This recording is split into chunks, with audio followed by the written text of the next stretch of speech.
The two closed the door and sat facing each other. It's a long story.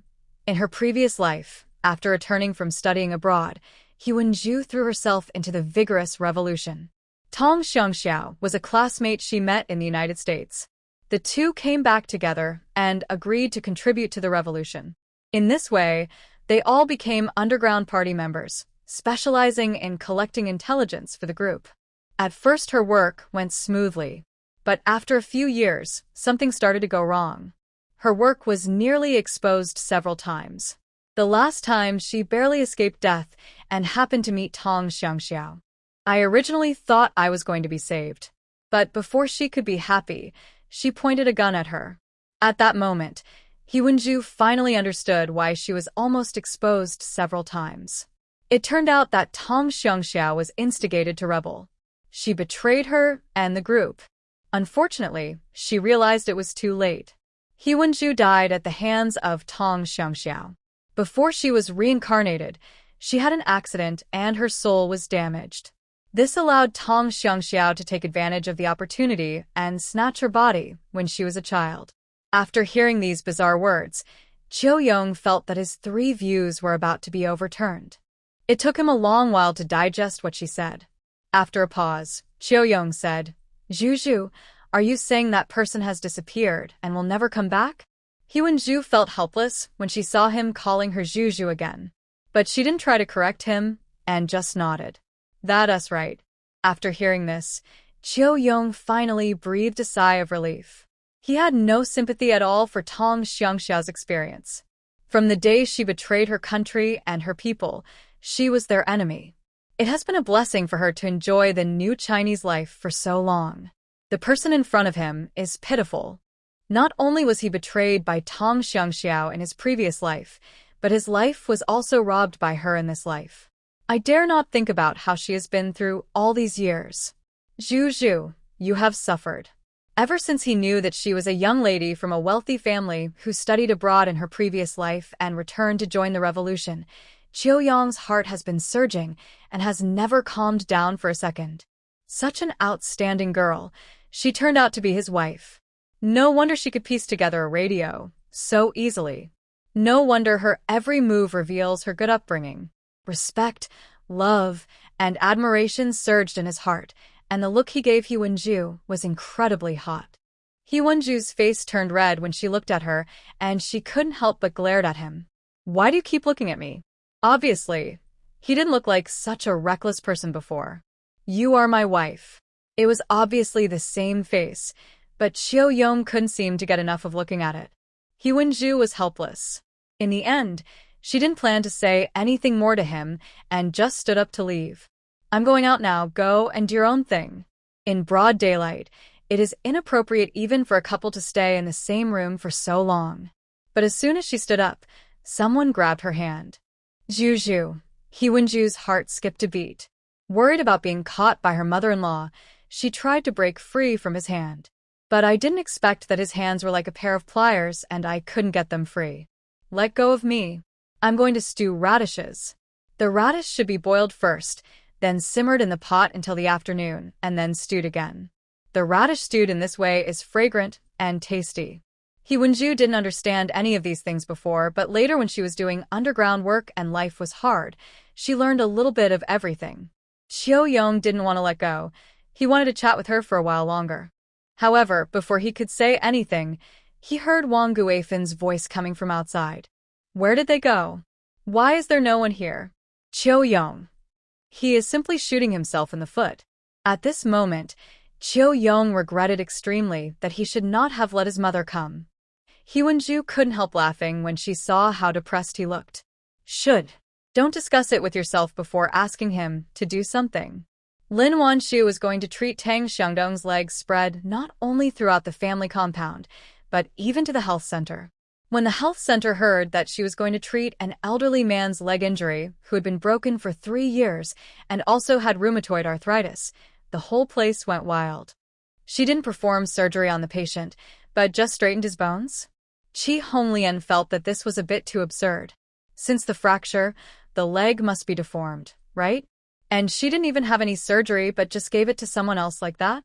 It's undeniable that she does have some skills, but she went too far this time. Chi Honglien crossed his arms over his chest and said with a look of disdain. Zhang Qingfeng was specialist.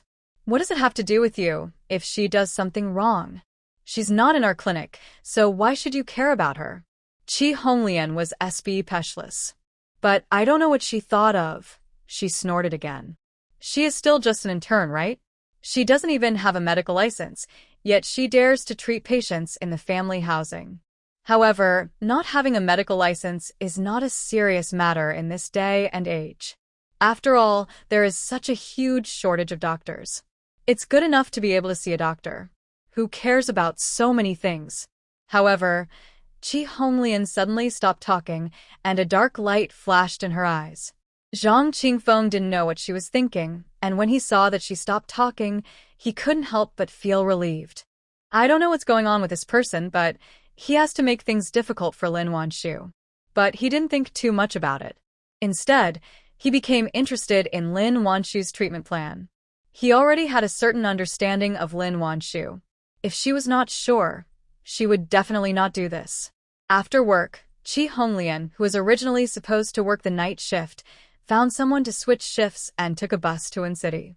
At that time, Lin Wan Shu was following Shi Surong into the operating room and watching her perform surgery on a patient. Ever since she knew that she was the daughter of an old acquaintance, Shi Surong's teaching to her could be said to be all-round and detailed, as if she wanted to cram all she had learned in her life into her brain. And Lin Wan Shu did not disappoint her expectations. Whenever she had free time, she would review what she had told herself. Apart from eating and taking a bath, she hardly took a break.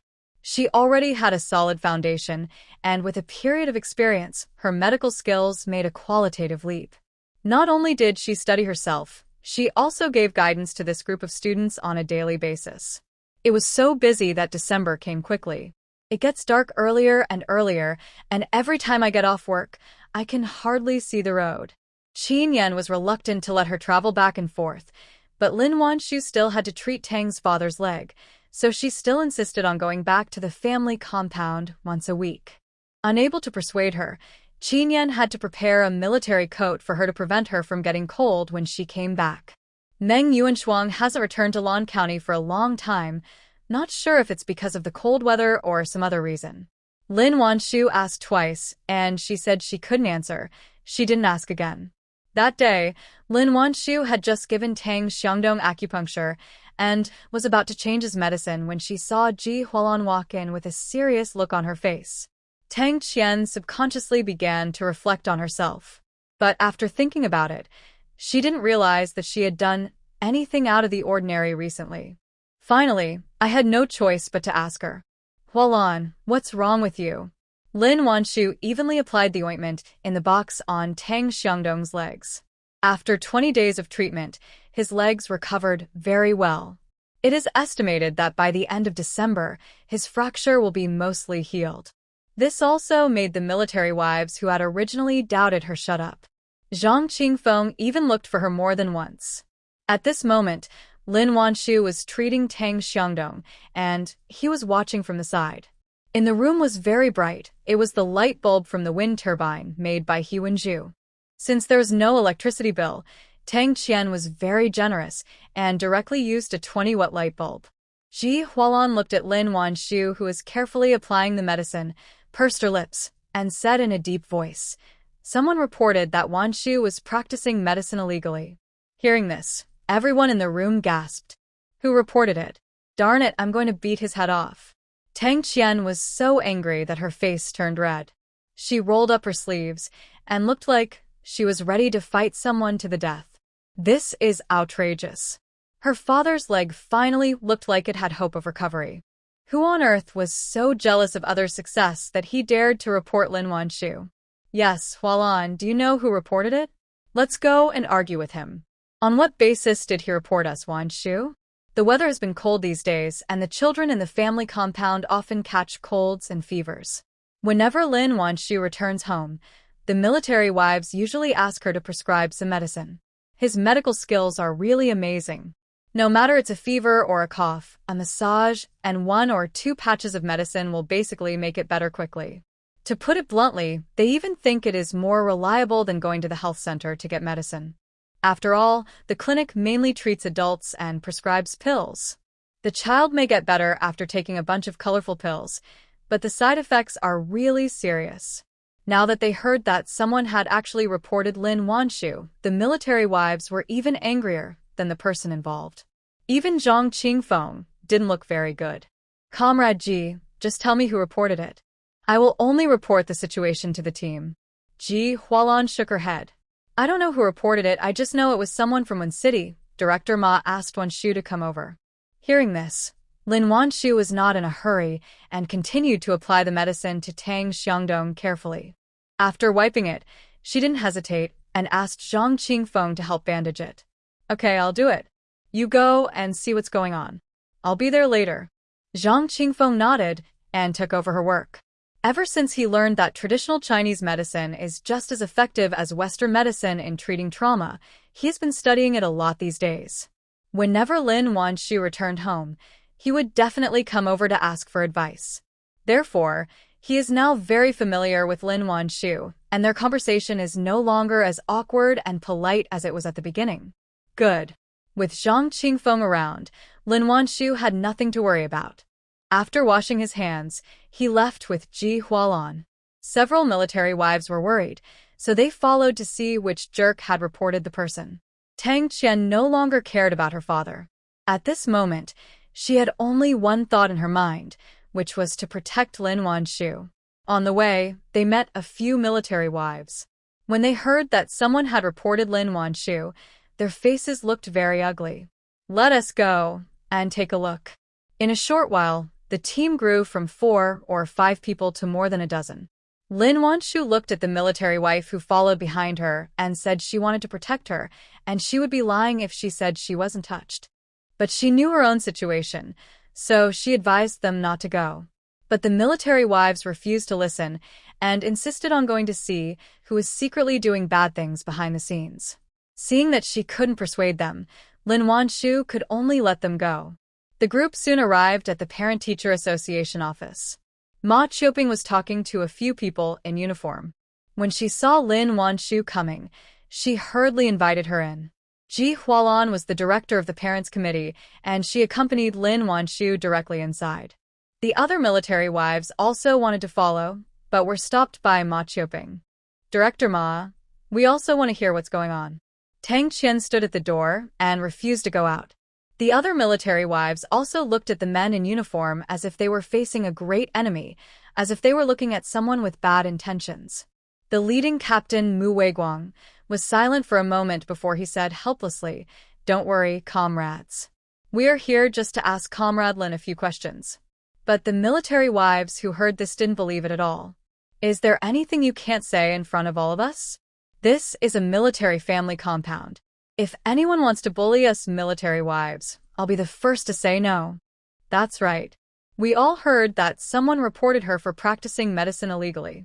Let me ask you, she didn't even charge us any money. She was just doing us a favor. How can this be considered a legal practice of medicine?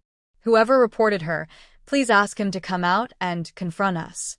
The doctor has no objection, and the patient has no objection. We are willing to help each other. So why would he have any objection to reporting someone? At time, the military wives were outraged. Mu Weiguang even had the chance to ask. He was scolded by the military wives until he was sweating profusely. I couldn't help but curse the person who reported it in my heart, saying that he was just bored. People any money, and at most I'm just doing them a favor. How can this be considered illegal medical practice? Thinking of this, Mu Weiguang smiled somewhat awkwardly. Haha. Misunderstanding. It's all misunderstanding. Comrades, listen to my explanation. But just as he finished saying this, he heard a questioning voice coming from another office in the conference room. What misunderstanding? She treated patients in the family compound without a medical license. If something went wrong, would she be able to take responsibility? Hearing this familiar voice, Lin Wan Shu instantly understood. You reported me? Looking straight at Fong Bailey at the office door, she asked in a cold voice. TSK. I didn't report you. I just told the truth. What? Is there anything wrong with what I said? Fong Bailey crossed his arms over his chest and stared back at Lin Wan Shu without any fear. Hearing this, Lin Wan Shu's eyes flickered over her, and suddenly she remembered that the uniformed men Ji Hualan mentioned just now were from Wen City, and she couldn't help feeling a little strange.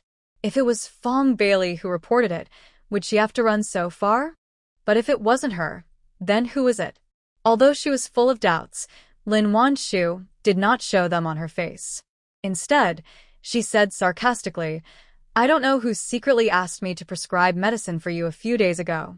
Why do you hold a grudge against me just because I don't want to prescribe it for you? Lin Wan Shu also found out that it was Fong Bailey who asked her to open the door after she heard the military wife let it slip. People picked on her again and again, but she was not the Virgin Mary.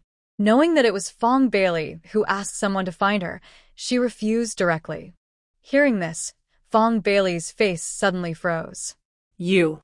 What nonsense are you talking about? Why would I ask you to prescribe medicine? With your level, the medicine you prescribe might poison someone to death. Fong Bailey would never admit to such a shameful thing even if he was beaten to death. Her son kept coughing. He went to the clinic several times, but he got better and then started coughing again. One after another, the child became listless. Later, she heard from other military wives privately that Lin Wan Shu was very good at treating coughs. But she and Lin Wan Shu had already had such a fight, and Fong Bailey couldn't let go of her pride. In the end, he could only find someone to secretly prescribe medicine for Lin Wan Shu. Who would have thought that she would refuse? Fong Bailey had been angry for a week, and now she finally met Lin Wan Shu, who was in trouble. How could she vent her anger if she didn't come out and step on her? The other military wives didn't believe her nonsense at all. I was wondering who is so vicious. It turns out it's you, Fong Bailey. No wonder Wan Shu refused to prescribe medicine for you. It turns out she already knew you were this kind of person. Although Fong Bailey did not admit that she reported Lin Wan Shu, everyone thought it must have been her who did it. Why else would she be so excited? The military wives all despised her behavior. We all live in the same housing estate. Who wouldn't be afraid if she stabs you in the back at any time? Fortunately, Wan Shu didn't prescribe medicine for her. With her character, she might have just prescribed the medicine and then turn around to blackmail others. The military wives were talking to each other and directed their firepower directly at Fong Bailey. Mu Weiguang was originally thinking about how to explain this matter, but now the military wives didn't care about him at all. They all rushed towards Fong Bailey with curses and ridicules. He couldn't help but breathe a sigh of relief. Several people in uniform subconsciously took a step back and didn't dare to get involved. Fong Bailey was still waiting for Mu Weiguang and the others to capture Lin Wan Shu, but when he saw that they didn't move, he became anxious. Why don't you arrest her? She is practicing medicine illegally. However, as soon as she finished speaking, Qin Yan's cold voice came from the door. My wife did not practice medicine illegally. This is the certificate she issued at Wenshur Military Hospital. As he spoke, he took out a piece of paper with a stamp on it. Lin Wan Shu didn't expect him to come so soon, and her heart suddenly warmed. As for Mu Weiguang, who was standing next to him, he had an indescribable strong sense of oppression since Qin Yan appeared, and he didn't even dare to breathe. Now seeing him handing him a piece of paper, he resisted the urge to wipe the sweat off his face and quickly reached out to take it. As soon as he took the paper, he saw the bright red mark in the lower right corner. Instantly, the sweat on his forehead dripped down. Sorry, Comrade Lin Wan Shu, we didn't investigate properly, and are sorry to bother you. Not only do they have special certificates, but they also don't charge for medical treatment. This is clearly a living bodhisattva, okay? How dare they investigate her? When Fong Bailey heard Mu Weiguang's words, he was dumbfounded. How is it possible? Isn't she still doing internship? How can she have such a certificate? She's just an intern, and the hospital is so confident in letting her treat patients alone. Of course, the hospital agreed to prescribe the medicine for her because she performed well. After these 2 or 3 months, who still doesn't know that she is an amazing medical skill? Military wives don't care about certificates or titles, they only care about the results. If the effect is good, it means they are great. Impossible, she's lying. How long has she been studying medicine? Even riding a rocket can't go that fast. Both internship and consultation are required, as well as issuing certificates. Could it be that she owns the hospital? Can she do whatever she wants? Qin Yan ignored her and called Mu Weiguang aside to talk. Mu Weiguang had experienced Qin Yan's powerful aura, so how could he say no? He followed him with some fear in his heart. Just at this time, Zhang Qingfeng also came. Hearing Fong Bailey's unconvinced words, he was speechless. Why not? My grandfather's medical skills are well known throughout the country. As his granddaughter, isn't it normal for her to be good at medicine? Heard that Lin Wan Shu's grandfather was actually a famous miracle doctor. They were all shocked. No wonder she is so good at treating illnesses. Once you take action, it's basically just a matter of applying 1 or 2 doses of medicine. Tang Qian was so excited that her face turned red. Wan Shu, is your grandpa really that powerful? He's a miracle doctor. His granddaughter treated her father's leg? She felt as if she was walking on the road and suddenly a pie fell from the sky and hit her. In the past, she only had half hope for her father's leg, but now Tang Qian has completely believed that Lin Wan Shu can definitely cure her father. Wan Shu, you are too low-key, aren't you? We didn't know your grandfather was a miracle doctor. She is such a great grandfather. But she just said that her grandfather knows medicine. Knowing medical skills and being a miracle healer are totally different things, okay? Usually treats them without asking for anything in return. Thinking of this, the military wives were all deeply moved. Ever since Fong Bailey heard that Lin Wan Shu's grandfather was actually a miracle doctor, his face turned pale and he felt embarrassed and annoyed. Who would have thought?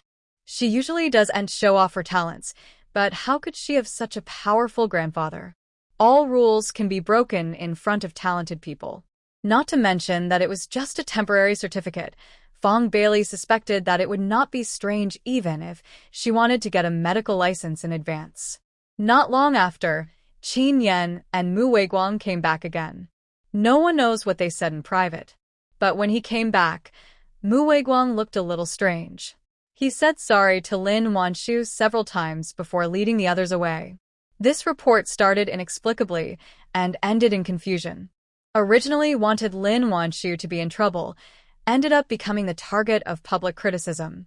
Although she was not the one who reported it, in the eyes of the military wives, she has been completely equated with a despicable person. The military wives had already said all the scolding they needed to do, and Lin Wan Shu was too lazy to argue with Fong Bailey. After thanking the military wives, she went straight home. What did you say to that man just now? After returning home, Lin Wan Shu asked Qin Yan curiously. Qin Yan's eyes were still dark. After hearing Lin Wan Shu's words, he lowered his eyes, paused, and then said, I know who reported you. Hearing this, Lin Wan Shu was a little surprised. He found out who was behind this so quickly? Who is it? It's Qi Honglian. Mentioned this name, his voice turned several degrees colder. Lin Wan Shu. She didn't dig up her family's graves, did she? Why is she always making things difficult for me? She hasn't even come to settle accounts with her for the last time she added ingredients to the medicine powder. Qin Yan saw that she was angry, so he comforted her. Don't worry, she will be unable to jump up soon. Ever since Lin Wan Shu told him about the medicinal powder last time, Qin Yan has been paying attention to Qi Honglian. Originally, he hadn't planned to take action against her so soon, but she insisted on courting death and came to plot against his wife. A piercing dark light flashed in Qin Yan's eyes. Lin Wan Shu naturally had no doubts about her man's ability. Now that he said that, she would no longer worry about it. It's 12 o'clock noon now. The weather was cold, and Qin Yan got a clay basin from somewhere. There was a fire burning in the basin. A group of children, big and small, were warming themselves around a brazier. Above the brazier, and on the rack are 6 or 7 sweet potatoes, which are being roasted.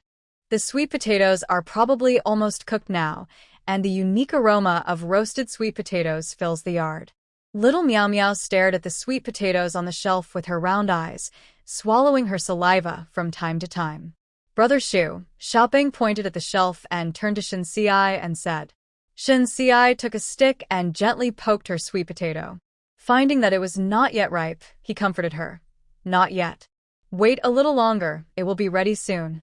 Hearing this, Xiao Miao Miao was a little disappointed, but she still waited obediently by the side, not daring to get too close. Her mother had touched a hot cup with her hand before. She had a strong sense of safety and would not get too close to the brazier. But Shen Yu on the side couldn't wait any longer. I can't stand it anymore. I want to eat first. The roasted sweet potatoes smelled so good that he was drooling to the ground. After saying that, he picked up his wooden stick and was about to reach out to poke his sweet potato.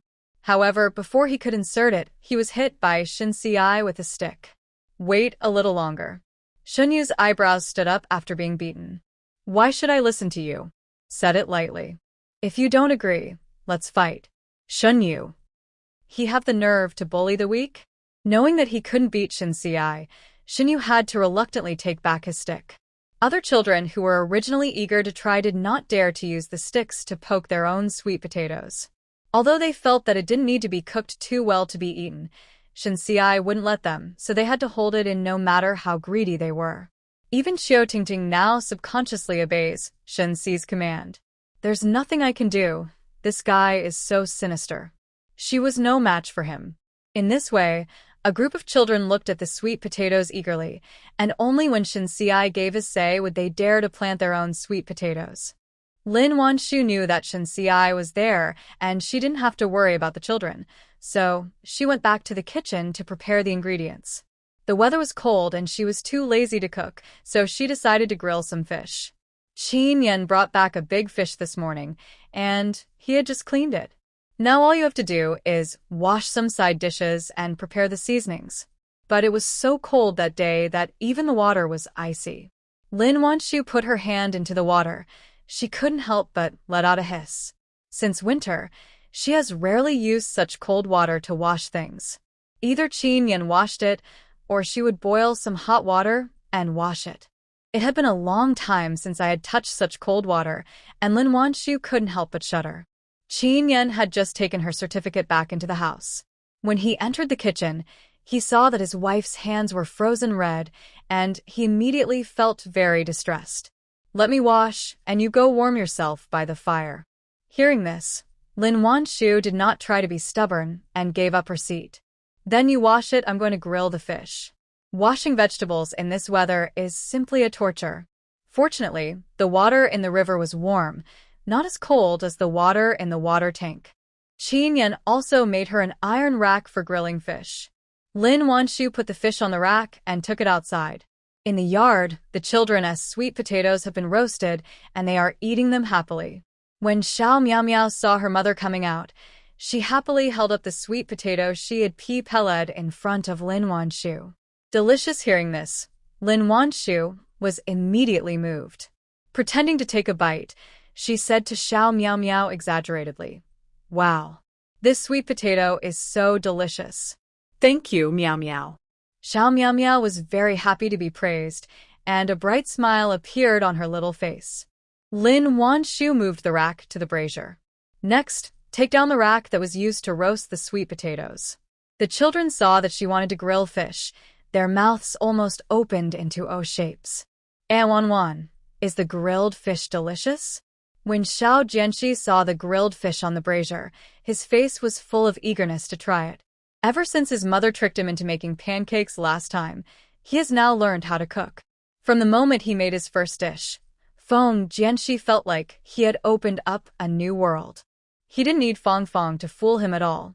He ran to ask the military wives how to cook. When he saw Lin Wan Shu grilling fish, he couldn't help but want to learn it. Was no way. The food his parents cooked was really terrible. What else could he do if he didn't have to be self-reliant?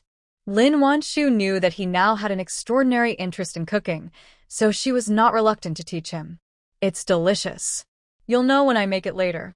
After hearing Lin Wan Shu say that the grilled fish was delicious, the children all swallowed their saliva. Just at this moment, Yu Fong, who had just returned from town, heard that Lin Wan Shu wanted to grill fish, and her eyes suddenly lit up. Wan, are you grilling? I just bought some goodies, how about we grill together? As she spoke, she raised the beef in her hand and said excitedly. On the side was SB Peshless. How could she have the nerve to go there and eat for free all day? Just as I was thinking this, Yu Fong grabbed my arm. Lao Fong, you want to eat roast beef too, right? Fong Yandong. In this era, cows are important production tools, and slaughtering cows privately will result in imprisonment. Generally, only those that are too old to move or too injured to survive will be killed and sold. Yu Fong also happened to meet him. It would have been impossible to buy these 2 kilograms of beef either earlier or later. In addition to beef, she also bought some beef bones. In the past, she would never have considered buying bones. But she had tasted the bone soup made by Lin Wan Shu, so she bought some. There wasn't much beef, so the beef bones were packed directly into a large bag, but they were all cleaned out. Lin Wan Shu hurriedly invited the 2 of them in. It's too cold. Come sit here and warm yourself by the fire. Although the iron plate was put up, it was still warm. Fong Yandong was embarrassed to come here for a free meal, but his wife insisted on pulling him in. Seeing that Qin Yan was not here, how could he have the nerve to sit here and warm himself by the fire? Finally, he took the beef and went to the kitchen on his own initiative. Lin Wan Shu didn't care and handed the beef and bones directly to the 2 grown men to deal with. She just needs to be responsible for the seasoning. Yu Fong sat next to the brazier, warming herself by the fire while looking curiously at the fish on the shelf. The warm fire warmed her body, and she felt her frozen body come back to life. It's still more comfortable to warm yourself by the fire. I was wearing very warm clothes, but I was still shivering with cold. Especially when she was sitting on the back of the bicycle, the cold wind blew, and she almost died of cold. To be honest, she didn't even want to go to work that day. Lin Wan Shu listened to her mumbling complaints and felt both angry and amused. You have work, but you still complain. Be careful if the other sisters-in-law hear you. They will beat you up. Who have jobs in the entire family compound. Who doesn't want to have an income? But she doesn't want to go to work. Isn't this asking for trouble? Yu Fong chuckled and didn't dare say anything else. Although she really didn't rely on this salary to make a living, she couldn't help but consider the feelings of other military wives. Oh. It would be great if everyone could find a job whenever they want to work. Yu Fong couldn't help but sigh. But she also knew in her heart that the country's industry was too backward and there were simply not so many jobs to offer. Lin Wan Shu thought of the prosperous market after the reform and opening up. After a pause, she said, "There will be such a day. Our people are so hardworking. Sooner or later, we will be able to build our homeland." Just at this time, He Wenju also came over.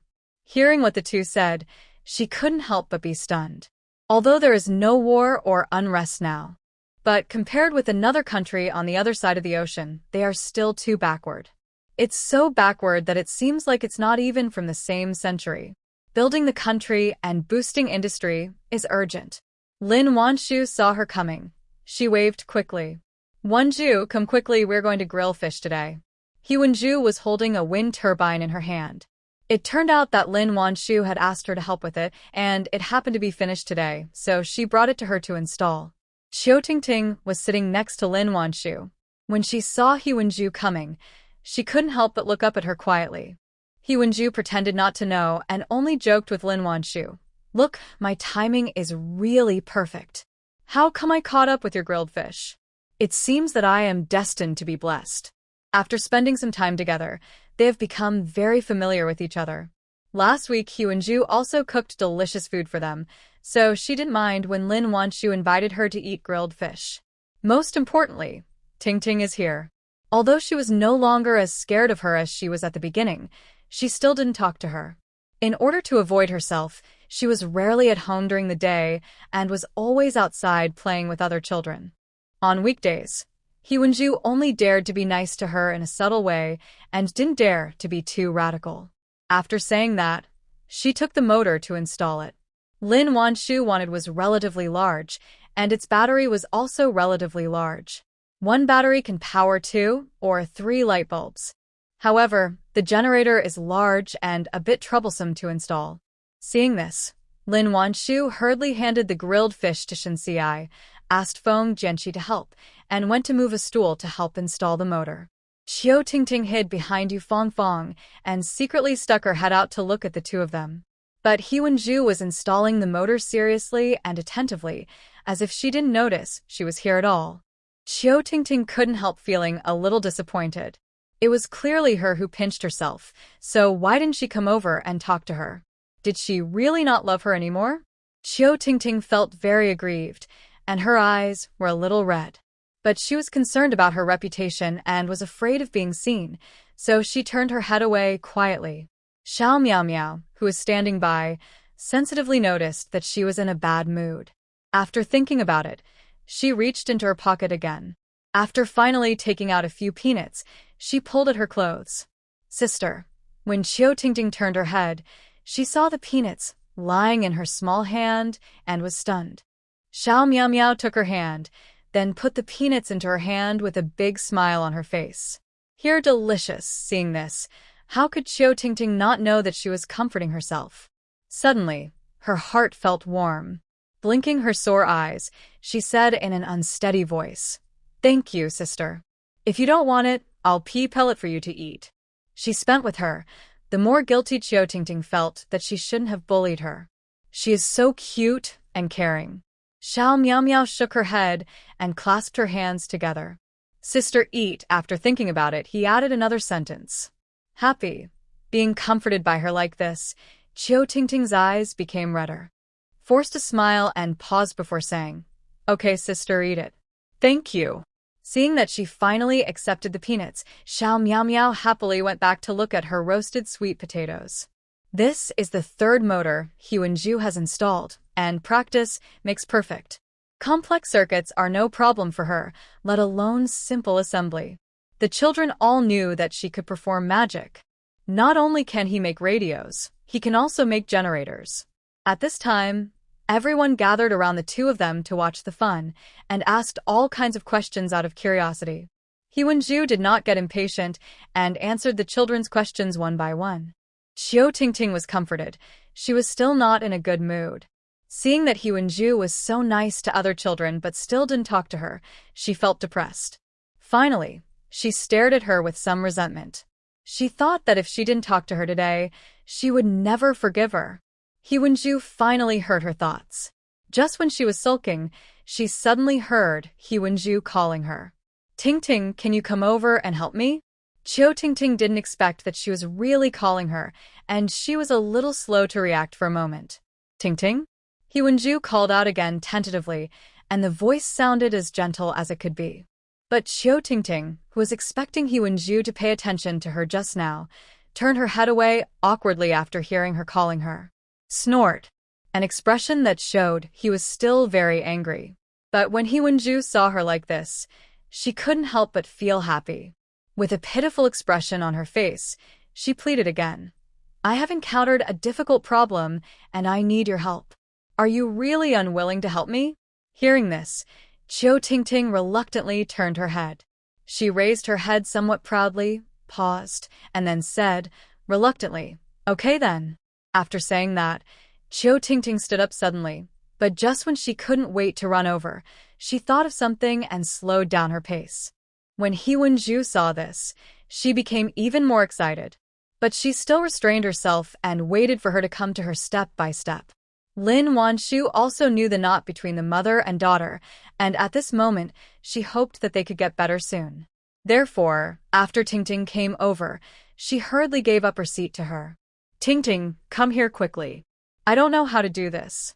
I heard from your mother that you can install these. I'll leave them to you." To be praised, and her chest unconsciously straightened up. But she still remembered that she was still angry with He Wenju, and she suppressed the corners of her mouth again. "Let me give it a try." The children saw Xiao Tingting also installing the motor. They all widened their eyes. "Xiao Tingting, can you really do it?" Someone asked in shock. "Of course I'll tell you. Didn't she install a small one before? Besides the motor, she also made a lot of other things. Have you forgotten them?" Hearing this, the children remembered the bunch of little gadgets that Chiu Tingting had made before the accident. Suddenly, everyone couldn't help but admire it. Chiu Tingting is really amazing. I wish I had her ability. She knows so much. She will definitely be a scientist when she grows up. Hearing their praise, Chiu Tingting could no longer suppress the pride in her heart. Even the corners of his lips curved up without him noticing when, under He Wenju's subtle guidance, she began to help install the windmill blades. Seeing that she finally stopped resisting her, He Wenju couldn't help but breathe a sigh of relief. Because Chiu Tingting was seriously frightened, her original plan to return to Ning City was delayed. Wang Guifin has retired. Seeing her granddaughter like this, she did not go back and has been living in the staff quarters. While the mother and daughter were installing the wind turbine, Lin Wan Shu went back to the brazier to grill fish. But before she could do anything, she saw Feng Jianxi grease the fish with oil in a very professional manner. Next to her was Yu Fongfong, flattering him for free. "Son, you are getting better and better. Even grilling fish is not a problem for you. Won't your father and I be blessed in the future?" Feng Jianxi glanced at her with disdain. "Don't think I don't know that you want to trick me into making grilled fish for you. Don't you see how old I am?"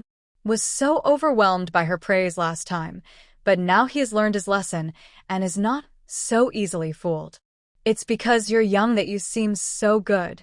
Look at all the children in our family compound. Is there anyone better than you? You can cook so many dishes at such a young age."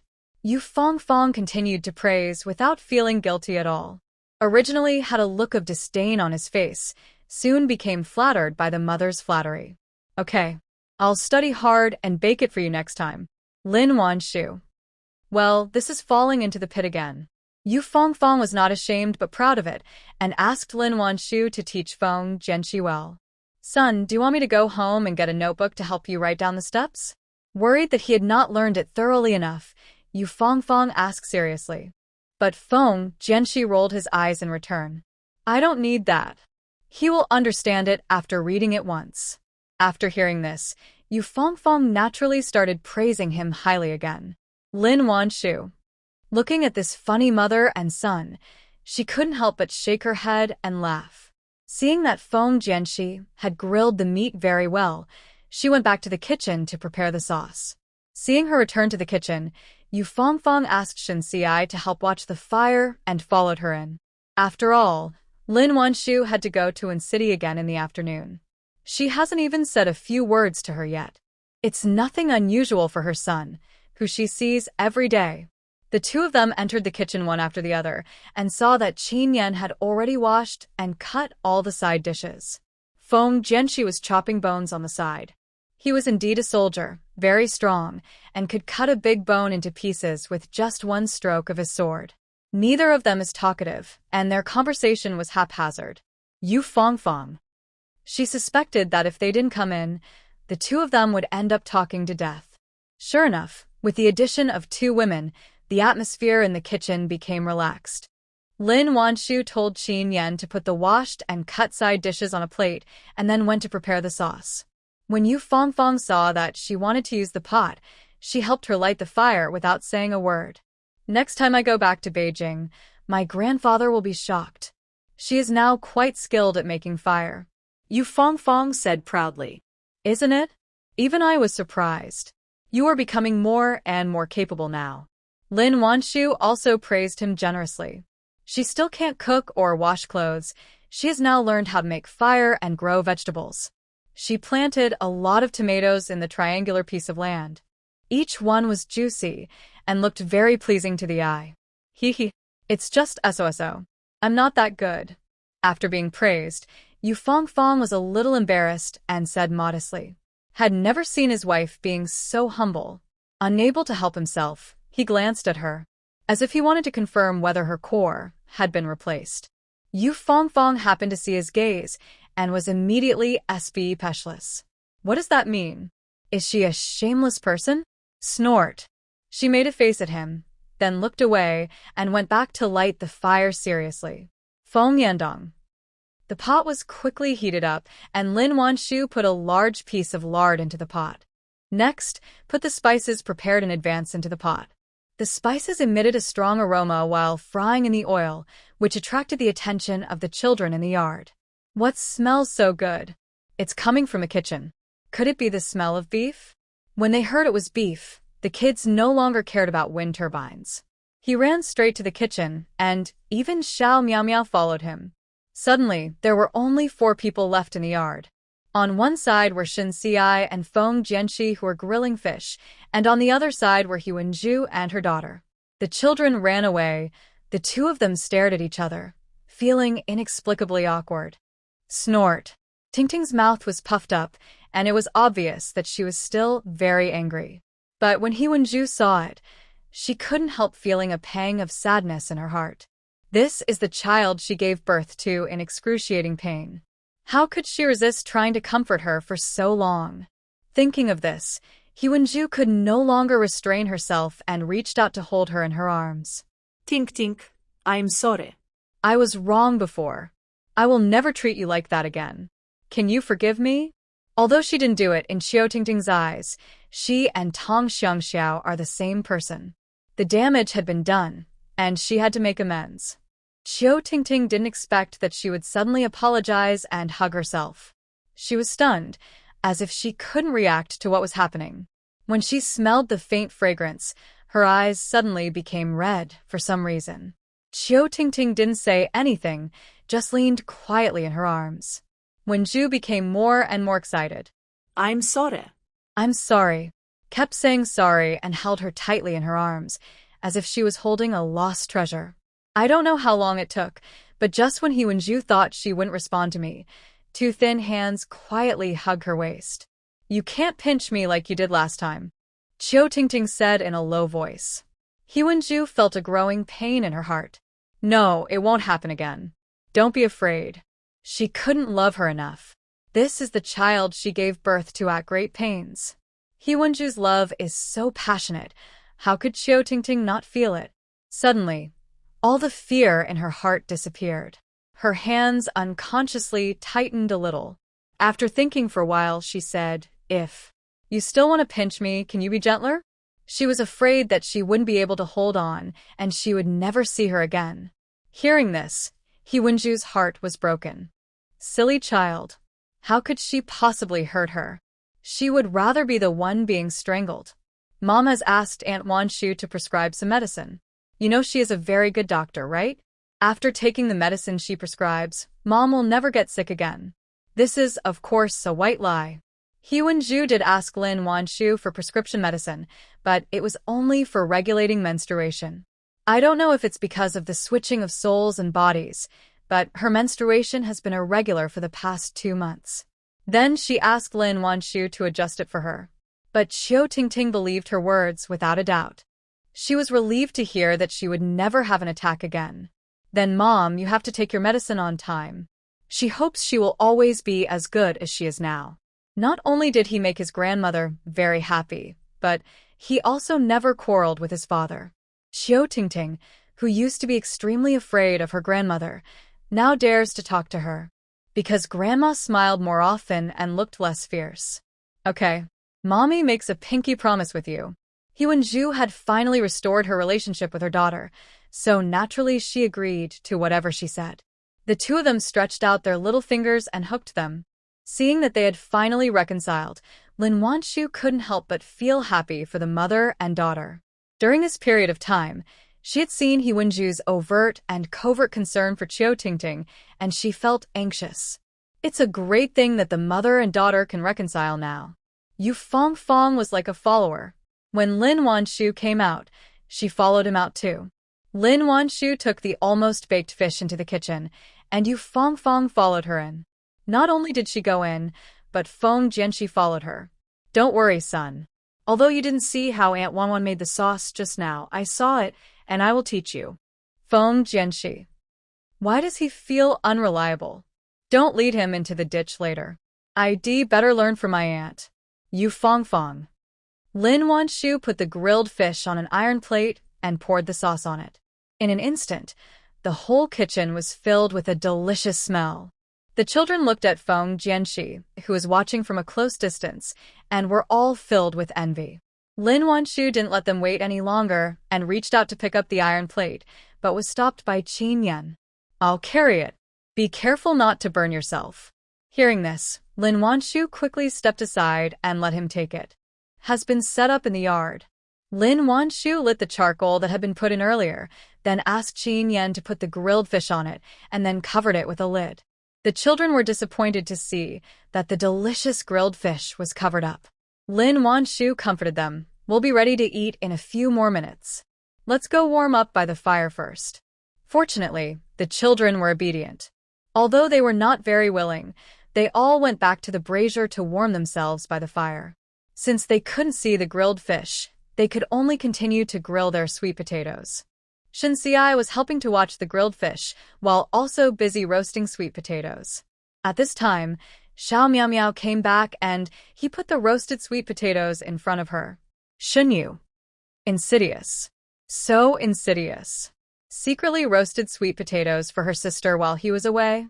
Xiao Miao Miao was very happy when she saw the roasted sweet potatoes. "Sister, I can also bake sweet potatoes. Can I help you bake one later?"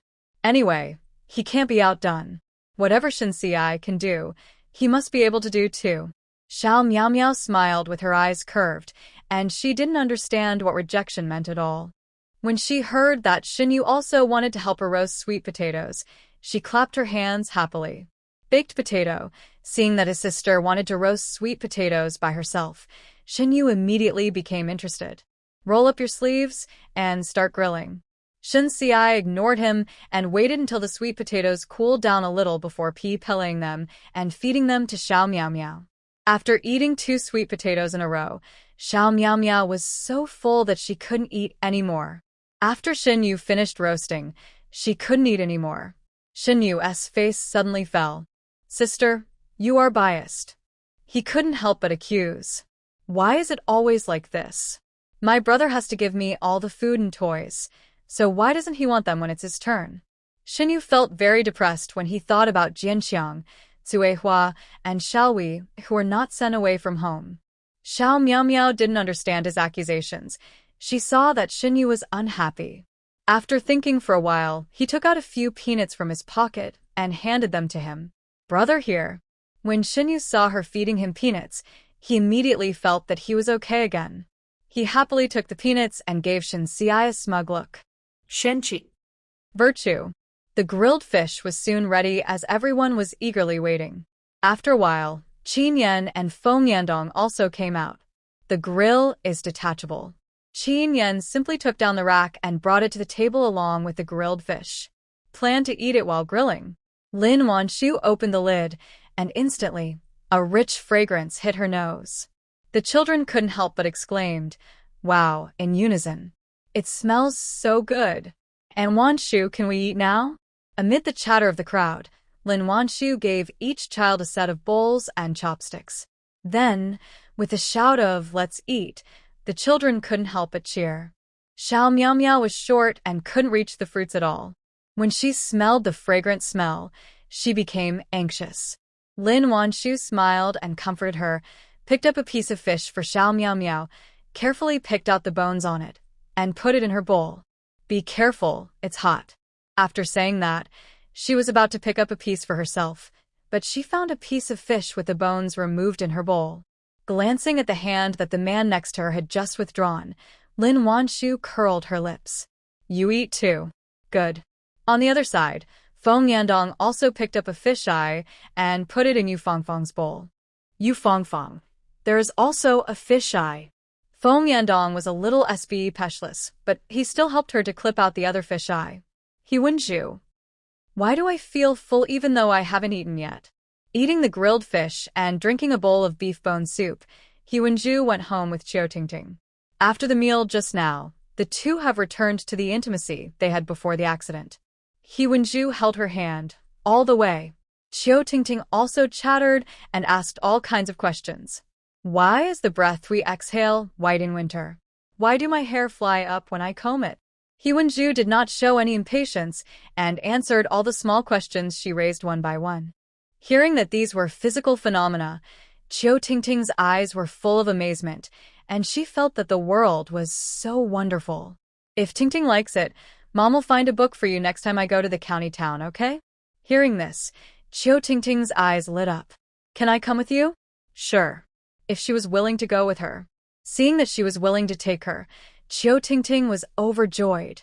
Then it settled. The mother and daughter were talking affectionately when they happened to run into Chiu Yong, who was going out to look for them. To see that the mother and daughter, who had been silent in the morning, finally spoke. Dad. Chiu Tingting felt extremely happy today, and her voice when she called out to people was clear and loud. Chiu Yong almost didn't react. Is this still the girl he knew? Why? When he came to his senses, he quickly responded. After Chiu Tingting called everyone, she skipped and jumped towards the yard. Familiar yet unfamiliar couple left at the door, staring at each other in silence. The army was busy a while ago, and Chiu Yong only occasionally went back to the military compound to have a quick meal and then left. He even slept directly in the barracks at night. The two were not familiar with each other to begin with, and since they hardly communicated properly, they became even more strangers. He Wenju didn't know what to say to him. It was Chiu Yong who broke the silence first. Where? Did you go just now? I'm going to Wan Shu's house to install a motor for her. Although they are husband and wife now, they are actually no different from strangers. Thinking of what she had just heard at Lin Wan Shu's house, He Wenju paused and continued. Tingting is fine now. I plan to go back to Ning City to work. After all, this is a border area. Even if she has a lot of knowledge, she has no place to display it. Hearing her bring it up again, Chiu Yong paused for a moment. Why?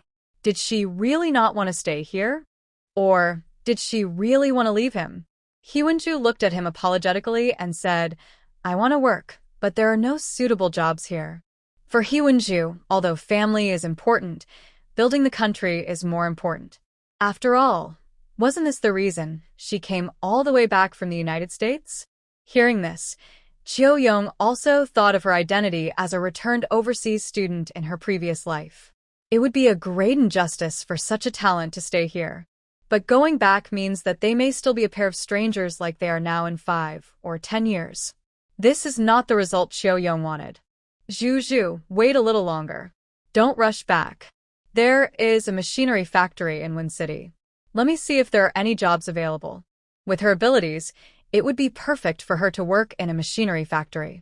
Although the machinery factory is in the city, it is better than going back to Ning City.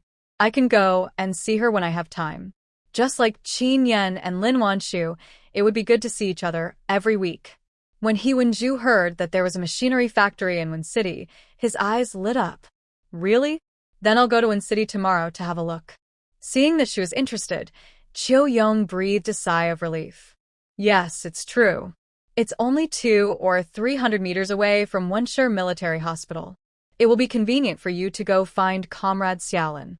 In order to entice her to stay, Chiu Yong did not hesitate to involve Lin Wan Shu. Sure enough, when He Wenju heard that the machinery factory was only 200 or 300 meters away from the hospital, she became even more excited. Then I'll go take the bus with Wan Shu this afternoon. Lin Wan Shu lives in a single dormitory, and she should agree to squeeze in with her for a night. Chiu Yong. Resisting the urge to rub his forehead, he persuaded calmly. Don't worry, we can go slowly tomorrow. After all, Comrade Xiaolin still has to see patients tomorrow, and it would be bad for us to disturb him. After hearing this, He Wenju reluctantly gave up the idea. Although she felt that Lin Wan Shu would not mind, she was indeed very busy at work during the day, so she should not go over to disturb her. Okay then. I'll take the bus there tomorrow morning. Hearing this, Chiu Yong breathed a sigh of relief. Wang Guifan saw them whispering at the door, and she didn't know what they were talking about, so she couldn't help but frown. Why don't you talk about it when you get home? What's the point of whispering at the door? He Wenju has already figured out Wang Guifan's temper. He has a sharp tongue but a soft heart, and is very concerned about his reputation. I am most afraid of being gossiped about. Therefore, when she saw her stern face, she was not afraid, but walked forward with a smile. Mom, we were just discussing getting some dried mushrooms from our fellow villagers and bringing them back for Dad to try. Yunnan province is rich in mushrooms. of many varieties and delicious taste. Wang Guifin rarely comes here, so naturally, she has to bring back some local specialties. Hearing this, Wang Guifin's stern face finally looked a little better. Why bother collecting them? Let us just pick up some and don't waste money. For people of this generation, thriftiness is ingrained in their bones. Even though Wang Guifin has some savings and a pension, she is reluctant to spend money lavishly. Mom, we can't just pick up random mushrooms. If we pick up mushrooms we don't recognize, something bad could happen if we eat them. It's better to buy from a fellow villager to be safe. I don't want much money. After all, they have lived here for generations, so they must know a little more than them. After hearing this, Wang Guifin didn't say anything else. Just felt very comforted that her daughter-in-law always thought of her and her husband's behavior. The mother-in-law and daughter-in-law walked home hand in hand. Qiu Yong felt warm in his heart when he saw that Huanju had coaxed his mother into submission with just a few words. There is no man who doesn't want his mother and wife to live in harmony. Tong Xiangxia was here. He received complaints from people every now and then, and his head was about to explode. Now, I see that she can easily handle the relationship between mother-in-law and daughter-in-law, as well as the relationship in the family compound. If he said he was unhappy, that would be a lie. After a pause, Qiu Yong followed in a good mood. On the other side, Qi Honglian was in an office at the moment, waiting for Lin Wan Shu's good news. Don't worry, as long as what you said is true, I will definitely make her pay for it. Next to her, a middle-aged man in a mouse suit approached her with a smile. Qi Honglian frowned slightly. But she didn't know what she thought of, and she endured it again. Of course what I said is true. She hasn't even finished her internship yet, but she's already treating patients in the family compound without permission, and she's also practicing feudal superstition. Qi Honglian didn't care whether it worked or not. Whatever she said was wrong. When Sun Qingping saw that she did not resist, a gleam of excitement flashed in his eyes. Then, as if accidentally, his hand touched her hand on the table. Hiss. So tender and smooth. As expected, you are from Beijing. No wonder that person specifically asked him to take care of it. When her hand was touched by an ugly old man who could be her father. If it were in the past, she would have turned hostile long ago.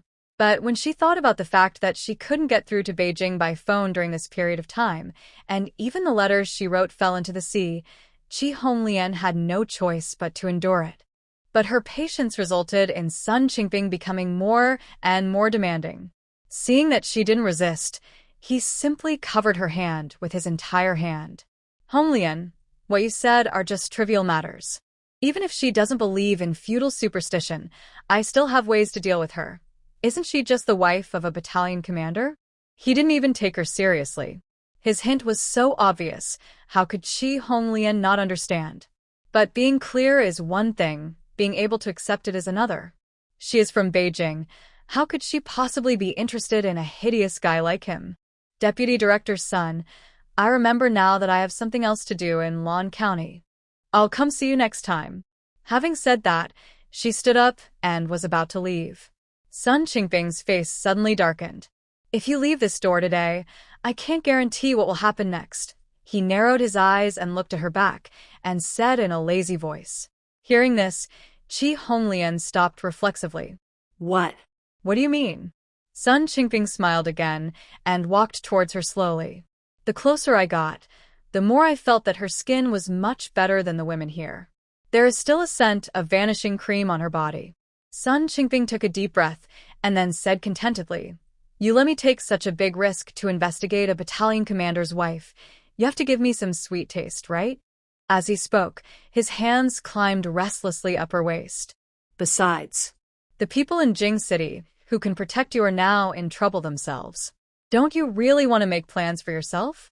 The breath mixed with the smell of tobacco and stomach upset was nauseating, but Qi Honglian no longer cared. When she heard his words, her eyes suddenly widened and the blood in her body turned cold. What did you say? Where did you get this information? Qi Honglian turned around and stared into his eyes, as if trying to find any clues that he was lying. Sun Qingping didn't care and continued to smile. If you don't believe me, You can call someone else to ask if I'm lying to you. Something has happened to your lover in Beijing." After saying this, he unceremoniously hugged her in his arms. Qi Honglian's hands and feet were cold, and her whole body was shaking uncontrollably, so how could she have the time to push him away? Sun Qingping was well aware of this, and from the day she entered his office, she was his. Now he is just reaping the fruits of his labor. Some threats and coaxing, the panic-stricken Qi Honglian was pushed down on the empty table by him. He. "My little beauty, just be obedient, and you will get the benefits." Qi Honglian stared with her blank eyes at the ugly man in front of her, who was looking her up and down with lustful eyes. Finally, she seemed to have accepted her fate and turned her head away. She did nothing wrong, she just wanted to gain a foothold. Sleeping with one person is sleeping, and sleeping with two people is also sleeping, right? As long as no one finds out, she is innocent. Qi Honglian silently endured the disgusting old man while comforting herself with self-deception. I don't know how long it was, but when he finally stopped, there was a knock on the door. When she heard the voice, Sun Qingping had just captured the man and was very excited about the situation, so he was happy to coax her. "Don't be afraid. Go in there and put on your clothes. I'll see who it is." He picked up her clothes and stuffed them into her, then led her into the small office inside. Sun Qingping straightened his clothes again, cleared his throat, and asked, "Come in." The door creaked open, and an indescribable smell wafted out. With experience, knows what happened. But Mu Weiguang seemed to be used to it. He didn't even turn his eyes and answered in a serious tone, "Director Sun, the investigation found no violations." Hearing this, Qi Honglian, who had just hurriedly put on her clothes, screamed, "How can there be no violations? You are lying. If she hadn't violated any rules, then what was the point of my patience just now?" Hearing that familiar voice, a flash of understanding flashed across Mu Weiguang's eyes. "It's indeed her." Just as I was thinking this, I saw Qi Honglian coming out of the small office. Her hair was a little messy, her cheeks were flushed, and the buttons of her clothes were buttoned in a mess. Anyone with eyesight can guess what she just did.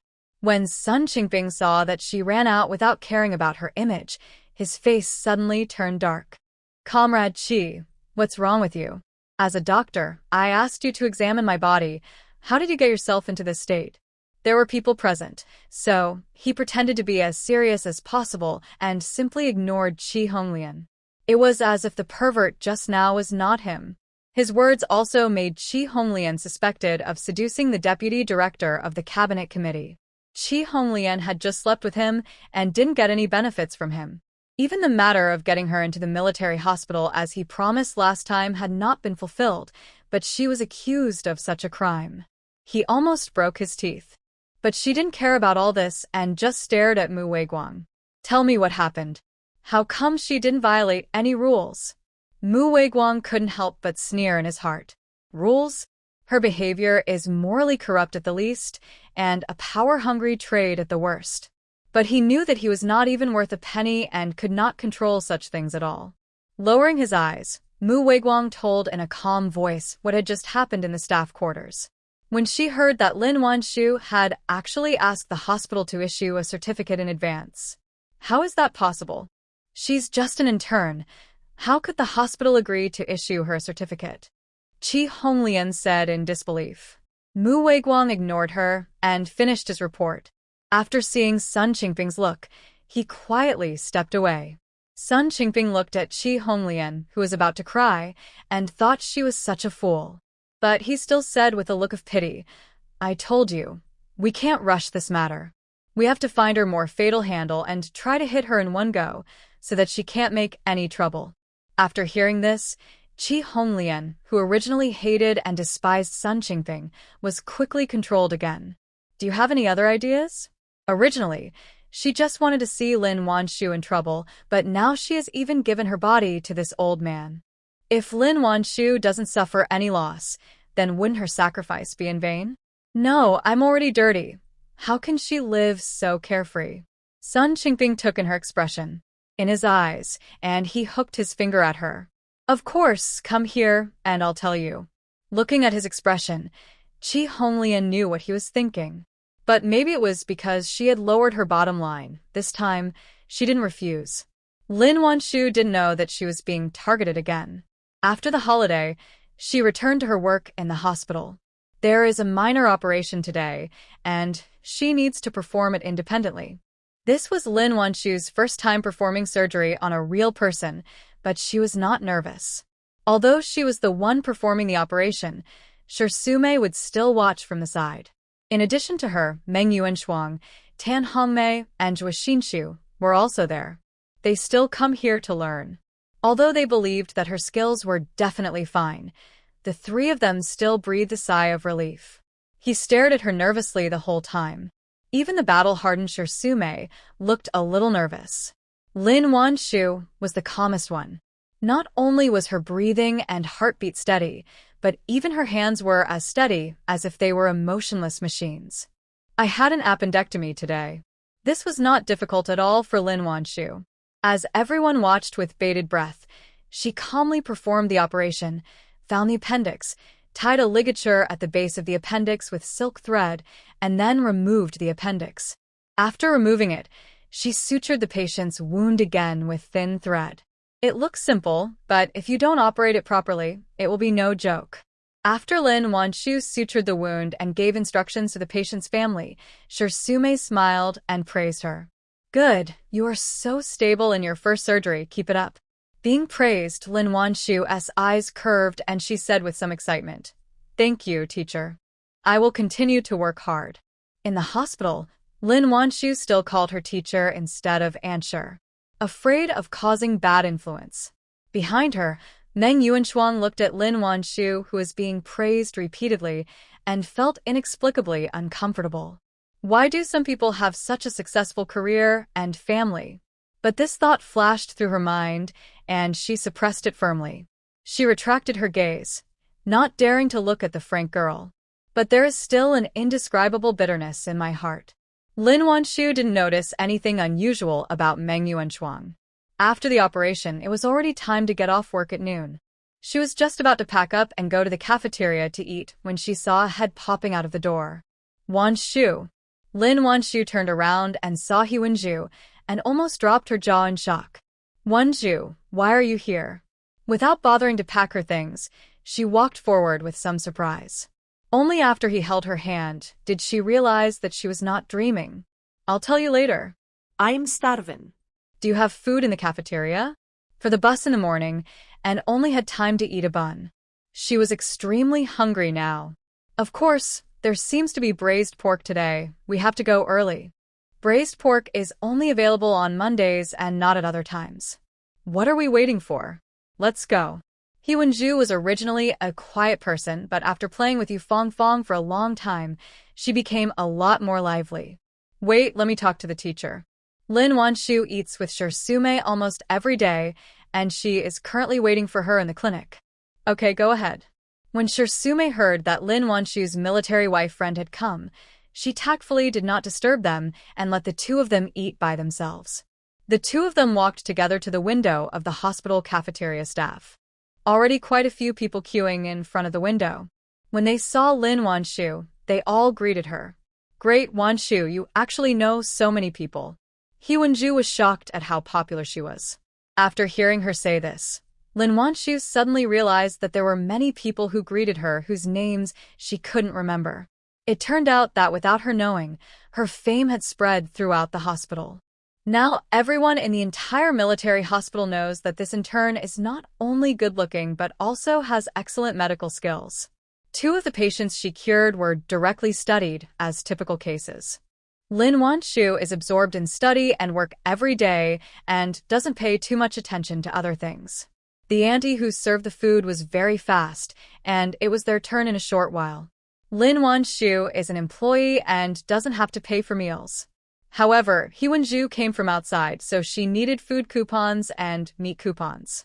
Lin Wan Shu was about to take the ticket out of her pocket when she was stopped by He Wenju. I can do it myself. As she spoke, she took out a handful of food coupons and meat coupons from her pocket. Lin Wan Shu was a little surprised. Why did you bring so many tickets with you? Hearing this, He Wenju blushed slightly. given by the regiment commander. Got in the car, he stuffed a wad of money and bills into her pocket, saying that he was worried that she would have no money to spend when she was away from home. Seeing that she blushed even though she was speaking politely, Lin Wan Shu had a sly smile on her face. When they were leaving the window, she leaned over to whisper teasingly in her ear. It seems that someone had a good night's sleep last night. Look at this little face. It's so rosy.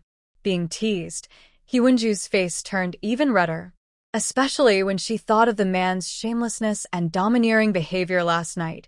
She felt extremely ashamed. But even though she was blushing, she was also very skillful in speaking and quickly fought back. Without someone's nourishment, a whole day has passed, and I am still so hydrated. As she spoke, she glanced at Lin Wan Shu's rosy face.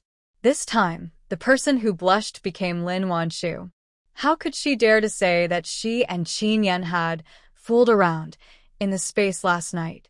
If it weren't for the fact that she had to go to work, that person would definitely not let her go so easily. Not daring to hurt each other anymore, she had to change the subject. Why are you in Win City today? Hyunju had already placed the lunchbox on the table. After asking Lin Wan Shu to sit down, she said, I came to the machinery factory to try my luck and see if I can find a job. Lin Wan Shu was a little surprised to hear that she was looking for a job. So what? With her ability, she will definitely be able to pass the exam as long as there is a position.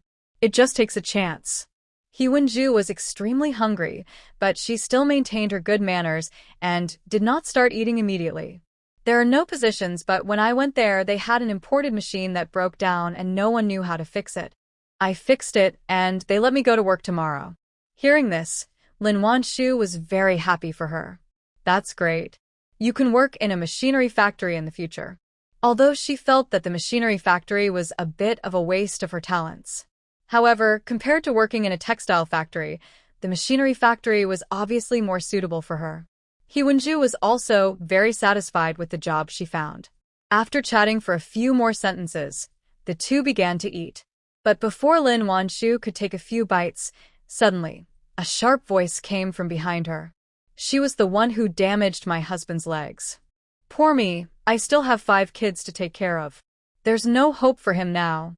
Lin Wan Shu turned around and saw that it was the family member of the man whose leg had necrotized last time.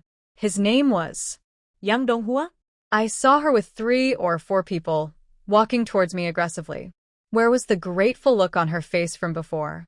Seeing that the person coming had ill intentions, Lin Wan Shu stood up and became secretly alert. Hyunju didn't even bother to eat and stood directly beside Lin Wan Shu, looking like she was going to help her without any fear at all. In the cafeteria, seeing that something was wrong, they all put down their chopsticks and stood up. You're Lin Wan Shu, right? A sturdy man in a tattered cotton coat looked at Lin Wan Shu with eyes wide open. I'm Lin Wan Shu. What can I do for you? Lin Wan Shu asked calmly. You've ruined my cousin's legs. Now, he can't walk. Why should I look for you? The burly man's voice was so rough that it hurt people's eardrums. Hearing this, how could Lin Wan Shu not know that she had run into a medical dispute? Pursing her lips, she turned her gaze to Yang Donghua. You said your husband's legs were broken? But I remember that he was able to walk with crutches when he was discharged from the hospital. His legs had not recovered well when he was discharged from the hospital, so Lin Wan Shu suggested that he stay in the hospital for another week. However, they were afraid of spending money and insisted on being discharged from the hospital. In the end, there was no other choice but Lin Wan Shu to prescribe the 2 pills for her, asking them to take them home and to come back for a follow-up checkup on time. It was not known whether these 2 people wanted to save money or for some other reason, but they never came to the hospital again after they returned. Now, seeing Yang Donghua coming to cause trouble, Lin Wan Shu's face looked a little bad. Hearing this, Yang Donghua, who was originally aggressive, looked a little evasive. The so-called cousin stood in front of Yang Donghua and said in an angry tone, My cousin was able to walk back home by himself, but after taking the medicine you gave him, he can't stand up now. How do you think we can solve this problem? Lin Wan Shu glanced back and forth between the 2 of them, knowing that this matter was not that simple. If that's the case, Then bring him to the hospital, and I'll see what's going on. You've crippled my cousin's legs. How can I dare bring him here to see you? The sturdy man crossed his arms over his chest, looking as if he didn't trust her at all. After hearing this, Lin Wan Shu became more and more certain that they came here on purpose to cause trouble. You don't have to examine me. Just send him to the hospital and let other doctors take a look at the situation. She still argued calmly. Hyun Ju on the side was also staring closely at the burly man in front of her. He planned to pull Lin Wan Shu away immediately if anything went wrong. Yang Donghua was originally hiding behind the burly man without saying a word, but she stood up again after being pushed by someone. I don't trust you. You are all from the same hospital, so you must be in the same group. At the end of her SPPesh, she straightened her chest again and glared at Lin Wan Shu fiercely. And just at this moment, Lu Guoyang also came. Understanding the whole story, he looked at Yang Donghua with some sorrow. Your husband's legs were already necrotic.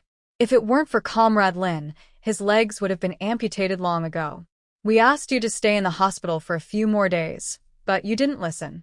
Now that you've gone back and something's happened, you're causing trouble again. Do you still have a conscience? After hearing this, the crowd finally understood what was going on. So the man whose leg was necrotic and was saved by Comrade Lin was her man? She saved her husband's leg, but she didn't follow the doctor's advice. When something happened, she just wanted to cause trouble. She's not afraid of retribution. Everyone was talking about it. His eyes were full of contempt. Yang Donghua saw that the situation was not right, and the momentum she had finally regained suddenly became weak again. The strong man was obviously not an ordinary person and did not take these discussions seriously. He also winked at Yang Donghua. When Yang Donghua saw his eyes, she shuddered reflexively. Then she gritted her teeth, sat down on the ground, and slapped her thighs and cried. Oh my God, why is my life so miserable? My husband's legs were crippled by an intern, and I have 5 children to take care of at home. Now there is no hope. How am I going to live? Seeing that she couldn't argue, she started to throw a tantrum. Everyone present looked very unhappy. Lu Guoyang was even more angry and furious at her rogue behavior. If beating someone was not illegal, he would have beaten them by now. This is outrageous. Lin Wan Shu watched her howl quietly, and after she howled for a while, she spoke coldly. Call the police, and have your man go to the police station for an on-site medical examination. This is my fault, and I will take responsibility.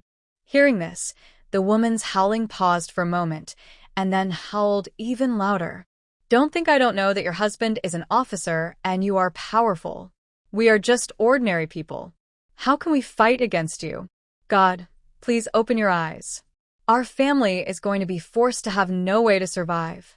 Seeing her crying with tears and snot, Lin Wan Shu felt no emotion at all and even wanted to laugh. Just then, a group of 7 or 8 soldiers, surrounding a middle-aged man who was also in military uniform, walked into the cafeteria door. Lin Wan Shu saw the shoulder straps of the middle-aged officer at a glance. He was actually a corps commander. Following him was obviously the director of their hospital, Ma Guoqiang.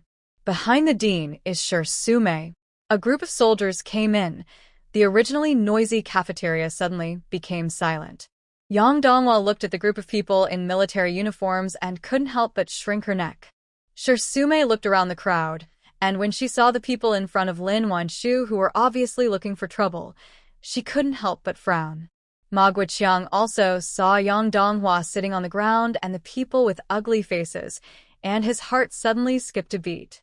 Without waiting for the commander to speak, he walked forward quickly. What's going on? Why are they all stuck here? Ma Guoqiang asked this, but his eyes were looking straight at Lu Guoyang. Dean, these people are here to cause trouble on purpose. As he spoke, he told Ma Guoqiang the whole story. Just at this moment, Army Commander Guo Jian also came over. Since this fellow villager's husband has a problem with his legs, you should help her take him to the hospital for a thorough examination and treatment. As he said this, he looked at Yang Donghua with a smile again. Don't worry, fellow villager. The military hospital has many excellent orthopedic doctors who can definitely help heal your husband's leg. Hearing this, Yang Donghua's face suddenly turned pale, and his whole body began to tremble uncontrollably. The burly man who had been so aggressive just now had somehow shrunk behind the crowd, looking like he was ready to run away at any time. No. No. No need. Commander. My man. He thought about it for a long time but couldn't figure it out. At this moment, Yang Donghua's mind was blank, with only one thought left, which was finished. Seeing her expression, the people present became more and more certain that she came to cause trouble for Lin Wan Shu on purpose. Guo Jian still said in a good-tempered manner, "Don't be afraid, fellow villagers. If you have any difficulties, just tell us directly. We will do our best to help you if we can." But as soon as he finished speaking, the sturdy cousin ran towards the gate. However, there were so many soldiers in the cafeteria, and they had already noticed his movements. When they saw him trying to run, someone immediately stepped forward to stop him. The smile on Guo Jian's face disappeared. "Why are you running away? Don't you want justice? Tell me, I'll support you." Hearing this, Yang Donghua seemed unable to bear the pressure any longer. She rolled over, got up and knelt on the spot. I'm sorry, Commander. "It's not my fault. They forced me to do it. My husband's legs are fine and he can walk. Yesterday afternoon they sent someone to threaten me and asked me to blackmail Dr. Lin. I didn't want to do that. Please forgive me." When they heard that he was indeed here to blackmail them, everyone present was suddenly shocked. The sturdy cousin and 3 other men were also detained on the spot. A young soldier came forward and helped Yang Donghua up and did not let her kneel. How could there be any smile on Guo Jian's face at this moment? Looking at Yang Donghua seriously, he said earnestly, "The person you should apologize to is not me, but this doctor. She saved your husband, and you are repaying her with evil. This kind of behavior is unacceptable." How could Yang Donghua have the face to see Lin Wan Shu? Covering her face with her hands, she lowered her head and stammered, I'm sorry. Dr. Lin Wan Shu's face was very cold. "Not all apologies can be forgiven. I sympathize with you because you have 5 children to raise. I prepared the ointment myself and didn't charge you much money, but in the end, I got struck by lightning for my kindness. If you really care about your children, don't do such an immoral thing. She should apologize. After all, I don't owe her anything." However, Lin Wan Shu was not willing to force herself to say, "It's okay." Her forgiveness wasn't so cheap. Hearing this, Yang Donghua's shoulders visibly collapsed. Her hands were still covering her face, tears dripping down her cheeks. But everyone present had seen how she had blackmailed people just now, and no one sympathized with her at all. Without Guo Jian's order, several soldiers took the men away on their own initiative. This situation can only be handled by the local public security bureau. The troublemakers were taken away, but the onlookers still did not disperse. Everyone was full of curiosity. What is the commander doing here? Just as I was thinking this, I saw Shirsume walking up to Lin Wan Shu. "Comrade Wan Shu, the commander wants to see you." Hearing that the chief was actually here to see Lin Wan Shu, everyone present couldn't help but gasp. What does the chief want to see Lin Wan Shu for? Lin Wan Shu had met many leaders in Beijing, so she was not very nervous when facing Guo Jian. Instead, he greeted him gracefully. "Heko, chief." Guo Jian was very impressed by her calm and composed performance just now. Now that he saw that she was neither humble nor arrogant, there was a little more admiration in his eyes. "Are you Comrade Lin Wan Shu?" "Sir, I am Lin Wan Shu." Guo Jian nodded with a smile on his face and then said, "I came here today because I have something to ask of you." When these words were spoken, the onlookers almost dropped their jaws in shock. What on earth could it be that would make a military commander come to Lin Wan Shu in person and ask her for a favor? "I don't deserve it. If you have anything to say, just tell me. I will do my best to do it." Lin Wan Shu spoke quickly, with just the right amount of humility and sincerity on her face. Hearing this, Guo Jian laughed heartily and then asked if he could step aside to talk. He Wenju didn't know what he was going to do, so she looked at Lin Wan Shu with some concern. Lin Wan Shu patted her hands, motioning for her to eat first, and then she followed Guo Jian. the dean and Shirsume, facing the envious and amazed gazes of the crowd. The group arrived at the office. Guojian didn't waste any words and got straight to the point. To be honest with you, Comrade Lin, I came here just for your ointment. Hearing this, Lin Wan Shu was a little surprised. She had only used it on 2 or 3 patients. How did he get the news so quickly? Guojian understood her confusion. Comrade Ma Guoqiang recommended it to me. He said you used an ointment to cure 2 patients who were facing amputation. This is not a secret. Not only do people in the orthopedics department know about it, but almost everyone in other departments has heard of it. Lin Wan Shu didn't know what his ultimate goal was, so she didn't say anything and just listened quietly. I came here to get some ointment from you to save someone in the provincial capital. Guojian didn't come here on purpose. He just happened to be in city next door and heard that there was an ointment in Win City that was particularly effective in treating injuries, so he came here. Heard that she was just asked to prescribe some medicine, she looked a little hesitant. Yes, it is possible, but my drug has just been developed and has not yet undergone large-scale clinical trials. In fact, this medicine has been verified by her repeatedly, and there is no problem with its safety. But she thought it would be better for her to explain the situation to him in advance. Hearing this, Guojian was happy. You are really interesting, young comrade. I have heard of your name. The 2 wound ointments you used before were not clinically tested, but they were later proven to be very effective and had no side effects. I believe in your ointment. Besides, the patient is now facing amputation. How could the situation be worse than it is now? Having said everything that needed to be said, Lin Wan Shu did not delay and went straight back to the dormitory to get him 2 large boxes and explain to him in detail how to use it. Guojian naturally didn't need to remember how to use it, as someone next to him had already written it down quickly with a pen. After finishing it, he showed it to Lin Wan Shu for review. After confirming that there were no problems, he gave it to Guojian. Guojian was a busy man. After taking the ointment, he did not stay for long. He just patted Ma Guoqiang on the shoulder. Comrade Xiaolin is a talented person. You must train him well. If someone could easily develop such a powerful medicine for injuries, what else could he be but a talent? Without Guojian's words, Ma Guoqiang now also treats Lin Wan Shu as a treasure. After all, as an intern, he has cured 3 or 4 difficult and complicated cases so far. Where can he find such talents? He had already made up his mind that once she passed her internship, he would keep her in their military hospital no matter what. I will, don't worry, sir. Ma Guoqiang assurd. Guojian nodded with satisfaction, thanked Lin Wan Shu, and then left. But before leaving, he did not forget about Yang Donghua's visit to the hospital to cause trouble. We must urge the Public Security Bureau to find out who sent them here. After giving the instructions, Guojian, who had come in a hurry, left in a hurry again. Although he didn't stay for long, his arrival still surprised Lin Wan Shu. With his level, there's no need for him to make a special trip, right? But soon she no longer cared about these. Because within 2 days, news about Yang Donghua came out. Comrade Lin Wan Shu, we have already investigated clearly. It was a group of bullies who suddenly came up with an idea and sent Yang Donghua to blackmail you. Came to inform Lin Wan Shu was Mu Weiguang, who had gone to the family compound a few days ago. Perhaps because he knew that his words were not credible, he looked a little uncomfortable. Lin Wan Shu not know that this investigation result was just a lie.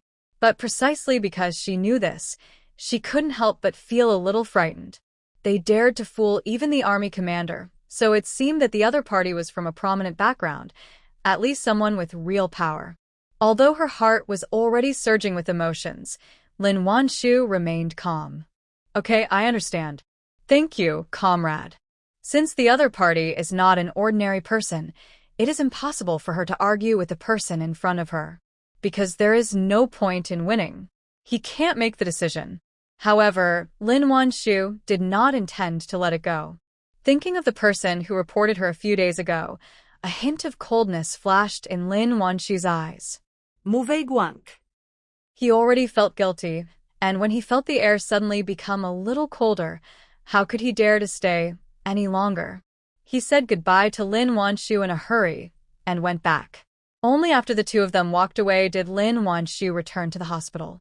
It was time to get off work, and except for those on duty in the emergency room, everyone else went to the cafeteria. Lin Wan Shu returned to her clinic and was about to pack up when Hyun-ju arrived. Hyun-ju has now entered the machinery factory and become a formal worker. But maybe because she had just joined the factory, she would get her meals from her own canteen every afternoon and eat with her. Seeing that Lin Wan Shu looked unhappy, Hyun-ju felt a little strange. Wan Shu, what's wrong? Lin Wan Shu did not hide anything and told her that Yang Donghwa's case had been closed. Hyun-ju. She had heard about Lin Wan Shu being targeted for 2 consecutive days. However, Hyun-ju did not say anything about abusing power. Someone who came from a noble family in her previous life, she knew better than anyone that there was no such thing as absolute fairness in this world. As long as the general direction is correct, those rats in the gutter will sooner or later be crushed under the wheels of history. What are you going to do? If you need my help, just let me know. Hearing this, Lin Wan Shu couldn't help but feel touched, but more surprised. She didn't expect Hyun-ju to react like this. No criticism, no meaningless rants. Instead, ask her directly what she wants to do and whether she needs help. This made Lin Wan Shu unable to help but feel admiration from the bottom of her heart. As a result of these days of getting along, Lin Wan Shu has a deeper understanding of her character. Therefore, knowing that she was not just being polite, she did not refuse. I heard that the cabinet committee building is diagonally opposite your machinery factory. If it's convenient for you, please help me keep an eye out for someone. During this special era, the cabinet committee has taken charge of the vast majority of functions that originally belonged to the government. This unit, Lin Wan Shu couldn't think of any other unit that could manipulate the Public Security Bureau to commit fraud. Hearing this, Hyun-ju did not hesitate and did not even ask who she was paying attention to, but nodded directly. Okay, leave it to me. She was an intelligence officer in her previous life, so keeping an eye on one person was not difficult at all for her. Deciding to ask her for help, Lin Wan Shu did not hide anything and told her about Chi Honglian's report on her a few days ago. Hyun-ju naturally knew Chi Honglian. When she heard this, her expression suddenly became a little strange. Wan Shu, to be honest, I actually ran into her on my way back from having dinner at your place yesterday afternoon. Although it was dark and she couldn't see clearly, she had good eyesight and could still recognize it roughly.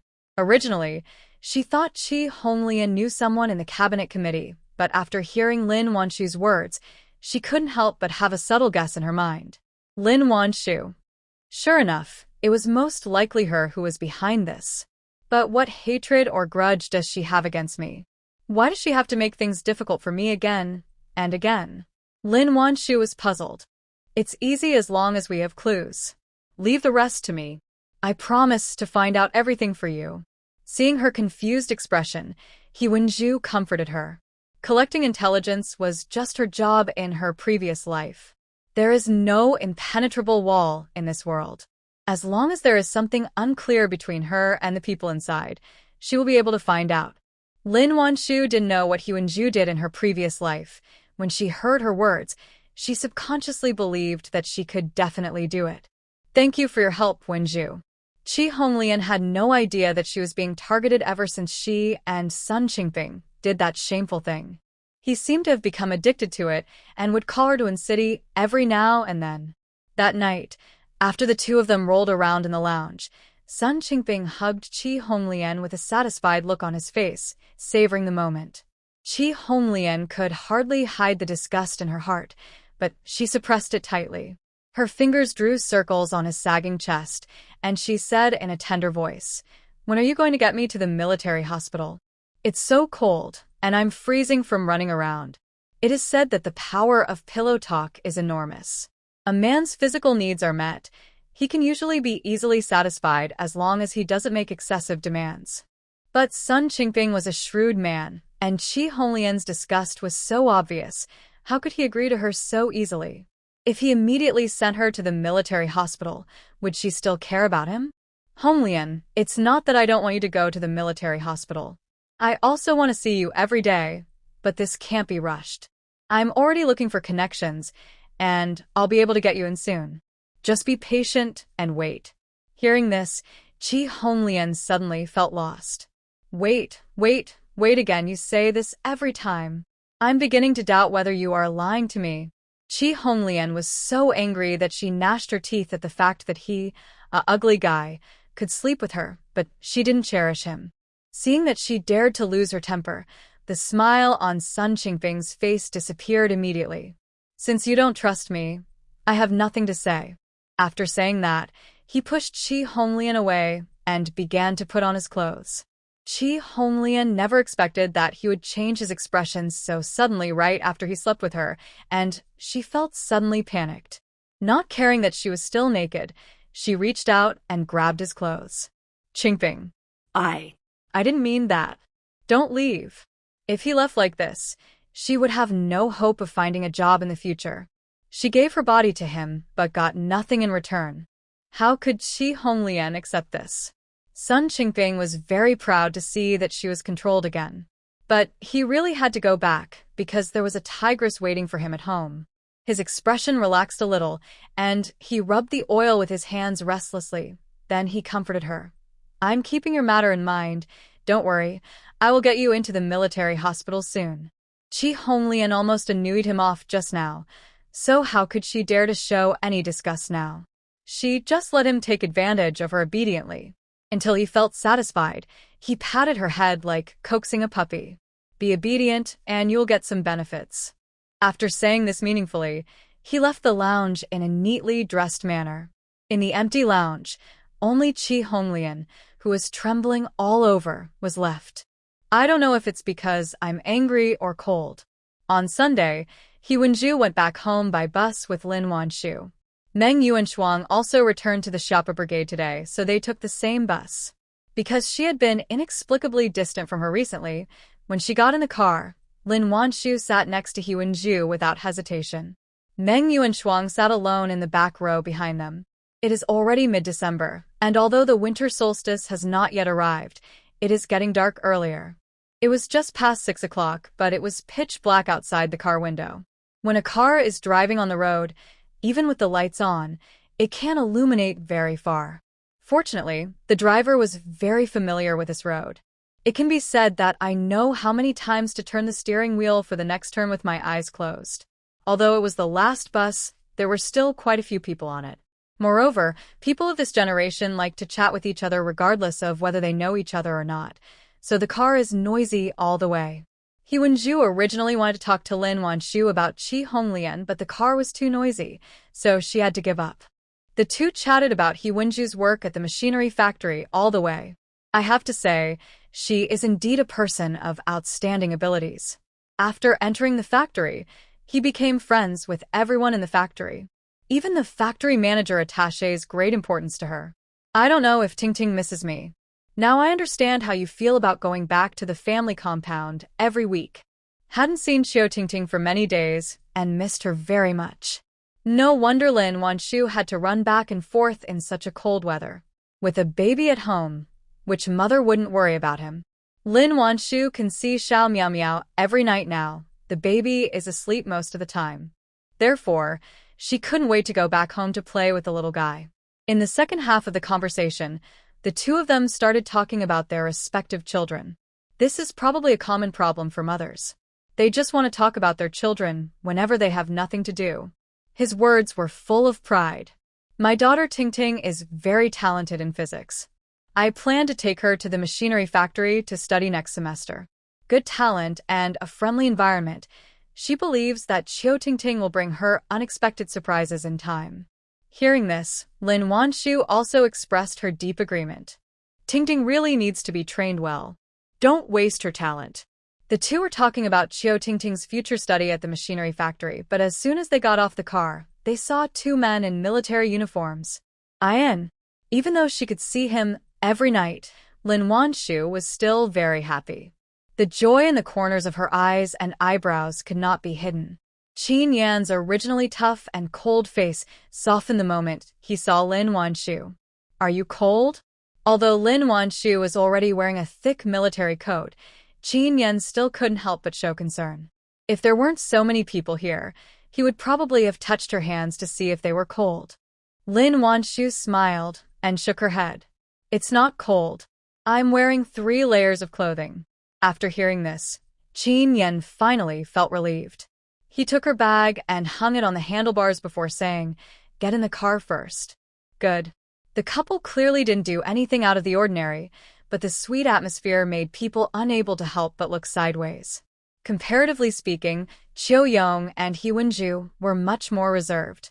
Maybe it's because the two of them are not very familiar with each other. In addition, when Chiu Yong heard that He Wenju was going to take Chiu Tingting to the machinery factory to study, his face looked a little strange. If both mother and daughter go to Wen City, will she still come back to the family compound to see herself? Chiu Yong had no doubt that he meant nothing to her. Even though she is now sober and belongs to herself, her heart is still filled with too many things.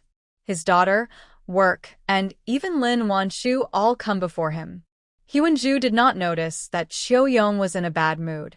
Getting off the car, she walked straight towards him. "Where's Tingting? Is she home?" As soon as they met, He Wenju couldn't wait to ask. Chiu Yong. Sure enough, he shouldn't have expected too much. "Tingting is waiting for you at home. She said she would come to pick you up, but it was too cold, so I didn't let her come." Chiu Yong said this without blushing or breathing heavily. "You can't tell at all that I just don't want to be a light bulb." He Wenju did not suspect anything. When she heard that Tingting was waiting for her at home, how could she bear it? If it weren't for the good upbringing ingrained in her bones, she would probably have jumped on the bicycle by now. However, when riding a bicycle on this kind of mountain road, you can only sit upright for safety reasons. You can't sit sideways, and there is no elegance at all. Although she was not used to it, He Wenju still forced herself to cross over the back seat and sit on it. As soon as I sat down, Chiu Yong's voice came from the front. "Hold on, I'm going to ride my bike." Hearing the urgency in his voice, He Wenju's heart skipped a beat. Uncomfortably, only to see Lin Wan Shu's hand already in Qin Yan's pocket. He Wenju. Lin Wan Shu had just gotten into the car, hesitated for a moment, turned to look at Meng Yuanshuang, and wanted to ask her if she needed a ride. Although she didn't know why she distanced herself from her, she couldn't bear to let a woman walk home at night in the middle of winter. Would be worried if she ran into criminals on the way. But before she could open her mouth, she saw a man of medium build walking up to Meng Yuanshuang. "Can't you go home by yourself? It's so cold, and you still let me go all the way to pick you up. Do you think you're a lady from the old society? Which woman is as hypocritical as you?" Meng Yuanshuang could be happy that her man really came to pick her up. She heard these words, and her face suddenly felt hot, and she felt extremely embarrassed.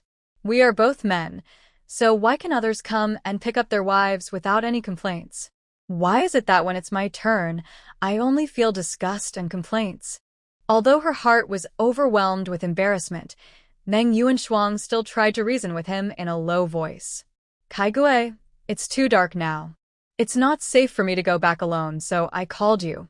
But when Chen Kaigui heard this, he couldn't help but sneer. "With a bean sprout like you? You have no chests and no butt. Who would be so blind as to choose you?" Hearing these insulting words, Lin Wan Shu couldn't help but frown. "No matter what she looks like, she is your wife. Why do you despise her? If you don't like her, why did you marry her? If you marry her and don't take responsibility, are you still a man?" Chen Kaigui had always treated Meng Yuanshuang as a scolda, and he had gotten used to it over the years. He never thought that someone would help Meng Yuanshuang scold him. He was immediately furious. "I can scold my wife if I want to. What does it have to do with you?" Before Chen Kaigui could finish his curse, he was met with a pair of cold eyes. Instantly, all the blood in his body seemed to be frozen. The words were stuck in my throat before they came out. Even roosters know to protect their mates. "Are you worse than a chicken?" Being despised, Chen Kaigui's face suddenly turned red. But due to his momentum, he didn't dare to say a word. Meng Yuanshuang glanced at the imposing Qin Yan and then looked at her own man who was only good at bullying others at home. She felt confused and didn't know what to feel. In the end, she ignored Chen Kaigui and walked out of the station with her head down. Lin Wan Shu looked at Meng Yuanshuang's back, a hint of doubt flashing in her eyes. What happened to her? But before she could think about it, Qin Yan turned around and said, Sit down, we'll go back first. Oh, unable to figure it out, Lin Wan Shu didn't care anymore. He grabbed Qin Yan's clothes tightly and said, I'm ready, let's go. As soon as he finished speaking, 2 bicycles drove out of the bus station one after the other. Because it was very dark, both men carried flashlights when they went out. Qin Yan tied the flashlight directly to his hat and didn't let Lin Wan Shu take it. It was Qiuyong's first time to pick someone up and he had no experience, so Hyunju was the one who took the flashlight in the end. However, their relationship is not as close as Lin Wan Shu's. Hyunju would not put her hands into Qiuyong's pockets and she didn't feel anything when holding the flashlight. But when Qiuyong saw that Lin Wan Shu did not hesitate to put both hands in Qin Yan's pockets, he was immediately envious. Finally, he ignored Hyunju's resistance and forced her other hand into his pocket. It's cold, don't get frozen, Qiuyong said seriously. Hyunju. She originally wanted to take her hands out, but the weather was too cold, and the man's body was like a furnace. As soon as her hands were in his pockets, she immediately felt a lot warmer all over. In the end, driven by instinct, she was unable to take her hand away. The 2 bicycles returned to the family compound one after the other. Not long after entering the family compound, I saw several lights on. If you look closely, aren't they the wind-powered light bulbs made by Hyunju? When passing the first light, several figures suddenly rushed out from the door. Mother! Mom, you're back! Xiao Tingting ran the fastest and rushed directly to Hyunju and hugged her. Wow! You're finally back. I thought you didn't want me anymore. Although she said she went to work, Xiao Tingting couldn't help but have wild thoughts. She ran away quietly because she thought I was disobedient. Hyunju felt sad when she saw her daughter crying. Silly. How could my mother not want you? I am going to work. I will tell you in detail later. My workplace is so much fun. After hearing her talk about her workplace, Xiao Tingting stopped crying. Really? Mom, what does a machinery factory look like? Can I go and see it next time? Xiao Tingting is now very interested in all mechanical things. If she were not so young, she would want to work in a machinery factory like her mother. Okay, I'm going to take you there. Hyunju was just about to say that she was planning to send her to the machinery factory to study, but before she could open her mouth, she was interrupted by Qiuyong. You must be tired after working all day. Go home and have a meal and take a shower first. Don't freeze at the door. Being interrupted, Hyunju didn't think much about it. Look at me. I forget everything when I'm happy. Let's go back first. Wan Shu, you guys should go home early too. Lin Wan Shu had just picked up her chubby little baby, and when she heard this, she quickly responded. Okay, let's go first. See you tomorrow. They will definitely make an appointment to go to work together tomorrow. Xiao Miao Miao hugged her mother's neck tightly with both hands and kept calling Mom, Mom. Lin Wan Shu was not impatient. She responded every time the little guy called her. The Shun Xiai brothers and Feng Jianxi and 2 other people followed beside them, chattering and asking questions about this and that. Annie, is it cold in Moon City? We are freezing here. And Wanwan, are we going to grill fish again tomorrow? The grilled fish we had last time was so delicious. Lin Wan Shu responded to Xiao Miao Miao. She also took the time to answer a few questions from the little ones. She was so tired that her mouth was almost smoking before she returned home. Already past 7 o'clock when I got home. The weather was too cold, so Lin Wan Shu asked the 3 little ones to go home. Although Shin Yu and the others were not very willing, they were afraid that if they did not listen to Lin Wan Shu, they would annoy Qin Yan, so they had to go back obediently. After returning home, Lin Wan Shu prepared to make some simple noodles to deal with it. It was like this every time she came back. But today, before Lin Wan Shu started cooking, she unexpectedly discovered that there were 2 dishes warming in the big iron pot, and there was cooked porridge in the small aluminum pot. You did it? Lin Wan Shu asked in surprise. But the dish didn't look like something he could make. It wasn't me. Qin Yan had just come out of the military camp and went straight to the station to pick up Lin Wan Shu. He had no time to cook. When he saw the food warming in the pot. Seeing this, how could Lin Wan Shu not guess? This must have been done by one of the military wives. I guess these dishes were given to her by others. I just don't know who helped her do this. I'll ask tomorrow. Lin Wan Shu felt warm inside as she could eat a hot meal as soon as she got home. This feeling of giving, having others see it, and giving back in return is really too wonderful.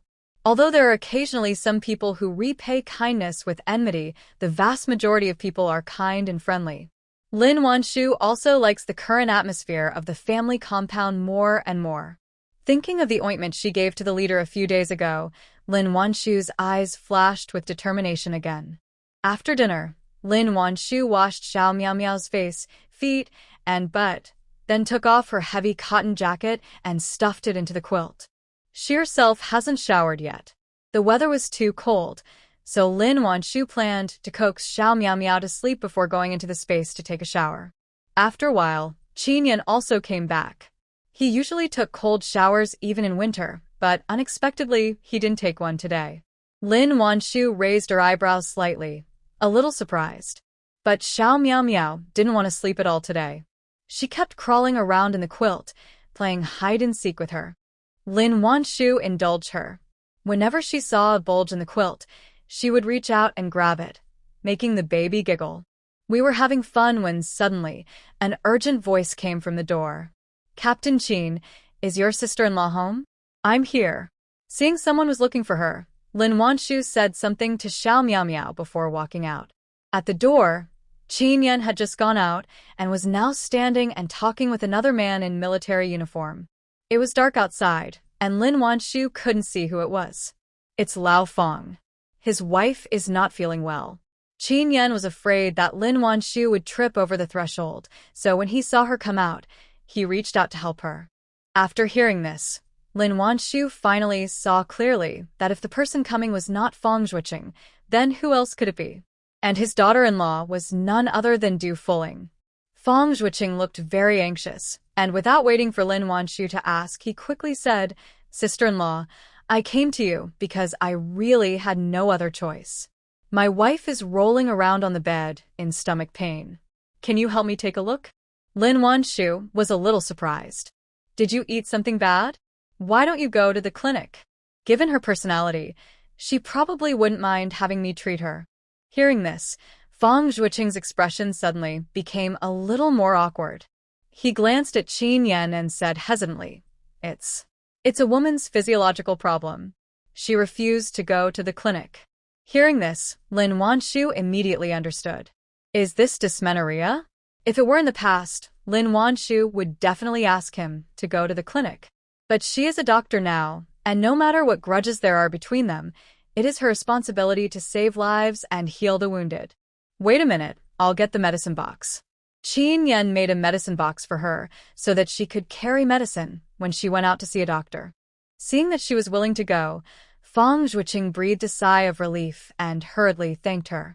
Lin Wan Shu did not delay and went to the next room to get the medicine box, then went out with Feng Zhuqing. Xiao Miao Miao saw that her mother was about to leave. She immediately refused and made a fuss on the bed, asking to find her mother. There was no other choice. Qin Yan could only put his coat on her and followed her out with him in his arms. Several people soon arrived at Feng's house. In the room, Du Fuling's face had turned blue from the pain, and she was covered in cold sweat. The pain made her consciousness become a little fuzzy, and she wailed uncontrollably. Old Feng. Old Feng. It hurts. Feng Zhuqing felt very uncomfortable seeing her in so much pain. He walked over quickly, took her hand and comforted her. "Fuling, don't worry, I've called Sister Wan Shu over. She will definitely be able to find a way." Du Fuling always has menstrual pain, but never as severe as it is now. In pain.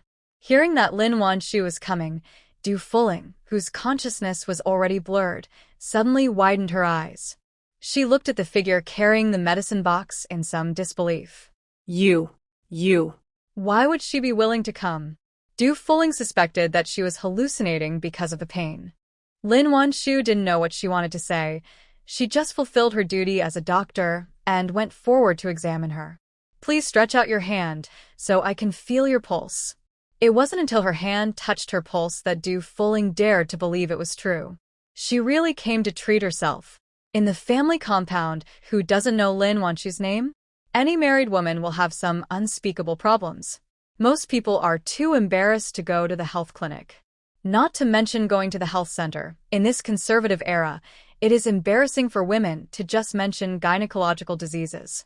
Now that Lin Wan Shu could see a doctor, they had a place to go. Through word of mouth, everyone in the entire family compound knew that Lin Wan Shu was not only good at treating external injuries, but was also extremely effective in treating women's problems. Du Fuling had long wanted to find Lin Wan Shu to take a look at herself. But when she thought about the trouble she had caused with others in the past, she felt ashamed. Who would have thought that someone would actually come to my house to treat me? Looking at the person in front of her who was taking her pulse seriously, Du Fuling felt mixed emotions. Her lips moved. She wanted to say something. But when the words came to her lips, a sharp pain came again, and her face changed. Seeing how much pain she was in, Lin Wan Shu didn't delay and planned to give her acupuncture to relieve the pain first.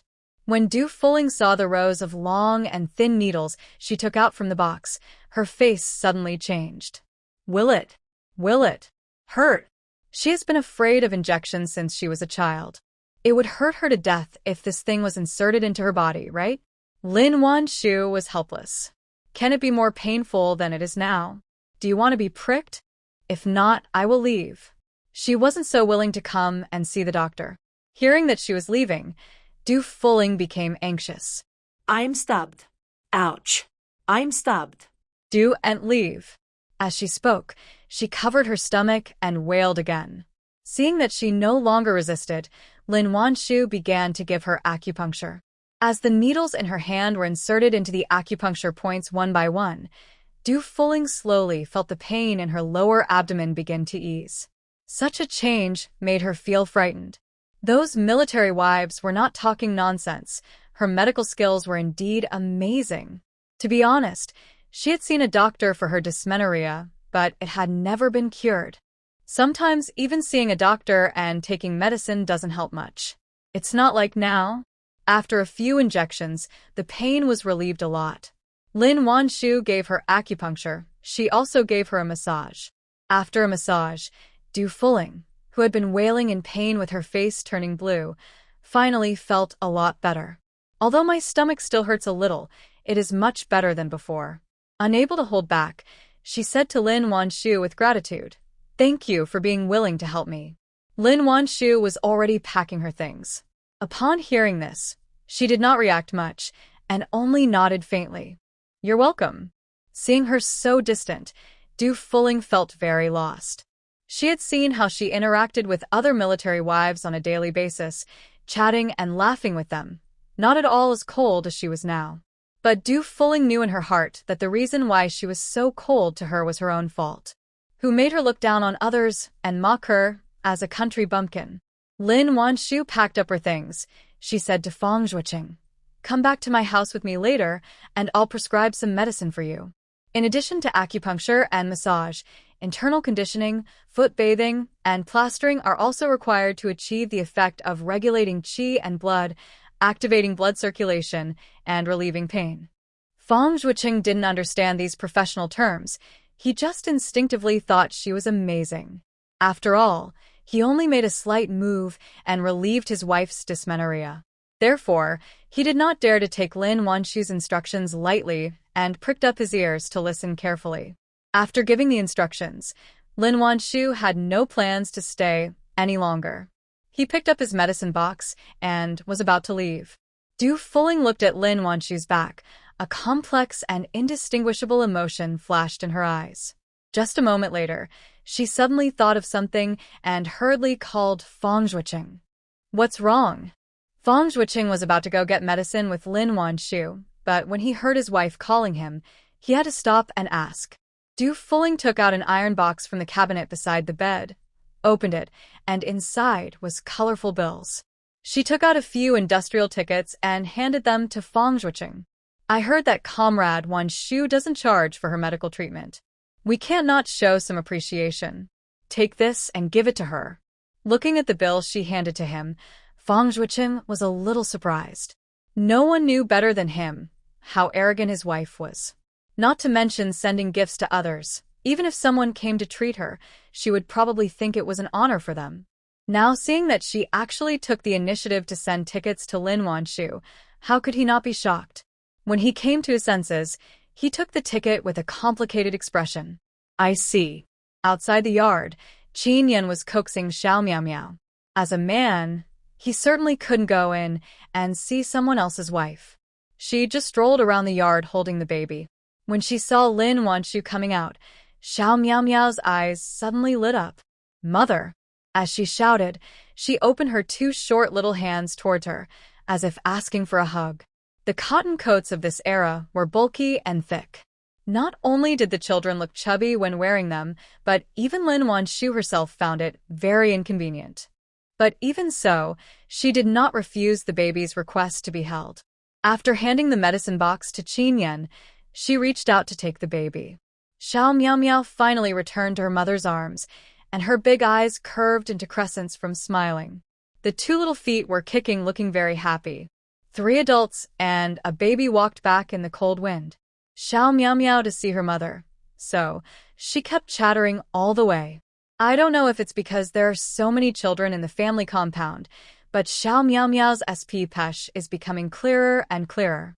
Sometimes I can even speak short sentences of 4 or 5 words. Mom, look, moon brew. Xiao Miao Miao stretched out her chubby little hand and pointed at the crescent moon in the sky. It's the moon, not the moon wine. Lin Wan Shu corrected. Moon lang? Xiao Miao Miao tilted her head and looked at Lin Wan Shu, as if asking herself if what she said was right. Just at this moment, Shen Yu's voice came from a passing window. Sister, it's the moon. When Xiao Miao Miao heard Shen Yu's voice, her eyes lit up and she pointed at the window and shouted, Elder brother. But just as she finished shouting, she heard a bang from inside, as if something fell to the ground. Then came Shen Yu's angry voice. Shenchi. What did you put under the window? It made me fall, and it hurts so much. In the room, Shen Xiai rolled his eyes suspiciously. You set the rat trap yourself. Shen Yu. Oh, he forgot about that. In the house, so he took a cage to see if he could catch one. Unexpectedly, he not only failed to catch the mouse, but also fell down. The worst part is, he embarrassed himself in front of his sister again. Outside the window, Lin Wan Shu listened to the two brothers bickering and felt a little amused. Shen Yu, it's late. You should go to bed early and play with your sister tomorrow. After hearing this, Shen Yu, who originally wanted to open the window, had to give up regretfully. Okay then, goodbye, sister. I'll see you tomorrow. Next time he must perform well and let his sister see his bravery and power. Goodbye. Xiao Miao Miao turned around without any reluctance and pointed forward, saying, Go home. Shen Yu looked heartbroken. She just left like that? Why don't you say a few more words to me? Shen Xiai didn't bother to pay attention to him. He just pulled the quilt over himself and went to sleep. He was in a bad mood because he couldn't talk to his sister. Shen Yu. It was a wrong payment after all. On this side, Lin Wan Shu's family of 3 took Fong Zhuqing home to get medicine, while on the other side, Qiu Yong felt terrible when he saw his daughter snatching the quilt from him. Ting Ting, you're grown up now, you should go back to your room and sleep, Qiu Yong said with a straight face. But Qiu Tingting hasn't seen He Wenju for almost a week, so how could she be so easily fooled? Dad, you're gay and Mom and I are both girls. You should sleep in another room. As she spoke, she hugged her fragrant mother and squinted her eyes with happiness. If she had said this in the past, she would definitely not have dared to say it. But now it's different. Her mother has become stronger and will protect her, so she doesn't have to worry about being scolded by her father. Seeing her occupying his place and his arms, Qiu Yong's forehead veins throbbed. But He Wenju had no intention of helping him at all. She even said to him with a smile, Captain Qiu, it's very late. You should go to sleep next door. Please turn off the lights for me before you go out. Qiu Yong. He didn't want to go out at all. He just wanted to carry the troublesome light bulb to the next room. But he knew He Wenju's character. He seems to be very polite and good at speaking, but in fact he has more ideas than anyone else. If he really dares to take Qiu Tingting to the next door, she might run away with the baby tomorrow. He exhaled heavily and looked at her with some resentment. No. Having said that, he turned around reluctantly and went out, turning off the light. The room was plunged into darkness in an instant. Wan-ju heard the door creak shut, and she breathed a sigh of relief. Although it was a bit selfish, she was really afraid of him. The physical exertion required to be a soldier is not something that ordinary people can endure. She didn't want to feel sore all over again like last time. Without the man who was eyeing her covetously, Wan-ju soon fell asleep while holding her sweet and soft daughter. But she was obviously relieved too early. Of the night, a dark shadow tiptoed into the house. Then, Chiu Tingting, who rolled to the side of the bed, was carried out quietly. Wan-ju was still unaware of anything and was immersed in her sleep, until a heavy body pressed down on me. Early the next morning, Lin Wan Shu went to check Tang Xiangdong's leg. Tang Qian had been waiting there long ago. Lin Wan Shu arrived. She brought out the steaming rice cake. Wan Shu, don't be in a hurry. Eat a piece of rice cake first and see how I cook it. It was Lin Wan Shu who taught her how to steam rice cakes. In the past, Tang Qian was reluctant to do it because her family had no money and there was not enough food for her to spend. Now I have taken my old father in, and although it is a bit hard work, I have finally saved some money and have surplus food. She was finally able to steam some rice cakes for everyone to taste. Seeing her look of anticipation in sharing good things with her, Lin Wan Shu couldn't help but feel a little enlightened. How incredible! Before, she was a stingy person who felt at a disadvantage if she didn't get any advantage. But now she has changed. Since you made it, I must try it. If it's not good, don't say I taught you to do it, or you'll ruin my reputation. Lin Wan Shu teased her jokingly.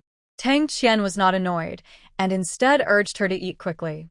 I followed every step you taught me, so it must be perfect.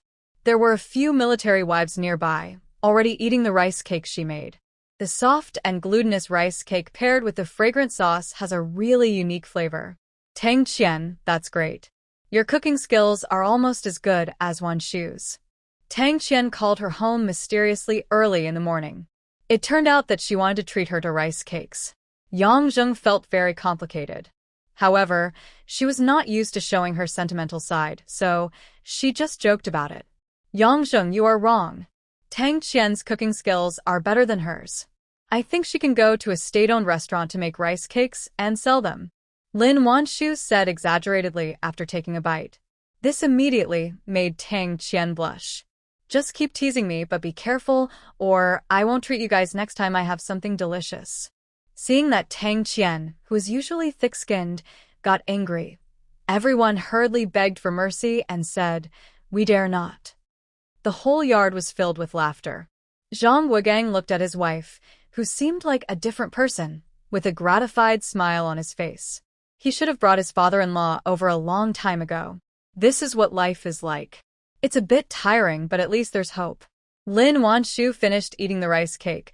She checked Tang Xiangdong's leg.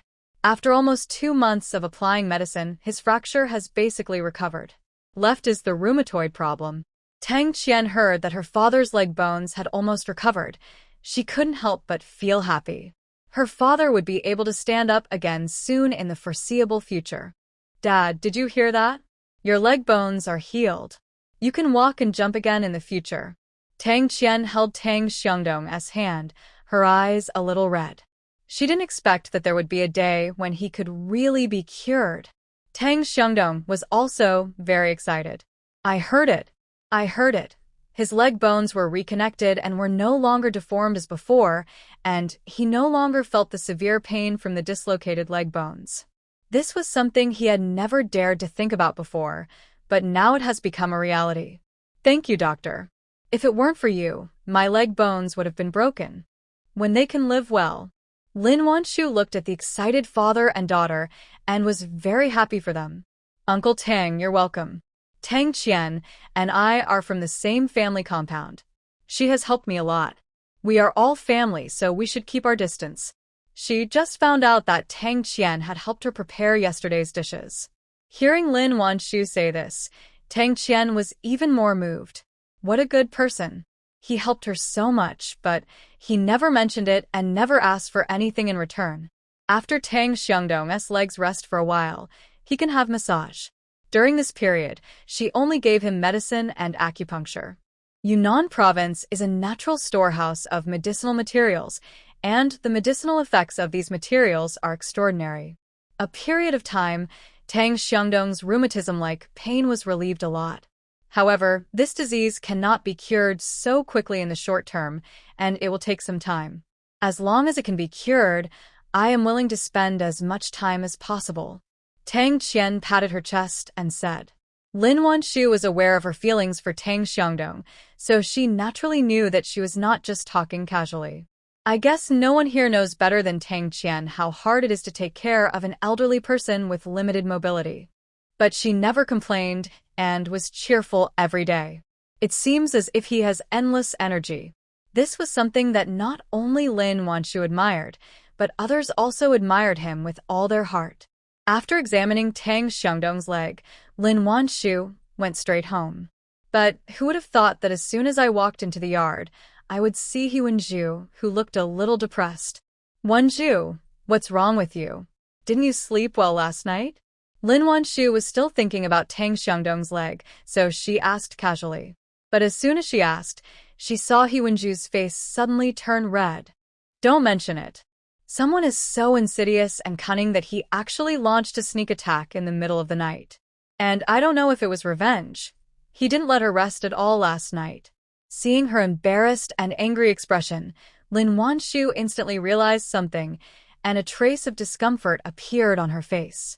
It seems that Captain Xiu's journey to pursue his wife is destined to be bumpy. Wenju was very angry. It was a private matter after all, and she couldn't bring it up and talk about it everywhere. Finally, she suppressed her anger and talked about Qi Honglian with Lin Wan Shu. I have already found out that she has an ambiguous relationship with the deputy director of the cabinet committee. Here is the information I wrote down. Take a look. As she spoke, she took out a piece of paper and handed it to Lin Wan Shu. Lin Wan Shu unfolded it. She read 10 lines at a glance and couldn't help but gasp. No wonder the deputy director of the cabinet committee is so bold. It turns out that his background is so strong. Unless the leaders in Beijing are completely overthrown, Sun Qingping will have to continue to be domineering for a while. Wan Shu, what are you going to do? Wenju asked again. It has been a long time since she last did this kind of intelligence gathering work, and she is now feeling a little itchy. Lin Wan Shu pursed her lips, a hint of coldness flashing across her eyes. After a pause, she leaned over to Wenju's ear and whispered. The more Wenju listened, the brighter her eyes became. Okay, Wan Shu, your idea is good. Leave it to me. I will make sure the message gets through. She was extremely excited at the thought of someone getting into trouble. Even the depression in my heart has lessened a bit. But she still felt a little awkward and didn't want to go back to see that person, so she just stayed with Lin Wan Shu. After a while, Qiu Tingting also came. She had obviously just woken up and looked sleepy. When she saw Wenju, she couldn't help but complain. Mom, why did you carry me to that room? Didn't you say you would sleep with me? Wenju. The heat on my face, which I had suppressed with great difficulty, surged up again. Lin Wan Shu on the side almost laughed out loud. So this is what happened last night. No wonder Wenju was so angry that she came to me early in the morning. Wenju looked at her daughter's accusing expression and was silent for a moment before she uttered a word. Did you sleepwalk back to your bed last night? It was clearly his evil deeds, yet he still had to help clean up the mess and deceive the child. Wenju became even angrier. Qiu Tingting has now become a brainless fan of Wenju, so she doesn't doubt her words. Oh, so that's the case. I was wrong about you. I'm sorry, Mom. Wenju. It's better not to apologize to her. She wants to be alone. Not daring to look into her daughter's innocent eyes, Wenju rubbed her face with her hands and said through gritted teeth, It's okay. Qiu Tingting. Mom is being weird today.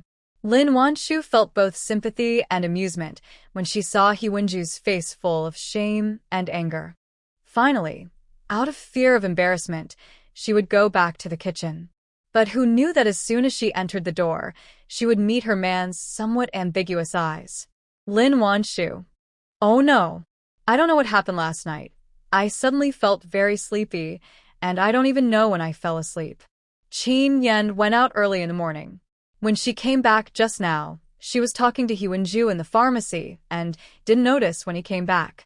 Meeting someone like this, Lin Wan Shu felt inexplicably guilty. "Where did you go this morning?"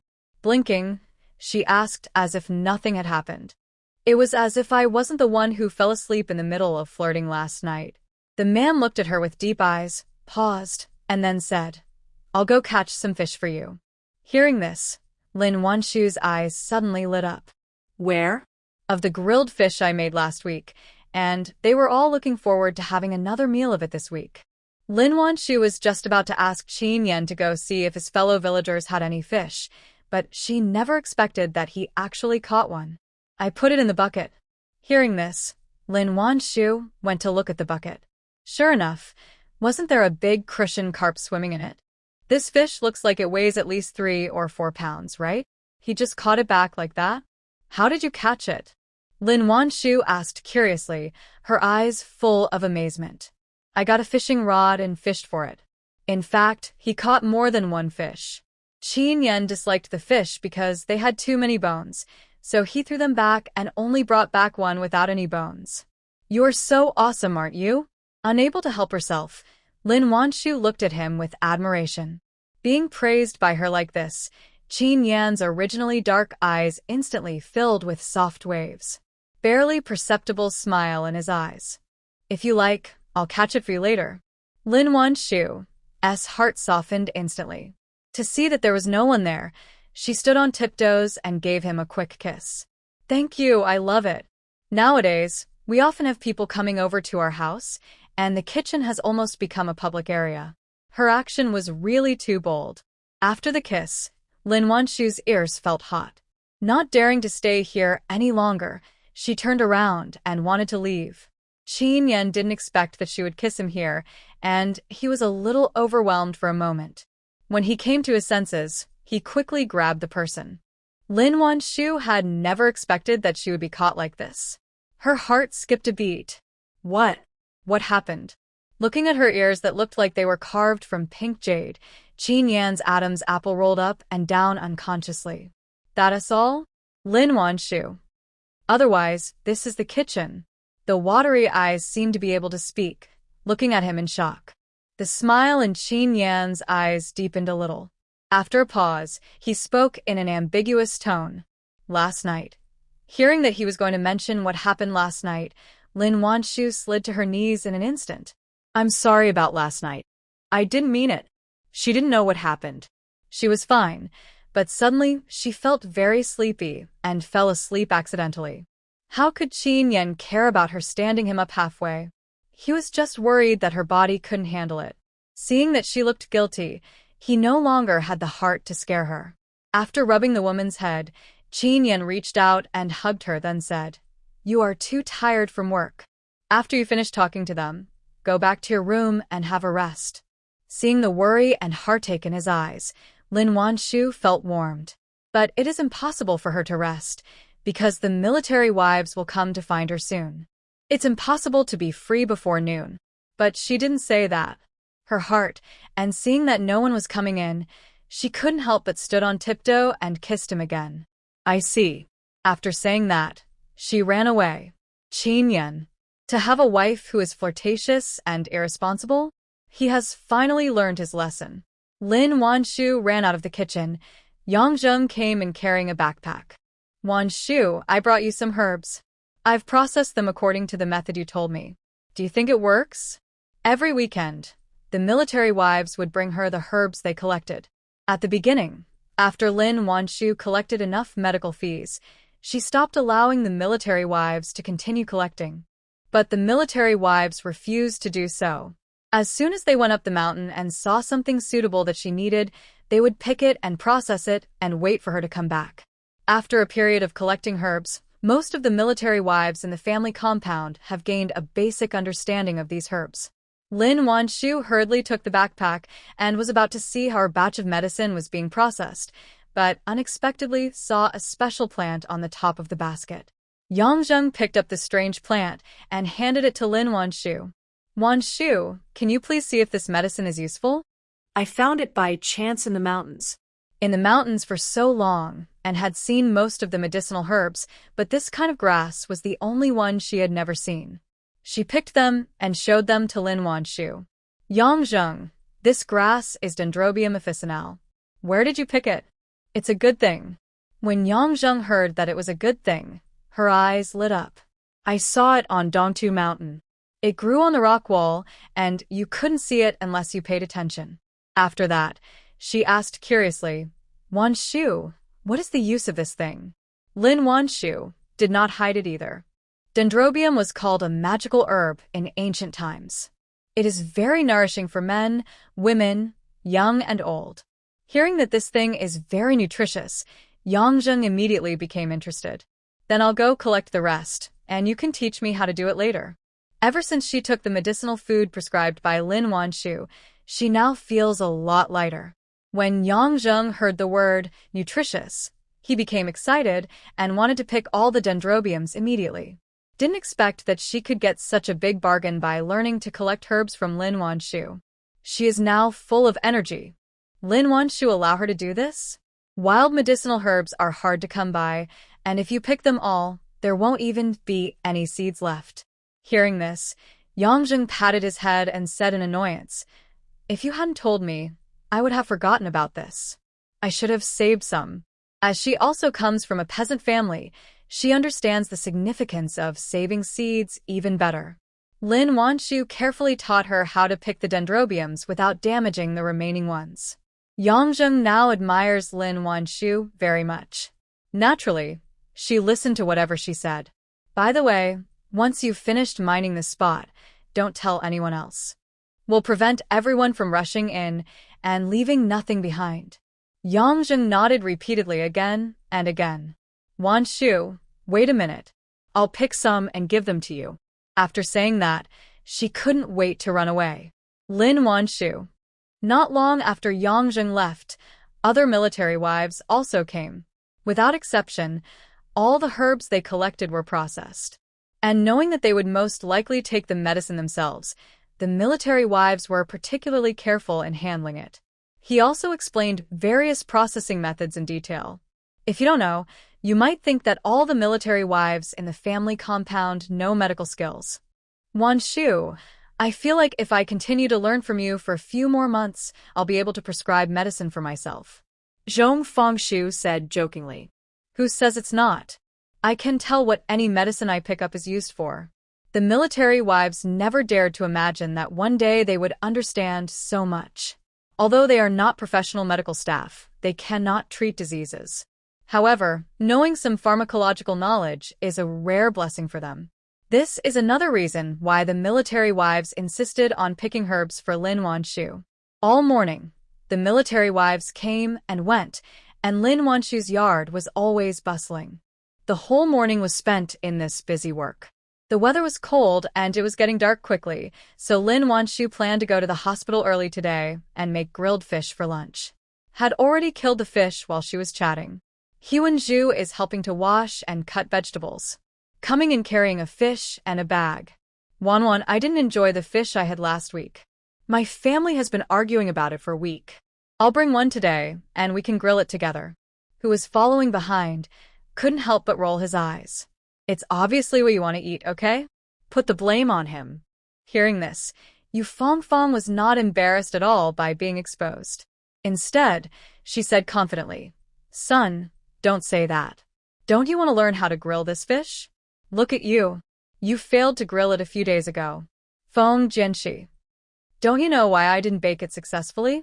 It was obviously because she didn't remember the sauce recipe that he failed. How dare you talk about him now? Hearing this, Yu Fongfong's face finally showed a little more embarrassment and she chuckled. Don't worry about the details. Lin Wan Shu, who was standing by, was once again amused by the mother and son. You? Really? How can you bully your son like this? After that, she turned to Feng Jianxi and said, Jianxi, come here, let me teach you how to grill fish. Feng Jianxi. What's the difference between this and ducking? All of these people treating him like a child laborer like this, don't they feel guilty? Feng Jianxi complained in his heart, but walked to Lin Wan Shu very honestly. "Aunt Wanwan, you have to teach me how to make the sauce today. Next time I will bake it for my sister." Once he has mastered the technique of grilling fish, he doesn't believe that his sister will not be amazed by him. Feng Jianxi thought with full fighting spirit. But Xiao Miao Miao and other children were roasting fire beside the brazier.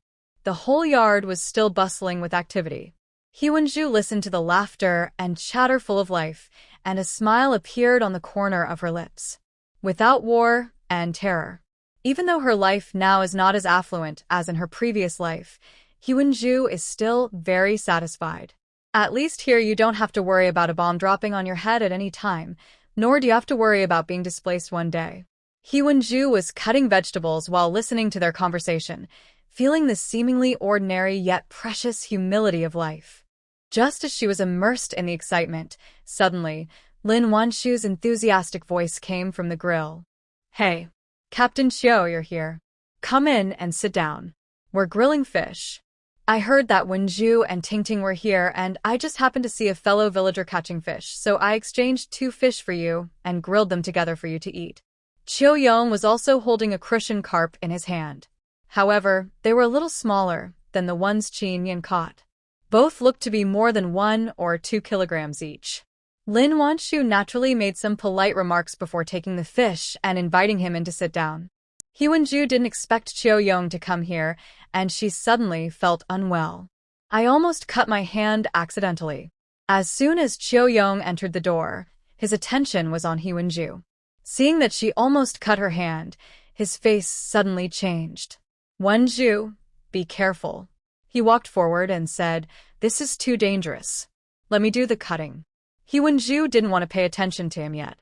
She snorted, left the vegetable garden, and went to warm herself by the fire. If he likes to cut, let him cut.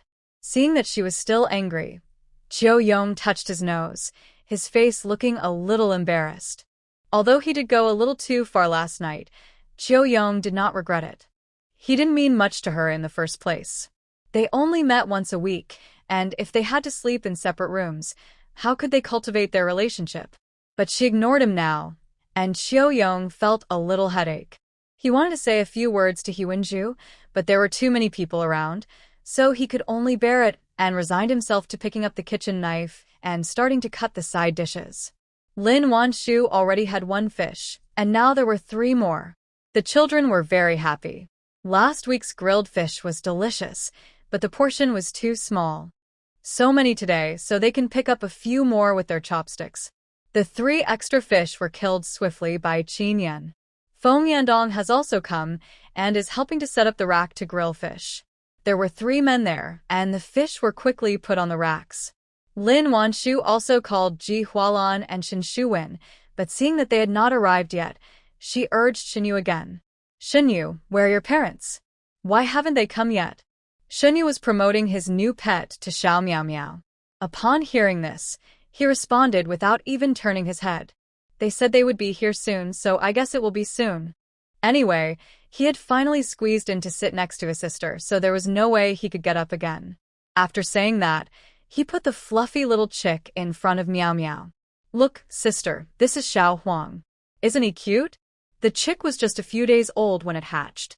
Maybe because it was away from its hen, it felt cold and scared, and it kept chirping. Xiao Miao Miao likes fluffy things the most. When I saw the cute little chicks, my eyes lit up immediately. This time she did not refuse the pet he gave her, and stretched out her chubby hands to take the chick. "Xiao Huang." She lowered her voice as if she was afraid of scaring the little one. Xiao Miao Miao took the chick. A magical scene appeared. Originally chirping stopped chirping as if it had found its mother and instead jumped straight into Xiao Miao Miao's arms. No one can resist such adorable baby animals, and Miao Miao is no exception. Holding the chick in her arms, she hugged it. While hugging her, she comforted her. "Don't be afraid. Don't be afraid." Shinyu saw that Xiao Miao Miao finally accepted the little pet he gave her. He was so happy that he wanted to jump up. "Brother, look, Miao Miao likes the little yellow one I gave her," Shinyu said complacently. "Shinsiai, what's the use? Mom will take it back later." "Shinyu, a good person only have a mouth? After a while, Ji Hualan and Shin Shuan arrived. They also did not come empty-handed. They not only brought rice and side dishes, but also a piece of pork belly. When the children saw the meat, their eyes turned green, and they swallowed their saliva. Wow. It's meat! Someone shouted, and the already bustling yard suddenly turned into a sea of joy. The children watched Lin Wan Shu grilling fish, then went to the kitchen to watch Qin Yan cutting meat. They were all very busy. There were so many people, so Lin Wan Shu directly put the grilled fish on 2 iron plates. The larger ones go on the grill, while the smaller ones go on the brazier. Wait until it is cooked, and then serve it to the children. With strength in numbers, the grilled fish was ready quickly. Lin Wan Shu asked everyone to sit down. Wenju originally wanted to sit next to Lin Wan Shu, but she didn't know that Yu Fongfong had already occupied the seat. When she wanted to find another seat, the only empty seat left was the one next to Qiu Yong. Wenju, why don't you sit down? This fish is so delicious, come sit down and eat it. Seeing that she was standing there and not sitting down, Ji Hualan greeted her. Qiu Yong didn't say anything, just stared at her, and anyone could see the expectation in his eyes. Wenju pursed her lips, and finally sat next to him awkwardly. As soon as they sat down, Qiu Yong picked up a piece of fish maw and put it into her bowl. Eat it quickly, or it will get cold and taste bad. Who was sitting on his right, was struggling to pick up the fish. Seeing that her father was only concerned about her mother and had no intention of helping her, she couldn't help but doubt her life. She have picked it up? She was just confused, but when she saw Miao Miao's father across the street had the same doubt, she quickly felt relieved. Lin Wan Shu had just made when she arrived at the staff quarters was ready. It happened to be cold, so she filled 2 pots and poured wine for the men. She brewed was better than the one bought outside, and in addition to the twister, she also added a few medicinal herbs to the blend. The wine is intoxicating just by smelling it, and after taking a sip, the mellow and lingering taste is so amazing that one cannot help but marvel at it. Good wine. Shin Shuwen smacked his lips to savor the taste. As soon as the wine goes down your throat, your whole body feels warm. In this cold weather, there is nothing more comfortable than drinking a sip of such wine. When Wenju saw that they were drinking enthusiastically, a hint of eagerness to try appeared in her eyes. Lin Wan Shu had just finished pouring wine for Qiu Yong, and when she saw it, she asked, Wenju, do you want some too? It's a bit strong. I don't know how much Wenju can drink. Anyway, she couldn't drink much, and Qin Yan was watching her closely and basically didn't let her drink. Plus, she had to go to Wen City soon, so Lin Wan Shu consciously didn't plan to drink. Wenju also drank some alcohol in her previous life, and she had tried some high-proof alcohol. Hearing this, she hesitated for a moment, but finally nodded. Let's try some. When Qiu Yong, who was standing by, heard this, his eyebrows jumped. He wanted to say something, but he had already annoyed people last night, so how could he dare to say anything to spoil the fun? In the end, I could only look at her with hesitation. Wenju didn't care about him. She picked up the wine and took a sip. As soon as the wine enters your mouth, a spicy taste instantly spreads in your mouth. Although Wenju was mentally prepared, she still almost choked. Is this wine too spicy? Qiu Yong, who was standing by, had been keeping an eye on her. When he saw her face turn red, he quickly handed her a glass of water. Drink some water. Wenju. His face got even redder. So embarrassing. Qiu Yong couldn't help but laugh when he saw her embarrassed look. The water. He took her wine away directly. This wine is a bit spicy. I'll get you a bowl of soup. In the past, Qiu Yong would not have done these things. After all, in my hometown, women serve men. If a man serves a woman, he will definitely be laughed at. But ever since he saw how Qin Yan got along with his wife, Qiu Yong also subconsciously began to learn from him. Wenju originally wanted to say that she could fight on her own, but Qiu Yong didn't even give her a chance to speak. After saying that, he got up and went to the kitchen. After a while, he came back with a bowl of soup. Wenju. Looking at the soup in front of me, all of a sudden, the stuffiness I felt in the morning disappeared without a trace. Thanks. Without refusing his kindness, Wan Shu picked up the soup and started drinking it. Seeing her drinking the soup he made, Yong also breathed a sigh of relief. He was in a good mood and started drinking with a few other men. The atmosphere at the table was very warm with good wine and delicious food. After a while, everyone started talking about Tang Xiangdong's leg injury. Sister-in-law, my wife told me that Wang Guogong's old leg injury has healed now, right? Shen Shuwen finished speaking. All the men present looked at Lin Wan Shu. Before they came, they had heard that Lin Wan Shu had developed a medicine that could even heal a deformed leg injury. What is the concept? If this is true, then the effect of this medicine can be described as abnormal. This is another reason why Qiu Yong and Feng Yandong came here today with such a thick face. They all wanted to know if this was true. Facing several pairs of burning gazes, Lin Wan Shu didn't keep anyone in suspense and just nodded. It's true. I just removed the wooden planks this morning, and it's about 70% restored now. But the remaining rheumatoid arthritis is the most troublesome. Hearing that it was true, Qiu Yong and Feng Yandong became visibly excited. How great would it be if this medicine could be used in the army? But no matter how excited they were, they did not have the nerve to ask her to hand over the prescription to the country. After all, such a prescription can be regarded as a priceless treasure, and asking people to hand it over for nothing is a form of moral kidnapping. The bandits didn't do that either.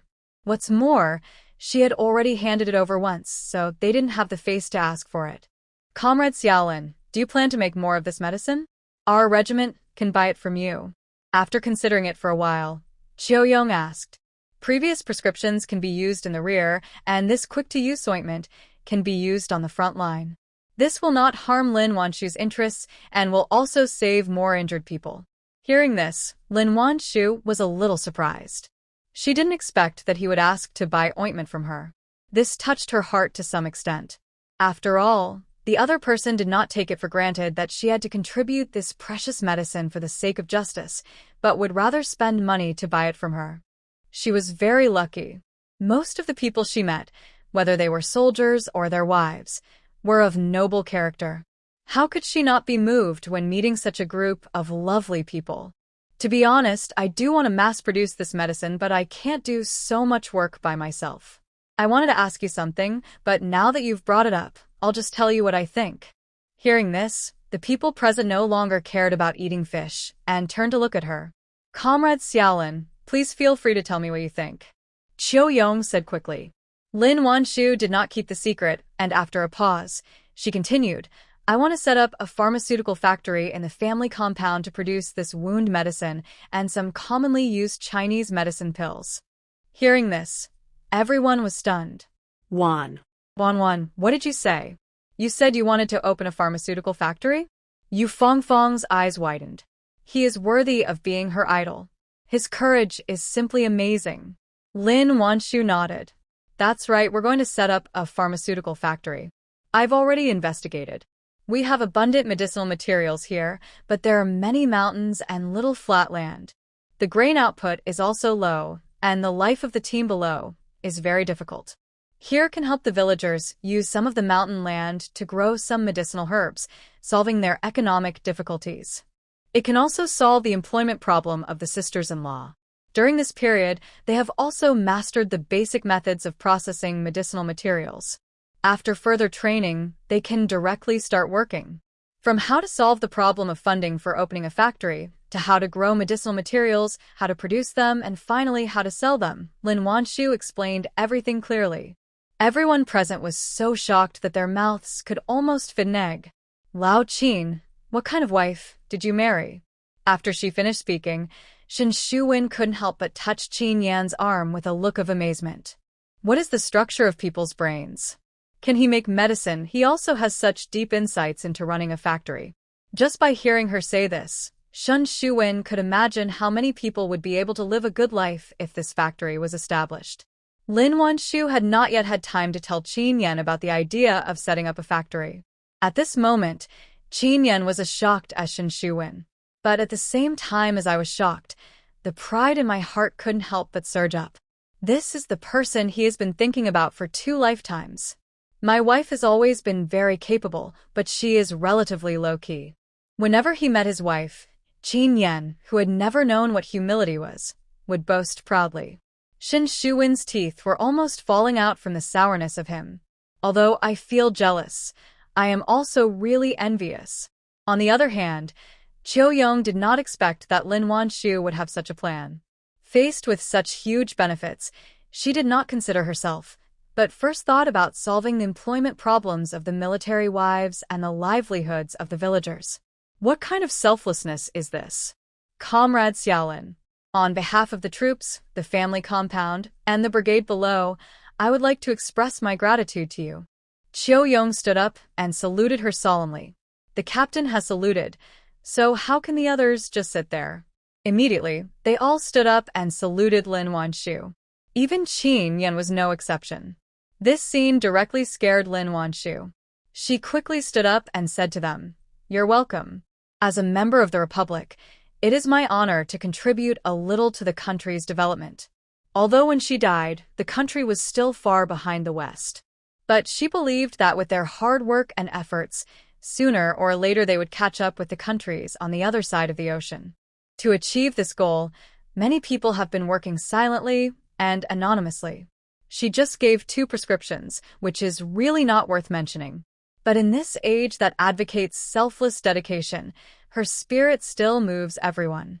Ever since Lin Wan Shu proposed to set up a factory, everyone looked at her with a little more respect. Especially Huan Zhu. In her previous life, she pursued communism and fell under the gun of a traitor. She never expected that in this life, she would be so lucky to meet a group of like-minded people. This made her heart full of excitement.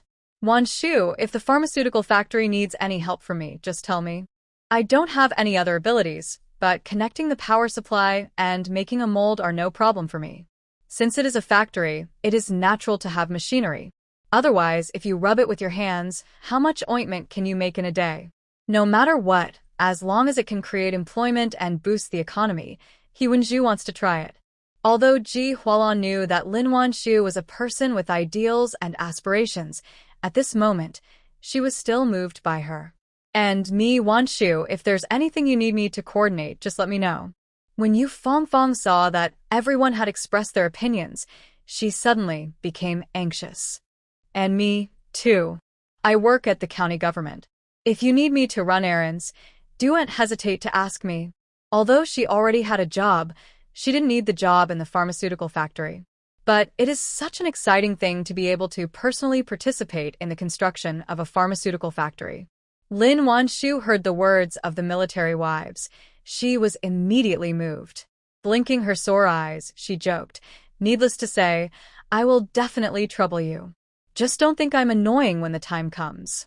Yu Fongfong straightened her chest and said, "Don't look down on me. Just say it." If I complain even a little, I won't be named you." Feng Yandong felt warm in his heart as he looked at the determined look in his wife's eyes, who was always out of tune with him, and his eyes became incredibly gentle. The other 2 men were also very proud of their wives' awareness. Since joining the army, they have been to many places, but no family compound has ever been as united and friendly as the one they have now. Women either help each other, and they don't need to bother to mediate their relationships. Now they have to solve their own employment problems in the rear. How could they not be proud of this? "Come on, let's have a drink for our outstanding female comrades." Shin Shuwen raised his wine glass, smacked his teeth, and said happily. Men responded one after another. The women did not drink alcohol, so they drank tea instead and raised their cups. The atmosphere at the dinner table became more lively. Everyone discussed the matters of setting up a factory, until the end of the show that the general plan was basically finalized. However, this matter still needs to be reported to the superiors, and before it is confirmed, Lin Wan Shu has no plans to tell others in advance. Let's keep it secret for now and wait until the application is approved. Naturally, other people have no objection. It was already 3:30 in the afternoon when we finished our meal. It got dark early, and Qin Yan was afraid that she would not be safe there, so he sent her to the station early. When we set off, there were still 2 bicycles. Lin Wan Shu habitually put her hand into Qin Yan's pocket. Cheo-young saw this. He suddenly felt jealous and turned around to look at Hyun-ju. Wife, are your hands cold? He had no idea how many times he had called her that last night. But Hyun-ju still wasn't used to it. Resisting the urge to rub her ears, she said calmly, I'm not cold. However, the man was obviously a domineering person, and asking her was just a formality. As soon as Hyun-ju finished speaking, someone grabbed her hand and stuffed it directly into his pocket. But I think you're cold, so you should put your hand here. Hyun-ju. We arrived at the station. The sky was already gray. The car won't arrive for another half an hour. The two men were unwilling to go back so soon, so they stayed at the station with them while waiting for the bus. Lin Wan Shu got bored, so she took out a handful of melon seeds and handed them to Hyun-ju. In the past, Hyun-ju would definitely not eat melon seeds in public without any image. But since she started playing with the military wives, she has become less rule-abiding and more casual. She took the melon seeds and ate them while waiting for the bus. However, although she was eating melon seeds, she didn't intend to throw the shecks everywhere. Instead, he put the melon seed sheck in his other hand. Cheo-young looked at Chin-yen, who was holding out his hands to give the melon seed shecks to Lin Wan Shu. After hesitating for a moment, he also stretched out his hand and said to Hyun-ju, Wife, put the melon seed shecks here. Seeing that he was feeling uncomfortable all over but still forcing himself, Hyun-ju couldn't help but burst out laughing. Captain Cheo, you don't have to do this. I can get it myself. With Tong Xiangxiao's memories, she naturally knew how macho the men in Ning City were. It was really too difficult for him to help her pick up the melon seed shecks in public. It was the first time Cheo-young saw her smile so happily, and he couldn't help but stare. When he came to his senses, he said with red ears, I am your man. It is my duty to help you with the melon seed shecks. As he said this, the discomfort on his face lessened a bit. Doesn't Chin-yen also dote on his wife like this?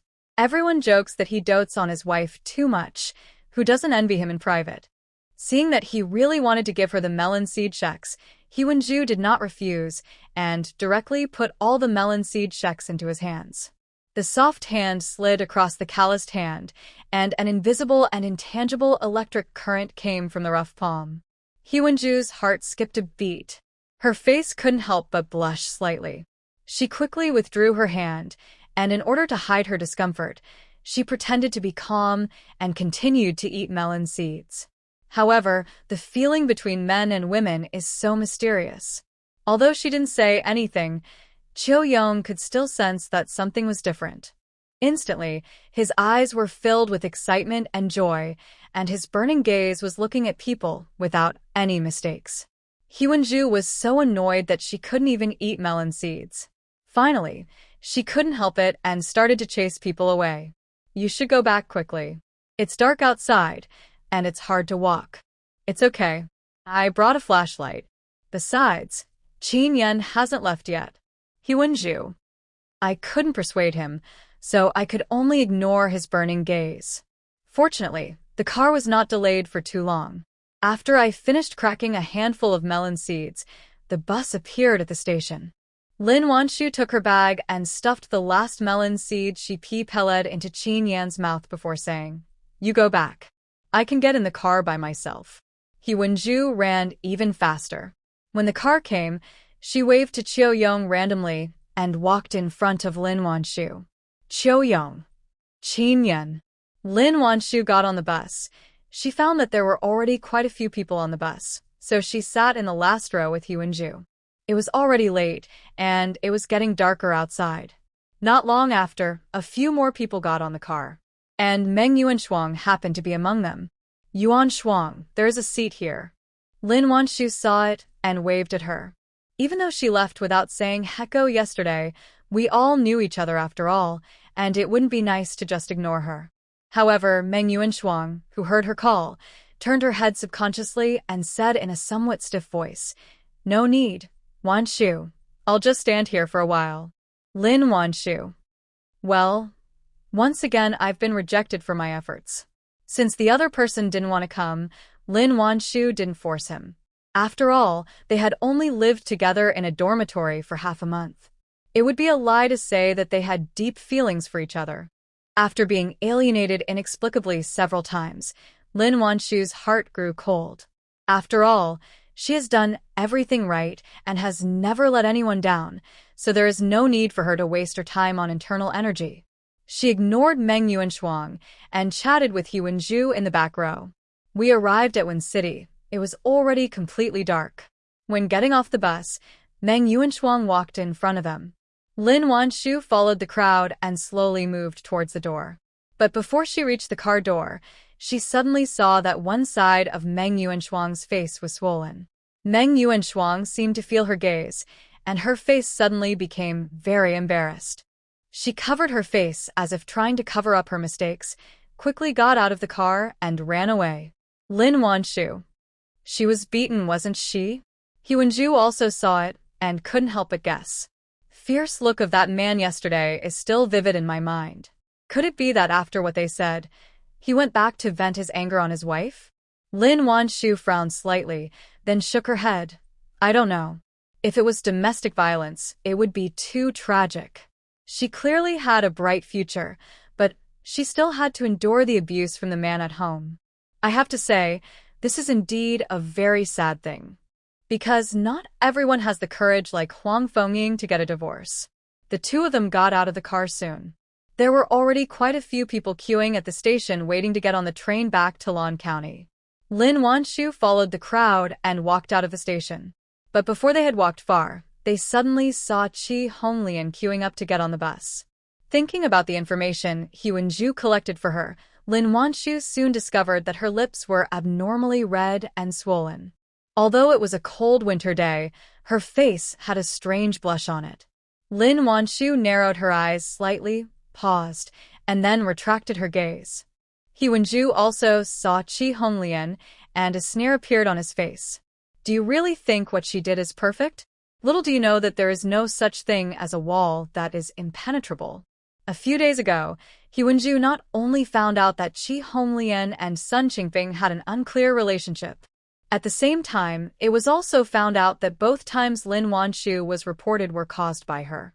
Therefore, she had no psychological burden about what to do next. Being kind to your enemies is the greatest cruelty to yourself. The weather was cold, so the two of them didn't stay long and walked back to the hospital and the machinery factory together. By the time Lin Wan Shu returned to the dormitory, it was pitch dark. Groping to turn on the light, entering the room and closing the door, she collapsed on the bed, feeling a little tired. It's strange. She just drank some spiritual spring water in the car, so why does she still feel so tired? She wanted to take her own pulse, but her eyes were so tired. Finally, she pulled the quilt over her and fell into a deep sleep. Qin Yan returned home, coaxed Xiao Miao Miao to sleep, and then entered the space to wait for his wife on time. But he waited and waited, but no one showed up. Qin Yan. He was stood up again. Had stood up her boyfriend, was now caught in a bizarre dream. In her dream, she was walking in a smoky jungle. There were leaves blocking out the sun above her head and slippery moss under her feet, so she walked with great difficulty. I don't know if it's because of the year-round humidity, but not only is the ground covered with moss, but even the trees are covered with moss. Tree trunks are lush green and look very strange. From time to time, the sounds of birds and the roars of unknown wild animals could be heard in the jungle. Lin Wan Shu felt frightened when she heard this. I wanted to get out of this strange jungle as soon as possible, but the jungle was filled with smoke and it was gray everywhere, so I couldn't tell the direction at all. I wanted to go back to my own space, but I couldn't get in. She felt as if she was trapped here. Lin Wan Shu was shocked and frightened, and she was running around in this strange forest like a headless fly. I didn't know how long I walked, but suddenly, a pair of green eyes appeared in front of me. Lin Wan Shu's heart skipped a beat. The blood in her body seemed to have frozen instantly. It's a wolf. If you encounter a wolf in a forest like this, you are almost certain to die. But Lin Wan Shu, who was so flustered just now, calmed down instead. Her mind raced, and her eyes searched around to see if there was anything that could help her escape. However, this jungle was so strange that there were no sticks or anything like that, not even a stone was to be seen. The wolf seemed to have noticed her predicament and took steady steps, approaching her little by little. Lin Wan Shu's heart also rose to her throat. Is she going to die in the belly of the wolf in her dream today? The more she thought about it, the more unwilling she felt. Lin Wan Shu tried her best to wake herself up. But I still couldn't bring myself to leave this strange place. The wolf got closer and closer. Lin Wan Shu swallowed and wondered what chances she would have if she climbed up the tree. However, looking at the green tree trunk, Lin Wan Shu immediately realized in despair that there was no way she could climb such a tree. At this moment, the wolf had leaned down, staring straight at her with its cold eyes. It seemed as if it would pounce on him in the next second. Lin Wan Shu had no other choice but to calculate in her mind how she could dodge it if it pounced on her. The wolf was obviously intimidated by her calmness. It lowered its body, but did not pounce on her. The man and the wolf confronted each other like this. I don't know how long it was, but suddenly, the wolf leaned back, then jumped and pounced towards her. Was well prepared. The moment the wolf jumped, she rolled over and dodged it. Not daring to stop, she did another somersault and stood up quickly. However, she was no faster than the beast. As soon as she stood still, the wolf that had just missed her pounced on her again. Lin Wan Shu didn't have time to think. She rolled to the side again. But a wolf is a wolf after all. The moment Lin Wan Shu landed on the ground, the wolf turned around and came in front of her. The wolf opened its mouth and was about to bite. Lin Wan Shu's pupils shrank. It happened in a flash. At this critical moment, a long black shadow with a hint of red light flew past in the air with a whoosh. Lin Wan Shu didn't even see clearly what it was, but the wolf turned around and ran away as if it had seen something terrible. However, its SP-ped was obviously not as fast as that of the black shadow. There was a loud bang, and the wolf was knocked away. When it fell to the ground, its neck was twisted at a weird angle and blood was gushing out. So scary. What kind of monster is this?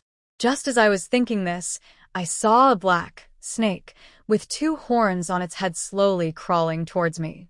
Lin Wan Shu originally thought she would be scared, but when she saw the cute and adorable snake head, she was stunned on the spot. What kind of animal is this? Why does it look so strange?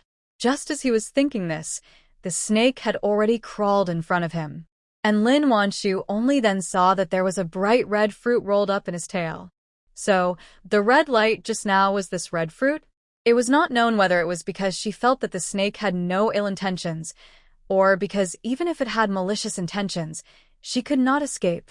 Lin Wan Shu did not move, still standing still, looking at the horned snake. When she got closer, she found that it seemed to have claws.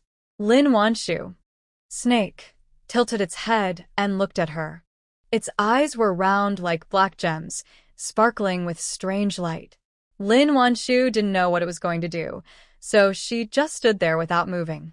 The man and the snake looked at each other for about 2 minutes. The snake finally moved. It raised its tail and handed the fruit rolled up on its tail to her. Lin Wan Shu was a little surprised. You want to give me the fruit? Asked without knowing whether it could understand her or not. However, unexpectedly, the snake actually understood her and nodded at her. Lin Wan Shu. Maybe she had entered some strange world and saw some monsters? Perhaps seeing that she didn't take the fruit, the snake shook its tail again, as if signaling her to take the fruit. Seeing that it insisted on giving her the fruit, Lin Wan Shu did not refuse and reached out to take it. The main reason was that she didn't dare to refuse. After all, this thing had terrifying combat power.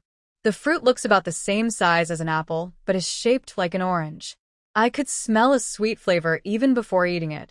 Lin Wan Shu was a little surprised. What kind of fruit was this? Snake handed the fruit to her. It did not stop there. It even nudged her hand with its tail, as if it wanted to push the fruit into her mouth. Lin Wan Shu not know. It wanted her to eat the fruit. She is now the weaker party and bargaining does not exist. Lin Wan Shu was also sensible, so she picked up the fruit and took a bite. The fruit is fragrant and sweet, and unexpectedly delicious. Lin Wan Shu even felt that the fruits were more delicious than those in her own space. Before she knew it, she had eaten the whole fruit. The fruit, Lin Wan Shu woke up faintly.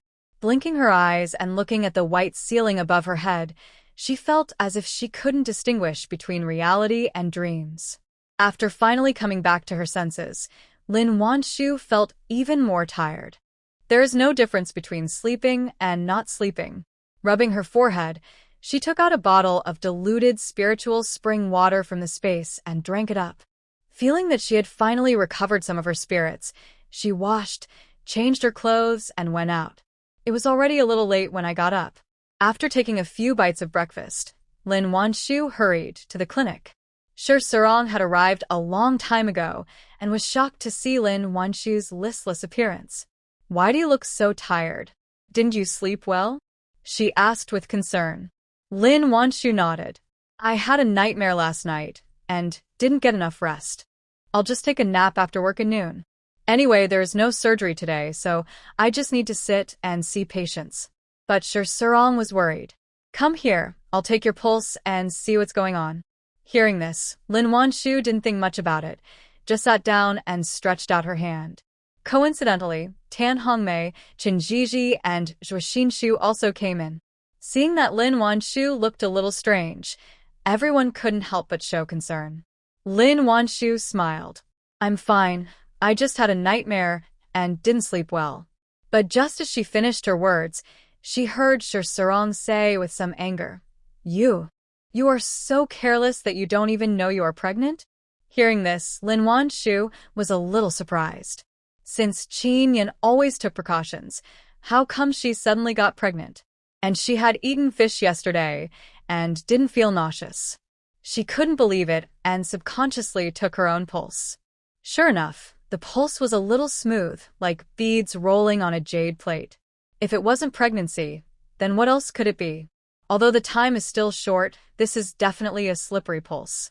"Wan Shu, congratulations, you're going to be a mother again." Tan Hongmei was the first to offer her blessings.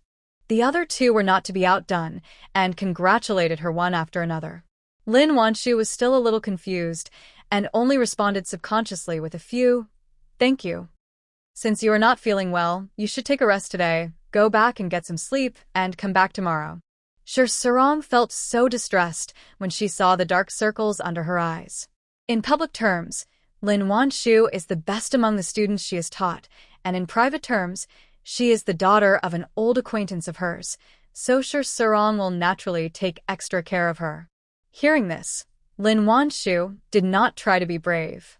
She was indeed feeling very uncomfortable. This time the morning sickness is a little different from the last time I was pregnant with Meow Meow. When she was pregnant with Meow Meow, she couldn't stand the smell of fish and would vomit if she smelled it. Apart from that, she was full of energy throughout her pregnancy. Unlike this, I don't feel nauseous when eating, but I feel extremely tired and sleepy at night. She thought she was tired from work. After saying hecko to a few people, Lin Wan Shu walked out of the clinic. Last night's dream was so real that when she woke up she felt as if she had really fought a battle and was extremely tired. Today, the sun rose early, and the warm sunlight shone on my body, driving away some of the cold. Lin Wan Shu was walking back to the dormitory when she unexpectedly ran into Meng Yuanshuang. Their eyes met. The two people who used to go to class and eat together now looked at each other in silence. The atmosphere was inexplicably awkward. Lin Wan Shu noticed that Meng Yuanshuang's right cheek was indeed a little swollen. It is obvious at first glance that it is tissue contusion caused by external force. Meng Yuanshuang subconsciously covered her face with her hands, looking a little embarrassed. Lin Wan Shu had no intention of prying into other people's private affairs. She nodded lightly at her and prepared to leave. However, at the moment they passed each other, Meng Yuanshuang spoke. "Am I a joke?" Hearing this, Lin Wan Shu stopped and looked at her calmly. Meng Yuanshuang smiled self-deprecatingly. "You don't know how envious I was when I first saw you and your man together." Lin Wan Shu. No wonder, after she and Qin Yan sent her back for the first time, she seemed like a different person. Could it be that my kindness in giving gifts to others has brought me hatred? Meng Yuanshuang didn't dare to look at Lin Wan Shu's eyes and continued in a lonely voice. You must have guessed it, right? My man hit me in the face. He he he. In order to marry him, I had a quarrel with my parents, and people from the whole village came to laugh at me, but I didn't care. I felt that he was good to me, and we would definitely live a good life in the future. Lin Wan Shu looked at her expressionlessly. What does what you said have to do with me? Meng Yuanshuang smiled bitterly. Seeing you, I realized how stupid I was in the past. That time, Lin Wan Shu's husband brought their child to the hospital to see her.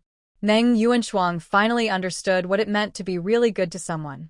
There are no sweet words, only meticulous care and concern. At home, except say a few nice words? Even those nice words were only said in the first few years of marriage. Later, people were too lazy to even coax her. Sometimes, when he got angry, he would beat and scold her.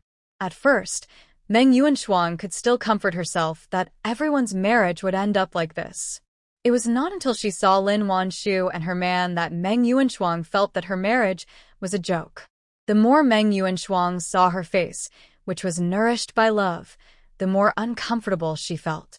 The more she felt how happy she was, the more Meng Yuanshuang realized how rotten the person was whom she insisted on marrying despite her parents' opposition. How could she accept this? Wan Shu, I admit that I was jealous of you. But you didn't even notice that there was someone secretly spying on your happiness like a rat in the gutter. The more you care about me, the more uneasy I feel. I feel despicable and shameless. She was so open and above board that she didn't even use malicious intent to speculate on her, but she was jealous of her behind her back. Listening to her story, Lin Wan Shu felt complicated. Meng Yuanshuang's hair hung low. I really regret that I shouldn't have been blinded by your sweet words, and I shouldn't have been jealous of you because of my own misfortune. I have turned myself into a joke. What does other people's happiness have to do with her? It was obviously her fault for being blind and not choosing the right person. Lin Wan Shu let out a long sigh. She did not comment on other people's marriages, but seeing her lonely and miserable look, Lin Wan Shu still felt a little sorry for her. It was obvious that when we first met, she was so hardworking and motivated. Don't regret the path you have taken. Life is so long, how can there not be times when you fall? The most important thing is, after falling, do you have the courage to stand up? Hearing this, Meng Yuanshuang raised her head and looked at her in a daze. It's a tragedy to choose the wrong partner, but you're not completely without options. At least you have medical skills and can treat illnesses, which makes you luckier than most girls. If I were you, I would put more energy into my work and find my own value. Life is not just about love. There are many more meaningful things. Self-worth? Something meaningful? Meng Yuanshuang blinked and pondered over what she said carefully.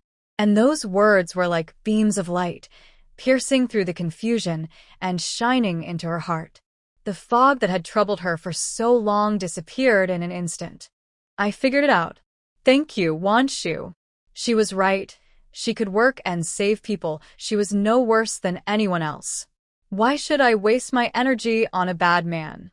Lin Wan Shu was very pleased to see that the resentment on her face had disappeared and was replaced by high morale. Patting her on the shoulder, she encouraged her. Come on, I believe in you. If you need help, just tell me. One is perfect, and since the other person was honest with her, Lin Wan Shu naturally wouldn't hold it against her. What's more, she works really hard in her studies. Lin Wan Shu didn't want to see her get caught up in such meaningless internal friction. Seeing that she not only did not care about her previous jealousy, but also encouraged and helped herself, Meng Yuanshuang suddenly felt ashamed. Thank you, Wan Shu. Do meaningful things and find your self-worth. Although she is not quite clear about what her self-worth is, she is willing to work hard for it. Meng Yuanshuang untied the knot in her heart, and she regained her spirit and looked full of energy. To Lin Wan Shu, she prepared to get back to her studies. Men? They will only affect her career. From now on, she will only be responsible for the children she gave birth to. Lin Wan Shu looked at her high-spirited back and felt relieved. Even the tiredness just now was relieved a little. She returned to the dormitory in a happy mood and planned to catch up on some sleep. I just lay down on the bed and suddenly remembered that I didn't enter the space last night. Lin Wan Shu. Stand him up again. Fearing that Qin Yan would worry, Lin Wan Shu hurried into the space and planned to leave him a note. As soon as she returned to the stone house in the space, she saw the note spread out on the table. The handwriting on the note was very flamboyant, and one could tell at a glance that it was written by Qin Yan. Lin Wan Shu picked up the note. As expected, she didn't log into the space last night. He was very worried and asked her to reply if she saw it. She also didn't expect that the pregnancy reaction of the little one in her belly would be so strange. This really scared her man. Taking a pen from the drawer, she left a few words under his note. After finishing writing, Lin Wan Shu did not go out, but lay directly on the bed in the stone house. Qin Yan is very busy most of the time during the day, so he probably won't be able to see her reply until the evening. Feeling sleepy, she didn't think any more and fell into a deep sleep after closing her eyes. Not long after falling asleep, Lin Wan Shu dreamed of the lush green forest again. Perhaps because of last night's experience, she was much calmer this time. I didn't wander around aimlessly, but found a relatively open place with not so dense trees and sat down. Not long after we sat down, we heard rustling sounds in the woods. Lin Wan Shu turned her head and saw the little creature with two horns poking its little head out from behind the tree. Knowing that it had no ill intentions towards her, she was not as scared as she had been at the beginning, and waved at it. "Are you here to see me?" As soon as she finished speaking, Lin Wan Shu saw the little snake twisting its body and crawling towards her. She really didn't want to use the word happy to describe it, but when she saw its snake body twisting happily, she could only think of this word. The little snake came to her. It gave her another red fruit, as usual. Lin Wan Shu felt embarrassed to take its things for free, so she tried to find something from the space to give to it. But there is still no way to open the space here, and even no way to take the things inside. Just as she was feeling depressed, she suddenly thought of the spiritual spring water.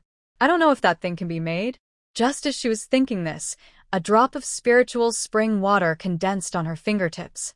Lin Wan Shu raised her eyebrows slightly. The little snake was so excited that it was shaking its tail rapidly. A pair of eyes as dark as black gemstones actually revealed desire, but even though it wanted to drink so much, it still didn't make any other moves. Just kept wagging its tail. It looks like a cute little puppy. Lin Wan Shu didn't have the heart to let it wait any longer, so she reached out her hand towards it. "Drink this water." As soon as he finished speaking, the little snake spit out its tongue like lightning. Lin Wan Shu felt her fingers get cold, and the next second, the water droplets on her hands disappeared. After seeing it drink the spiritual spring water, Lin Wan Shu finally ate the fruit it gave her with peace of mind. You know what? This fruit is really delicious. She was eating breakfast. She was still craving for another one. Now that they were finally eating, Lin Wan Shu closed her eyes in satisfaction. Snake that drank the spiritual spring water seemed to be drunk and crawled towards a narrow hole in twists and turns. Lin Wan Shu finished eating the fruit. Where was the little snake? But she didn't care. After eating the fruit, she was finally able to sleep without dreaming. I don't know how long it took, but Lin Wan Shu felt a warm hand covering her forehead. There is something so reassuring about having calloused palms. Lin Wan Shu subconsciously rubbed the warm, big hand. The next moment, the man's low laugh was heard in my ears. Then, the same warm lips fell on her cheek, and the familiar smell of hormones filled her nose. Lin Wan Shu's drowsy consciousness finally became somewhat clear. She opened her still hazy eyes and the army green collar suddenly appeared in her sight. Angered at him for teasing her, Lin Wan Shu opened her mouth and bit his Adam's apple. The man groaned, and his breathing suddenly became heavier. Just as he hugged her skillfully, Lin Wan Shu smiled wickedly and put her hand on his chest. "No." Hearing this, Qin Yan's face showed some surprise, but he did not loosen his hand. "Why?" "Are you having your period?" Calculating the time, it's about this time. But just as he finished saying this, he saw Lin Wan Shu smiling and shaking her head. Qin Yan stared at the little face in front of him, as if he wanted to find some clues from it. It's not menstruation, then why? She never rejects herself. But the day before yesterday, she fell asleep on the way back to her family compound, and she didn't enter the space last night. Wife, are you feeling unwell?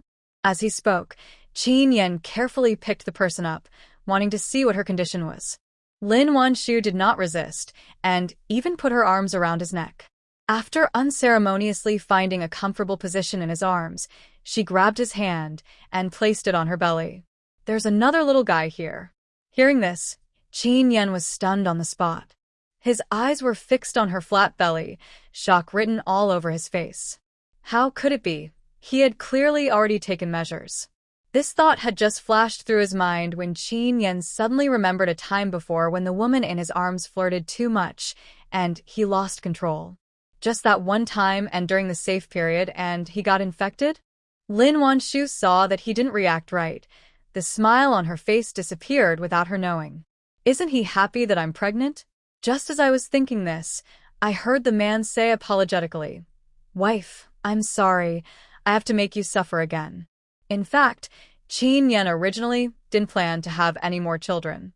After all, they have all lived 2 lives, so what is there to be upset about? He just wanted to live a good life with her. 1 child is enough, no matter it is a boy or a girl. They are their treasure. I didn't expect that he meant this. Lin Wan Shu was touched and angry at the same time. I don't care. Since she is here, it is fate. You are not allowed to be cold to him/her. Qin Yan. The baby hasn't even been born yet, and my status has dropped again. If it was a girl, it would be fine, but if it was a son, he would probably find it difficult to control himself from being cold to him. Although Qin Yan was not mentally prepared for the arrival of this new life, he took better care of Lin Wan Shu. Worried that she wasn't getting enough nutrition in the hospital, he asked his comrades to send him 2 boxes of milk powder and some beef jerky. Lin Wan Shu's space was not short of these things, but his kindness still moved her deeply. She didn't refuse him from buying her things just because she had them. After all, the child is not hers alone, and the pregnancy is complete only with the participation of the father. Therefore, no matter what he bought for her, Lin Wan Shu accepted it happily. I don't know if it's for this reason, but Qin Yan has become more diligent in sending her gifts.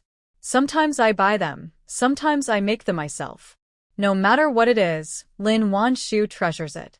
I don't know if it's because I was in a good mood, but the little guy in my belly stopped making noises. After half a month of fatigue and morning sickness, Lin Wan Shu quickly regained her vitality. But that strange dream never appeared again. Lin Wan Shu felt that she should be relieved, but she felt inexplicably lost. But soon she didn't have time to think about it because Chi Honglian was really going to be transferred to the military hospital. Wan Shu, have you heard? Our department is going to parachute in a doctor, and I heard that he's coming from your place. While eating, Tan Hongmei told her some gossip. Lin Wan Shu nodded. I heard that. In fact, it was Huan Zhu who told her the news. And this is also the result that Lin Wan Shu wanted. After all, if what she did were to be exposed, their entire army would be embarrassed. I heard that she is the director of your military clinic. Is her medical skill very impressive? Meng Yuanshuang is now having dinner with Lin Wan Shu and the others again. What she was most concerned about was naturally medical issues. Everyone in the army knew exactly how good Chi Honglian's medical skills were. He claims to have graduated from Peking University Hospital and practiced medicine for a few years, but in fact he only knows the basics.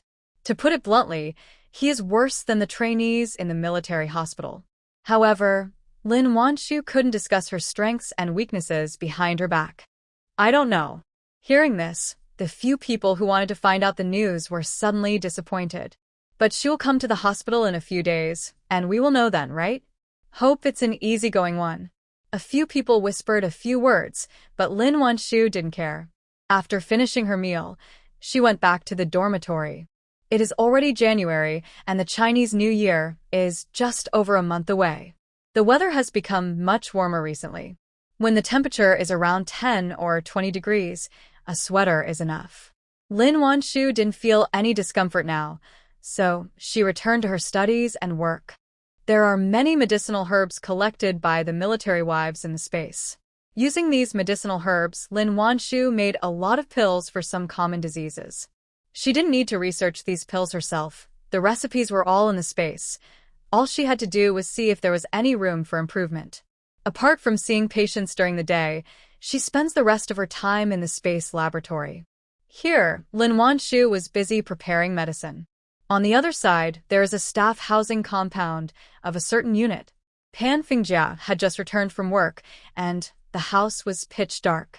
Seeing that Sun Qingping was late coming home again, she couldn't help but frown. I rolled up my sleeves and was about to cook when a head popped out of the door. Feng Jiao, your old son hasn't come back yet? Zhu Chuiying's eyes were like searchlights, scanning the living room with gossip. Pan Fingjia looked a little unhappy. He hasn't come back yet. He has a lot of things to do at his workplace. You know, he's a deputy director after all. Although the power of the chairman of the municipal cabinet committee is comparable to that of the mayor these days, his husband is the secretary and has equally considerable power. Therefore, although Pan Fingjiao felt a little unhappy, she did not dare to say anything unpleasant. Zhu Chuiying didn't care about her cold face. Instead, she smiled meaningfully. Your man comes home so late every day. Aren't you worried? Hearing this, Pan Fingjiao's face turned even darker. What does she mean? You have nothing to do? Why do you come to my house and talk about all this nonsense? My husband is fine. He has so many things to do every day. What's the big deal if he's busy late? Hearing this, Zhu Chuiying was not annoyed, but instead a hint of excitement flashed in her eyes. I heard it from someone, but I don't know if it's true. There was a young female comrade who went to the cabinet committee office building every few days. Sometimes she would go there even when she was late. Why would she go there? How could Pan Fingjiao not know this? Zhu Chuiying had bad intentions and came here to ridicule her. But how could she let her succeed? Don't spread rumors here to confuse people. My husband is at home every day. As for the female comrade you mentioned, I have never heard of her. If you want to frame my old son, I advise you to stop worrying. Seeing that she would rather deceive herself than believe her own words, Zhu Chuiying felt a little sympathy. I came here to tell you a few words out of kindness. Whether you listen or not is your own business. I have no right to interfere. After saying that, she twisted her butt and walked away, leaving Pan Fingjiao trembling with anger. Neuropathy. After spitting at her viciously, Pan Fingjiao pulled the food in her hand hard. It was as if what was being pulled was not some vegetable, but someone's hair. Sun Qingping was promoted by her father. How could he dare to play with other women outside? Unless he is really bold. After thinking this way, Pan Fingjiao finally managed to calm herself down.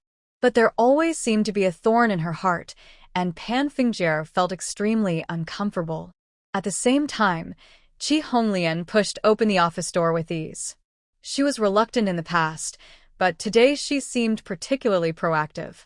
There was even a smile on her pretty face. It was nothing else, just because she was finally transferred to the military hospital. From now on, she will be able to live in the city and no longer have to stay in that bad place in Lan County. And all this is thanks to Sun Qingping. Therefore, she was not impatient with him for looking for trouble with her again today. Sun Qingping's slightly anxious voice was heard in the dim office. You're here? Hummed softly, then unbuttoned her clothes as if she knew the way and walked towards him. But just as he walked up to Sun Qingping, he suddenly found a person standing at the window. To find that there were other people here, she opened her mouth and was about to scream, but the next second, Sun Qingping covered her mouth. Don't shout, we are one family, let's have some fun today. Upon hearing this, Qi Honglian's face turned as pale as a ghost. Well, Want. With her mouth covered, Qi Honglian couldn't speak clearly and could only shake her head desperately in resistance. Sun Qingping smiled coldly. Don't want to? That's not up to you. After all, I helped you get into the hospital with connections and I spent so much effort, and I also troubled Lao Zhuang. How can you not give me some sweet taste? As she was speaking, the person who was standing at the window just now also walked towards her. Qi Honglian looked at the equally greasy old man and suddenly felt so desperate that she was about to cry. My little beauty, I advise you to be obedient, so that you can suffer less later. Zhuang Tianqi pinched Qi Honglian's chin, and his voice was sticky, like a poisonous snake. Qi Honglian had almost unbuttoned all her buttons just now, and now her clothes were in disarray. She wanted to resist, but her miserable state made her resistance seem particularly ridiculous. It doesn't seem like he's fighting against a bad guy, but rather like he's being naughty and seducing someone. Zhuang Tianqi's eyes turned red with excitement. Okay, Lao Sun, what you got this time is really cool. He looked Qi Honglian up and down greedily. Qi Honglian trembled all over, and her legs went weak when he looked at her. If Sun Qingping hadn't supported her, she would have fallen to the ground. Listening to the two men unscrupulously discussing how to play with her, Qi Honglian was so scared that she trembled all over, kept muttering no and no in his mouth. However, Sun Qingping already had the upper hand over her, and the other side had two men, so she was no match for them at all. In the end, I could only accept my fate and close my eyes. But the unwilling tears slid down the corners of my eyes and fell into the hair at my temples. On Saturday afternoon, He-Wen-ju came to see Lin Wan Shu early. Only this time, her expression looked a little strange. Lin Wan Shu had just packed her things and saw that she looked unhappy, so she asked curiously, "What's wrong?" He-Wen-ju didn't say anything, but handed over the small notebook in her hand. Lin Wan Shu quickly scanned the words above, and suddenly, her expression became very subtle. Qi Honglian is such a ruthless person. She can do this just for a position. After showing the message to Lin Wan Shu, He-Wen-ju tore off the paper and disposed of it. After a while, Meng Yuanshuang also came. "Wan Shu, I'm done packing. Shall we go now?" Last talk, Meng Yuanshuang started riding in the car with her again. Lin Wan Shu and Qin Yan also sent her off once. "Okay, let's go." Lin Wan Shu took off her white coat, hung it up, and left with the two of them. Knowing that she was pregnant, He-Wen-ju and Meng Yuanshuang both consciously took care of her. Would be bumped into by someone on the road. Lin Wan Shu felt that she was not that fragile, but they all refused to listen to her. In the end, she could only let them protect herself. "We take the bus once a week, but this time Meng Yuanshuang is with us." The three of them sat in the large square seat directly next to the driver. It is said that three women make a drama, and when three of them get together, they really have endless topics to talk about. We chatted all the way back to Lan County. Arriving at the county station as soon as I got off the bus, the two figures in military uniforms were still what caught my eye. Chun Kai-gui still didn't come to pick her up, but Meng Yuanshuang no longer cared. Now she just wants to pass the assessment as soon as possible and participate in the internship. After getting the certificate, she will go to work in the town hospital. If she performs well, she may be able to enter the county hospital. Comes, bring the children to the unit as well. She doesn't care about the man in the family. Out of sight, out of mind. A few people got off the car. Qin Yan came over. Without waiting for Lin Wan Shu to refuse, he directly held her arm as if she was a fragile doll. Lin Wan Shu felt helpless. "I'm fine. I can just walk by myself," she said in a low voice. "It's just a pregnancy, nothing serious." But it was useless to say this. After seeing her pregnancy reaction some time ago, Qin Yan was extremely nervous now. "I don't feel comfortable letting her go alone." Meng Yuanshuang, who was standing aside, looked at the two of them, still feeling envious in her heart. But she no longer had the jealousy she had before and was only happy for Lin Wan Shu. "She is so nice that even I can't help but want to take care of her, let alone her man." Lin Wan Shu was pregnant, and Meng Yuanshuang was afraid of squeezing her, so she rode on the same bicycle with He-Wen-ju. Chiu Yong now copied everything from Qin Yan. Even the back seat of the bicycle was widened and lengthened, so it was not too crowded for two people to sit in the back, and was quite comfortable. The only bad thing is that the weather is not too cold, and his wife refuses to put her hands in his pockets. And I don't know if it's because there's one more person. She doesn't talk to me much either.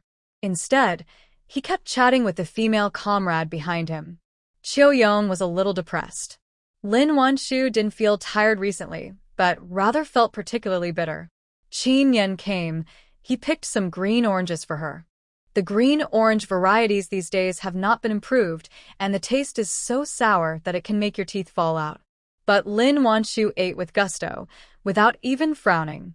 Qin Yan couldn't help swallowing his saliva just by listening to her eating. "Do you want to eat?" Lin Wan Shu broke off a piece and handed it to him. Qin Yan. He opened his mouth and ate the orange she fed him, and acid surged up to his crown like a tide. But Qin Yan chewed it carefully, without changing his expression before swallowing it. Qiu Yong, who was standing next to him, saw it in the moonlight and couldn't help but be amazed. Qin Yan is indeed a ruthless man. The orange was so green, but he didn't even frown. When I returned to the staff quarters, I ran into Tang Qian before I even entered the door. She was holding a basket in her hands. "Wan Shu, you're back?" When she saw her, Tang Qian's eyes lit up and she walked over with a basket. Lin Wan Shu knew without even looking that she must have brought some cooked food from home. The last time Tang Qian cooked for her, Lin Wan Shu felt that it was too much trouble for her, so she told her that she didn't need to help. Who would have known that she had already made it herself and sent it to me last week? "Tang Qian, you don't have to bring me food. It's too expensive." Hearing this, Tang Qian rolled her eyes at her. "It's too polite to say that. We are supposed to be one family. Why are you still talking about different things?" People didn't charge her for the prescriptions, and she felt uncomfortable if she didn't do something. As she spoke, she stepped forward to help her walk toward the yard, and as she walked, she excitedly said, "Wan Shu, let me tell you, my dad stood up today." Hearing this, Lin Wan Shu was a little surprised. "Really? How long have you been standing there?" After all, it is rheumatoid arthritis, which is different from rheumatism, and Lin Wan Shu is not absolutely sure. After all, there was no precedent of cure before she was reborn. She originally thought that, even if her method was effective, Tang Xiangdong would have to wait until after the new year to stand up. She didn't expect it to be so soon. How could she not be surprised? "I can stand for more than 10 minutes without a cane, and I can walk around the yard on my own with a cane." Tang Qian never thought that her father would really be able to stand up one day, and her face turned red with excitement. Hearing this, how could Lin Wan Shu stay any longer? "I'll go and take a look." Having said that, she wanted to go out. Qin Yan felt helpless when he saw this. "Let us eat first, and then we can watch it later." "My lunch." "Yes, Wan Shu, don't worry, my dad won't run away." "Eat first. I also steamed eggs and fried fish for you and Meow Meow." Knowing that she had no stomach aversion to fish, Tang Qian asked Wang Guogang to get 2 fish. She had never even taken her pregnancy so seriously. Under the persuasion of the two, Lin Wan Shu had to eat first, and then go to see Tang Xiangdong.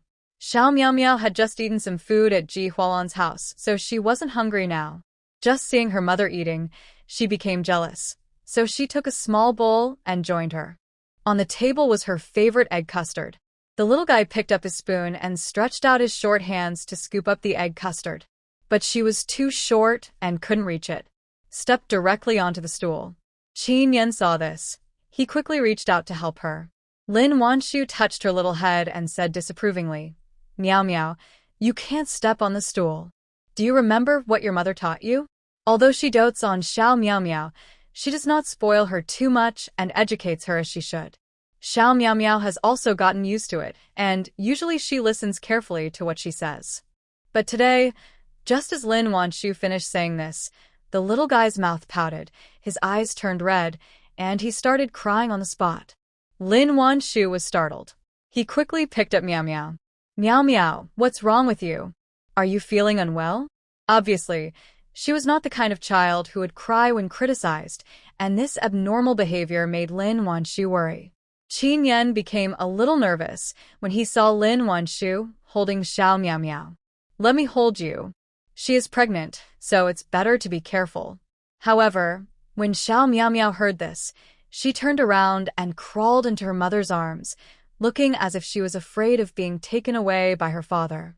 Seeing her like this, Lin Wan Shu became more and more anxious.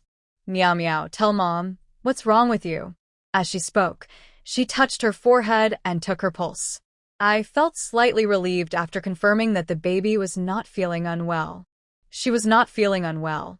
Why did she start crying just because I said that? Did he suffer injustice outside? Did someone bully you? Qin Yan also squatted beside the mother and daughter. Looking at the little one curled up in Lin Wan Shu's arms, he said in a gentle voice, "Meow meow, if you have any grievances, tell your parents. We are here. Don't be afraid." As soon as the words fell, Xiao Meow Meow burst into tears with a, "Wow. Meow meow, be good. Mommy, please don't." Meow. Meow. Hearing this, Lin Wan Shu's heart was broken. Meow meow, who told you that mommy doesn't want you? You are my sweetheart, I love you so much. How could I not want you? The baby tightly in her arms, she kissed and comforted him. Mom has a younger brother. I don't want meow. Meow, Xiao Meow Meow spoke while crying. Although her words were not clear, the couple could still hear them. Lin Wan Shu's face turned as black as the bottom of a pot. In rural areas, every child will experience this childhood nightmare. As long as the mother is pregnant with a younger brother or sister, the adults will joke with the child and say, "Mom is pregnant with a younger brother, and she doesn't want you anymore." Adults think they are just joking, a harmless joke, but little do they know how much psychological trauma this will cause to children. Lin Wan Shu thought things would be better here, but she never expected Meow Meow to still encounter such a malicious joke. Looking at the pitiful little baby crying in her arms, she felt so distressed. Patting Xiao Meow Meow's head, she soothed her in a gentle voice. "There is indeed a baby in mommy's belly, but this does not affect mommy and daddy's love for you. You are our unique baby, and no one can replace you. The baby will come out to play with you in the future, just like brother Shin Xiai and brother Shin Yu. They play together every day, right?" Hearing this, Xiao Meow Meow finally stopped crying, raised her head, and looked at her mother in a daze. "Didn't Meow Meow say that you don't have brothers or sisters to accompany you at night? When the baby comes out, I will accompany you at night. You will be a big sister in the future. Can you help me take care of him?" As she said this, she placed her little hand on her belly. Xiao Meow Meow blinked and looked at her flat belly with some curiosity. "Baby? Yes, there is a little baby here who is as cute as Sister Meow Meow. In the future, he will be as sensible as you. Sister Meow Meow must set a good example and not cry, okay? I heard that I had to be a sister and set a role model." Xiao Meow Meow quickly sat up straight, straightened her chest, and nodded her little head heavily. "Don't cry, take care of the baby." That cute and sensible look made Lin Wan Shu feel distressed and sad. Fortunately, there is a space where she can accompany her every night, otherwise she doesn't know how to make up for this little guy. Qin Yan was even more distressed. After touching her little head and soothing her again and again, they finally made Xiao Meow Meow happy again. Only then did the couple breathe a sigh of relief. Because she felt sorry for her, Lin Wan Shu broke the rules for the first time and hugged her and fed her egg custard. However, Xiao Meow Meow only took a few bites and stopped eating. Lin Wan Shu wanted to feed her again, so she shook her head and touched her belly with her little hand. "Baby, eat." Hearing this, Lin Wan Shu was immediately moved. A moment I didn't know how to love this little guy. How can she be so cute and so sensible? Just like a little angel. After holding her in his arms and loving her again and again, Lin Wan Shu said, "Don't worry, baby. Meow Meow should eat her fill first, okay?" I don't know if it's because Lin Wan Shu's love is too strong, but Xiao Meow Meow can feel it. The little face, replaced by an innocent and cute smile. She patted her bulging belly. "Meow Meow is full, baby, eat." Lin Wan Shu touched her belly and found it was indeed bulging. So, I didn't force it anymore. After patting her little head, she put her on the stool next to her. "Then Meow Meow, wait for your mother here. I will take you to Brother Wang Wei's house after I'm full." Wang Wei is Tang Qian's son. On weekdays, the children in the family compound play together in large groups, and Xiao Meow Meow is very familiar with him. When she heard that they were going to Brother Wang Wei's house, she nodded, didn't make a fuss, and just waited for her to eat. Lin Wan Shu was afraid that she would be bored, so she brought her a jigsaw puzzle to play with. After this incident, the kitchen returned to peace.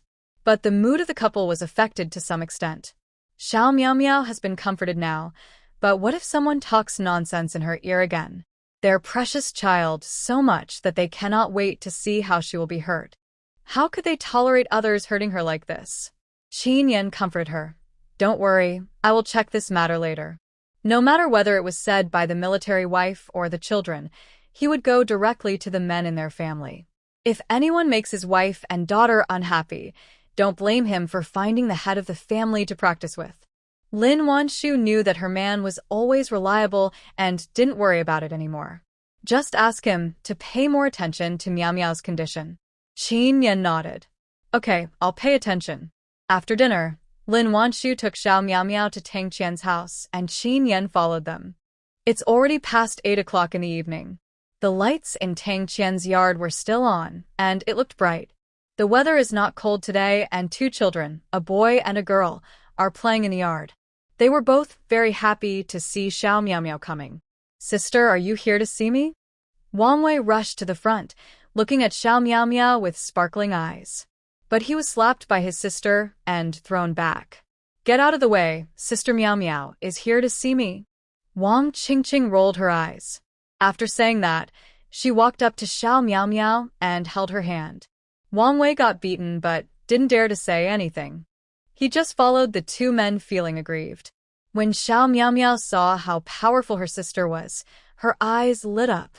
Lin Wan Shu looked at the 3 children and found it extremely funny. Tang Qian and Wang Guogang heard the sound and hurried out. Captain, sister-in-law, you are here. Come in and sit down.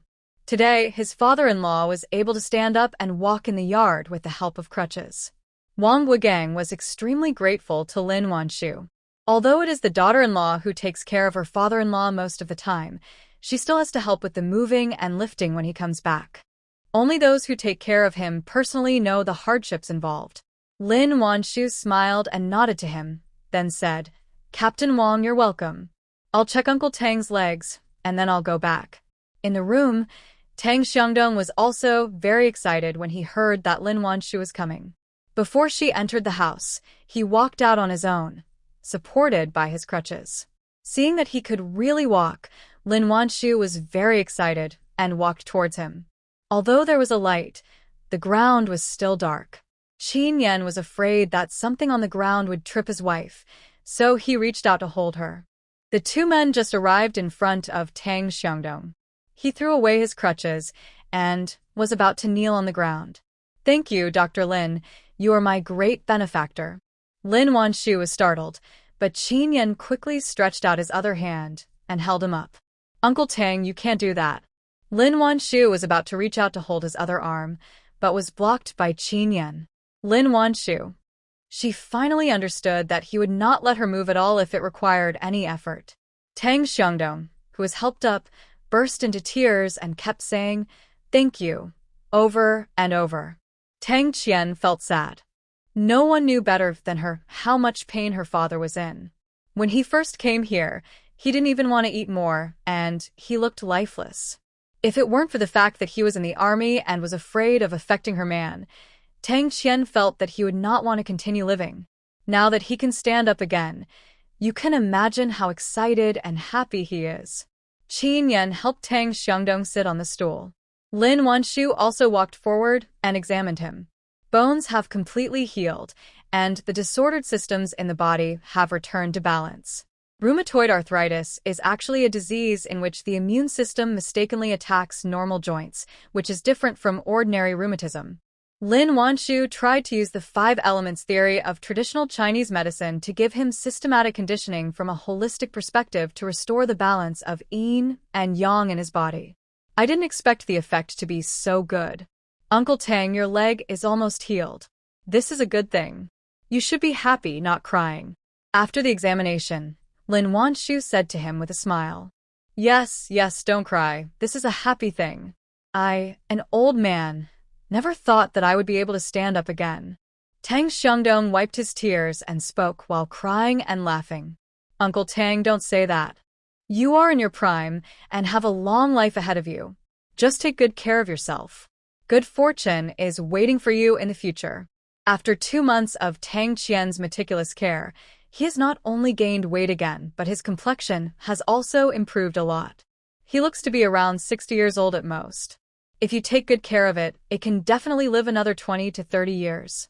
Tang Qian secretly turned around and wiped her tears. She was happy in her heart. Lin Wan Shu examined Tang Xiangdong. She gave him acupuncture and adjusted the prescription at the same time. It was already 9 o'clock when the prescription was written. Normally, everyone in the family compound should be asleep by now. But Lin Wan Shu heard someone talking outside. After a while, the sound was getting closer. Finally, we came directly to Tang Qian's home. Lin Wan Shu took a look and saw that it was Yang Zheng and the others again. Wan Shu, you are really here. Seeing her, everyone was very excited. Lin Wan Shu was a little surprised. Why are you still awake so late? What do you want to talk to me about? In an era without entertainment, 9 o'clock was considered very late. Yang Zheng was the most outspoken person. She walked forward, held Lin Wan Shu's hand and said, Wan Shu, I heard that our army is going to set up a pharmaceutical factory. Is that true? That's a factory. Not to mention the entire county, even in the entire city, there are not many factories. That's why there are so few jobs. After hearing the news that Lin Wan Shu might be planning to set up a pharmaceutical factory, I found Tang Qian here at midnight. Lin Wan Shu had never expected that this matter could be kept secret from so many military wives, so she wasn't too surprised to see them coming to her. There is such a plan, but it has to wait for approval from the higher-ups. Not until the 1990s that the authorities introduced laws prohibiting the military and their families from doing business. Now it is a collective economy and individuals cannot run factories. Therefore, if you want to open a pharmaceutical factory, you can only apply as a military unit or a family compound. The application report was made when she came back last week. She had already done research on everything from factory site selection, raw materials, processing to sales, so writing a report was not a difficult task. Now that the report has been submitted, we are just waiting for approval, and we don't know when we will get the result. Hearing that it was true, several people were so excited that they couldn't help cheering. Wan Shu, can we enter the factory? They should have priority in the factory run by the army, right? Lin Wan Shu nodded. If this is possible, people with a medical background will definitely be given priority. After all, this also requires a little knowledge. She was worried about letting in someone who knew nothing about it.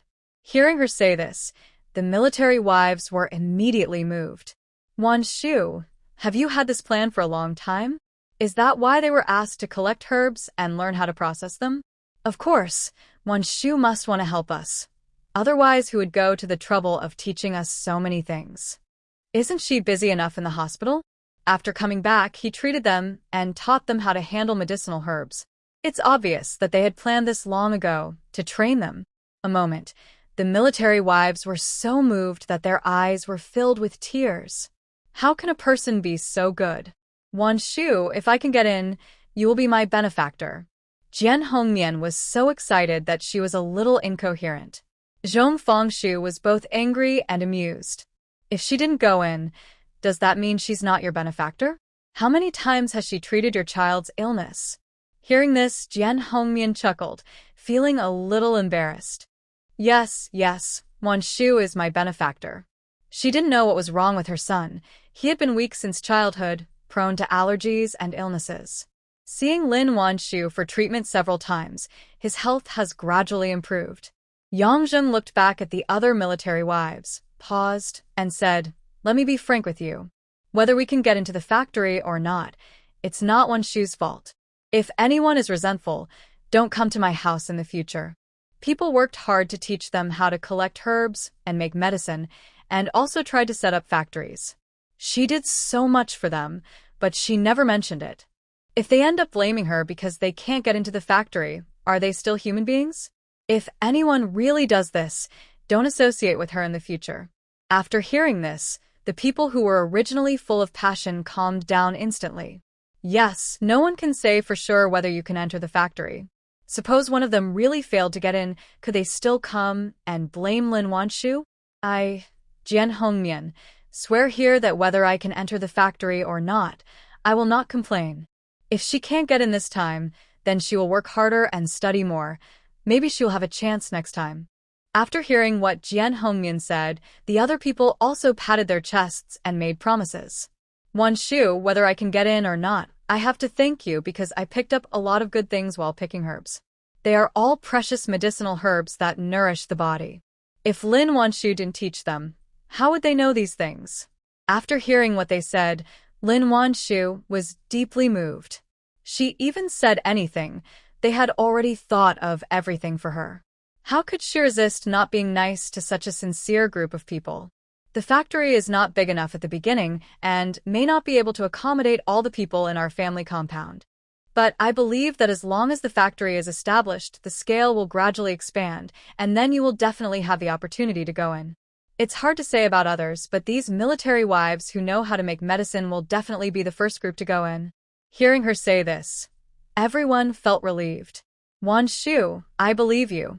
After all, they all witnessed with their own eyes how Tang Xiangdong's leg was cured by her.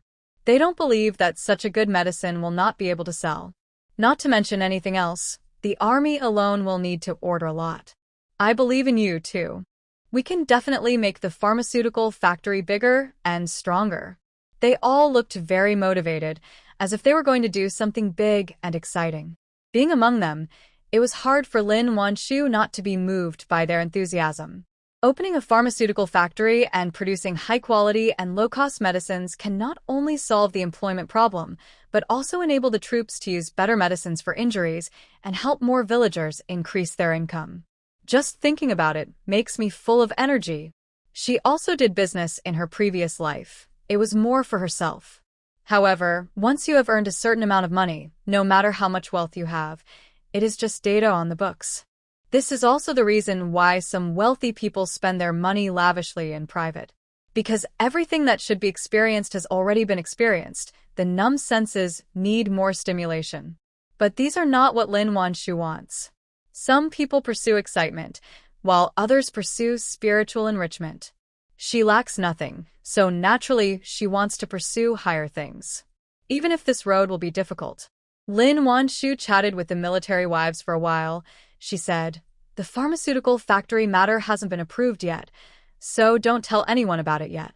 The main reason was that she was afraid that other people would come to her house. It's a rare vacation, and she just wants to spend some time with her lover, children, and a few good friends. Hearing this, the military wives nodded hurriedly. "Don't worry, we won't tell anyone about it. After all, the more people who know, the more competitors there are." Seeing that they were all obedient, Lin Wan Shu felt relieved. Although I don't expect this matter to be kept secret for long, it can be delayed for a day. Once she went to City Hospital, they couldn't find her anymore.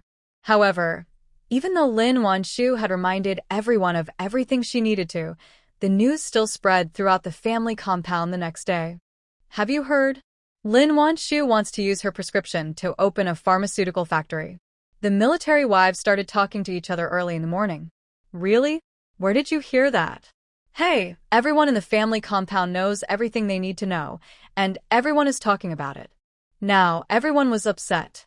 If the army sets up a factory, wouldn't they have a chance to work? Thinking of this, how could everyone stay here any longer? They all made an appointment to go to Lin Wan Shu's house to find out what was going on. However, before he even left, Fong Bailey poured a bucket of cold water on him. "TSK, you guys believe her lies. Isn't she just a doctor? How can she be so capable as to open a factory?" Fong Bailey thought these people were crazy. They actually believed that Lin Wan Shu could open a factory? That's a factory. What ability does she have in an organization that can only be run by the state? That's right. Even if she wants to show off, she can't use this to lie to others. Now, everyone is waiting at her house. Let's see how she ends up. The person speaking was Guan Hongmei. Ever since she failed to report Lin Wan Shu for growing flowers last time, she, like Fong Bailey, has been completely isolated by other military wives. There was no other way. She could only play with Fong Bailey in the end. When others heard this, they immediately felt that it made some sense. Lin Wan Shu have the ability to open a factory? They are really out of their minds. After hearing this, many people who were originally skeptical gave up the idea of looking for Lin Wan Shu.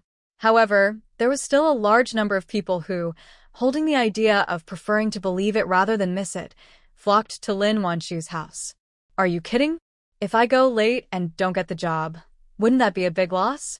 However, before they reached Lin Wan Shu's house, they were stopped by someone. Everyone calm down. Wan Shu is pregnant now. If so many of us go there, what if we squeeze her? That's right. She's been so nice to us on weekdays. We can't cause trouble for her at this time. If the factory is really about to open, Hualan will definitely notify us. After hearing this, those who originally wanted to go over to find out the news also calmed down. Yes, she is still pregnant. It would look weird if so many of them went there. Given Lin Wan Shu's personality, if the factory was really run by her, she would definitely find a way to let them in. After all, she never charged them for her medical treatment, so what did they want? Everyone go back if you have nothing to do. Don't block her house. If you really want to know, send a representative to ask her. Someone suggested. Others all responded. Yes, let's send someone over to find out what's going on. Soon, the military wives went to the open space to discuss the matter. But before they could elect a representative, they heard someone say, "Do and go. Wan Shu is not at home. She went out early in the morning." Hearing this, the military wives felt lost. In the end, there was no choice but to ask around to find out who spread the news. Who they were talking about was now in the mountain stream, preparing for a picnic. The people who came together were naturally the three couples again. I have to say, this place is indeed a great place for a picnic. Although it is in a mountain stream, the space on both sides is spacious enough. The sunlight from above shines on my body, making me feel warm all over. There is a stream in the center of the mountain stream. The stream is 2 or 3 meters wide, and the water is not deep, only up to the knees, with large and small stones on both sides. The men have rich experience in surviving in the wild, and there is no need to worry about sudden flash floods and not being able to evacuate in time. Lin Wan Shu sat on a flat stone. The children were all treasure hunting on the rocky beach. Shin Si and others were watching over Xiao Miao Miao, so Lin Wan Shu was not worried. There were so many people around that she didn't have to do anything. All she had to do was move her mouth. There were many of them, and they brought a lot of things, including chickens, eggs, meat, and various ingredients. Qin Yan helped her sit on a rock. He went into the water to catch fish. The others were busy with their own work. Some were killing chickens, some were cutting meat, and some were building kilns. They were going to make a fried chicken, stir-fry some vegetables, and cook a soup. They brought all the pots, pans, and utensils with them, which was very convenient. In fact, the most important reason why Lin Wan Shu came to the mountain stream for a picnic was not only to avoid the military wife, but also to let Qin Yan spread herbal seeds on the mountain. She has cultivated these herb seeds in the space. The most effective Chinese medicine is wild, but if we want to open a factory, wild herbs will not be in sufficient supply. Finally, we have to grow some to make medicine. However, the effects of cultivated medicinal herbs are not as good as those of wild ones, so Lin Wan Shu thought of cultivating excellent medicinal species from the space. This is the only way to ensure that the medicinal properties grown by the villagers are as effective as those in the wild. After the medicinal materials are cultivated with diluted spiritual spring water, the selected seeds are much better than the original ones. Later, when Qin Yan goes up the mountain to hunt, he will just scatter the herb seeds on the mountain. Anyway, he is fast on his feet, and Lin Wan Shu believes that this will not be a problem for him. The other three couples had no idea what they were supposed to do, so they just focused on washing and cutting vegetables. The kids were having a blast searching for treasure on the rocky beach, so there was no need to worry about them. After a while, Xiao Miao Miao seemed to have picked up something and staggered towards her. "Be careful, go slowly," Lin Wan Shu warned. But Xiao Miao Miao came to her with something in her hand, looking excited. "Here, baby." Hearing this, Lin Wan Shu then saw that she was holding a long snail in her small hand. "Miao Miao, do you want to give the snails to the baby?" Lin Wan Shu asked curiously. Then I saw the little guy nodded heavily. "Take care of baby." Xiao Miao Miao said this and put the snail in her hands. After that, he touched her belly. "Be good." Instantly, Lin Wan Shu's heart softened. "How can it be so cute?" "Thank you, sister. The baby likes the gift you gave very much." After saying that, Lin Wan Shu couldn't help but kiss her little face.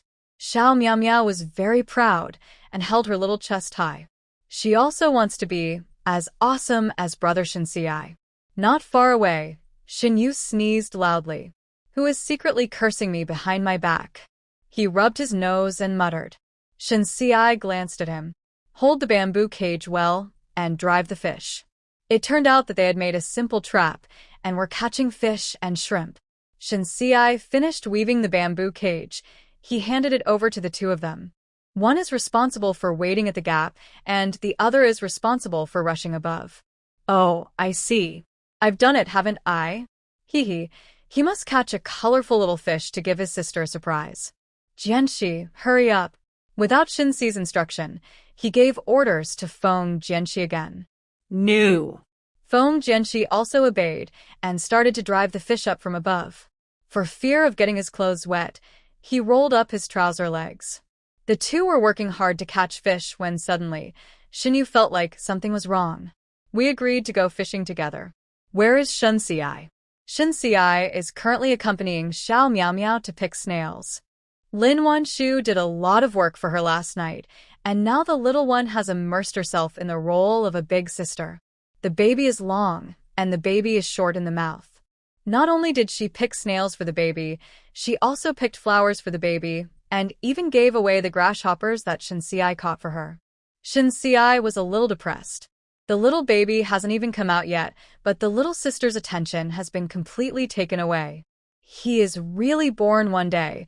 Will my sister still remember that he exists?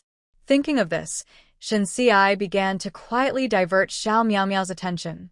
Qiu Tingting, who was standing by, couldn't help but curl her lips when she saw this. This guy is too scheming, you'd better stay away from him. After looking around, she found nothing interesting, so she finally decided to build a kiln for her mother. But as soon as she got closer, she was sent away by her father. Tingting, go pick up some mud like this. Qiu Yong pointed to the fist-sized lumps of mud on the ground and said to her, Qiu Tingting. Well, he must be thinking that she is stealing his mother from him. Don't think she doesn't know. He secretly took her to the next room to sleep last night. She rolled her eyes speechlessly toward the sky, and finally, she left reluctantly. This was the first time Qiu Yong participated in such an activity. If it were in the past, he would definitely not come here. But my wife just likes to play with Lin Wan Shu. If he doesn't come, she will go to Wen City in the afternoon, and she will have to wait another week if she wants to see him again. At this moment, looking at her trying to hold back from building the kiln, he grinned happily. When had Feng Yandong ever seen him so worthless? Suddenly I fell silent. Hey, Lao Feng, what are you daydreaming about? Hurry up and skewer the meat. I'm starving. Yu Fongfong was still holding a handful of wild fruits that she had asked Feng Yandong to pick, and she was eating as she spoke. Feng Yandong. There are mung bean cakes in the basket. Eat them when you are hungry. Having said that, he got up and went to skewer the meat. Qin Yan caught a few fish and went up the mountain. Shin Shuwen is killing fish now. Everyone is busy except Lin Wan Shu. She didn't know how long it had been, but suddenly, she felt that Qin Yan had put something into the space. When I looked carefully, I saw that it was a pile of strange soil. Where did he get so much soil? What was it for? But there were so many people around now, so Lin Wan Shu couldn't ask him what was going on. I can only wait for him to come back and ask him in private. But after a while, Qin Yan came down from the mountain. I discovered bauxite. Hearing this, Qiu Yong immediately lost his composure. Are you sure? That's aluminum. The country is now in a period of vigorously developing heavy industry, and geological exploration teams go to various parts of the country for exploration every year. If there really is bauxite here, it would be a great achievement for them who discovered the mine. Qin Yan nodded. I just ran all over these two mountains and found these in several places. As he said this, he opened the woven bag in his hand. When Qiu Yong took a look, he found that the soil in the bag was indeed unusual. Who heard the news also ran over to see.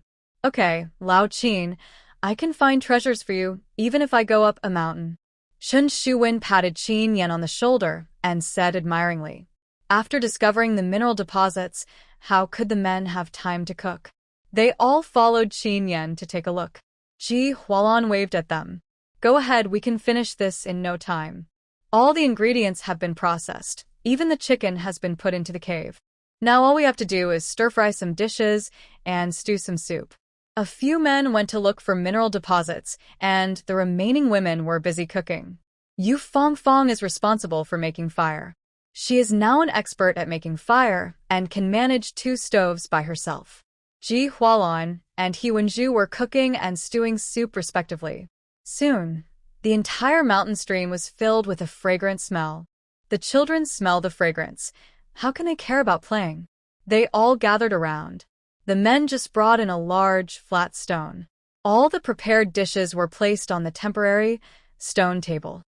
The children all gathered around the stone table, drooling. Mom, when will it be ready? Shunyu drooled and almost cried for food. Why are you in such a hurry? Your dad and the others haven't come back yet. Ji Hualan glared at her youngest son. Shunyu scratched his head and chuckled. I'm just worried that my sister might be hungry. As he spoke, he suddenly thought of something and handed a transparent 4 bottle to Meow Meow. Sister, look, this is the colorful fish I caught. Isn't it beautiful? Hearing this, Xiao Meow Meow blinked, as if she understood what he meant, and then she picked up a large bamboo tube from the ground. Meow Meow also has. Shunyu leaned over to take a look and saw 4 or 5 colorful fish swimming happily in the bamboo tube. Instantly, he felt unwell. Meow Meow, where did you get so many colorful fish? He wanted to give her a surprise secretly, but he didn't expect her to give him such a big shock. Xiao Meow Meow smiled happily and pointed at Shen Xiai beside her. My brother caught it. Shunyu. Despicable. It's so despicable. We agreed to catch fish together for his sister, but he went to catch fish secretly? Shen Xiai, you are shameless. Shunyu was angry, and he wanted to break up with this despicable guy. Shen Xiai glanced at him and said calmly, You are too slow to catch it. My sister can't wait, so I will catch it for her. Shunyu. I can't refute it. After all, it took him and Feng Jianxi so long to catch one. How many did he catch by himself? Feng Jianxi glared at Shen Xiai angrily. Shen Xiai, you are so cunning. You must have deliberately chosen a place without colorful fish to make us waste our time. Otherwise, how could he abandon them halfway and take Meow Meow to catch them somewhere else? When Shunyu heard this, he realized that this was indeed the case. I got angry immediately. Shen Xiai, watch out. As he said that, he threw a punch at him. Shen Xiai was well prepared and resolved the situation easily. At the side was used to it.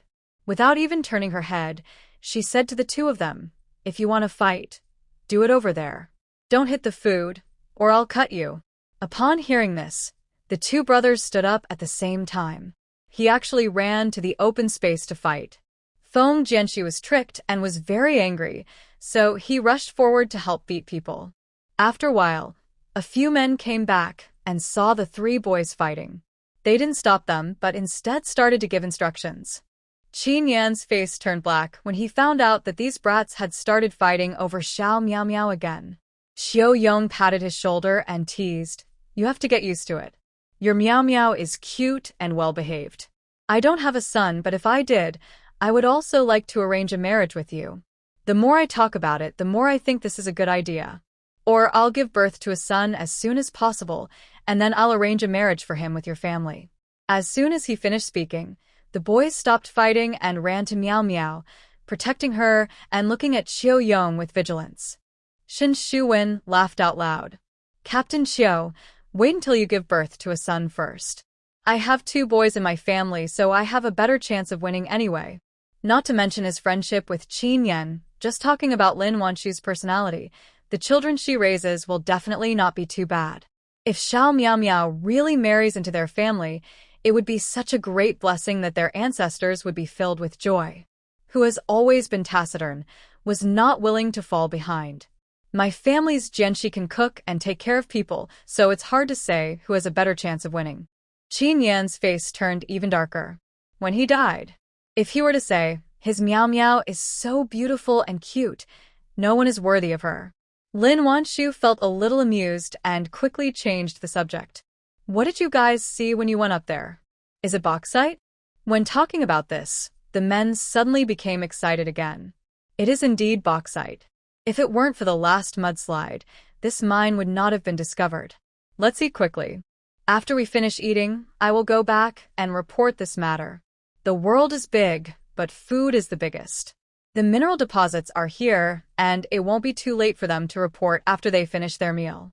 Just at this time, the last dish of kiln chicken was also cooked. Fearing that the women might get burned, several men took out the chicken and sweet potatoes. After a while, all the food was on the table. There was fish, meat, soup, and baked chicken. It was not even the Chinese New Year, so sumptuous. Both adults and children ate to their heart's content. We got back, it was already 2 or 3 o'clock. Lin Wan Shu returned to the family compound. She originally thought that a military wife would come to see her. To her surprise, not a single person came to her door. Later, when we were about to catch the bus, we found out that Yang Zheng was afraid that the military wives would disturb her, so she persuaded them all to go back. Lin Wan Shu was moved again. It was not just because Yang Zheng helped her persuade the military wives, but also because those military wives all listened to her and really did not bother her. Understand that this is a work-related matter. How difficult is it for them to achieve this? On the other side, Chi Honglian came to the clinic in a good mood. She will go through the job transfer procedures today and will be able to officially join the hospital tomorrow. When she thought of this, she couldn't suppress the smile on her face. Come here willingly. If her affair with that man from Beijing had not been discovered by his wife, why would she have hidden in this remote mountain place? Now that she can be transferred to Wen City Military Hospital, Chi Honglian is so happy. Seeing that she was about to be transferred to the military hospital, the other people in the clinic felt very complicated. On the one hand, they couldn't help but feel relieved that she was finally being transferred. After working together for more than 2 months, everyone in the clinic was full of complaints about her. There is no other reason, it's just that she is obviously not very professional, but likes to give orders blindly by relying on her position. On the other hand, because of her professionalism, they were all very dissatisfied. Why could she be transferred to Wen City Hospital? It is obvious that anyone picked out from the health center has better professional ability than her. Chi Honglian completed the formalities quickly, with a smug smile on her face. What can they do if they are not convinced? Based on her own abilities, and no one can do anything to her. Li Xiaowan couldn't bear to see her so proud and couldn't help curling her lips and said, "It's just a transfer to Wen City Hospital. What's the big deal? I heard that Comrade Wan Shu is planning to set up a pharmaceutical factory, and in the future all the wives of soldiers in the family compound will be able to work there. That's what we call amazing." Anyway, she had already been transferred, so Li Xiaowan was not afraid that she would make things difficult for her, and she continued to complain. Upon hearing this, Chi Honglian, who was originally very proud, suddenly changed her expression. "What did you say? Lin Wan Shu is planning to set up a factory?" When Li Xiaowan saw her like this, she thought she had hit her sore spot and felt happy. The military wife who came to the clinic just now said that the report has been submitted, and once it is approved, the factory will be established. Before Li Xiaowan could finish her words, she was interrupted fiercely by Chi Honglian. Impossible. She can run a factory whenever she wants? Who does she think she is? If she is so capable, why doesn't she go to heaven? Seeing her jumping up and down, Li Xiaowan became even happier. Tang Qian's father's legs were in such a bad condition, but she cured him with just one medicine. With such a good medicine, the team had to disagree with her setting up this pharmaceutical factory? She is just capable. If you don't agree, why don't you set up one too? Some time ago, Chi Honglian was busy trying to please Sun Qingping so that he would transfer her to the military hospital as soon as possible. In addition, the last time she found someone to blackmail Lin Wan Shu, she failed and was almost investigated, so she didn't pay attention to Lin Wan Shu's affairs for a long time. Now she was shocked to hear that she had cured a man whose legs were deformed with just one piece of medicine. The shock, something quickly flashed in her eyes. Then, she looked at Li Xiaowan with a meaningful smile. I don't have the ability to run a factory, but it's not that easy for her to do it either. After saying that, she swaggered away with her job transfer report. What does she mean? Li Xiaowan looked at Chi Honglian's back and suddenly had a bad feeling. She caused trouble for Lin Wan Shu? In the evening, Lin Wan Shu entered the space as usual. However, the man who had been keeping a close eye on her recently was buried in the laboratory and no one knew what he was tinkering with. Even after she came in, she showed no intention of coming out. Lin Wan Shu did not disturb them, but went into the house to play with Xiao Miao Miao. Xiao Miao Miao hasn't gone to bed yet at this time. She was used to her mother coming back to accompany her every night, so she would wait obediently in the house. After the mother and daughter played for a while, Xiao Miao Miao fell asleep. Lin Wan Shu didn't rest either, and went to the stone house to take a shower. Last time, Lin Wan Shu had already handed over a large box of ointment to Qiao Yong. Large-scale experiments are now underway. The experiment has passed, and I think the application to set up a factory will also be approved. However, this medicine is mainly supplied to the troops, so the profit is destined not to be too high. With low profits, it is difficult to expand the scale of the factory. Therefore, in addition to medicines, Lin Wan Shu also plans to produce some daily necessities and skincare products in the future. In those days, supplies were extremely scarce, and the only skincare products on the market were things like vanishing cream and clam oil. However, loving beauty is women's nature. Women in the countryside may not be able to use better skincare products, but women in the city are not short of money, they just lack products. Therefore, before deciding to set up a factory, Lin Wan Shu also considered this issue. Making skincare products is not a difficult task for her either. After all, she has such a recipe in her space. During her time in the hospital, she also tried to make several skincare products and daily necessities. Usually uses it when taking a bath in the space at night. But maybe it was because her skin was too good, Lin Wan Shu didn't feel any effect. Just feel it's very moisturizing when applied on my face and body. Lying in the bathtub, Lin Wan Shu was still thinking about setting up a factory. She didn't know how long it had been, but she suddenly heard a loud explosion from the training ground. Lin Wan Shu was startled and quickly got up from the bathtub. She grabbed a bathrobe and put it on, then hurried to the training ground. But as soon as I arrived at the entrance of the training ground, I was picked up by someone. Wan. I succeeded. Qin Yan turned around with the person in his arms, a happy smile on his face. Lin Wan Shu seen him like this before? She was stunned.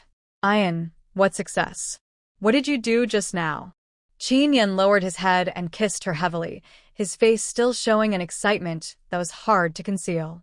I have successfully developed explosives, and their power has increased tenfold. It turned out that bauxite was obtained by chance today. Qin Yan tried to extract the aluminum powder and add it to the explosives. Unexpectedly, the effect was so good. Hearing this, Lin Wan Shu was also shocked. Looking at the man in front of her, her eyes were full of stars. She had guessed that he would succeed. After all, he had spent a lot of time on it, but she didn't expect him to do it so quickly. How can you be so powerful? She looked at him with admiration.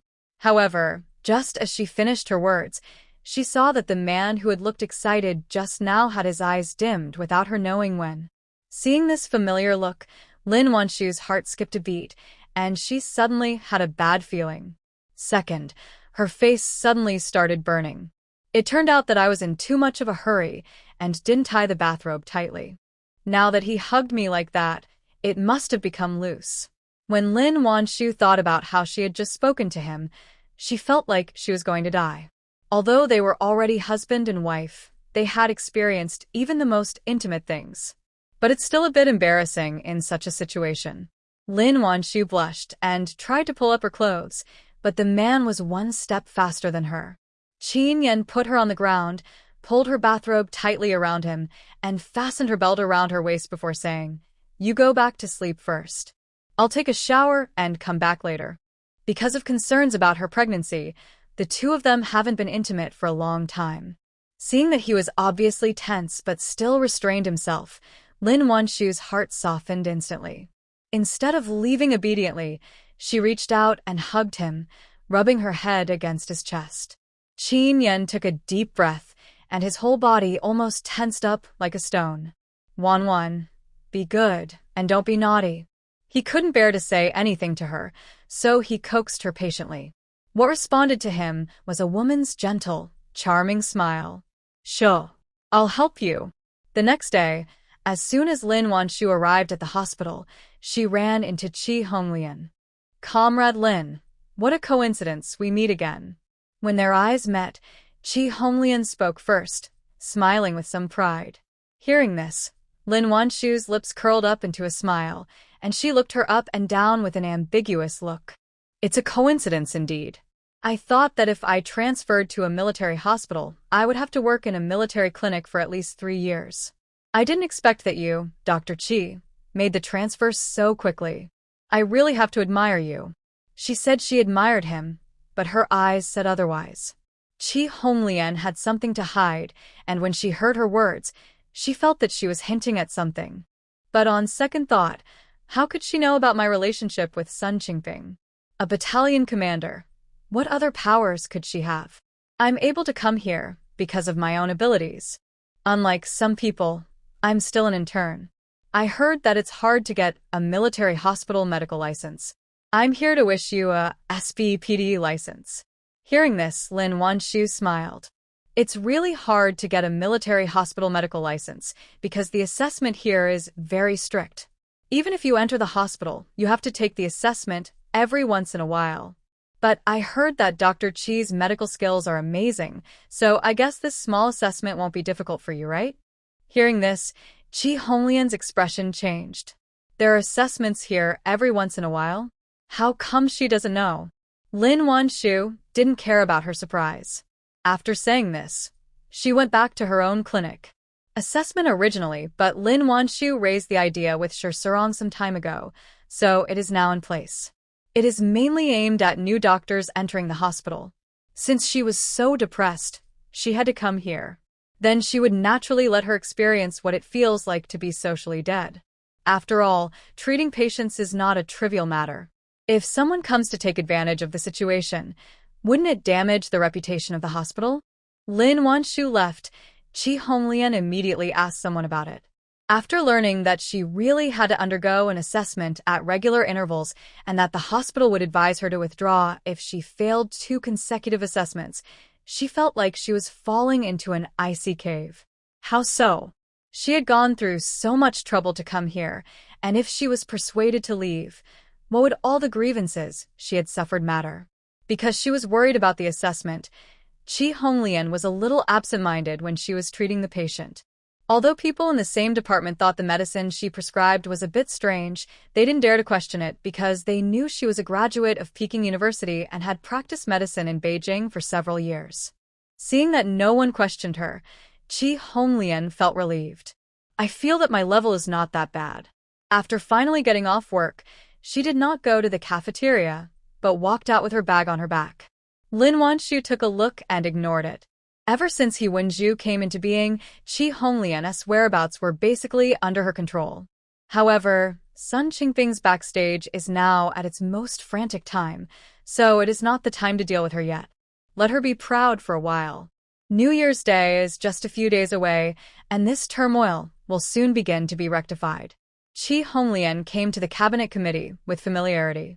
It was already time to get off work, and the entire building was empty, with no one there. She looked up at an office on the 3rd floor, pursed her lips, and then slowly climbed up. Sun Qingping didn't look for her today. She came here on her own initiative. Chi Honglian entered the military hospital and achieved her goal. She had not originally planned to come here again so soon. But when she thought about the fact that that bad hospital still had to undergo an assessment, she became extremely anxious. She just wanted to find Sun Qingping as soon as possible to help her settle this matter. After all, she knows her own level better than anyone else. Not long after, Chi Honglian climbed to the 3rd floor. Just as she walked to the office door, she heard some ambiguous noises coming from inside. This sound. Chi Honglian was so angry that her whole body was shaking. How could he do this? It's not enough for him to have me, but he wants to mess with other women? But after her anger, she couldn't help feeling a little flustered. What if he was hooked by the fairy inside and lost interest in her? Who could she turn to in the future? In the end, no one knew whether she was angry or afraid, but Chi Honglian suddenly slammed the door. Who? Sun Qingping's unhappy voice came from inside. Even when he heard someone knocking on the door, he still didn't stop, completely without any scruples. It was as if he was not afraid of being discovered at all. How powerful he is. This also made Chi Honglian more and more clear in her mind that she couldn't let him get tired of her. Thinking of this, she did not hesitate any longer and spoke softly. Director Sun, it's me, Hong Mei. As soon as he finished speaking, the noise inside stopped. Then, Sun Qingping's excited voice was heard. Hey, it's Honglian. Since you're here, come in. I haven't tried any new tricks yet. After what happened last time, Chi Honglian's bottom line has now become as low as it can be. One more man or one more woman. The most important thing is to stabilize Sun Qingping. Not only did she want to take root in the military hospital, she also wanted Lin Wan Shu to not only be unable to open her factory, but also have to contribute her medicine to her. Taking a deep breath, she reached out, pushed the door open, and walked in. The next afternoon, He Wenju came to have dinner with Lin Wan Shu again. Now she has devoted herself to the work in the machinery factory. In addition to solving various mechanical problems, she also spent time designing and researching engines. The country's existing engine technology is really too backward.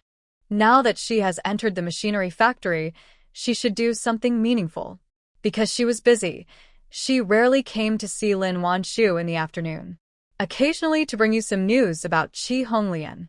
I have to say that He Wenju is really capable when it comes to gathering intelligence. Chi Honglian probably never thought that even her underwear would be thoroughly searched. She's going to attack your ointment. You need to be prepared as soon as possible. He Wenju felt very aggrieved when she thought that she couldn't crush this guy to death now. How could there be such a despicable person? Just listening to her dirty deeds made her feel like her ears were polluted. Lin Wan Shu took the notebook she handed over and took a look at it and couldn't help but be amazed. I'll be careful, don't worry. But have you not had enough rest recently? Why do you look so bad? He Wenju rubbed her eyebrows. She felt that she slept well at night, so why did she always feel tired recently? I don't know what's going on. I always feel like I'm not getting enough sleep lately. Lin Wan Shu. Why does this sound so familiar? Her mind, and she said to her, please stretch out your hand, I will feel your pulse. Hearing this, He Wenju did not refuse and put her hand on it. Lin Wan Shu put her hand on her pulse. After a while, a hint of understanding flashed in her eyes and a smile appeared on her face. Wan Shu, what's going on? Seeing the smile on her face, He Wenju suddenly had a bad feeling in his heart. Lin Wan Shu, nothing, you just want to keep me company. Keep company?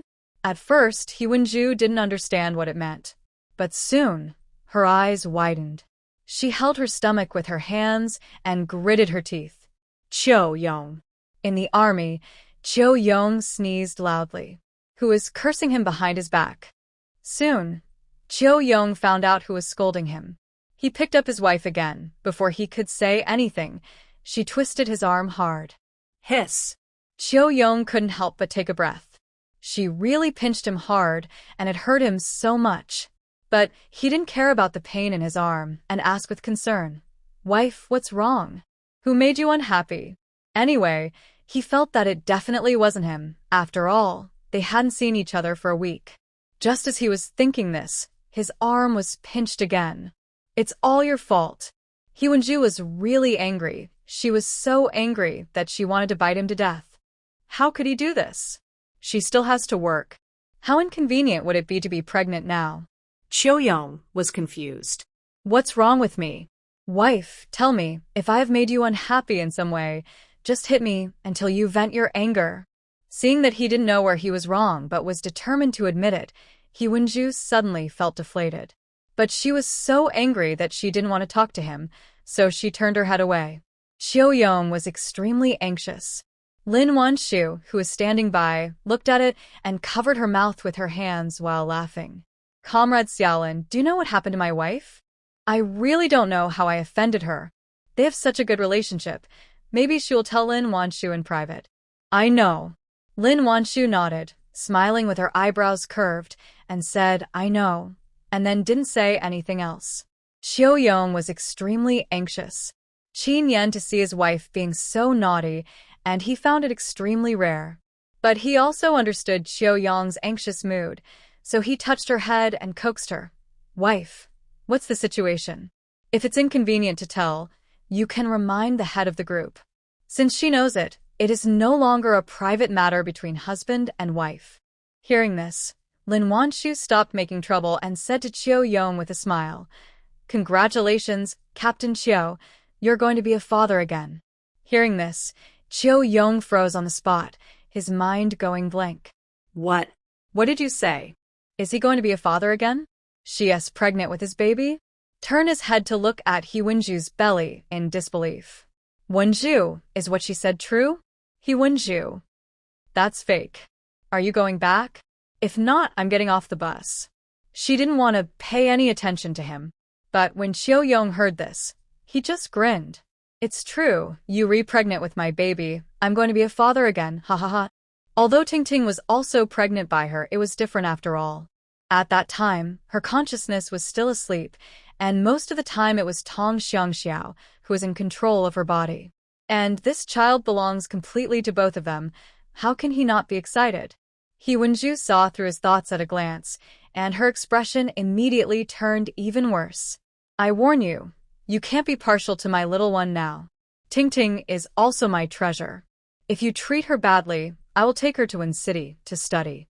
Hearing this, Xiao Yong was shocked. How can that be?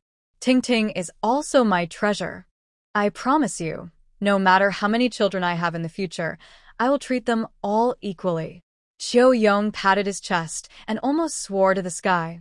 "Are you kidding me? Is she going to take the baby to study in Wen City? She clearly wants to dump me. She can forget it. He won't give her this chance." Hearing this, He Wenju's complexion finally looked better. "What are you waiting for? Get on the bike and ride." Xiao Yong was relieved to see that she was not so angry anymore. "Hey, okay, sit tight, I'm going to ride the bike." His wife is pregnant with a baby again, and he is going to be a father again. Xiao Yong felt like he was in a dream, feeling very happy. He Wenju looks silly. Qin Yan hung the bag that Lin Wan Shu had just handed him on the bicycle, and he heard a fluttering sound coming from the bag. "What did you buy?" he asked somewhat curiously. Lin Wan Shu pursed her lips and smiled. "The hen at home was so lonely and pitiful, so I found a partner for her." Qin Yan. He Wenju, who was standing by, suddenly brightened up when she heard this. "Wan Shu, so you brought a rooster. I'll have to order a chick from you then." In the family compound doesn't know how amazing the hens raised by Lin Wan Shu are? Other people's cubs are considered treasures if they can lay 1 egg a day, but her cubs not only lay eggs regularly every day, but often lay 2, and occasionally even 3. Raising 1 is equivalent to raising 2 or 3 for others. Which military wife wouldn't envy her hens? But there is no suitable rooster for breeding. Now that she actually brought a rooster back, how could He Wenju not be excited? Seeing that his wife, who had been furious just now, was in a better mood, Xiao Yong finally put his heart at ease. Now, let alone a chick, even if it was the stars in the sky, if she wanted them, he would want to pick them down for her. "You like chickens? I'll get you a nest." Hearing this, He Wenju rolled her eyes at him. "What do you know? Wan Shu's hens are good breeds and can lay 2 eggs a day." Hearing this, Xiao Yong's jaw almost dropped to the ground. 2 eggs a day. If you raise 2, wouldn't they lay 4 eggs a day? If all the troops were equipped with this kind of hens, wouldn't the soldiers' nutrition be guaranteed? "Comrade Xiaolin, can your hen hatch more chicks? Give some to our troops." Lin Wan Shu smiled and nodded. "I am indeed planning to hatch more chicks to see how the offspring turn out. If they are good, I will give them to you to expand the scale." The Chinese army emphasizes self-sufficiency. In addition to training, the soldiers also grow vegetables, raise chickens, ducks, pigs, and even fish. If the chickens hatched are of good quality, it would not be difficult to expand the scale by handing them over. Hearing this, Xiao Yong's face turned red with excitement. "Qin Yan, you really brought a great treasure to our army. Not only is he capable, but he also always keeps his troops in mind. How can one not admire such girls from the bottom of their hearts? Qin Yan, his wife for himself. Thank you. Two couples returned to the family compound one after another. Not long after entering the door, Qin Yan suddenly stopped his bicycle. What's wrong? Lin Wan Shu asked in a somewhat strange tone. She couldn't wait to pick up Xiao Miao Miao and take her home. There's a child there. Qin Yan pointed to the dark corner. Hearing this, Lin Wan Shu could barely see a dark shadow huddled in the corner. The black shadow was a small ball, and the child seemed to be only 4 or 5 years old. Hearing that there were children outside, Chiu Yong also stopped the car. What's going on? He is the team leader. Seeing a child huddled here, he naturally has to show some concern. Lin Wan Shu had already walked in front of the child. As I approached, I felt the shadow shrink towards the corner. Seeing this, Lin Wan Shu did not dare to get closer, so she squatted down and said gently, Child, don't be afraid, I live here too. Who are you from? Why are you here alone? After getting used to the darkness, Lin Wan Shu could barely recognize the little girl's appearance and found that the child was very strange and she had never seen her before. The child said nothing, just shook his head slightly. She refused to say, so Lin Wan Shu could only ask Chiu Yong. After all, he had stayed in the staff quarters longer than her. Captain Chiu, do you know her? Chiu Yong squinted his eyes for a while and shook his head. I haven't seen it before. Take it back and ask.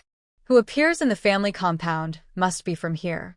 After all, there were people standing guard at the door and people outside couldn't get in at all. He Wenju also walked to Lin Wan Shu's side.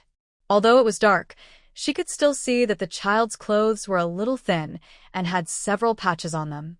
Frowning, she said, could it be that he just came to join the army? After all, there was no other child in the entire compound who dressed like this. Hearing this, Chiu Yong seemed to remember something and said, a few days ago, a family member did come to accompany the army.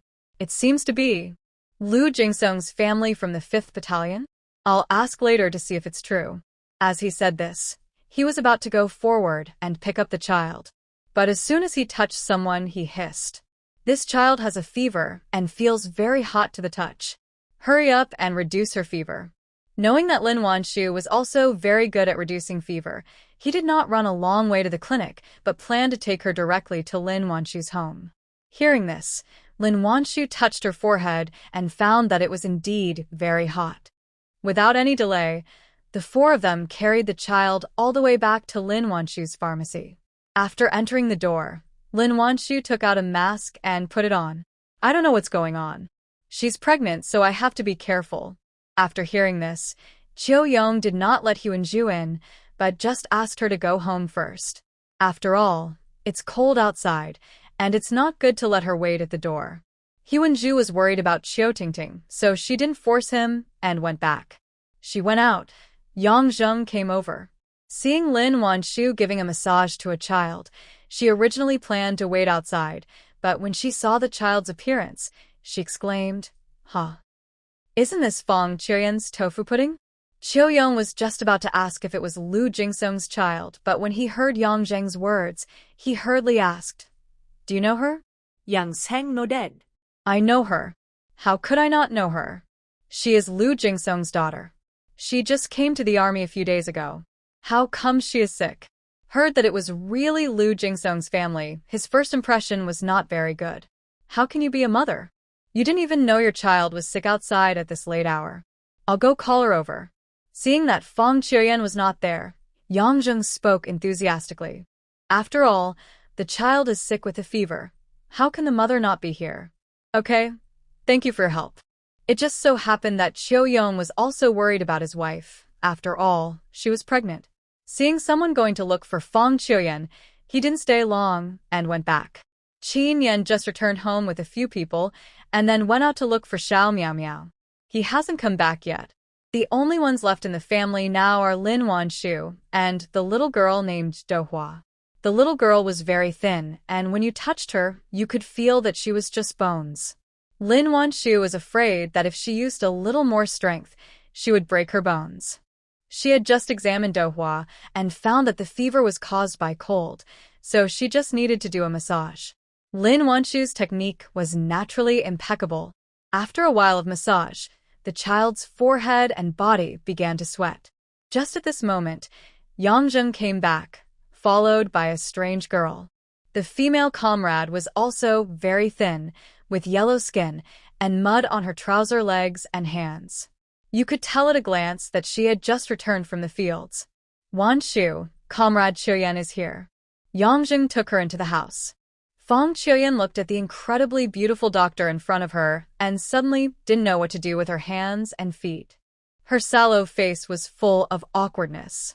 But seeing Dohua lying on the bed with his eyes closed, she mustered up the courage to ask, "Doctor, how is my daughter?" Lin Wan Shu didn't expect that the new military wife would be like this, and was a little surprised. But she was wearing a mask and her expression could not be seen. Seeing that the other party didn't seem like the kind of person who didn't care about children, Lin Wan Shu slowed down her voice a bit. "She has a fever caused by a cold. I have just given her a massage, and her fever has subsided. I will prescribe some medicine for you later, and you can take it home and cook it for her." Hearing this, Fong Chuyen quickly waved her hands. No. "No need. It's okay as long as her fever goes down. How much is it?" "I'll get it for you." As she spoke, she wiped the mud off her hands and reached into her pocket to pull out 2 dimes and a nickel. The money was a little worn, but it was still neatly stacked. You can tell at a glance how much the owner values these few cents. Seeing her like this, Lin Wan Shu knew that she was afraid that she couldn't afford the medicine. I don't know what's wrong with her man. How could he let his wife and daughter live like this? What are you talking about, sister-in-law? We are all from the same family compound. I'm just helping you out. There's no need to pay for it. Hearing this, Fong Chuyen quickly waved her hands. That won't do. I'm already very grateful that you helped my daughter get treated. How can I take advantage of you? After hearing this, Lin Wan Shu's impression of her changed a little. I can prescribe medicine for free. If you have time, you can go with other sisters-in-law to pick some herbs for me to offset the cost of the medicine. Hearing that she would not charge any money, Fong Chuyen was visibly relieved. I can collect herbs. I have done it at home before. Doctor, just tell me what kind you want. I will go and collect it for you tomorrow. Forget about asking her to collect herbs. Even asking her to open up wasteland is fine, as long as she doesn't have to spend any money. These few cents are all she has left. Fong Chuyen put the money back into her pocket somewhat awkwardly. She wanted to go up and check on her daughter, but her hands were too dirty. She was embarrassed to go too close, for fear of dirtying Lin Wan Shu as well. In the end, I could only stand there awkwardly. Lin Wan Shu noticed her discomfort and said, "Sister-in-law, there is water in the water tank at the door of my kitchen.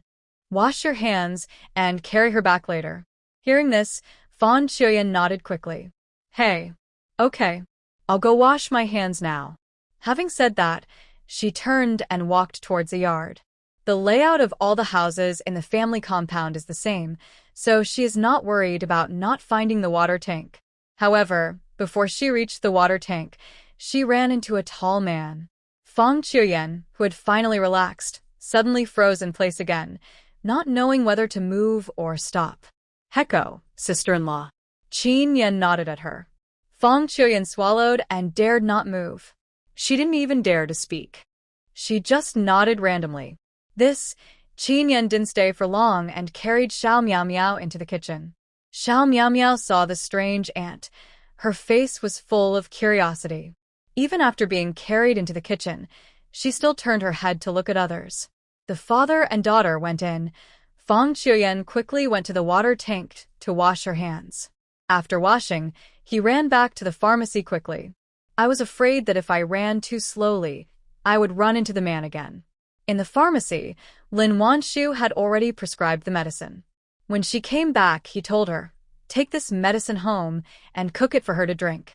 Hearing this, Fong Chuyen nodded rapidly. "Oh, I see. Thank you, doctor." Lin Wan Shu didn't know whether to laugh or cry. "Sister-in-law, you can just call me Wan Shu. We live in the same family compound, so there's no need to be so polite. If you need any help, just call me." on the side also nodded and agreed. We don't have so many etiquette here. We are all family. The other sisters-in-law are also very enthusiastic. You can tell us if you have any problems. If we can help, we will definitely lend you a hand. People of this generation are kind-hearted, and it is normal for neighbors to help each other. Upon hearing this, Fang Qiuyan's eyes suddenly became sore. Barely holding back tears, she nodded again. Thank you. Thank you. After saying that, she carefully picked up Dohua, took the medicine handed to her by Lin Wan Shu, and then left. After she left, Yang Zheng let out a long sigh. Ah, Fang Qiuyan has a miserable life. Yang Zheng is worthy of being one of the people who always watch the gossip.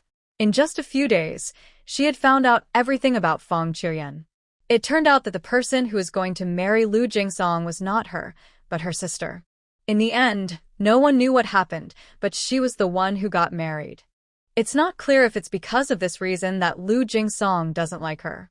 According to her husband, Lu Jingsong hasn't returned to his hometown for several years. He is the company commander and a partner of her man, so Yang Zheng naturally knows more inside information than others. A few days ago, Yang Zheng heard Ji Hualan say that a military wife was going to join the army, and she didn't expect that it was Lu Jingsong's wife. But it seems that she hasn't had a good day since she came here. His clothes are still worn out, and he still has to work until so late. After hearing what she said, Lin Wan Shu also fell silent. Such an absurd thing as a substitutionary marriage? But this was a matter between a couple. She didn't know the inside story and didn't know what to say, so she changed the subject. It turned out that Yang Zheng came to her to get some medicine. I've been feeling a little itchy lately. I heard from Chunling that you have medicine that can cure it, right? Yang Zheng leaned close to Lin Wan Shu's ear and spoke in a low voice, an expression as if he was afraid that someone would hear him. Seeing her blushing face, Lin Wan Shu comforted her. This situation is normal. Don't be embarrassed. I'll prescribe some medicine for you to wash with. When she said it was normal, she didn't know who to tell about this matter, and going to the clinic was not a good idea. But she could not look at it. The smell was too strong. Not to mention whether her man would dislike it. Even she herself couldn't stand it. Fortunately, Lin Wan Shu is a doctor, so she can find someone to take a look. Although Lin Wan Shu said it was normal, after taking the medicine, Yang Zheng still hid the medicine under the basket in a sneaky manner and went home quietly. On the other side, Fang Qiuyan also returned home. It was almost 8 o'clock, the house was pitch dark, and Lu Jingsong seemed not to have returned yet. Fang Qiuyan couldn't help but breathe a sigh of relief. Without delaying, she carried the tofu pudding into the room where she slept in the dark, and then hurried to the kitchen to heat up the food. The kitchen was also dark. She fumbled for a while before finally finding the switch and turning on the light. Looking at the bright light bulb, Fang Qiuyan couldn't help but think about the expensive electricity bill, and went to the stove to light a fire and heat up the food. She had prepared the food before going to the fields and put it in the pot, but it was cold, so it was probably cold by now. There is a steamed egg, a green vegetable, and a golden fried fish in the pot. These are all dishes that Lu Jingsong likes to eat. Bought it with the living expenses he gave me. However, after Fang Qiuyan bought the vegetables, she put all the money back. He hated her so much, he was still willing to give her living expenses. She was already very grateful. How could she dare to spend his money recklessly? Fang Qiuyan was thinking about all sorts of things while making a fire. Not long after, the familiar footsteps were heard outside the door. Fang Qiuyan's face, and she stood up in a hurry. After a while, footsteps arrived at the kitchen door. Jingsong, you're back? Fang Qiuyan greeted him haltingly. Looking at the mud on her body, Lu Jingsong frowned subconsciously and finally responded indifferently. Hearing his cold voice, Fang Qiuyan felt even more at a loss, but she still mustered up the courage to say to him, "The food will be ready soon. I'll get you some water to wash your hands first." As she spoke, she stood up, took out a basin to fetch him some water, and brought it to him humbly and flatteringly. Lu Jingsong frowned even more tightly. "No, I'm back to get something. I have something else to do. You can take care of the kids and eat by yourself." Hearing this, Fang Qiuyan stood there at a loss, her face turning pale, the corners of her lips together, and said in a dry voice, I understand. Lu Jingsong didn't say anything, nor did he even look at her. He just turned and left. Until he was far away. Putting down the bowl in her hand, she looked at the food in the pot and couldn't help feeling troubled. Just then, Dohwa also got up. Rubbing her eyes, she walked into the kitchen. Mom, I'm hungry. Oh, the meal is ready. Go wait at the table and Mom will bring the dishes over. Fang Qiuyan wiped her hands on her apron and went to serve the dishes. There were 3 dishes in total, but she only brought vegetables and steamed eggs, leaving the fish in the pot. Dohwa's eyes lit up when he looked at the steamed egg on the table. Mom, is it a holiday today? Those are eggs. Hearing this, Fang Qiuyan felt a little sad. It's not a holiday, your father paid for it. However, after hearing that it was his father who paid for it, Dohwa shrank back. If you don't eat tofu pudding, Grandma will beat you. Fang Qiuyan blinked her sore eyes and comforted him. Grandma is not here. Don't be afraid of the tofu pudding. You can eat this. But Dohwa still refused to take it. Just eat the sweet potato porridge in the bowl. Finally, after Fang Qiuyan's persuasion, she reluctantly ate a few bites. Fang Qiuyan looked at the remaining half bowl of eggs, pursed her lips, and put them back into the pot. The mother and daughter finished the sweet potato porridge in their bowl with a plate of vegetables. Maybe because there is no egg, the tofu pudding is much smoother. Eating a full bowl of porridge, she covered her stomach and burped happily. It would be nice if I could have enough food every day. Hearing this, Fang Qiuyan couldn't hold back any longer, and her eyes turned red. It was because she was useless that her daughter had to suffer so much. The next day, Lin Wan Shu had just finished breakfast and went to check Tang Xiangdong's leg. Xiao Miao Miao jumped and skipped holding her hand. Went to the county with Ji Hualan today and are not at home. Feng Jianxi hasn't gotten up yet. The little guy who has always been the center of attention is rarely alone. Without other children to divert her attention, she clung tightly to her mother. Sometimes I talk to her, sometimes I talk to the baby in her belly. I am very busy and happy. As the two were walking, they suddenly heard a mocking voice. TSK. I heard someone was planning to set up a pharmaceutical factory. Why is there no news? Lin Wan Shu turned her head and looked. Who else could the person who is speaking be, if not Fong Bailey?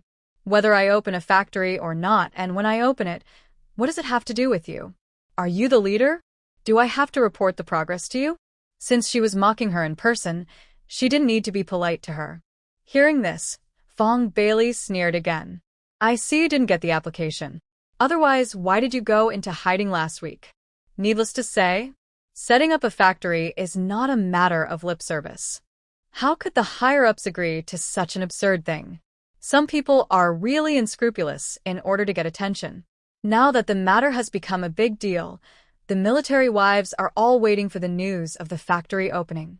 Let's see how she ends up. Because she was ostracized for reporting Lin Wan Shu, Guan Hongmei is now full of resentment towards her. There was no need for Fong Bailey to encourage her. She just started to do it on her own. Lin Wan Shu looked at them jumping up and down and couldn't help but feel a little amused. If you don't believe it, you don't have to work in the factory. No one is forcing you to believe it. She looked them up and down before continuing, but I believe you don't have to worry about it. After all, you have to take an assessment before you can enter the factory. Hearing this, both of their expressions changed. What do you mean? Can she really run this factory? Fong Bailey looked at Lin Wan Shu with doubt. Literally. Lin Wan Shu curled her lips and said calmly, you guys wouldn't have such a thick face to ask me to let you into the factory after quarreling with me, right? Hearing this, Fong Bailey got angry. Bah. Who would beg you? You are dreaming. Guan Hongmei pulled Fong Bailey's arm and advised. She is daydreaming. Let's not argue with her. If she can really open the factory, my name will be written backwards. Okay, just remember what you said today. Lin Wan Shu didn't plan to get entangled with them any further, so she left after saying this. The remaining 2 people looked at each other and suddenly had a bad feeling. Hongmei, do you think she can really run the factory? Fong Bailey looked at Lin Wan Shu's back and murmured. It's impossible. If it's that easy to open a factory, there would be many factories in the county a long time ago. Why do we have to wait so long and still not be able to find a job? It was difficult enough to become a worker. How could she open a factory? No one believes it. After hearing her say this, Fong Bailey felt relieved. That's right, there is absolutely no way Lin Wan Shu could afford to run a factory. Fong Bailey and the other man's jumping up and down to heart. When she arrived at Tang Qian's house, she immediately saw Tang Xiangdong sitting in the yard basking in the sun. Seeing Lin Wan Shu coming, Tang Xiangdong's eyes lit up and he stood up holding the stool. "Dr. Lin, you're back?" As he spoke, he walked towards her, leaning on his cane in one hand. Lin Wan Shu did not stop him. She was very happy to see that he could walk with just one crutches instead of two. "Uncle Tang, it seems you have recovered well this week." As she spoke, she walked forward to support him. Tang Xiangdong smiled brightly and said, "Thanks to you, Dr. Lin, I feel like I won't need a cane anymore soon." During those years, he had pain in all the joints day and night, but now the pain has been so mild that it can be ignored, and he feels very comfortable all over. After a while, Tang Qian also came out of the kitchen with a steaming basket in her hand. The basket was filled with cooked corn. "Wan Shu, meow meow, come and eat some corn. I just picked it from the field. It's so sweet." As she spoke, she took one and handed it to Lin Wan Shu with chopsticks stuck in it. Lin Wan Shu didn't bother to be polite with her and just reached out to take it. The corn is sweet corn. It has only been developed a few years ago. It is still new, and everyone likes to grow it, especially the freshly picked ones. Children love their sweet taste the most. But the corn was still hot, so Xiao Miao Miao didn't dare to take it and could only watch. When Wang Wei saw this, he grabbed one and fed it to Xiao Miao Miao. "Miao Miao, I'll help you get it. I'm not afraid of the heat." As he spoke, he bared his teeth. How could it not be hot? Crying because of her son's stupidity. "Go away, I'll use chopsticks to prick Miao Miao's hair." With her son being so silly, she didn't even expect him to be able to compete with Xin Yu, let alone the sinister Xin Ci. After being chased away by his mother, Wang Wei quickly put down the corn, hid behind the camera, and blew hard on his scalded hands. When Xiao Miao Miao saw this, her eyebrows furrowed. After thinking for a while, she turned to Lin Wan Shu and said, "Mom, my brother is in pain, rub it." She knew her mother had a very powerful ointment that could be applied wherever it hurt. But Wang Wei just said that he was not afraid of burns. How embarrassing would it be if he asked Lin Wan Shu to apply medicine on him now? Thinking of this, he put his scalded hands behind his back and smiled as if nothing had happened. "Sister, I don't feel any pain, really." "Wang Qingqing, whose silly brother is this? Take him away now." It was already past 9 o'clock when I left Tang Qian's house. In addition to Xiao Miao Miao, there were two little tails following behind. Lin Wan Shu had just applied medicine to little Wang Wei's hand. His hand was fine now. He was full of energy again and kept following Xiao Miao Miao, calling her sister, sister. Xiao Jianxi had heard that the Xinci brothers were going to the county town, and he was very happy that he could finally play alone with his sister. Unexpectedly, Cheng Yaojin suddenly appeared in the middle of the road, and he immediately felt unwell.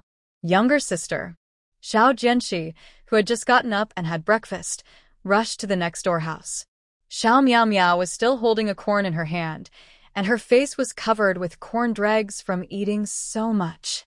When she saw Feng Jianxi, she showed him her big little face and shouted in a somewhat unclear voice, "Pot pot." Xiao Jianxi didn't mind, and he directly inserted himself between her and Xiao Wang Wei, reached out to wipe Miao Miao's face, and asked, "Where did you go to play?" Little Wang Wei's seat was taken away. He pouted and looked a little unhappy, but he couldn't beat Xiao Jianxi, so he could only follow behind with a wronged look on his face. Wang Qingqing despises her brother for being a weakling, no matter how weak he is. Isn't he still her brother? Seeing that he didn't dare to snatch it, she secretly helped him win over Xiao Miao Miao. The weather was still very good today. After returning home, Lin Wan Shu took out a small table and placed it in the yard. She then took out some snacks and toys and placed them on the table for the children to play with. Just after settling the children down, Fang Qiuyan came in carrying a basket and some tofu pudding. "Good morning, Qiuyan." Lin Wan Shu greeted him and went to meet him. "Good morning." Fang Qiuyan was still reserved. "I picked some herbs. Do you want some?" Hearing this, Lin Wan Shu reached out and took her backpack, but she didn't rush to look at it. Instead, she asked about the tofu pudding. "I gave her medicine to drink last night before she went to sleep. She didn't have a fever at night. I gave her medicine again in the morning." Talking about her daughter, Fang Qiuyan finally felt less restrained. Dohua hid behind Fang Qiuyan, hugged her thighs, and only poked out a little head, looking at Lin Wan Shu timidly. Lin Wan Shu smiled at her and said, "Dohua, we meet again."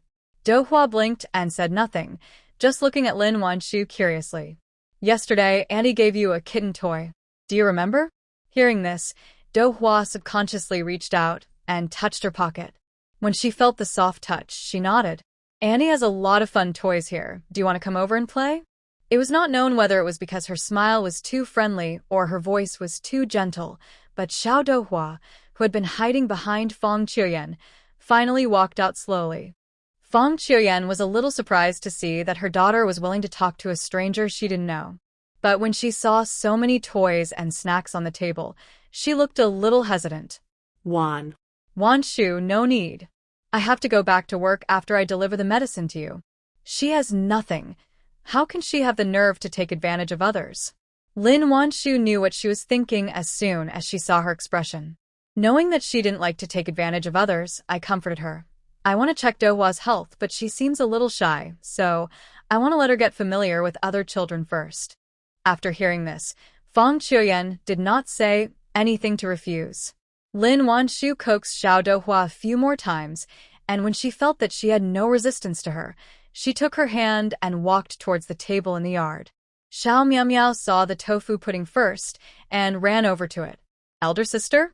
She looked at the strange tofu pudding curiously. Maybe it was because she was too young, but Dohua wasn't scared anymore. He just stood there and stared at her blankly. "Miao Miao, this is Dohua's sister. Do you want to play with her?" Hearing this, Xiao Miao Miao nodded. Think. As she spoke, she walked forward and held Dohua's hand. "Sister, let's play." As she spoke, she led her towards the table. Xiao Dohua looked at the three people at the table and subconsciously wanted to step back. However, Xiao Miao Miao, although small in stature, was very strong. She did not give her a chance to struggle and brought the people to the table. When others saw the new child, they also greeted her enthusiastically. "Sister, do you want to eat some candy?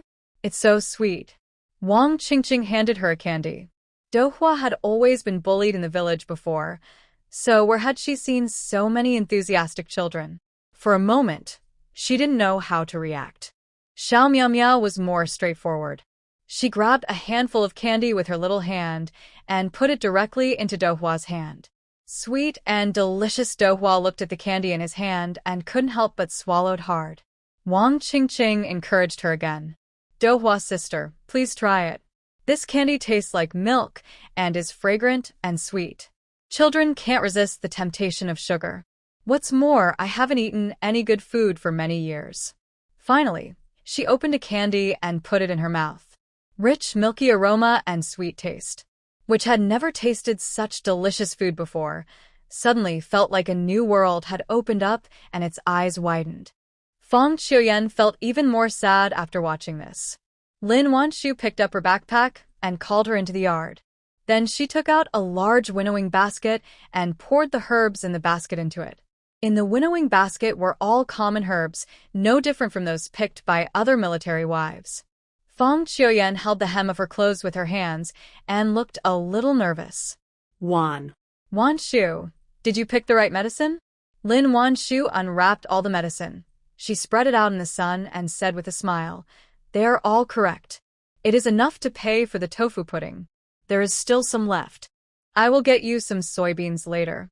You can take them home and cook them. Tofu pudding is just too weak and lacks nutrition. If you take good care of yourself, you won't get sick easily." Hearing her say this, Fang Qiuyan looked a little excited. "Thank you. Soybean is a good thing and very nutritious." In her hometown, sometimes prescribed soybeans to patients to nourish their bodies. Lin Wan Shu grabbed 3 handfuls of soybeans, put them in a bag, and handed them to her. Then he examined the tofu pudding again. It was discovered that her illness had almost recovered, but she was still very weak. I suggested that Fang Qiuyan raise a chicken and lay eggs to nourish the child. Nodded again and again. From Lin Wan Shu's place, it was already past 10 o'clock. I didn't know when Lu Jingsong came back last night. She didn't dare ask. After cooking breakfast early, I took Do Hua to the mountain to collect herbs. Fang Qiuyan saw that there was no one in the yard and couldn't help but breathe a sigh of relief. Not daring to delay, she put the rice in the pot to cook. Do Hua also followed into the kitchen. "Mom, let me help you light the fire." Hearing this, Fang Qiuyan touched Do Hua's little head with great satisfaction. "My Do Hua is so good, he even knows how to help his mother." Do Hua was very happy to hear that, so he sat obediently beside the stove and lit the fire for his mother. Even though she is still young, it is said that children from poor families grow up early. Fang Qiuyan only demonstrated it once, and she learned how to make fire. The mother and daughter were cooking in the kitchen. Actually, there is nothing much to do. Just heat up last night's eggs and fried fish, boil the porridge, and stir-fry some vegetables. After the meal was ready, Lu Jingsong happened to return. He was carrying a bundle of firewood on his shoulders. Seeing him come back, Fang Qiuyan became so nervous that she didn't know what to do with her hands and feet. You're back? The meal is ready. Extra. After all, she got him some water last night, and he just left. Lu Jingsong said, and put the firewood into the woodpile. He scooped a bucket of water into the basin, washed his hands and face quickly, then poured out the water and put the basin away. Fang Qiuyan didn't dare to look at him and quickly put the dishes in place. Do Hua followed Fang Qiuyan closely, not daring to even look at her father. When Lu Jingsong saw that the dishes on the table were still from last night, he couldn't help but frown. Pursing his lips, he asked, "Why don't you eat fish and eggs?" Fang Qiuyan didn't expect him to ask this. Seeing the man frowning, she was already extremely nervous and almost jumped up in fright. "I'll just eat the vegetables." Hearing this, Lu Jingsong's face became even worse. "I'm not so poor that I don't even have money to support you and the children. Just eat what's cooked at home. Don't go out or people will think I'm abusing you." Fang Qiuyan glanced at his dark face and moved her mouth as if she wanted to say something. But in the end, he said nothing. Then he stammered, I understand." Fang Qiuyan had no intention of complaining about his indifference. After all, the person he was supposed to marry was her sister, but something like that happened and forced him to marry her. Who could accept that? But the mistake had been made, and no matter how much he disliked her, they had no choice but to be tied together. This must be a very painful thing for him. A family of 3 sat around eating lunch. The whole kitchen was quiet. Apart from the sounds of eating and chewing, there was only silence. Fang Qiuyan beat a spoonful of eggs for herself, but she still didn't eat the fish. Just beat a few spoonfuls of eggs into the tofu pudding and put a few pieces of fish in it. She remembered what Lin Wan Shu said, that tofu pudding is good for the body. Do Hua kept his head down and ate rice fiercely from beginning to end. He didn't dare to look up at all, for fear that if he did, he would meet the eyes of a strange father sitting opposite him. Lu Jingsong ate very quickly, and soon he was full and put down his bowl and chopsticks. Just as Fang Qiuyan was waiting for him to leave, she heard his cold voice. "You don't need to wash my clothes anymore. Just leave them there, and I'll wash them myself." Hearing this, Fang Qiuyan was a little surprised and embarrassed. But in the end she nodded. "I see." He didn't like her getting close to him, so she stayed away and didn't appear in front of him. On the other side, after Lin Wan Shu sent Fang Qiuyan and her daughter away, several more military wives came one after another. In addition to delivering medicine, they also wanted to find out whether the factory opening was true. There weren't many people around, so Lin Wan Shu didn't hide anything. "It's true, but I don't know whether it can be approved or not. I'll let you know when I have news." Else. But when they heard that Lin Wan Shu was really planning to set up a factory, the military wives all blushed with excitement. "Least there is hope. I hope it can be approved by the higher-ups." This way they will have the opportunity to work in the factory. After finding out the information they wanted, the military wives left satisfied. The news quickly spread throughout the entire family compound. Upon learning that Lin Wan Shu was actually planning to set up a pharmaceutical factory and had already submitted an application, Fong Bailey felt like he was struck by lightning. Guiyang had just returned from outside and was surprised to see his wife standing in the living room in a daze. "Why are you standing here, if you're not cooking?" Hearing his voice, Fong Bailey seemed to come back to his senses. Grabbing Guiyang's clothes, she asked anxiously, "Let me ask you something. Is it true that Lin Wan Shu is planning to set up a pharmaceutical factory?" Guiyang felt that she was a little weird today. He still nodded. "It's true. I just heard it from Lao Gao." Gao Wangjin lived behind Lin Wan Shu's house. When they were talking about this matter that day, he happened to pass by and heard it was being discussed in the family compound today, and Gao Wangjin also talked to him for a few words. Hearing that it was true, Fong Bailey's face suddenly turned very ugly. How is it possible? The captain just lets her do whatever she wants? What ability does she have? Why is she the one to run this factory? Guiyang was speechless. What nonsense are you talking about? It's a good thing that my sister-in-law wants to start a factory. Who knows, maybe you can work in the factory too. However, after hearing this, Fong Bailey collapsed on the sofa. It's impossible. There's no chance. Seeing her talking in a weird way, Guiyang couldn't help but frown. What no chance? I offended someone. There's no way she'll let me into the factory. But Fong Bailey didn't think he was wrong. It's all Lin Wan Shu's fault. If she didn't love to show off so much, how could I have been provoked to say those words? Guiyang heard that his wife had actually quarreled with Lin Wan Shu today. His face suddenly turned dark. Why are you arguing with your sister-in-law for no reason? She's in Wen City Hospital all day and only comes back once a week. How did she offend you? In the entire family compound, there is no military wife with a better reputation than Lin Wan Shu. When talking about her, few people would fail to give her a thumbs up. Besides, she is so gentle. How could she possibly start a quarrel with others? It goes without saying that it was because his wife was jealous of him that she went to cause trouble for him. Fong Bailey didn't expect that he not only did not come for her, but also criticized her instead. Her face was full of disbelief. Guiyang, you actually helped her instead of me? Hearing this, Guiyang was almost irritated by her. Do and be unreasonable here. I only helped the right side, not the relatives. After all, the doctor almost didn't charge for the treatment, so no matter how much you said, no one would believe that it was Lin Wan Shu's fault. Guiyang. You jerk. Fong Bailey was so angry that his chest heaved. No matter how bad I am not as bad as you. You have a good life, but you insist on making trouble.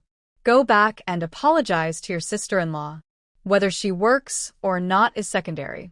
I can't create rifts with my comrades because of her. I won't go. Fong Bailey crossed his arms over his chest and turned away angrily. She has always been very proud. It would be better to kill her than to ask her to apologize to Lin Wan Shu. Guiyang saw her like this. He was so angry that he felt dizzy. But in the end, he held back and persuaded her in a gentle voice. We are husband and wife, and we are one. How will others see me if you make such a scene in the family compound? Be obedient, and let's go apologize to my sister-in-law, and let this matter be over, okay? Don't even think about it. You just treated me badly for a stranger. I followed you all the way here and suffered so much, and this is how you treat me? As he spoke, Fong Bailey couldn't help crying. Guiyang saw her like this. He suddenly felt powerless.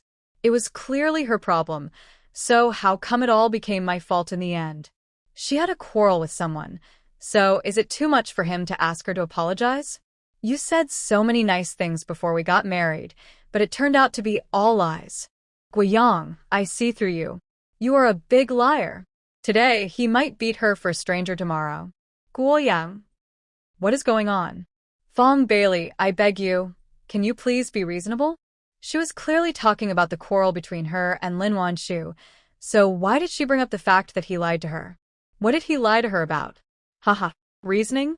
Guiyang, I'm your wife, not your soldier. Don't use the army's words to lecture me. Home is for talking about feelings, not reasoning. Guo Yang. He just plead for mercy. Did she listen? If she had any affection for me, would she completely ignore my situation? Okay, if you don't go, I'll go by myself. In the end, Guiyang was so tired and too lazy to argue with her, so he turned around and left. When Fong Bailey heard that he was going to apologize to Lin Wan Shu, he got furious. Guo Yang. Stop right there. You are not allowed to go. As she said this, she went forward and tried to grab him. But there is a natural difference in strength between men and women, and Guiyang was angry, so how could she possibly pull him? Fong Bailey lives in a staff building, and the sound insulation is not very good. Heard the noise, all leaned out to see what was happening. Fong Bailey felt even more ashamed that his shame spread to the Pacific Ocean. Looking at Guiyang's back getting farther and farther away, she couldn't help but stamp her feet. If you have the ability to go, do and come back. Finally, she became so angry that she said something harsh. But what she got in response was the man's back walking faster and faster. Hey, Bailey, why did you quarrel with Guiyang?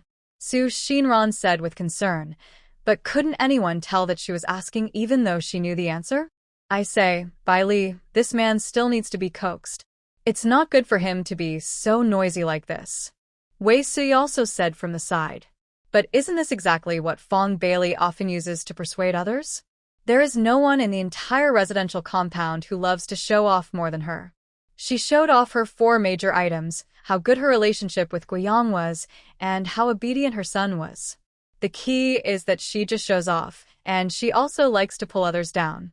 Wouldn't this offend all the neighbors? It's so hard to see them quarreling like this. How could they not come out and mock them? Hearing the military wives ridicule, Fong Bailey's face turned blue and red, looking extremely ugly. When had she ever been so embarrassed in her life? She suddenly wanted to die. In the end, she didn't dare to stay any longer, so she turned around and rushed back into the house. On the other side, Guiyang hurried to the door of Lin Wan Shu's house, but she had already gone to Wen City. In the end, he could only leave with a dejected look on his face. Chi Honglian spent the entire weekend hanging out with Sun Qingping. However, this time they were not in the cabinet office building, but in a secret house. The house should have been confiscated from the original owner's family. It was spacious and magnificent. When people are inside, no matter how loud the noise is, they don't have to worry about people outside hearing it. It is also because of this that Sun Qingping plays very wildly. There are so many men and women in the house. Chi Honglian's bottom line was lowered again and again. In the end, she even began to enjoy this extravagant life. Had enjoyed some glory in Beijing, that man's wife was not someone to be trifled with, so she didn't dare to be too high-profile. It's not like now. You can have whatever you want. While others were hungry, she had already gotten tired of eating meat and even started to be picky about the parts and cooking methods. A whole day of madness. Before going back, she started to act coquettishly towards Sun Qingping again. Director Sun, don't forget what you promised today. Sun Qingping had a great time today and was willing to indulge her. Carelessly with his hands for a while before saying, don't worry, I will definitely help you deal with her this time. But next week, hearing this, Chi Honglian said politely, don't even mention next week, even if it's the week after next, as long as you say so, I'll come anytime. Seeing that she was now more obedient than a dog, Sun Qingping couldn't help but laugh. Good. He patted her head. It's like actually photographing a dog. She was a woman of a high-ranking official in Beijing.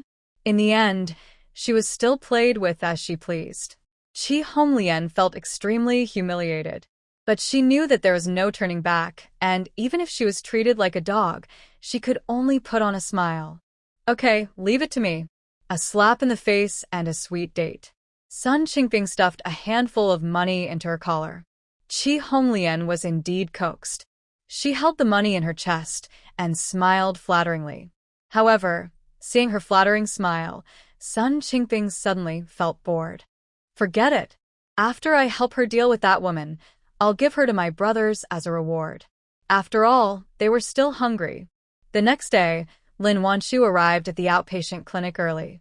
Before entering the clinic, I ran into Chi Honglian, who looked depressed. Seeing her overindulging herself in something, Lin Wan Shu couldn't help but be shocked. "Good morning, Dr. Chi. Didn't you get enough rest last night? Why do you look so tired?" she asked with a concerned look on her face. Chi Honglian was yawning all the way, even walking unsteadily, and didn't notice Lin Wan Shu at all. Hearing her hypocritical concern at this moment, she instantly sobered up a little. Looking at Lin Wan Shu's meaningful eyes, Chi Honglian inexplicably felt a little uneasy in her heart. But when she thought of Sun Qingping's promise, she felt relieved again. "Thank you for your concern, Dr. Lin. I'm fine. But you have to travel back and forth while pregnant. Your husband doesn't even feel sorry for you. You're so pitiful. TSK, TSK, TSK, TSK. How could Lin Wan Shu take such low-level provocation seriously? I can't help it. I have a high level of consciousness. The chairman said that labor is the most glorious. I am responding to his call." These great and righteous words choked Chi Honglian on the spot. It also successfully won the admiring gazes of the medical staff coming and going. Knowing that it was useless to argue with her, Chi Honglian glared at Lin Wan Shu and turned to go into the clinic. "Just wait and see. In a few days she doesn't believe she will be able to jump up again." Seeing her leave, Lin Wan Shu also returned to her own clinic. Soon it was time to go to work. Lin Wan Shu's clinic is still the busiest. I don't know when her fame spread. Many units in Wen City are spreading the word. There is an amazing doctor in the military hospital. Although he looks young, his medical skills are very impressive. In the end, many people who came to see the doctor went straight to her clinic. Lin Wan Shu did not disappoint everyone, and basically any disease could be cured quickly in her hands. The people who were cured went back and did some publicity for her. In the end, word spread like wildfire, and almost everyone who knew about the military hospital had heard of Lin Wan Shu's name. Lin Wan Shu was very busy the whole morning. In contrast, there were only 2 or 3 kittens in the next clinic. Even with such a small number of people, she almost made a mistake. "Chi Honglian, what's wrong with you? How could you make such a low-level mistake?" Surong called Chi Honglian to a corner and, threw the list in her hand, hearted her. Chi Honglian played too hard yesterday and hasn't recovered her spirit at all. She's still a little dazed now. She felt something thrown at her, and she caught it reflexively. "What did you say?" Chi Honglian looked at her in confusion. Although she was not conscious, she still felt reflexively that Surong was deliberately causing trouble for her. After all, she has such a good relationship with Lin Wan Shu. Suji became furious when he saw her dazed look. She took a deep breath and gritted her teeth. "Look at what you have done. You prescribed mannitol and dexamethasone together. Are you curing the disease or harming people? Do you know that you almost caused a major medical accident? It is common knowledge for medical staff which injections cannot be used together." Just now, the nurse discovered something was wrong and brought it to her to see. Only then did she realize what Chi Honglian had done. Hearing this, Chi Honglian's depressed spirit suddenly became clear. Picking up the list in her hand, she glanced at it quickly. Sure enough, she was distracted just now and wrote the wrong name for one of the injections. Although she is not an expert in medicine, she still understands that this is common sense. Suddenly, Chi Honglian felt sweat pouring down her back. Holding the list in her hand, she wanted to explain something, but when she opened her mouth, she found that any words she said were just pale and powerless excuses. Although she has Sun Qingping's support, does she dare to talk about this openly? Even if she wasn't clear-headed, she knew that it would get her shot. Surong's face was as dark as ink. "Since you almost committed a serious mistake, the hospital has decided to suspend your position and conduct a re-evaluation." It turned out that Surong had just been promoted to deputy director of the military hospital. Naturally, they have the right to suspend Chi Honglian from her duties for an assessment period. Upon hearing this, Chi Honglian's face turned as pale as a ghost. "No, you can't suspend me. Everyone makes mistakes sometimes. How can you suspend me just because of one mistake?" You are abusing your power. I don't accept it. Sure Surong smiled coldly. I can understand other mistakes, but this is a hospital. You are dealing with a living life. Not only do you lack professional skills, you also disregard life. Just for your attitude, I will only suspend you for an assessment, which is the lightest punishment. What Sher Surong hated most in her life was people who neglected their duties in the hospital. Since you have chosen this path, you should be responsible for yourself and your patients. Seeing that she was serious, Chi Honglian almost fell to the ground. She's only been in the hospital for a week. Is I going to be fired? How could that be possible? She had finally been transferred here. Staring at Sher Surong's leaving back, her hands clenched tightly. Okay, you want to force her like this? She will definitely make them regret it. Chi Honglian gritted her teeth, stomped her feet, and left the hospital angrily. However, just as she walked out of the door, a familiar figure walked into the hospital. Director, I'll take you to see Dr. Lin. Her medical skills are amazing, and all the patients who have seen her have praised her. Uttered a lazily, in his nose. Then a group of 4 or 5 people walked towards the clinic where Lin Wan Shu was. As soon as I walked to the door, I saw 7 or 8 people already waiting inside. Sun Qingping looked at the clinic packed with people, and his face looked a little bad. If he hadn't suddenly felt a tightness in his chest, why would he have bothered to run here? It was impossible for Wang Xiaoxing to let Sun Qingping wait in line here for them to finish watching one by one. Let a few people who were protecting Sun Qingping help him sit on a bench outside. Then he walked into the consulting room, intending to talk to the doctor and ask her to see Sun Qingping first. No, we don't have the rule of cutting in line here. People have been waiting for the whole morning. If you are in a hurry, go see another doctor. Clear and moving voice came from the consulting room, and Sun Qingping, who was originally furious, suddenly felt his tailbone soften. How can there be such a beautiful voice? Even rejecting people makes him feel weak.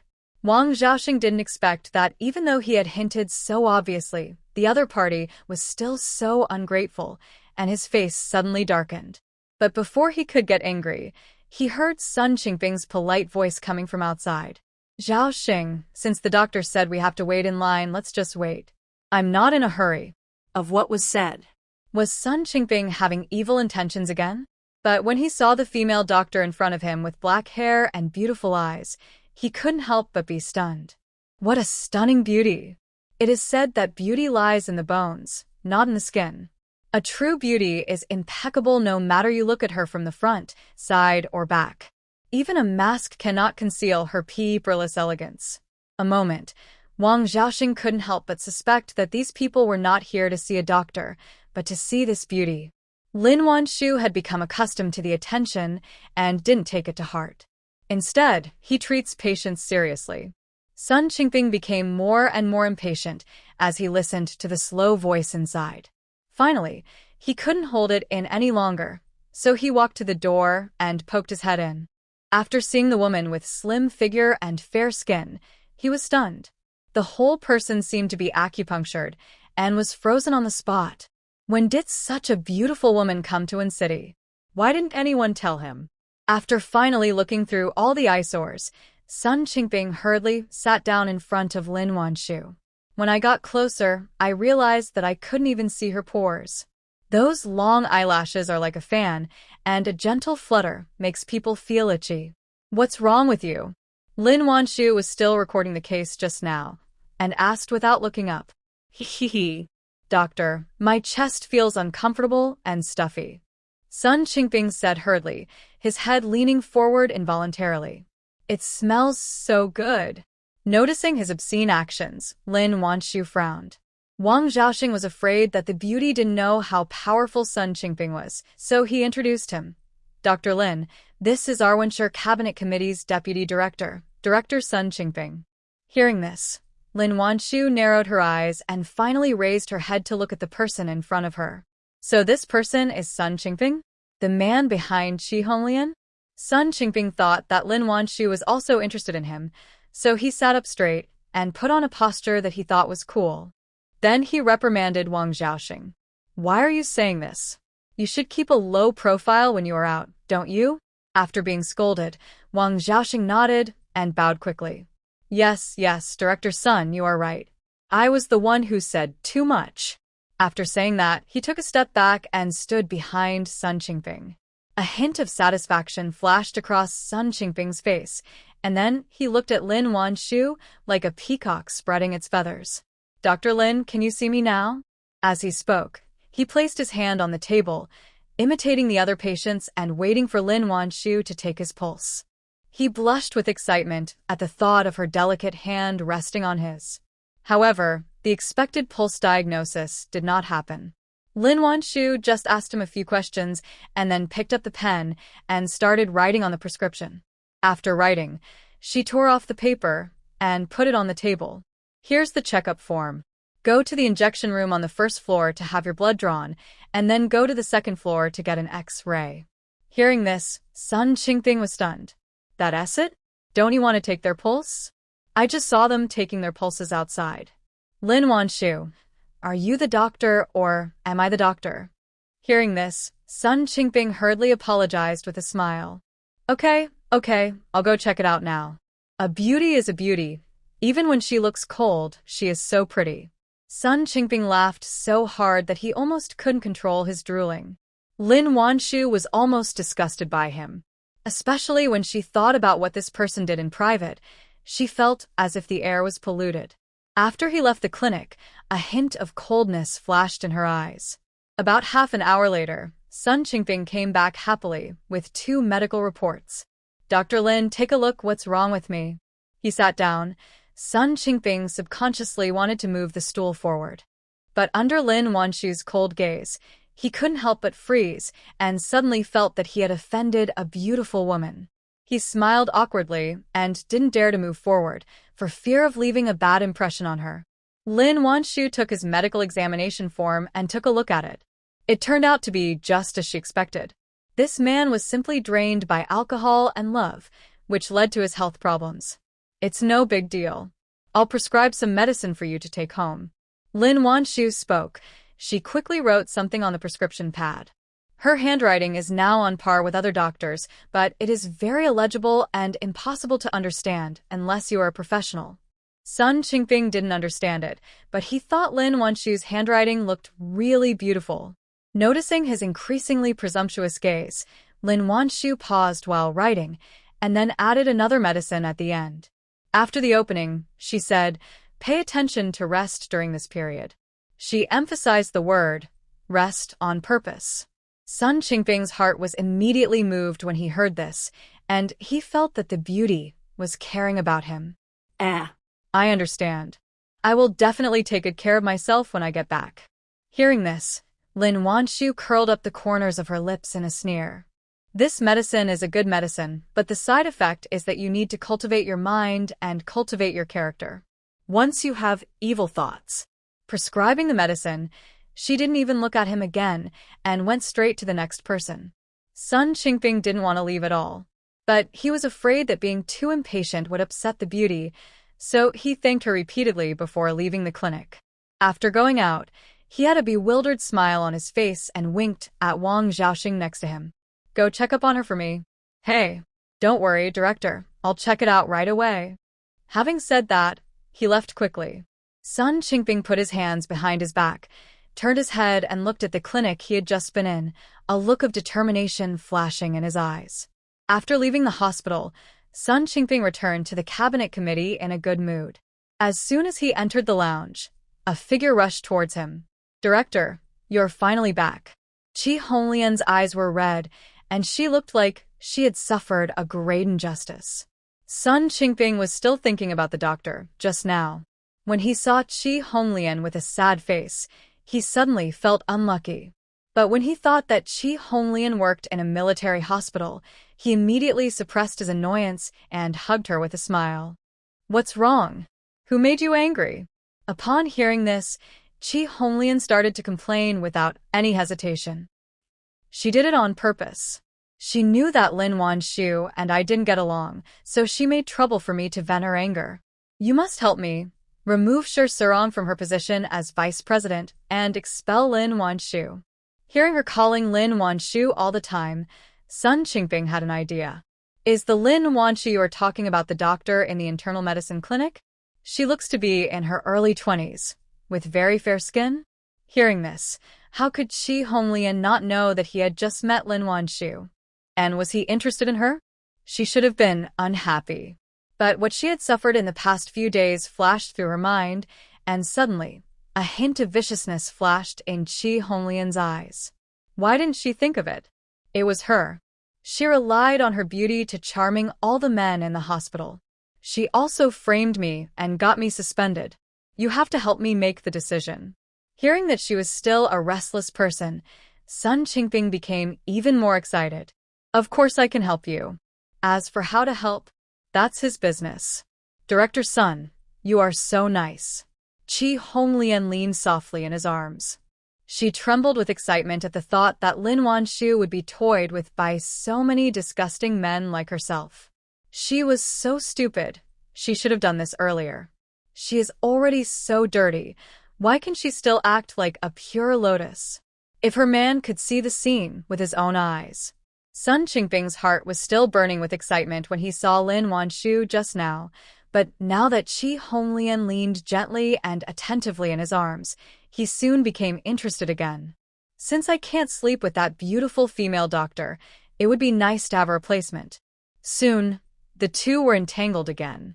Sun Qingping originally thought that Lin Wan Shu was just an ordinary doctor, and he could get her with just a few tricks. Now that he knew that she was the military wife that Chi Honglian was talking about, he didn't dare to force her. I can only go to the hospital to see Lin Wan Shu every day under the pretext of seeing a doctor to see if there is any chance. It will be easy as long as we can get the person under our control. I don't think she dares to tell anyone. Lin Wan Shu felt extremely disgusted. She still endured it. As soon as he ran out of medication, she would refill it for him.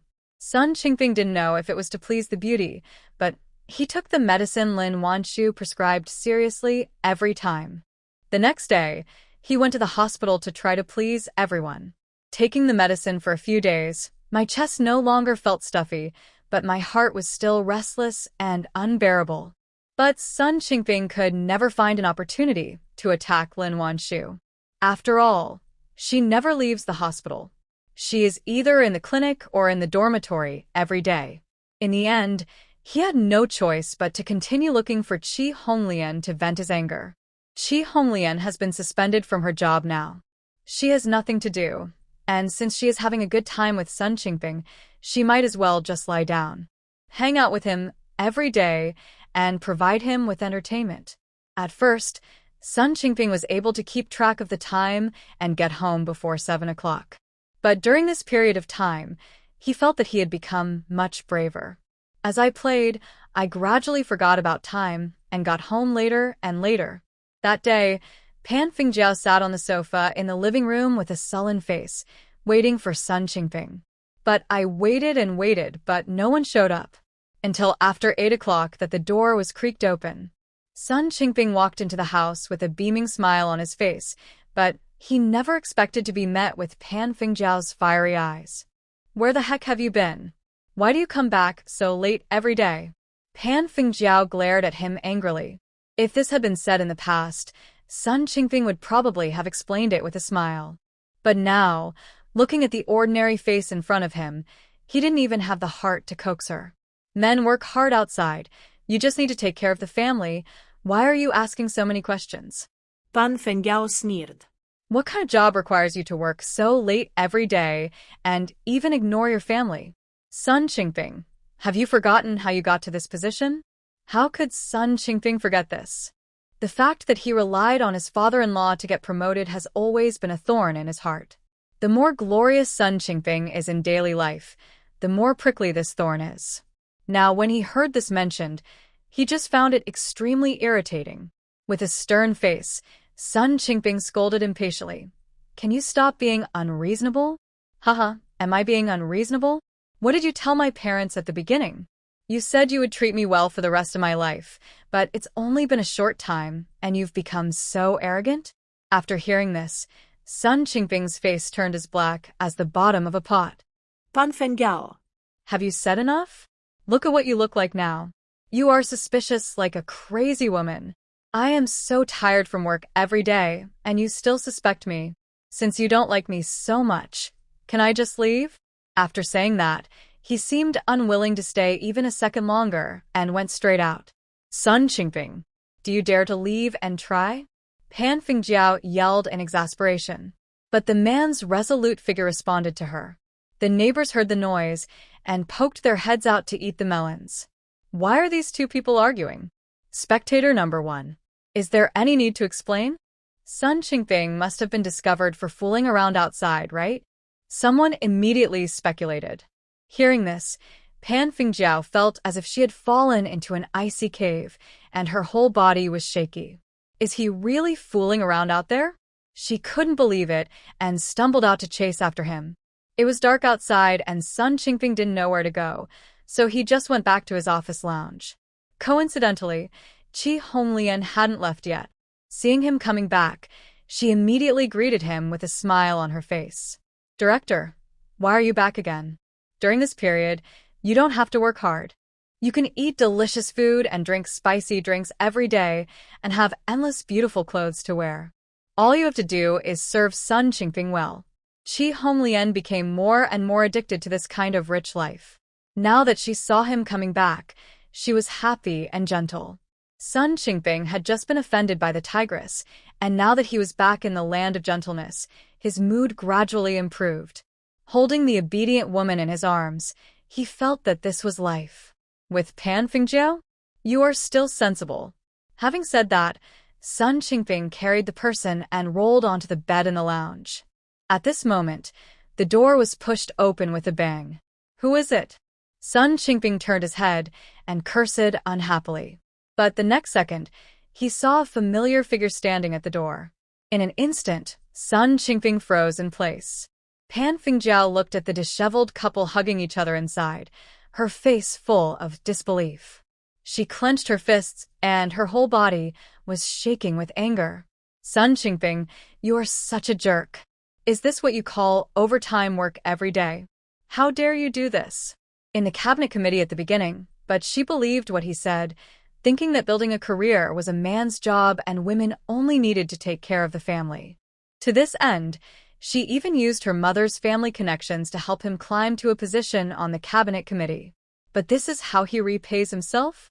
Chi Honglian didn't expect someone to suddenly break in, and she was immediately frightened out of her wits. Who are you? Do you know where this place is? She scolded her in a somewhat timid manner. He. Who am I? Sun Qingping, do you want to tell this fox who I am? Pan Fingjiao clenched her fists even tighter and stared at Sun Qingping, then walked towards the two men step by step. Feng Jiao, listen to me. Sun Qingping was afraid that the matter would become a big deal and he would lose face, so he lowered his voice and coaxed her. I planned to calm her down first. After hearing this, Chi Honglian was clearly aware that this person was actually Sun Qingping's wife. In an instant, her face turned as pale as a ghost. Not daring to shout anymore, she hid behind Sun Qingping, trembling. Sun Qingping also subconsciously stretched out his hand to block her behind him. Rationality, which was already on the verge of collapse, collapsed completely. You deserve to die. As she said that, she raised her hand and slapped Sun Qingping's face viciously. With a loud pop sound, Sun Qingping's face was hit off balance. Pan Fingjiao did not hold back her strength in this slap, and Sun Qingping's face turned red on the spot. But she still didn't feel relieved. She raised her hand and hit him on the face again, cursing as she hit him. I told you to lie to me. I told you to find a woman outside. I told you to get cocky. I'll beat you to death. Although Pan Fingjiao is a woman, she is tall and strong and has considerable strength. Sun Qingping has been drained of his energy by alcohol and love recently, and he was unable to resist Pan Fingjiao. Only a few crisp pa sounds were heard, and Sun Qingping's face swelled up like a pig's head. Chi Honglian, why don't you come and help me? Help me catch her? Sun Qingping was beaten badly, and seeing that he could not bear it alone, he shouted at Chi Honglian. Seeing how fierce Pan Fingjiao was, how could Chi Honglian dare to step forward? But Sun Qingping had the leverage over her, so she dared not escape. Finally, she gritted her teeth, picked up the stool next to her and threw it at her. Seeing that she dared to hit her, Pan Fingjiao was already full of anger. She didn't know where she got the strength from, but she grabbed the stool and raised her hand to hit Qi Honglian hard in the face. "Shameless witch! You stole my man? I'm going to drag you out here for everyone to see." Just 3 or 2 slaps made Qi Honglian's face swollen. After beating her, she grabbed her hair and pulled it out. No. "Director, please help me. I can't be dragged out by her. We will die." Hearing this, Sun Qingping was also afraid that Qi Honglian would be caught and reveal what happened between them. Plus, he was already furious after being beaten like that just now. Suddenly, he became furious and picked up the stool and smashed it hard at Pan Fingjiao. Pan Fingjiao never thought that the man she had lived with for more than 10 years would be so cruel to her, was caught off guard and was hit with a loud bang. He fainted on the spot. Qi Honglian had finally escaped from danger. She was gasping for breath, her face full of fear. Looking at the woman on the ground, whose life or death was unknown, her voice trembled. What? "What should we do? Director, is she dead?" Hearing this, Sun Qingping's mind, which had been overwhelmed by anger, instantly cleared up. Quick. "Send her to the hospital first. Nothing can happen to her now." If something happened to Pan Fingjiao in his hands, then the position he had worked so hard to get would be completely gone. Thinking of this, he did not dare to delay and called Wang Xiaoxing to ask him to come over and deal with it. Seeing that the truth was revealed, how could Qi Honglian dare to stay here any longer? As soon as I put on my clothes, I wanted to run away. How could Sun Qingping let her run around? He grabbed her. "You should live in the house on Lanchi Road first. Don't come out for the next 2 days. I will come to you after I have settled this matter." Qi Honglian's face was swollen and red from being beaten, her hair was disheveled, and she looked in a miserable state. At this moment, she was like a frightened bird. When she heard Sun Qingping's words, she suddenly felt like she had found her backbone. Yes, I'll go to the house on Lanchi Road first. She lives there most of the time these days." It had to be said that the house on Lanchi Road was worthy of being built by the Z family. The luxury inside was something she had never dared to imagine before. And it's hidden there, so it's really a good place to hide. After a while, Wang Xiaoxing came over with 3 people. Sun Qingping assigned one person to take Qi Honglian to the house, and the other 2 carried Pan Fingjiao to the military hospital. Wang Xiaoxing glanced at Sun Qingping, who was in a terrible state with his face swollen like a pig's head, and then looked at Pan Fingjiao, who was unconscious on the ground.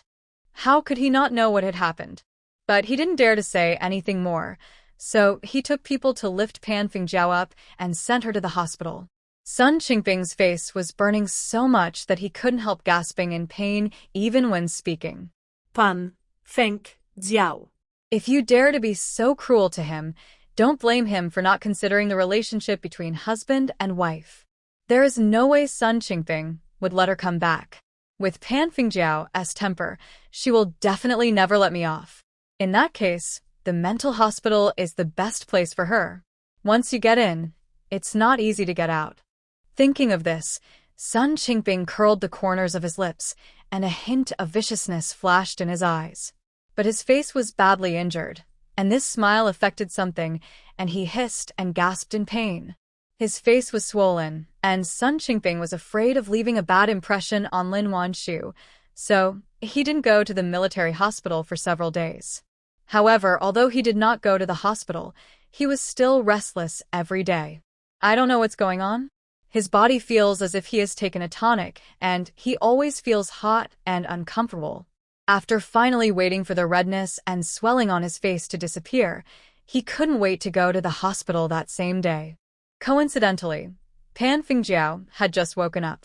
When she opened her eyes and saw that Sun Qingping was not there, Pan Fingjiao glared at Wang Xiaoxing. "Where is Sun Qingping? Call him over here. Dare to hit her with a chair? She will smash his head." Hearing this, Wang Xiaoxing showed an awkward smile on his face. Director Sun is also injured and is recovering at home. Hearing this, Pan Fingjiao smiled coldly. It's just a small wound on his face. He still needs to recuperate at home. Go and get me discharged from the hospital now. He doesn't come, can't she deal with him?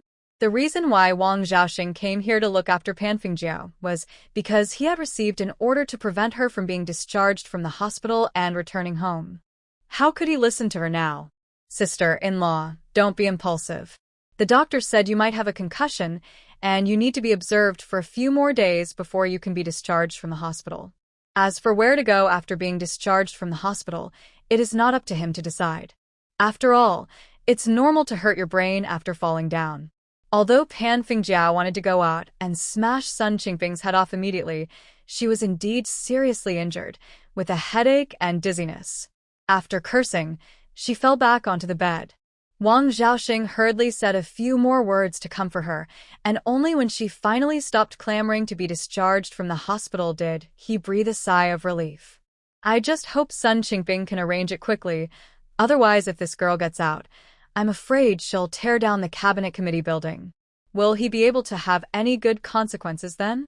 At the same time, Sun Qingping was the last one to enter the clinic when it was almost time to get off work.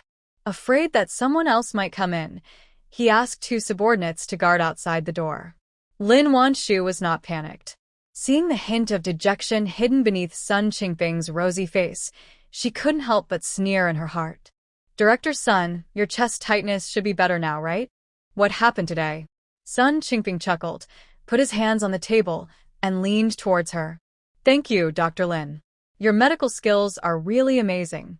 Not only does my chest no longer feel stuffy, but I also feel like I have endless energy. Lin Wan Shu's eyes flashed with disgust, and she sat up straight to distance herself from him, then said lightly, That's all. If nothing else, I'll get off work. How could Sun Qingping not feel her disgust? But the more she did this, the more excited he felt. Dr. Lin, don't leave in a hurry. I heard that you are planning to set up a pharmaceutical factory, right? Hearing this, how could Lin Wan Shu not know? He couldn't hold back and wanted to attack her. So what? Director Sun, do you have any advice? To smart people is worry-free. Sun Qingping laughed again. Didn't Dr. Lin find it strange that the application has not been approved yet? Although the army is going to set up a pharmaceutical factory, some procedures still need to be approved by the government. The application was submitted a few days ago. After Sun Qingping's face finally healed, he immediately came to the hospital impatiently. He heard from Qi Honglian that Lin Wan Shu was very concerned about this pharmaceutical factory. In the 4th Regiment's family compound knew about it. Sun Qingping had already made up his mind. He would call her to his office under the pretext of discussing the pharmaceutical factory. As long as she entered his territory, he didn't believe she could escape from his grasp. But just when he was distracted, he heard Lin Wan Shu speak coldly. If you have any questions, you should go to our regiment headquarters instead of coming here to find me. Upon hearing this, the smile on Sun Qingping's face froze on the spot. Why is she reacting like this? Wasn't it her plan to run the pharmaceutical factory? Wasn't she in any hurry? Sun Qingping didn't believe that she really didn't care. After all, this was a big deal regarding opening a factory. If it succeeds, it will be a great achievement, and it will be a good thing for both her and her husband, the officer. Thinking of this, he straightened his expression and said seriously, Dr. Lin, there are some irregularities in your pharmaceutical factory. I heard that you are the person in charge, so I came here specifically to discuss this with you. Lin Wan Shu. Oh. Sun Qingping? Why this reaction again? Don't you want to get it approved quickly? Lin Wan Shu. Whatever, any time is fine. I'm not in a hurry. Sun Qingping choked and felt unwell all over. She was not in a hurry, but he was getting angry. But he couldn't show it. Not only that, he had to suppress his anxiety and continued to speak kindly. Actually, it's not a big problem. As long as we discuss it, it will be approved soon. However, what he said was still met with Lin Wan Shu's indifferent expression. It's fine if you don't approve it. I just made a suggestion. Since it's against the rules, let's just do what we have to do. Mainly, she didn't believe he really dared to stop the troops' documents. This may fool ordinary people, but it's too early to deceive her. Hearing this, Sun Qingping almost vomited blood. Dr. Lin, how can you be so irresponsible? Hearing this, Lin Wan Shu looked at him strangely. Director's son, you may be old, and your mind may not be very sharp. I am a doctor, and my job is to treat patients. Other things are not within my scope of responsibility, and I cannot bear this responsibility. Seeing that she not only refused to listen but also dared to ridicule him for his age, Sun Qingping was almost furious. Ever since he became the deputy director of the cabinet committee, he has been able to get whatever he wants. When has he ever suffered such injustice? Furious, he slammed the table and stood up. Lin Wan Shu, I said I have something to discuss with you, so you have to come with me. Don't refuse my toast, and drink the wine for punishment. Lin Wan Shu sneered. Finally, you stop pretending? I'm here to get my medical treatment. Why should I go with you? Hearing this, Sun Qingping could no longer bear it. He reached out and grabbed Lin Wan Shu. However, before his hand touched anyone, he suddenly felt a sharp pain in his body. The next second, he seemed to have been acupunctured and was frozen in place. Sun Qingping looked at Lin Wan Shu in horror. What did you do to me? Hearing the noise inside, two men outside the door rushed in quickly. Don't come any closer. If you come any closer, I'll call you a hooligan. In this day and age, being a hooligan is a serious crime. The two of them dare to act rashly after being threatened like this? After all, this is a military hospital, not their territory, and their hands cannot reach that far. Sun Qingping didn't expect this woman to be so powerful. I don't know what means were used to keep him here. Beads of sweat flowed from his forehead. He couldn't help but beg, Dr. Lin. Dr. Lin, I didn't recognize the real you. I apologize to you. Please, untie me quickly. Lin Wan Shu looked at him coldly, paused, and then said, You can ask me to let you go, but you are not allowed to appear in front of me again. My husband is an officer. I think you should know the consequences of bullying a military wife, right? Sun Qingping had never suffered such a loss before. He was angry and resentful for a moment. At the same time, he couldn't help but give Chi Honglian a severe lesson in his heart. If she hadn't given him wrong information, how could he have lost face so much today? Although he was extremely angry, Sun Qingping still had to force a smile. Don't worry, Dr. Lin. Even if I had 100 guts, I wouldn't dare to do this. It's all a misunderstanding. A misunderstanding. Hearing this, Lin Wan Shu pulled out the silver needle that had just been inserted into his acupuncture point. As soon as he pulled it out, Sun Qingping felt his legs go weak, and he was about to fall to the ground. Two of his subordinates quickly supported him. Sun Qingping had made a fool of himself, so how could he be willing to stay here any longer? He shouted at the two of them, Why don't you leave? After being scolded, the two men didn't dare to say a word and supported Sun Qingping and walked out. After Sun Qingping left the clinic, his eyes suddenly became gloomy. Good. How dare you do this to him? Don't let him catch you. Then he'll kill her. His fists were clenched so hard that they made cracking sounds, and Sun Qingping thought viciously in his heart. After Sun Qingping left, he did not show up in the hospital for 3 consecutive days.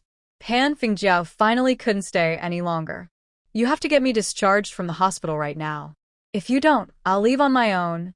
That jerk Sun Qingping actually dared to just disappear? Very good. Wait until she gets out and see how she deals with him.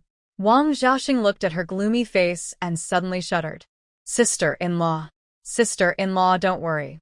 I'll go and help you with the discharge procedures now. I'll ask Guizhong to drive the car. Your head hasn't healed yet, so you can't be exposed to the wind. We'll take a car back later. Just said, indifferently. Although she felt that it was only 1 or 2 kilometers away, she could walk home. But when she thought that the car had to have Sun Qingping's approval before it could be driven out, Pan Fingjiao couldn't help but hold on to a glimmer of hope in her heart. She felt that Sun Qingping knew he was wrong and was trying to make peace with her. After completing the discharge procedures, Wang Xiaoxing helped Pan Fingjiao walk out of the hospital gate. Under the envious gaze of everyone, Pan Fingjiao got into the car. The car drove out slowly. Pan Fingjiao, who was sitting in the back of the car, was still feeling suffocated and confused. Just when she was thinking about how to deal with Sun Qingping when she returned, she suddenly realized something was wrong. Where are we going? Isn't the family compound over there? Why don't we turn in? Pan Fingjiao said anxiously when passing by the family compound. Sister-in-law, I'll take you to see Director Sun first. He's waiting for you now. Hearing this, Pan Fingjiao said nothing. The car was driving fast on the road. I don't know how long it took before it finally stopped. Pan Fingjiao looked at the desolate surroundings and had a bad feeling in her heart. Sister-in-law is here. Please get off first. Wang Xiaoxing opened the car door for her gracefully. He looked as gentlemanly as possible. Seeing this, Pan Fingjiao's worries were dispelled a little. Although she didn't know why Sun Qingping came to such a place, she still got off the car. This way. Getting off the car, Wang Xiaoxing led the way. Soon, a half-new building appeared before our eyes. On the front of the building was a row of words, When City Longshan Mental Hospital. When Pan Fingjiao saw the words, mental hospital, her uneasiness became more intense. Why did you bring me here? Having come this far, Wang Xiaoxing naturally had nothing to pretend, so he curled his lips and said, Of course, my sister-in-law's brain has not recovered yet, and she needs to be transferred to another hospital for treatment. What a jerk. Because she didn't expect that Sun Qingping would dare to send her to a mental hospital. Sister-in-law, please. Wang Xiaoxing continued to gesture politely. Seeing that something was wrong, Pan Fingjiao ran away. But they were obviously prepared. A group of medical staff rushed out from nowhere and surrounded her. Doctor, my sister-in-law has a brain injury and is talking nonsense every day. Can you please take a look at what's going on with her? Wang Xiaoxing said to the leading doctor. Don't worry, we are professional in treating mental illnesses. The doctor nodded, and several strong men prepared to catch the person. Pan Fingjiao was so angry that she was shaking all over. I'm not sick. Please get out of my way. If my dad finds out, your hospital will go bankrupt. However, the doctor remained calm when he heard this. The patient has developed severe hallucinations. Take her home and give her a sedative. As soon as she finished speaking, several people tied Pan Fingjiao up regardless of her resistance. Let me go. Wang Xiaoxing, tell them to let me go. Otherwise, I'll make you pay. It has come to this point. She has already offended someone so much. How could Wang Xiaoxing let her go? He winked at the doctor. The doctor nodded in understanding, then turned to the others and said, What are you still standing there for? Hurry and bring the patient in. Pan Fingjiao had never been so desperate as she was at this moment. She was really treated as a mental patient, unable to resist or defend herself. Fear and despair made her unable to help but curse. Curse Sun Qingping, curse Wang Xiaoxing, and curse all the medical staff present. But after a while, her mouth was blocked. I can only make a sound. A group of people carried her directly into the mental hospital. Pan Fingjiao was so angry that her eyes were about to bleed. Sun Qingping. How dare he do this to her? She regretted it so much. Why did she believe his lies and think he would be nice to her? It turned out to be all lies. Like her father said, he came here for his identity. But regret is of no use. Who made her believe his lies in the first place? Pan Fingjiao was sent to a mental hospital and her child went to boarding school at a junior high school. Sun Qingping no longer had any worries and became even more self-indulgent, spending almost every day in a drunken stupor in his house on Lanqi Road. Since he lost face in front of Lin Wan Shu, Sun Qingping has been blaming Qi Honglian. These days he didn't touch her at all, and just watched her being toyed with by all kinds of men. Qi Honglian was almost tortured to death. Knowing that this wasn't going to work, Qi Honglian took advantage of a chaotic time when there were many people around to play and hooked up with Sun Qingping again. Sun Qingping was so excited that he didn't care who was trying to charming him. He just accepted everyone who came and got together with Qi Honglian. Qi Honglian finally got close to Sun Qingping again and used almost all the tricks she had learned on him. A moment, the whole house was bustling with activity. But at this moment there was a sudden bang from the door. Then, a team in green military uniforms rushed into the yard with guns. Don't move. Following a loud shout, The whole yard was filled with screams. Then, a group of ragged people fled in all directions. Chi Honglian was so frightened that her heart stopped beating. When she came to her senses, she screamed and tried to run away, but as soon as she moved, she heard Sun Qingping's painful howl. "Don't move. It hurts so much." Hearing this, Chi Honglian realized that the two of them were actually inseparable. Just at this moment, the black muzzle of a gun was pointed at their heads. "Don't move." The huge panic and shame made Chi Honglian wish she could faint. But she was conscious enough to sense that in addition to the soldiers, there was also a large group of onlookers rushing in. Duck. I was wondering why there were always strange noises coming from here. It turns out they are openly behaving like hooligans here. How shameless. So many men and women together. It's totally against public morals. Oh my. Come and see. These two are so shameless. Even at this time, they are still entangled with each other. Hearing this, everyone became excited and surrounded Chi Honglian and the other person. Chi Honglian and Sun Qingping still maintained the same posture as before, unable to move at all, and were seen clearly by everyone. The men's eyes turned green, and they walked forward to look at Chi Honglian greedily, commenting on her as they watched. "This woman is so fair and clean. She doesn't look like a local. Director Sun is so lucky. Look at his white chest and buttocks." Hiss. The person who was speaking seemed to feel that he couldn't see clearly enough and even wanted to move forward. And in the most humiliating position with a man, surrounded by people watching from all sides. Chi Honglian had never been so desperate as she was at this moment. Listening to the humiliating teasing and jokes, she wished she could die on the spot. But she couldn't die. Not only could he not die, but he had to maintain this position while being carried on a stretcher. Sun Qingping looked as pale as death and kept muttering to himself. "It's over. It's all over now." But it was too late for him to regret.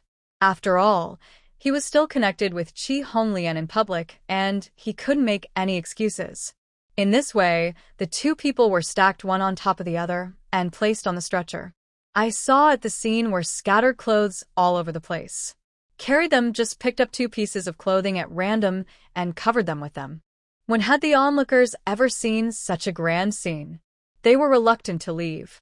The stretcher was lifted up, and they continued to watch from the side and continued to talk about Chi Honglian's body with all kinds of obscene words. Women spit on it and looked down on it.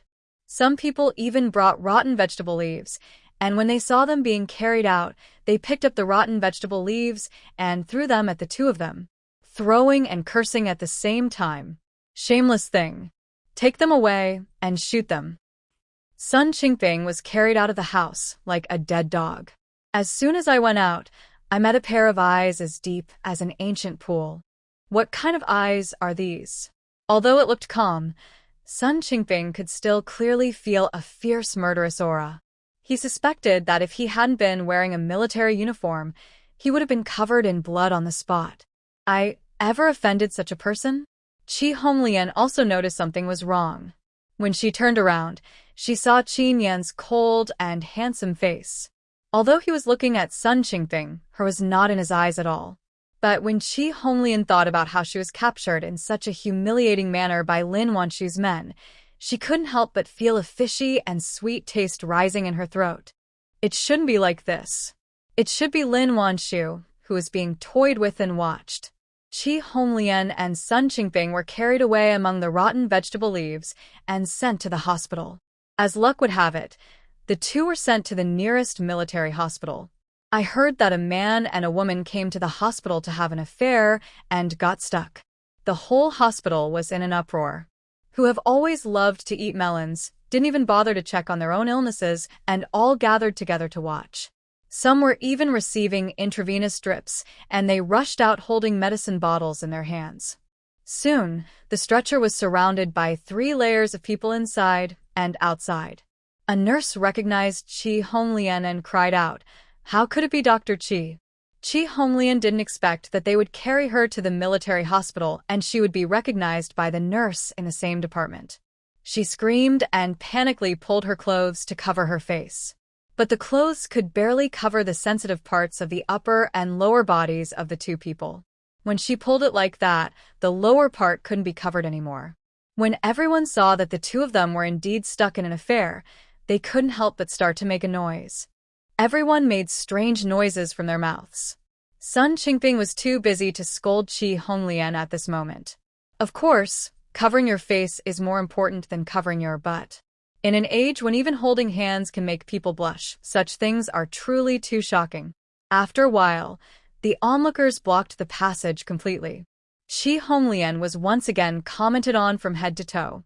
Unlike what happened just now on Lanchi Road, there are so many familiar faces here, and most importantly, Lin Wan Shu is also in the hospital.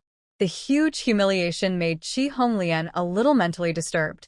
She waved her hands wildly and yelled, "Get out! Get out! Don't look! Do you know who I am? My man is a high-ranking official in Beijing. He won't let you go." Hearing this, the crowd burst into laughter. "Does your man in Beijing know that you made him a cuckold? Look at what you said. What's the big deal, if he doesn't know? So many of us have seen it. Can't we just tell her when the time comes? The one in Jingshi is your man, so who is the one lying on top of you now?" Everyone was joking and talking. Those words were like slaps in the face of Qi Honglian. Every time when she thought she couldn't bear it anymore and was going crazy, the next second, the ridicule and insults would always penetrate into her mind through every possible means. She couldn't faint or go crazy. She could only listen to the humiliating words soberly and desperately. The scene was in chaos. The emergency bed was finally pushed in, and the two were finally able to cover themselves with blankets. Should and shouldn't be seen was seen clearly. The emergency bed was pushed away, but the onlookers were still not satisfied and were reluctant to leave, so they started chatting in groups of 3 or 4. This matter was so shocking that even after the patients went to see the doctor, they continued to talk about it. Lin Wan Shu had long known how much they spent in private, so she didn't find it strange. New Year's Day, the wind direction had changed. She had originally planned to find a time to report Sun Qingping, but she didn't expect that they would be arrested so quickly. This made her a little surprised. Did it? You have to know that Sun Qingping is still the deputy director of the cabinet committee. Even if others have heard something about it, they dare not do anything to him. Lin Wan Shu was extremely curious about the man who had dealt with Sun Qingping. Could it be that He Wenju did it? After work, she will go and ask her. Thinking of this, Lin Wan Shu no longer cared about the pickling matter and focused on treating the patient. Because of her fame, her clinic is packed with people every day. By the time I finally finished watching the last one, it was already time to get off work. Lin Wan Shu packed her things and was about to go to the machinery factory to find He Wenju. But he never expected that as soon as he walked out of the clinic, he ran into Qi Honglian, who was pushed out of the emergency room. I don't know if it was because of the humiliation she had experienced, but her face was pale, her eyes were dull, her hair was messy, and she looked like a soulless rag doll. In this day and age, being a hooligan is a serious crime, let alone this kind of incident where a group of people engage in hooliganism. The organizer might get shot. For any of the other participants. Even if she wasn't shot, such a thing would be a devastating blow to a woman. Those with poor psychological endurance may not be able to survive. Lin Wan Shu didn't have the hobby of taking advantage of others' misfortunes. After taking a look at Qi Honglian, she raised her foot to leave. Who would have thought that before I even left, I would hear Qi Honglian's sharp and piercing voice. "Lin Wan Shu, don't leave." Hearing this, Lin Wan Shu stopped and turned to look at her in confusion. "What do you want to talk to me about?" Qi Honglian had just experienced such a thing, and when he saw Lin Wan Shu still as noble as the clouds in the sky, his eyes suddenly turned red. "Is it you who did this?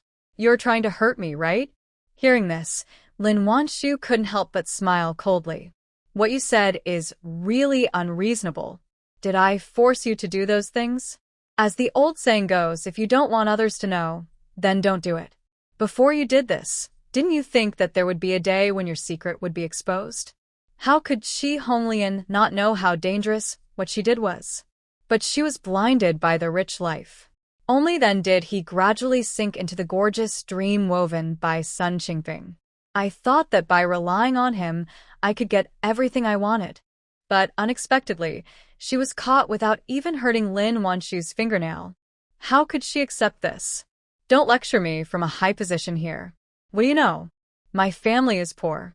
My father raises a large family by himself.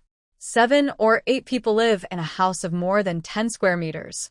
We don't have enough to eat or sleep well every day. I don't believe that if you were in my position, you would do better than me. Her wanting a better life? Sun Qingping is powerful and influential. He can give her what she wants. Why can't she use his influence? Lin Wan Shu was speechless. Was he trying to compete with her to see who is more miserable? Maybe you don't know. I have been without a mother since I was a child. Not to mention not having enough to eat. I almost starved to death several times. But I am not you, and I can't do things like clinging to men. If I need anything, I will work hard on my own. Her previous life, she spent 6 years just reading medical books. After her rebirth, she never stopped learning and spent time every day studying various cases. Whether in her previous life or this life, she had never thought of relying on a man to survive. Even if Qin Yan was good enough to her, she would not be willing. Listening to her powerful words and looking at her self-reliant and independent appearance, Qi Honglian was shocked on the spot. Regret, unwillingness, resentment, and a hint of inexplicable envy all surged up in my heart. In an instant, Qi Honglian burst into tears. Lin Wan Shu, I hate you. Lin Wan Shu looked at her crying uncontrollably, but she couldn't feel a single sympathy in her heart. We are all adults and should be responsible for our own choices. It just so happens that I don't like you either. After saying that, Lin Wan Shu left. Behind her, Qi Honglian's gaze followed her straight ahead, as if she wanted to stare a hole in her back. Lin Wan Shu left the hospital. She was about to look for Huan Zhu, but she didn't expect to run into her own man. Ian, why are you here? Today was not Sunday, and when Lin Wan Shu saw him, she was shocked and thought she was dazzled. I'm here to carry out a mission. I have some free time, so I'll stop by to see you. Qin Yan spoke. He subconsciously reached out and supported Lin Wan Shu. She has been pregnant for 3 months. Although her belly has not yet bulged, Qin Yan has already gotten used to taking care of her. Lin Wan Shu knew that he was very stubborn in this regard, and it would be useless for her to refuse, so she didn't say anything. Just when she heard him say that he was here to carry out a mission, her mind couldn't help but flash back to Sun Qingping, who had just been arrested. Did you lead people to arrest Lingxilu? She guessed. After all, Sun Qingping is the chairman of the cabinet committee and has close ties with the Public Security Bureau. If we directly dispatch people from the Public Security Bureau to arrest them, they might run away before the police arrive. This is when the troops need to be dispatched. Qin Yan didn't find it strange that she guessed his mission so easily, so he nodded. I applied to arrest him myself. When Qin Yan thought about what he had investigated, he wished he could kill Sun Qingping on the spot. How dare he? He actually set his sights on the woman whom he couldn't pamper enough? And he wanted to use those tricks to deal with her? Qin Yan still can't forget how he felt when he first got the information. If killing was not illegal, he thought Sun Qingping would have been torn into pieces by now. Seeing the gloom in his eyes, how could Lin Wan Shu not know? He must have found out that Sun Qingping was planning something bad to her. Because she was afraid that Qin Yan would worry, Lin Wan Shu never told him about this, since she was not going to leave the hospital anyway. Even when they went home, they asked male students to take them to the bus. Originally, Lin Wan Shu planned to discuss with Qin Yan how to report and deal with Sun Qingping when she returned this time. I didn't expect that he would take action first. This made her feel warm at heart. But this was the hospital entrance after all, so she couldn't do anything excessive. She just looked at him with sparkling eyes. Yan is really amazing. He has gotten rid of harm for the people again. Looking at her proud little look, Qin Yan couldn't help but laugh, and the depression in his heart disappeared without a trace. But he couldn't help but criticize her for hiding the matter about Sun Qingping from her. You are not allowed to hide this kind of thing from me in the future, understand? If he hadn't hired someone to keep an eye on Sun Qingping, He wouldn't have known that he not only went to the hospital to harass his wife, but was also secretly planning to kidnap her. Lin Wan Shu knew she was in the wrong and did not dare to refute. Just lower your head and listen to the instructions obediently. Both of them are good-looking, and now they are standing at the door of the hospital. They are even more eye-catching. People coming and going couldn't help but cast curious glances at the two of them. New Lin Wan Shu stopped and looked at her with concern. Comrade Wan Shu, what's wrong with you? Do you need help? Thinking that he was here to cause trouble, Zhuoxinshu looked at Qin Yan with an unfriendly look. Qin Yan was talking to his wife when he suddenly showed up with a look as if he wanted to stand up for his wife. He frowned slightly and looked back at the other person with a scrutinizing look. Lin Wan Shu saw that the two had misunderstood. She quickly explained, "No need, Comrade Zhua. This is my wife. We're just chatting." Upon hearing that this tall man was Lin Wan Shu's man, Zhuoxinshu suddenly felt a little embarrassed. Oh, hee. So it's your lover, comrade? You hit it too well, didn't you? Since Lin Wan Shu started her internship, Qin Yan had only been to the military hospital once, so it was not surprising that Zhuoxinshu had not seen him. Lin Wan Shu heard what he said. She jokingly said, "Really? I was afraid that you wouldn't recognize him, so I brought him to the hospital for you to see." Zhuoxinshu glanced at Qin Yan's imposing appearance, then laughed awkwardly and said, "As expected of Comrade Wan Shu's lover, he is really handsome and a perfect match for you." After saying this, Qin Yan's expression visibly improved. "Thanks." He nodded his thanks. Zhuoxinshu then quietly wiped the sweat from his forehead. Not daring to stay any longer, he said goodbye in a hurry and ran away. Qin Yan. Lin Wan Shu was so amused when she saw Zhuoxinshu's back, which looked like he had seen a ghost. She withdrew her gaze and looked at Qin Yan with a smile. "Are you hungry? I'll take you to the cafeteria for dinner.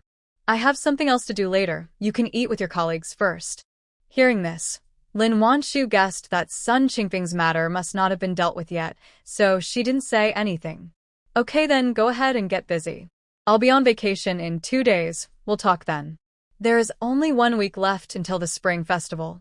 Medical staff take turns on duty during the Spring Festival. Lin Wan Shu was pregnant. Sarong did not arrange any duty for her and just let her spend the holiday at home. Qin Yan hasn't been home for more than 2 years, so he should be able to take a vacation this year. However, Lin Wan Shu was pregnant with a baby, and she had not yet completed her internship, so she could not leave. The couple decided to wait until the child was born and then find time to return to the Red Star Brigade. Good. Qin Yan nodded. The two didn't say much and soon separated. Lin Wan Shu already knew that it was Qin Yan who took care of Sun Qingping. She still decided to go to the machinery factory to talk to Huinju and check on her health.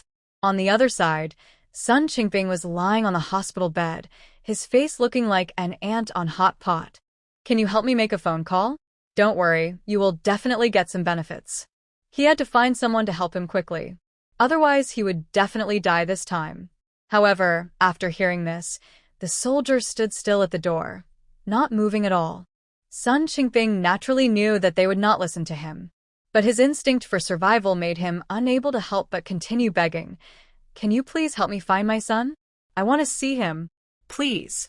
This statement still did not receive any response. The two soldiers at the door stood upright like two sculptures and did not move even though Sun Qingping was so anxious that his mouth was about to bubble. But Sun Qingping knew that even though the two men looked like fake people, if he tried to go out, they would definitely stop him. Just when he was filled with despair, suddenly a familiar voice came from the door. "You two agree. I have just obtained the consent of Captain Qin, and he allowed me to go in and visit the people inside." Heard that it was Pan Fengjiao, his eyes widened. He was so excited that he didn't care about the pain and sat up directly from the bed. Wife, you came to see me? please save me." The soldiers at the door saw the paper Pan Fengjiao produced and confirmed that it was in the battalion commander's handwriting. Then they moved to the side and let her in. When Sun Qingping saw that it was really Pan Fengjiao, he hurriedly climbed down from the bed. Ignoring the pain in his crotch, he stumbled towards her. "Wife." "I finally see you. You are here to save me, right?" He grabbed Pan Fingjiao's hand. His eyes lit up amazingly. Pan Fingjiao looked carefully at the man in front of her. He is short, ugly, and has an affair. Not only did he cheat on me, he even had the guts to send himself to a mental hospital.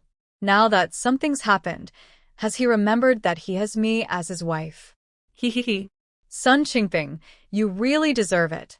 Didn't expect that you would end up like this? Pan Fingjiao pushed his hand away coldly and smiled mockingly. Seeing her like this, Sun Qingping couldn't help but feel panicked. I'm sorry, my wife. I was wrong. I will never look for another woman again. Please, save me. As long as you are willing to save me, I will be your servant in the future.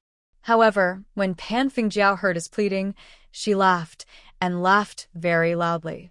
Sun Qingping, have you messed up your brain from playing with women? Don't you remember what you did to me a few days ago? Hearing this, Sun Qingping was stunned. Only then did she suddenly remember that she seemed to have sent her to a mental hospital. You. How did she get out? Pan Fingjiao understood what he meant and laughed again. But this smile inexplicably makes people feel cold in their hearts. Of course a kind-hearted person saved me. Otherwise, how could I have seen you being shot with my own eyes?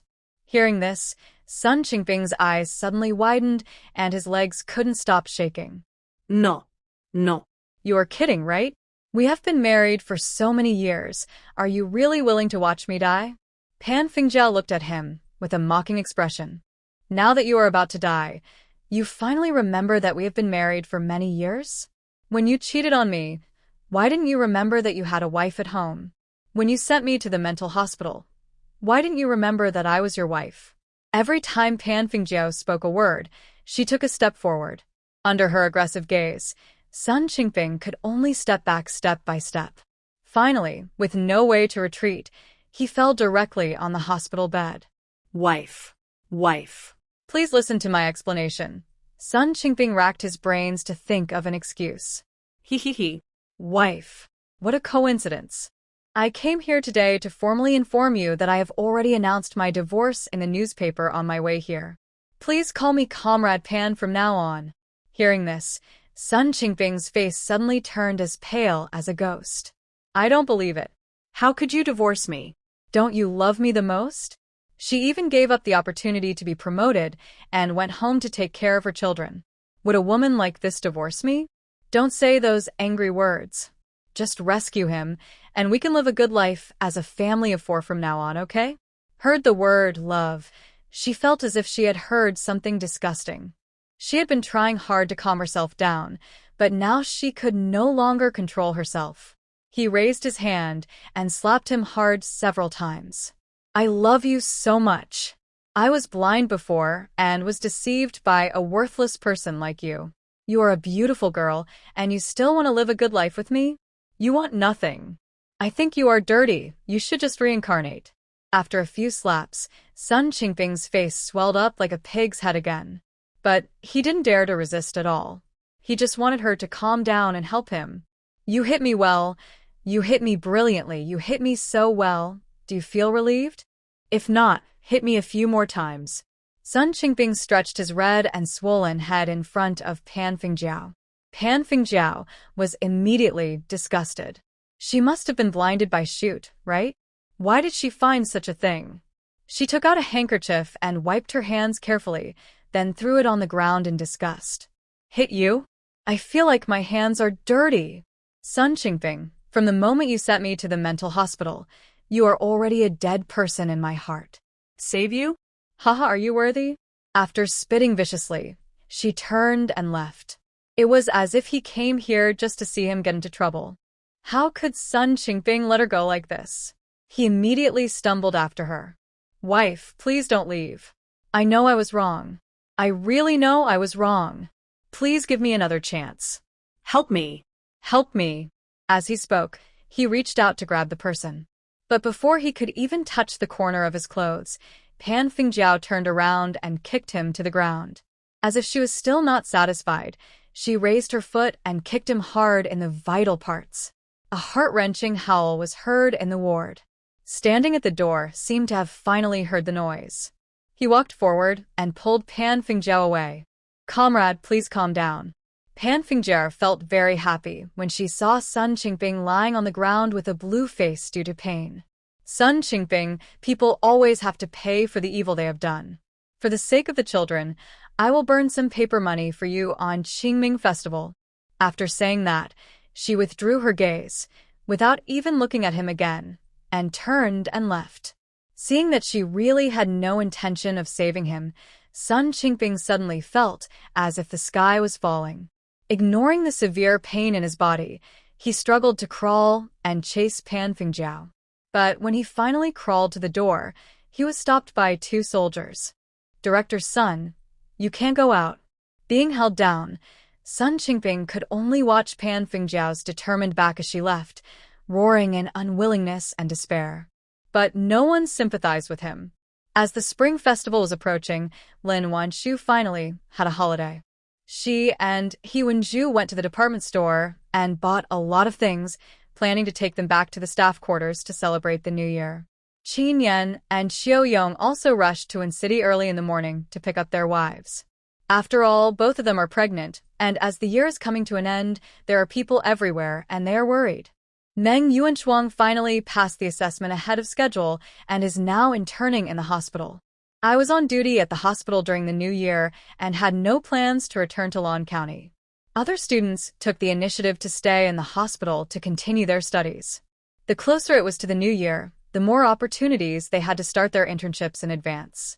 In the family compound, some military wives also went back to their hometowns with their husbands. Remaining people still stayed in the army to celebrate the new year. Yu Fongfong had just been back once, and her children had seen their grandparents, so she had no plans to go back for the new year. After all, it was too far away, and she only had a few days off, and she was too lazy to go back. Lin Wan Shu returned to the staff quarters. She received 2 packages. I looked at the address and found that it was indeed sent from the Red Star Brigade and Beijing City. When Xiao Miao Miao saw the package, her eyes lit up. He opened his 2 short little arms and hugged one of the big packages. Miao Miao's Lin Wan Shu looked at her cute little appearance and thought she was so adorable, so she teased her, "Do your own things and pick up your own packages." Hearing this, the little girl looked at the package, which was almost bigger than her, with some embarrassment. But after thinking about it, she nodded. Send a few. Shinyu, who was standing by, saw this and was unwilling to let her take it.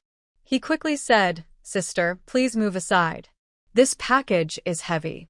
I will help you carry it." As he said this, he reached out to help carry the package. However, Xiao Miao Miao misunderstood that he was trying to steal her things, so she hugged her package tightly with her short hands and looked at him warily with her chubby little face. "Miao Miao, take it." Shinyu. "Is that so? He never stole anything from her, okay?" Just as he was thinking this, the memory of the dead in his mind suddenly attacked him. A few days ago, Shinsiai made a windmill for Xiao Miao Miao. Shunyu was angry that she always accepted her brother's things but not her own, so he planned to secretly take her windmill and hide it. Unexpectedly, Xiao Miao Miao caught him red-handed. Seeing her defensive look, he touched his nose awkwardly and explained, "I don't want her package." But Xiao Miao Miao didn't believe it at all. He snorted and turned his head away. "You are bad. Shunyu. What should I do if my sister doesn't believe in me anymore?" He looked at Shinsiai for help. But what he got was a look that said he deserved it. Shinyu suddenly felt unwell. Asked softly, "Sister, do you want me to help you?" When she saw it was Shinsiai, Xiao Miao Miao was no longer on guard. But she still rejected Shinsiai. "Send a few things, send a few, do it." Shinyu saw that Shinsiai was also rejected. He immediately felt much better. But he didn't plan to give up on improving his popularity. After all, his sister was so young. How could she possibly carry such a big package? He would have to get there before Shinsiai. Just as I was thinking this, I saw Xiao Miao Miao use both hands to hold the big package. And she held it up. Shinsi's jaw almost dropped to the ground. "Brother, am I seeing things?" Meow. Miao Miao really picked up a big package? He just hugged it out of curiosity, and it was not light at all. Lin Wan Shu was also shocked. She was just joking. Qin Yan was afraid that the package would fall and hit her feet, So he quickly took the package from the little girl. When he first got it, he was a little surprised, because this package is estimated to weigh 7 or 8 kilograms. A little guy weighing more than 20 kilograms was able to pick up such a heavy package? Wan Shu, could your Meow Meow be a female strongman? Wan Shu was also very surprised and made a joke.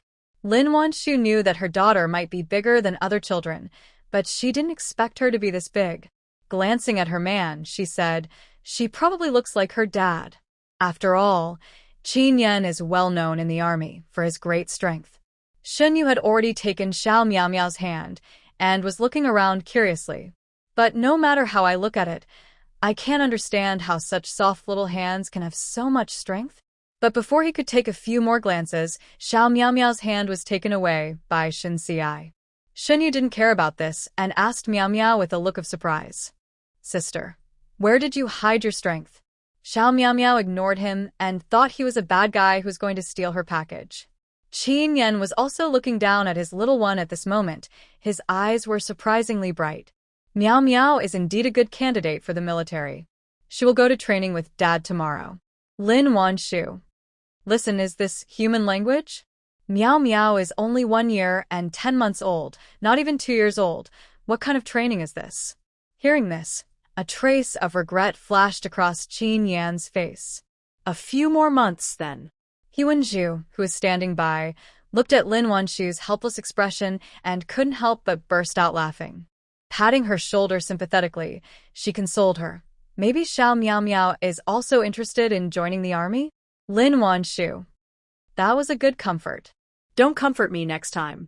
Little Miao Miao couldn't understand what the adults were saying, and she was unhappy when she saw her package being taken away. With her hands on her hips, she looked up at her father and said in protest, "Meow Meows." After receiving the protest, Qin Yan had to lower the package and let her move it with him. "Dad will help you. Let's carry the package home together, okay?" Hearing this, the little guy agreed. He stretched out his hands, held the other side of the package, and carried the package home with his father. Before the Chinese New Year, Lin Wan Shu sent packages to both Jing City and the Red Star Brigade. The cotton-padded clothes she made herself were sent to Sun Haidao in Beijing.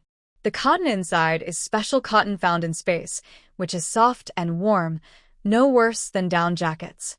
In addition to cotton-padded clothes, she also made a lot of delicious food and sent it to him. Sent to the Red Star Brigade were daily necessities and cloth. This time the fabric was not defective, but was bought specifically for the family to celebrate the New Year. Calculating the time, it is estimated that he has just arrived not long ago. Package delivery is very slow these days. For such a long distance, you won't receive the package for at least half a month. It's slow at ordinary times, let alone near the end of the year. Therefore, Lin Wan Shu could basically conclude that these things were sent to her before they received the package. Sure enough, when she opened the letter, she saw that the date written on the lower right corner was a month ago. The package in her hand was sent by the Red Star Brigade. What Xiao Miao Miao was unpacking should be the one sent to her by Sun Haidao. Sun Haidao also sent her 2 packages, each of which was filled with things for Xiao Miao Miao. There are food, clothes, and various toys. That's why she couldn't move when she saw the package. Now, the little guy has opened the package with the help of his father. What caught my eye was a bright red woolen dress. Xiao Miao Miao couldn't wait to take out the clothes. But the dress was too big, and when she held it in her hands it was already above her ankles. Although Xiao Miao Miao felt it was a bit strange, she still tried to put it on herself. Lin Wan Shu couldn't stop laughing when she saw the little guy trying hard to get into the big clothes. Ignoring her, Lin Wan Shu continued to check the things inside. I found that there was also a red dress underneath. The fabric is exactly the same as before. Lin Wan Shu picked up the small cloak and waved it towards Xiao Miao Miao. "Miao Miao, this one is yours is Mom's." Hearing this, Xiao Miao Miao, who almost got into the big cloak, was stunned. After seeing clearly the small cloak in his mother's hand, he immediately threw away the big cloak and happily took his own clothes. Lin Wan Shu helped her put on the cloak. Is also a hood with a white fur ring on top of the cloak. Xiao Miao was so happy after putting on new clothes and a hat that she couldn't wait to get out of bed to show them to her friends. Lin Wan Shu let her go.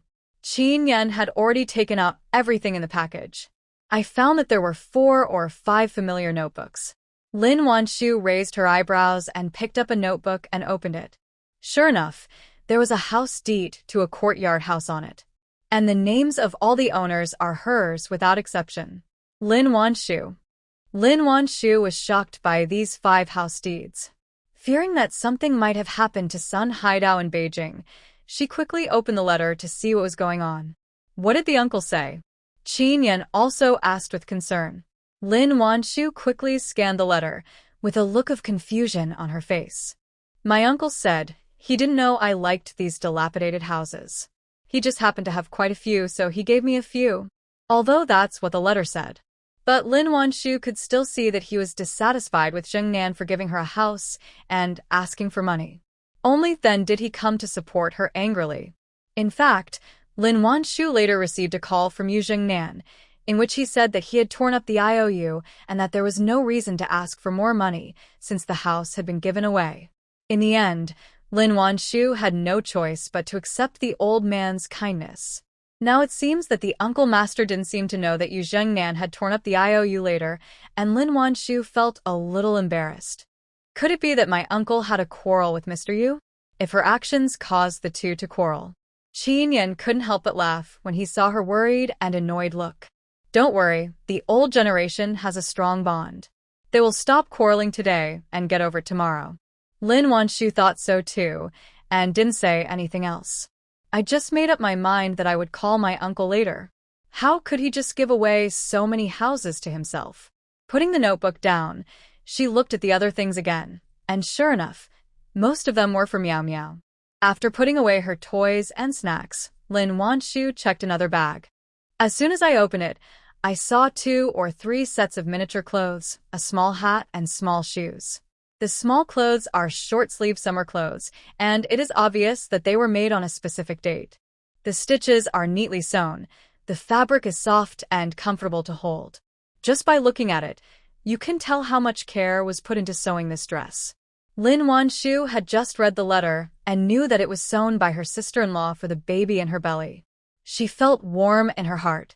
Although she doesn't lack this thing, the thought is priceless. Your efforts are seen by others and they take it to heart. Nothing can replace this kind of emotion. Qin Yan carefully picked up the small clothes on the bed, his eyes full of surprise. It's so small, how can I wear it? Hearing this, Lin Wan Shu laughed a lot. The baby only weighs a few pounds when he is born, so these clothes are too big for him. Hearing this, Qin Yan was even more shocked. He glanced at the clothes that were not much bigger than his palm, and then at Lin Wan Shu's almost invisible bulge. It was hard for him to imagine how such a young child could grow up to be like Xiao Miao Miao. Life is so surprising. Lin Wan Shu checked other things and found that there were not only 2 kilograms of glutinous rice, but also a lot of ingredients that the Red Star Brigade would use for the New Year's Eve party, as well as some food made by Qin Ma herself. The letter was written by Qin Hua, and everyone in the family said a few words. Filled with greetings from home. Mom and Dad said they missed us. Looking at the things on the bed and the letters filled with greetings in her hands, Lin Wan Shu felt mixed emotions. How ironic. The only people who care about her are her husband's family. There is no package or even a letter from her parents' side. The last time she sent the medicine back, her stepmother even called and scolded her. Therefore, Lin Wan Shu didn't even send the medicine during the New Year. I just sent some local specialties that can be found everywhere here, which are light and inexpensive. The package was not sent to them until after it was sent to the Qin family. Anyway, the package looks big on the outside, but there is actually nothing valuable inside. Anyone who saw such a large package would think that the Lin family had gotten some great bargain from her. To be honest, if it weren't for Qin Yan's military service and she had to consider his reputation, Lin Wan Shu wouldn't even want to send them this specialty. Qin Yan saw that Lin Wan Shu's mood suddenly became a little low, and he quickly understood the key. When he thought of the skinny and small figure when he was young, he felt so heartbroken. Her in his arms, kissed her little face and comforted her. My home is your home, and my parents are also your parents. Let's not think about unhappy things. Some people are not worth it. Seeing how he was trying to coax her seriously but awkwardly, Lin Wan Shu laughed out loud. That's for sure. My parents treat me much better than they treat you. Didn't you notice that all these things were sent to me, and few of them are yours? Qin Yan. Why do I suddenly feel depressed? It's terrible. My wife has bribed my family. I will be alone from now on. You have to be responsible for me. Usually stern man started joking. Lin Wan Shu put her hands on her hips and looked at him with a haughty expression. Then you have to be obedient. If you don't blame me for not loving you. Qin Yan was very fond of that arrogant little look. But considering that she was pregnant, he couldn't do anything. Finally, she just kissed her forehead and coaxed her. Well, be obedient and please love me. I was so happy to hear him calling me sister without changing his expression and asking for love. Lin Wan Shu's eyes widened. You. His core has been replaced? After all, I had coaxed him for a long time before, but I couldn't get him to call me sister. In the end, my waist was almost broken, and I couldn't even get out of bed the next day. Thinking of this, Lin Wan Shu subconsciously touched his forehead. Qin Yan was almost amused by her. He took the woman's hand away and said with a smile, I didn't change the core and I don't have a fever. Lin Wan Shu. As she breathed a sigh of relief, her face turned red. Lin Wan Shu is such a contradictory person. She flirts with people when they are cold to her, but when they flirt with her, she becomes timid. Finally, she changed the subject somewhat uncomfortably. When will the troops kill the pigs? The Chinese New Year is just a few days away, and there are a lot of things to prepare for the Spring Festival in Lan County. Although supplies are scarce, the Chinese people are still generous in using the best things they have in the year to celebrate the Spring Festival. Therefore, everyone is very busy after the New Year. In addition to the general cleaning, they also have to kill pigs, stuff blood sausage, pound rice cakes, and fry tofu balls. Tomorrow, I'll bring you whatever you want. Qin Yan knew that she was not easy to tease, not to mention that she was pregnant, so he didn't say anything excessive. Couple was talking when suddenly someone ran in panic. Auntie, Meow Meow had a fight with someone. Hearing this, Lin Wan Shu was shocked. Who could she fight with such a young baby? She enough to be a finger of someone else? However, she was eager to protect her daughter, so she asked anxiously, where to fight? Don't worry. Wait at home, I'll be right back. Qin Yan reacted faster. He stood up and walked towards Zhong Fengshu's daughter Xiao Xiao. Although Xiao Xiao was afraid of Qin Yan, she still said quickly, It's over there in the threshing ground. Uncle Qin, I'll take you there. Qin Yan comforted Lin Wan Shu. He went out with Xiao Xiao. Although Xiao Xiao is only 3 years old, she speaks fluently and runs very fast. When the two arrived, Xiao Miao Miao was indeed fighting with a little boy of 3 or 4 years old. There were 2 babies of similar size standing next to them. The little boy is half a head taller than Xiao Miao Miao, but when he faced Xiao Miao Miao, he didn't have the upper hand. The 2 kids wrestled with each other, each trying to knock the other down. The little boy has longer legs and seems to have learned some moves, but Xiao Miao Miao is very flexible and very strong. Every time the little boy's legs swept over, she would always dodge it and even try to knock him down. But her legs were too short and she couldn't reach the other person. The 2 of them were stuck in a stalemate, and neither could win. Qin Yan was not in a hurry to help. After a while, 2 more adults came over. When Li Yichong saw his son bullying a little girl, he immediately felt terrible. Just as he was about to open his mouth to scold his useless little jerk, he was stopped by Qin Yan with a gesture. He could only smile awkwardly. Captain, I'm sorry. My child is really a bad boy. I will criticize him later. This jerk's son, why did he have to pick on the daughter of the living devil when he could pick on anyone else? If he loses, he will be embarrassed. If he wins, he will suffer the consequences. Qin Yan, it's okay. Children are prone to bumps and bruises. Let's wait and see.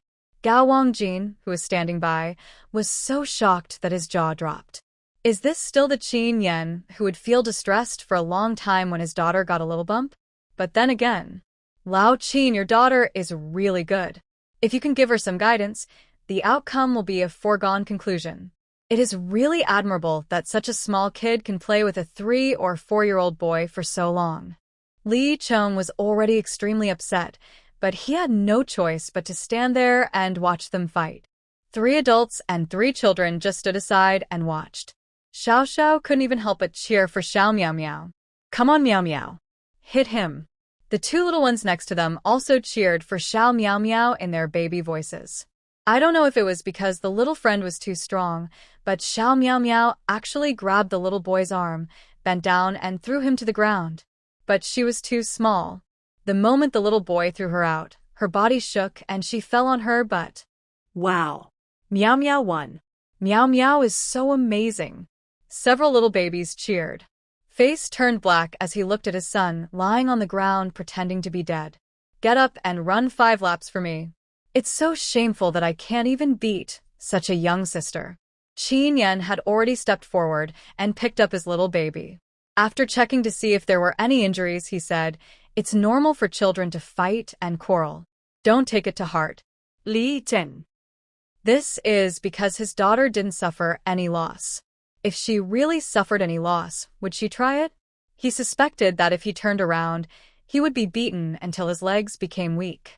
Responded with tears in his eyes, "The battalion commander is right." Just at this moment, Lin Wan Shu also arrived. When she saw that Xiao Miao Miao was not injured and just her clothes were a little dirty. "Miao Miao, what happened? Why did you fight with others?" Lin Wan Shu touched her little head and asked. "He's bad." Humph. The little guy was so angry that he crossed his arms over his chest, and his mouth was so pouty that 2 pounds of pork could be hung on it. On the side said in a clattering voice, he scolded his aunt. Miao Miao got angry and beat him. Li Chen got even angrier when he heard that his own son actually dared to scold an adult. After slapping him on the head, he glared at him and said, "What's wrong with you? How dare you scold your aunt? Who taught you that?" Mao Mao pouted his lips and turned his head to the side with an expression of unwillingness to admit defeat. "My mom said that her mother is a bad person. She wins people's hearts and makes everyone stop playing with her. I hate her." Li Chen's forehead were throbbing, and even his voice sounded like it was squeezed out from between his teeth. "Is this what your mother taught you?" Mao Mao stiffened his neck and said nothing. "Well, you're great. I'll show you how I'll deal with you when I get back." After that, Li Cheng said to Lin Wanru with an embarrassed look on his face, "Sister-in-law, I'm sorry, my Hongmei is talking nonsense. I will talk to her when I get back." Hearing this, Lin Wan Shu realized that they were from Guan Hongmei's family. However, what happened between her and Guan Hongmei had nothing to do with Li Yicheng, and she didn't suffer any loss, so Lin Wan Shu didn't intend to make a fuss about it. It doesn't matter. She is not money. How can she be liked by everyone? As long as she doesn't cause trouble to herself, it will be fine. Guan Hongmei dances in front of her again. She will not be polite to her. Li Chen felt even more ashamed. He also heard that Lin Wan Shu was going to set up a pharmaceutical factory. If it succeeded, at least half of the military wives would be able to work in the factory. With such a good opportunity, his wife not only did not try to build relationships, but also did things that offended people. He was almost crying because of her stupidity. Lin Wan Shu did not stay long and left the threshing ground, preparing to go home. But they had not walked far when they ran into 6 or 7 children running towards them. Qin Yan was afraid that they would bump into Lin Wan Shu, so he stood in front of her without making a sound. After a while, the children rushed to the front. "Sister, I heard you had a fight with someone. How was it? Were you hurt anywhere?" The 2 brothers Shin Xiai and Shin Yu ran the fastest. Shin Yu ignored Qin Yan's stabbing look and directly grabbed Xiao Miao Miao's hand and asked anxiously. When Xiao Miao Miao saw his little friend coming, he refused to let his father hold him and struggled to get down. Qin Yan, seeing his daughter being so disloyal, he felt very upset. In the end, I couldn't persuade the little girl anymore and had to let her down. The other children also gathered around. "Sister, who hit you? Tell your brother quickly, and I will help you beat him up." Xiao Jianxi had already rolled up his sleeves and said angrily, "My sister is so cute. Who is this jerk who dares to do that to her? The other few people also looked like they were ready to help her get revenge. But who would have thought that Meow Meow would proudly put her hands on her hips and say, Meow Meow won? Hearing this, the children were shocked. Meow Meow, how did you become so powerful? Shunyu asked in disbelief. Is this still his sweet and soft little sister? Shinsiai was also a little surprised, but after the surprise, a hint of pride appeared on his face. Meow Meow, if you want to learn how to fight, I will teach you later. After hearing this, the others were not willing to be outdone and said they could teach. Lin Wan Shu. Her little Meow Meow will turn into a Barbie doll? After the group returned, as soon as they entered the door, Lin Wan Shu heard the chirping of chickens. Did the hen hatch the chicks? She said with some surprise. When Xiao Meow Meow heard the sound of the chicks, how could she stay there? He took a step forward with his short legs and ran to the kitchen. It turned out that Lin Wan Shu had built a nest for the hens in the corner of the firewood pile in the kitchen. Hens lay eggs very quickly, at least 2 a day. After giving birth to about 20 chicks, Lin Wan Shu let it hatch chicks. Calculating the time, it is about time for the chick to hatch. The chick that Xiao Meow Meow got last time was later taken back by Lin Wan Shu and returned to Ji Hualan. After all, there was only one chicken. The weather was so cold, and without the mother hen to protect it, she was afraid that the chick would freeze to death. Xiao Meow Meow has been feeling resentful about this, and now when she hears the chick's voice, how can she bear it anymore? However, the hen that had just hatched the chicks was very fierce. Lin Wan Shu was afraid that the little ones would be pecked by the hen, so she hurried after them. Meow Meow, don't get close. The mother hen will bite you. Seeing that the little one had already walked to the chicken coop, Lin Wan Shu hurriedly reminded him. But unexpectedly, Xiao Meow Meow was so quick that she had already caught a chick. Lin Wan Shu's heart was in her throat. Qin Yan walked forward quickly, trying to pull the little guy away. However, the hen in the chicken coop did not get angry at all. Instead, she kept clucking happily at Xiao Meow Meow. Not only that, she also pushed the other chick in front of Xiao Meow Meow. It's as if saying, if you like it, I'll give it to you. Couple remembered that their daughter was particularly attractive to small animals, and they both breathed a sigh of relief. Xiao Meow Meow was holding a tender yellow fluffy chick in her hands, and she was making chirp sounds. Obviously, she loved this little thing very much. The other chick that was sent out by the hen became anxious when she saw that Xiao Meow Meow ignored her. It kept calling out at her feet, turning around and waving its fluffy little wings, trying to jump up. Shunyu decided to lend a hand to help it. But before the chicks were even touched, the hen suddenly became angry. It stretched out its sharp beak and pecked at his hand hard. Shunyu didn't expect the hen to peck him suddenly, and he screamed, "Ah!" Lin Wan Shu saw this. She hurriedly pulled him up. "Shunyu, how is your hand? Let me take a look." Shunyu is at the age where he cares about his reputation. Besides, his sister is still here. How can a man like him say that he feels pain? Holding back tears, he put his hands behind his back and said calmly, "Aunt, I'm fine. It doesn't hurt at all." Xiao Jianxi, who was standing by, saw this. He started to laugh without any politeness. "Aunt," he lied. "I saw his eyes turn red." Shunyu. This jerk wanted to embarrass him in front of his sister. Shunyu had just glared at Feng Jianxi when he heard Xiao Meow Meow ask with concern, "Brother, are you in pain?" Hearing this, Shunyu, who was originally very strong, quickly stretched out his hand and said with a pitiful face, "Meow Meow, my hand is injured. Please help me blow it." When Xiao Meow Meow saw that his hands were all red, she didn't hesitate and pouted her lips to blow on him. Shunyu's eyes lit up, and he waited expectantly for his sister's caring blow.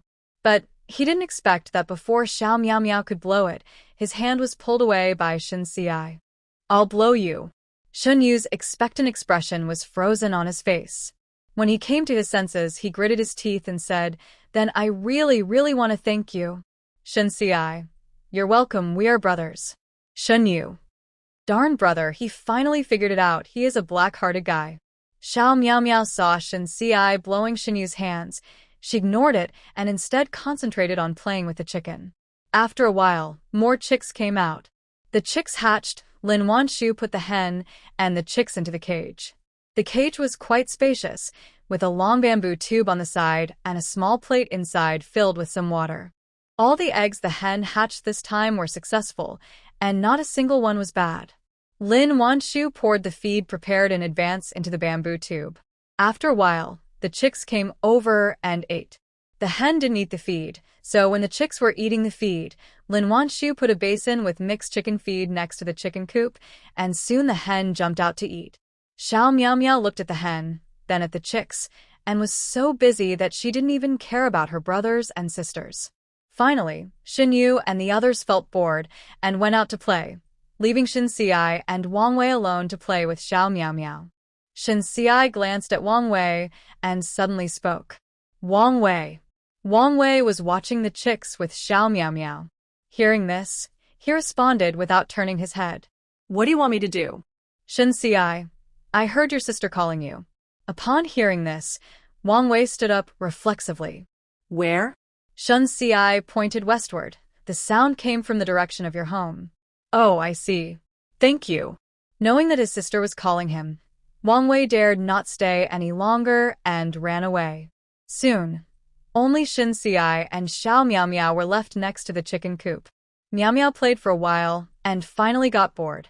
Then she heard Xin Xi say, Miao Miao, do you want to learn fighting from your brother? When Xiao Miao Miao heard the word, fighting, her eyes suddenly lit up. Little Head is also nodding wildly. Miao Miao wants to fight. She didn't know what fighting was, but she had seen her brothers train and fight, so she followed their example and gave Mao Mao a shoulder throw. The two quickly found a place and started practicing fighting skills. Lin Wan Shu looked at it and was very confused. She wanted to say something, but when she saw Xiao Miao Miao's excited look, she swallowed the words back. Well, if she likes it, let her learn it. At least you can protect yourself after learning it, right? In the end, she didn't care anymore and went to get the glutinous rice to make glutinous rice flour. It's just a few days away, and I still have a lot of work to do tomorrow, so I might as well make the glutinous rice cakes today. The glutinous rice was taken out. Yu Fong Fong came. Wan Wan, what kind of rice cake are you going to make for the new year? I don't know how to make it. Help me. Lin Wan Shu raised the glutinous rice in her hand. We all make glutinous rice cakes over there. They're simple and delicious. Do you want to make some with us? Hearing this, Yu Fong Fong's eyes lit up. Wan Wan, you are really a worm in my stomach. You even know what I am thinking. As she said that, she took out the glutinous rice that she had hidden behind her back.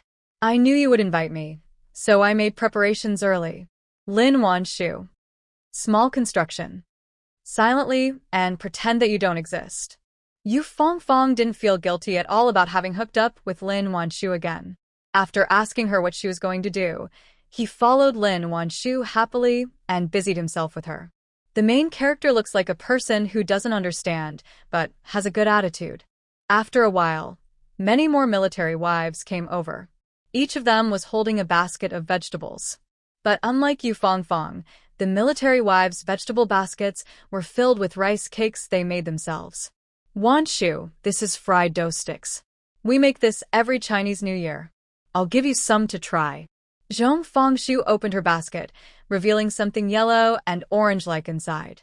Lin Wan Shu also smelled the unique scent of peanut oil. It smells so good. Fengshu, did you fry this in oil? Zhong Fengshu smiled and nodded. Well, I planted some peanuts this year, waiting to fry these during the Chinese New Year. When Yu Fong Fong saw it, she couldn't help swallowing. Fengshu, you're biased. You gave it to Wan Wan but not to me. She pretended to be hurt and looked at Zhong Fengshu. Zhong Fengshu looked at her rogue appearance and nodded her head with both anger and amusement. When did I get food? When I came here just now. I had already left a plate at your house, but you were not at home, so you came to Wan Shu's place again. Yu Fong Fong just laughed. I don't know how to make rice cakes. Come over here and let Wan Wan teach me. When I'm done, I'll send you a plate. It's nothing like borrowing flowers to offer to Buddha. Yu Fong Fong did it very easily. Everyone else was used to her roguery and didn't say anything. You're so lucky. You live next to Wan Shu and can get everything. I want to move to another house with you. Tang Qian said enviously, as she took out the meat cake she made. The other two military wives, one made glutinous rice cakes wrapped in banana leaves, and the other made big meat buns and steamed buns. The military wives come from all over the country, and during the Chinese New Year they usually make rice cakes from their hometowns and give them to the military wives they get along well with. People who receive rice cakes will usually give back a delicacy from their hometown. After a while, Lin Wan Shu's table was filled with various kinds of rice cakes. I don't know when Xiao Miao Miao came back. She looked at this, then looked at that, and for a moment she didn't know which one to eat first. My eyes are almost dazzled by the selection. The military wives thought her embarrassed look was so adorable that they couldn't help but tease the baby. Meow meow, try this fried dough fritter made by Auntie. It's fragrant, sweet, and crispy. It's delicious. Zhong Fengshu tempted her with a yellow fried dough stick. Meow meow, this one from Auntie is even more delicious. It's filled with sesame stuffing, so fragrant. Yangzheng also picked up her own rice cake, not wanting to be left behind.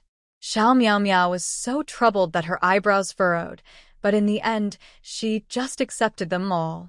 Holding a few kinds of rice cakes, she ran out happily to share her delicious food with her friends. Lin Wan Shu put the glutinous rice flour into a bowl, added water, and prepared to stir it. Yu Fong stopped her. Wan, just tell me what to do, and let me do it. After all, she now has another one. How could she dare to really let her work hard? If she gets hurt from overwork, won't Qin Yan be angry with her? Hearing this, Lin Wan Shu did not refuse and gave her the seat. Under Lin Wan Shu's instruction, Yu Fong quickly stirred half a basin of glutinous rice flour into a paste. Lin Wan Shu took out the steaming tray that she had just washed and asked Yu Fong to pour the porridge into it. Wan, why does it feel like making snowy mooncakes? Just that the ingredients of snow skin mooncakes are not added to this paste. This is not a snowy mooncake. This is a glutinous rice cake. You'll know in a moment. It's fragrant, sticky, sweet, and delicious. Upon hearing this, Yu Fong immediately became excited. Just roll up your sleeves and work hard. Pouring the paste into the steaming tray, put into the pot to steam. While the pot was being steamed, Lin Wan Shu was frying soybeans on the other side. After a while, the whole house was filled with the aroma of fried soybeans. Others came over to watch out of curiosity. Just then, Ji Hualan's excited voice suddenly came from the door. Wan Shu, good news. Hearing the good news, the military wives all turned their heads. Hualan, what's the good news? That's right. Is the army going to give us pork? Ji Hualan had already walked into the kitchen. Her breathing was still a little heavy, and it was obvious that she had run here. It's not about giving out pork, it's something even more joyful than giving out pork. Seeing her face flushed with excitement, Lin Wan Shu had a vague guess in her mind. What good news? Is money going to fall from the sky? She said jokingly. Other military wives were extremely curious. Yes, what good news could make us happier than the distribution of pork? Hualan, please stop keeping us in suspense. Ji Hualan took a few breaths before loudly announcing, we are planning to set up a pharmaceutical factory, and the higher-ups have approved it. Hearing this, the military wives were all stunned, as if they couldn't believe what they heard. Tang Qian was the first to react. She grabbed Ji Hualan's hand to confirm. Is it true? Did the higher-ups really approve us to set up a factory? Everyone held their breath and stared at Ji Hualan with burning eyes. Ji Hualan was no longer panting as heavily, but her hand was still tightly held by Tang Qian, and the smile on her face was very bright. It's absolutely true. I just received the notice and came over to tell Wan Shu right away. Getting confirmation, everyone dared to believe it was true, and instantly, the whole kitchen erupted in warm cheers. It's true, Wan Shu, did you hear that? The pharmaceutical factory you applied for has been approved. Wang Chunling said excitedly to Lin Wan Shu. Lin Wan Shu was also very happy. I heard it. We will have our own pharmaceutical factory in the future. This is great news for military wives.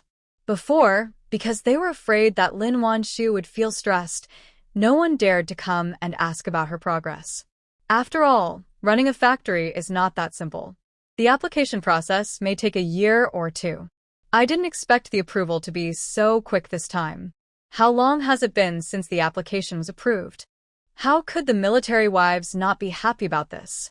That afternoon, the news that the pharmaceutical factory had been approved spread throughout the entire family compound. The military wives who had not yet returned were all very excited. Only Guan Hongmei, who had just had an argument with Li Yicheng, turned pale as a ghost. Old Li, is the news out there true? Did the factory that Lin Wan Shu applied for really get approved? She stared at Li Yicheng with her eyes wide open. Li Yicheng looked at her with a complicated expression, then he sighed deeply. It's true. The news came from Director Ji. Hearing this, Guan Hongmei collapsed on the spot. The words she had said flashed through her mind. If Lin Wan Shu could really set up a factory, she would write her name backwards. Now it seems that the clown is actually himself. Lao Li, then. What should I do? I have already offended everyone. Li Chen rubbed his hair with both hands, feeling annoyed and depressed. What can I do about the trouble you caused? Can't you ask the battalion commander for mercy? As much pleasure Guan Hongmei felt when she ridiculed Lin Wan Shu at that time, she regrets it now. But she had already said it. How embarrassing would it be if she was found now? Hearing this, Li Chen looked at her in disbelief. You want me to go to our battalion commander to ask for mercy? Guan Hongmei nodded. She couldn't let her go, could she? After all, she had been in such a mess with Lin Wan Shu, she couldn't afford to lose face. Li Chen thought that she must be crazy, otherwise why would she say such a thing? That's the living devil. Entire group didn't know how much he liked Lin Wan Shu. He was afraid that she would melt if he put her in his mouth, and he was afraid that she would fall if he held her in his hands. His wife had offended the person he loved most, and he was thankful that she didn't cause trouble for him. How dare he take the initiative to approach her? You think your life is too long? Hongmei, if you don't have this job, then forget it.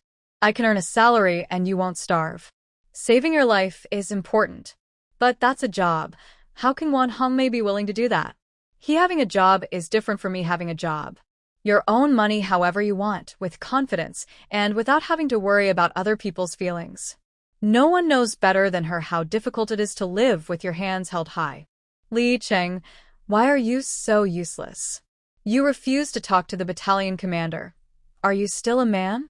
Hearing this, Li Chen smiled coldly. Now you know to ask me to intercede? What were you doing before? You have a good time but you insist on doing this, and then you want to clean up the mess yourself? She has such a beautiful thought. Hearing him say this, Guan Hongmei muttered something guiltily. How do I know she can really do it? Li Cheng was too lazy to argue with her. If you want to go, go by yourself. I don't have the ability or the face to plead for you. After saying that, he got up and went out. Guan Hongmei saw that he really had no intention of helping her, and she was furious. Finally, she stamped her feet and angrily cursed. Li Cheng, you coward. If you don't go, I'll go by myself. As she spoke, she rummaged through the drawers at home to see if there was anything she could give away. But after searching for a long time, I found that there was really nothing good at home except the freshly made lard cake. Lard is a good thing. She usually doesn't use too much of it when cooking. It's not a question of money, but because she doesn't have the meat coupons. Finally saved up some meat coupons to buy some lard in advance to make lard cakes, and was asked to give it to others, but she was a little reluctant. But when she thought of the job at the pharmaceutical factory, Guan Hongmei gritted her teeth and cut off a piece. But after cutting it, she felt like there was too much, so after thinking about it, she cut a little more and put it back. In the end, only a palm-sized lard cake was left, which she put into a vegetable basket. Then he took out 4 or 5 eggs, put them in the basket, and went out. On the other hand, Lin Wan Shu quickly made the glutinous rice cakes with the help of the military wives. The hot glutinous rice cake is wrapped in fragrant soybean powder and sprinkled with roasted sesame seeds. It is so delicious. Lin Wan Shu was not stingy either.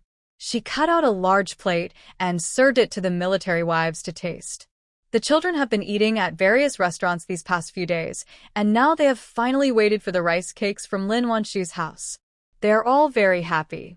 Each of them held a piece of glutinous rice cake, and the little ones happily ran out to play again. The military wives sat in the kitchen, eating glutinous rice cakes and chatting. They still had a lot of things to do. After all, the new year was approaching. But when they thought about the pharmaceutical factory opening soon, the military wives became extremely excited. They kept chattering and had no intention of leaving. What is the Chinese New Year? Is it important to have a job during the Chinese New Year? Everyone was chatting, and after a while, Guan Hongmei came over. Seeing so many people in the room, she felt a little embarrassed, so she laughed and said, "Why are there so many people here?" The people in the room were chatting animatedly, and when they saw it was Guan Hongmei, their expressions became very subtle. Oh, "I was wondering who it was. It turns out to be you, Guan Hongmei. What brings you here to Wan Shu?" Yang Zheng said sarcastically. She knew exactly how she had reported Lin Wan Shu and how she had mocked her behind her back. Hearing this, Guan Hongmei's smile froze on her face, and her face turned red. She gritted her teeth, endured the burning sensation on her face, and said, "I heard from my husband, Mr. Li, that my son beat Miao Miao this morning. I came here specially to apologize to Sister Wan Shu. We had a fight in the morning, but you came here in the afternoon, not too early or too late, and after the news of the successful application to the pharmaceutical factory came out. Guan Hongmei, are you stupid, or do you think we are all stupid?" Hongmei felt even more embarrassed when her purpose was ruthlessly exposed. She hadn't even entered the kitchen or seen Lin Wan Shu, but she was already being harassed by someone. Biting her lip, she decided to pretend she didn't hear anything and stood on tiptoe to look inside. "Where's Sister Wan Shu?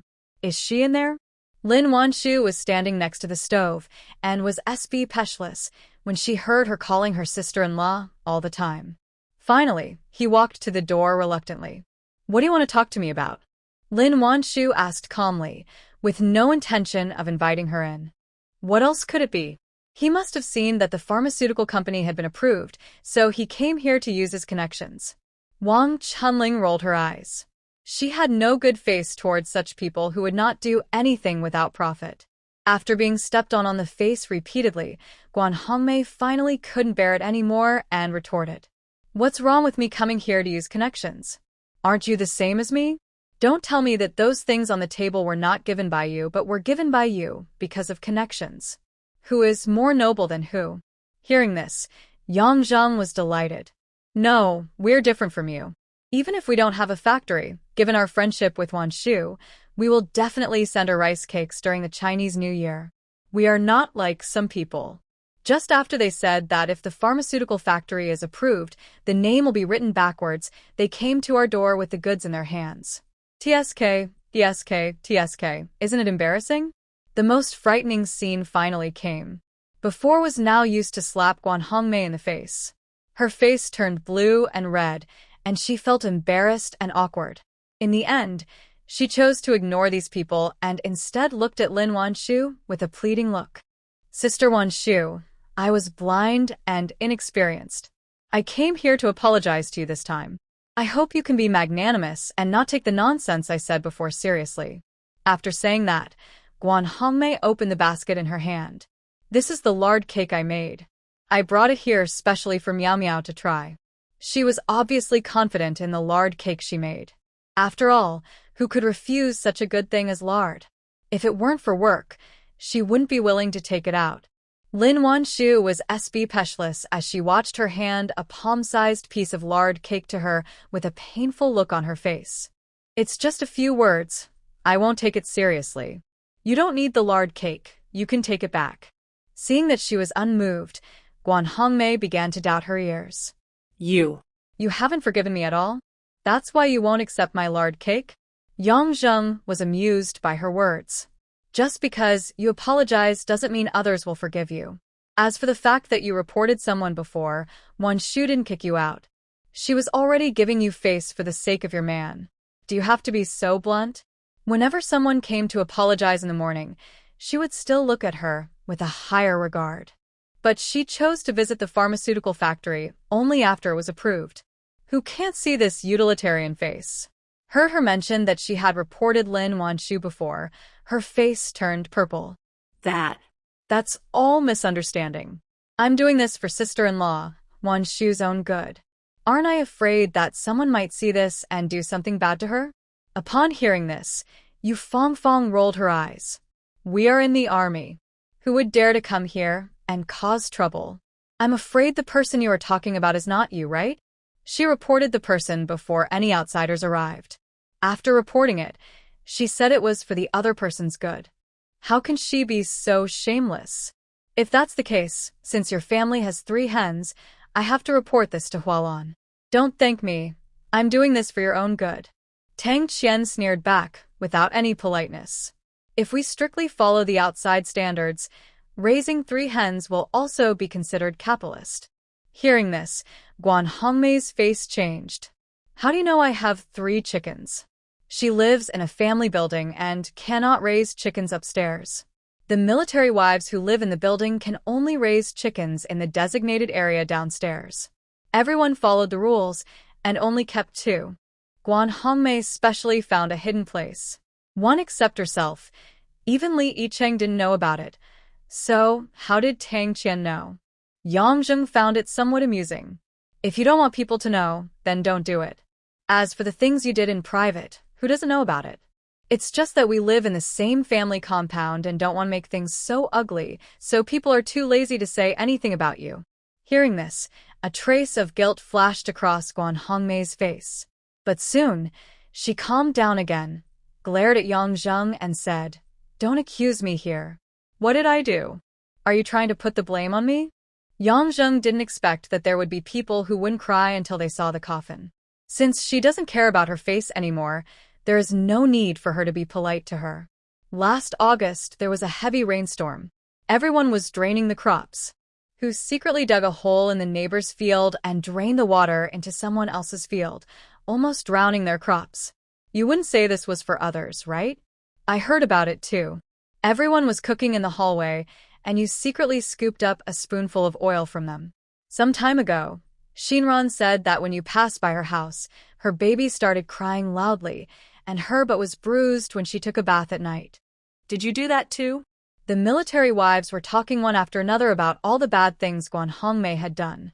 Every word, Guan Hongmei's face turned paler, and in the end, she seemed to be on the verge of collapse. No. Impossible. How could they know? She was so secretive. Looking at her expression, Lin Wan Shu knew that what the military wives said was true. Suddenly, her eyes were opened. She remembered that it was Mao Mao who said in the morning that Guan Hongmei was isolated by other military wives. She originally thought it was because of her who reported someone privately. Now it seems that this is not the case at all. Her doing such sneaky things would stay away from her, right? Some people talk about being righteous and moral, but in private they are more filthy than anyone else. Tang Qian said with disdain. Although she likes to take advantage of others, she always does it openly and never does anything sneaky in private. Comrade Guan, please go back. I'm busy now and don't have time to greet you. Lin Wan Shu gestured to her with a fake smile. Guan Hongmei was unwilling to give in. If she didn't deliver the lard cakes, she wouldn't have a job and she didn't want to leave at all. But when she saw the mocking eyes in the room, she knew clearly that there would be no result if she stayed any longer. Finally, she could only force a smile and said, Well, I'll come back when you're not busy. Anyway, it's impossible to ask her to give up this job. Even if she knew that people would roll their eyes and humiliate her, she would still come again. Looking at Guan Hongmei's leaving back, Lin Wan Shu was speechless. Is this relying on her? Wan Shu, don't be afraid. I'll scold her for you every time she comes. Tang Qian rolled up her sleeves, looking like she would never let anyone bully her. Yes, Wan Shu, if you need any help, just shout. You don't have to be soft-hearted when dealing with people like this. He says one thing to your face and another behind your back. He talks only about ideology but only cares about his own interests. If you really associate with her, you'll be taken advantage of by her in the end without even knowing it. The military wives gave her advice one after another, as if they were all afraid that she would suffer a loss. To see that they all treated themselves like little white rabbits, afraid of being tricked by the big bad wolf. But she was still very grateful. I know. I won't be soft-hearted. The best we can do is maintain superficial harmony, nothing more.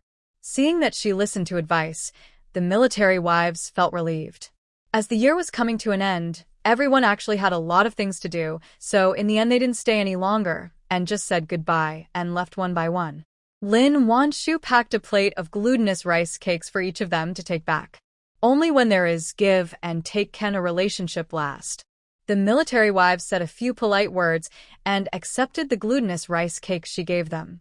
The adults went back, but the children did not follow them and continued to play with Lin Wan Shu. The whole yard was still bustling with activity. The children were playing eagle catches chicken. Wang Qingqing was the hen, and Xinyu was the eagle. Xiao Miao grabbed the hem of Feng Jian's clothes and swung them around behind him, laughing and shouting, having a lot of fun. After a while, a timid little head popped out of the door. Wang Qingqing saw it with her sharp eyes and waved at her. Dohua, come and play games. You be the chicken, and I will protect you. Dohua looked a little shy and didn't dare to step forward. The children have been playing with her for a while and are quite familiar with her. Wang Qingqing simply ran over and led her over. Let her stand behind Xiao Miao and grab the hem of Xiao Miao's clothes. Then, she patiently explained the rules to her. You'll have to follow me later. Don't get caught by the eagle, okay? Qiu Tingting didn't want to play such a childish game, but they all wanted to play it, so she had to swallow her pride and act like a chick. Now seeing Xiao Dohua's timid appearance, somehow she suddenly remembered herself in the ward before.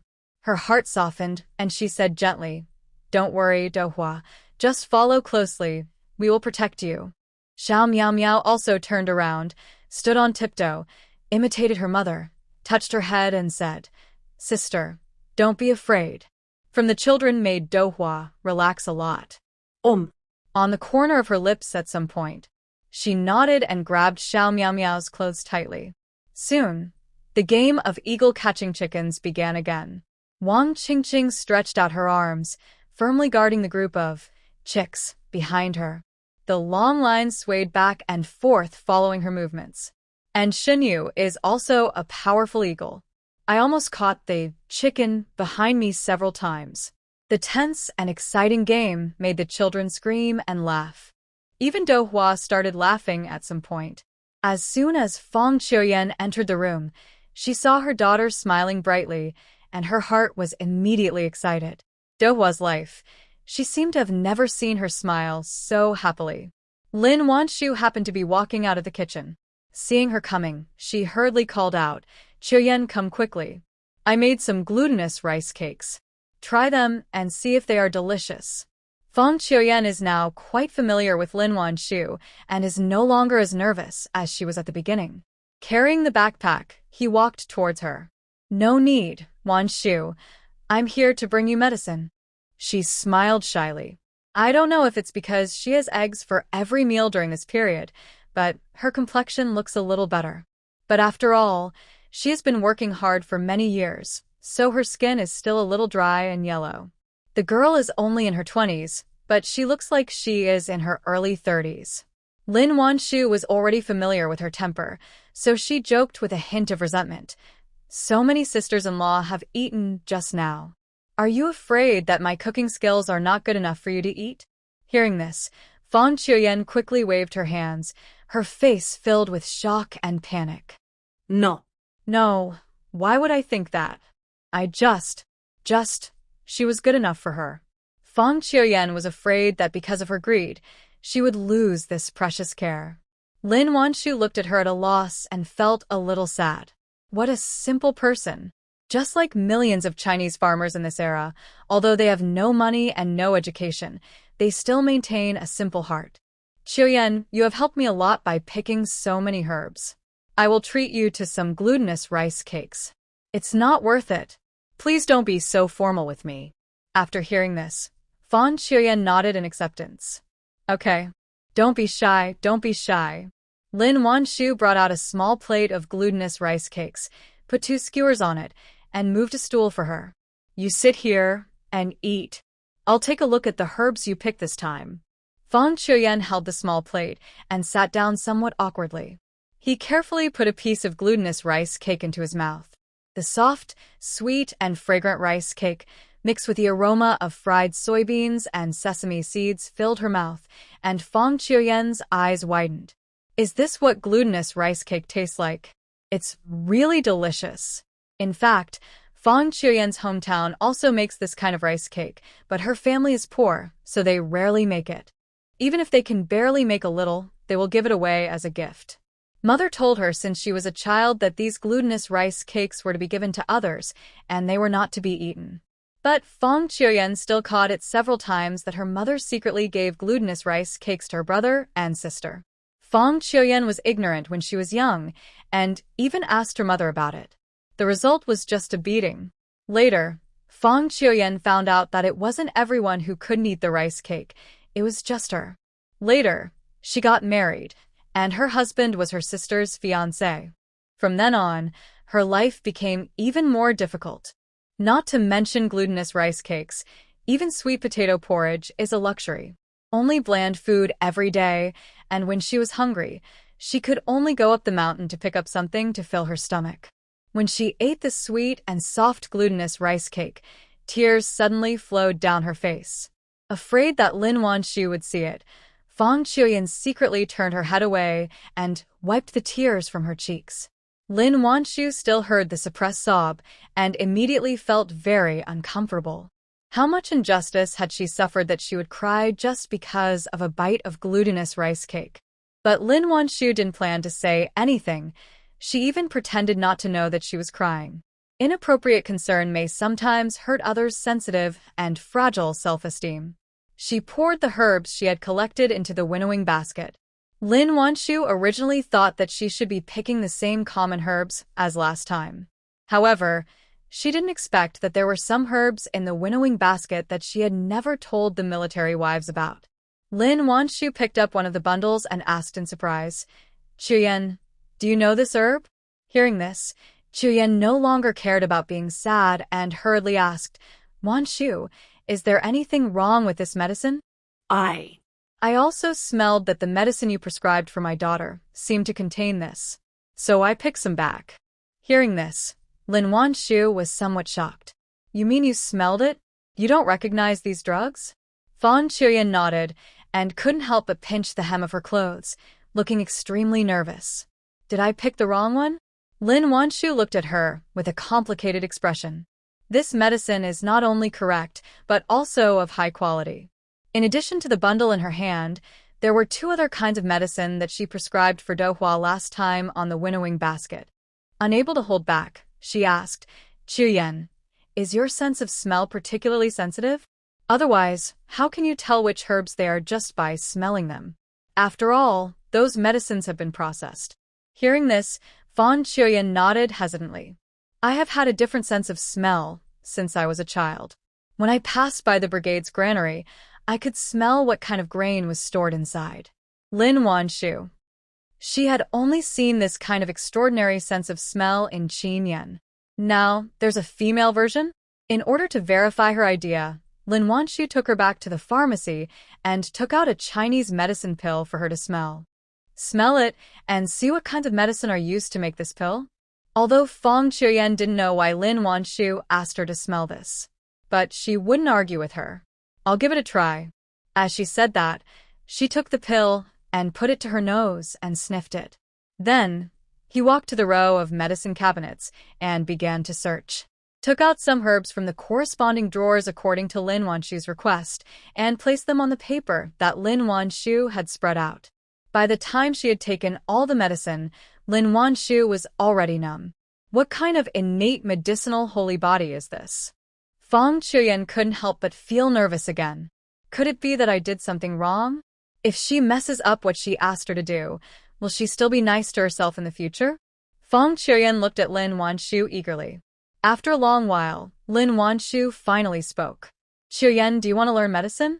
Upon hearing this, Fang Chuyen, who was still thinking about random things in her mind, was stunned. When she realized what Lin Wan Shu said, she was shocked. She waved her hands and said, I can't do it.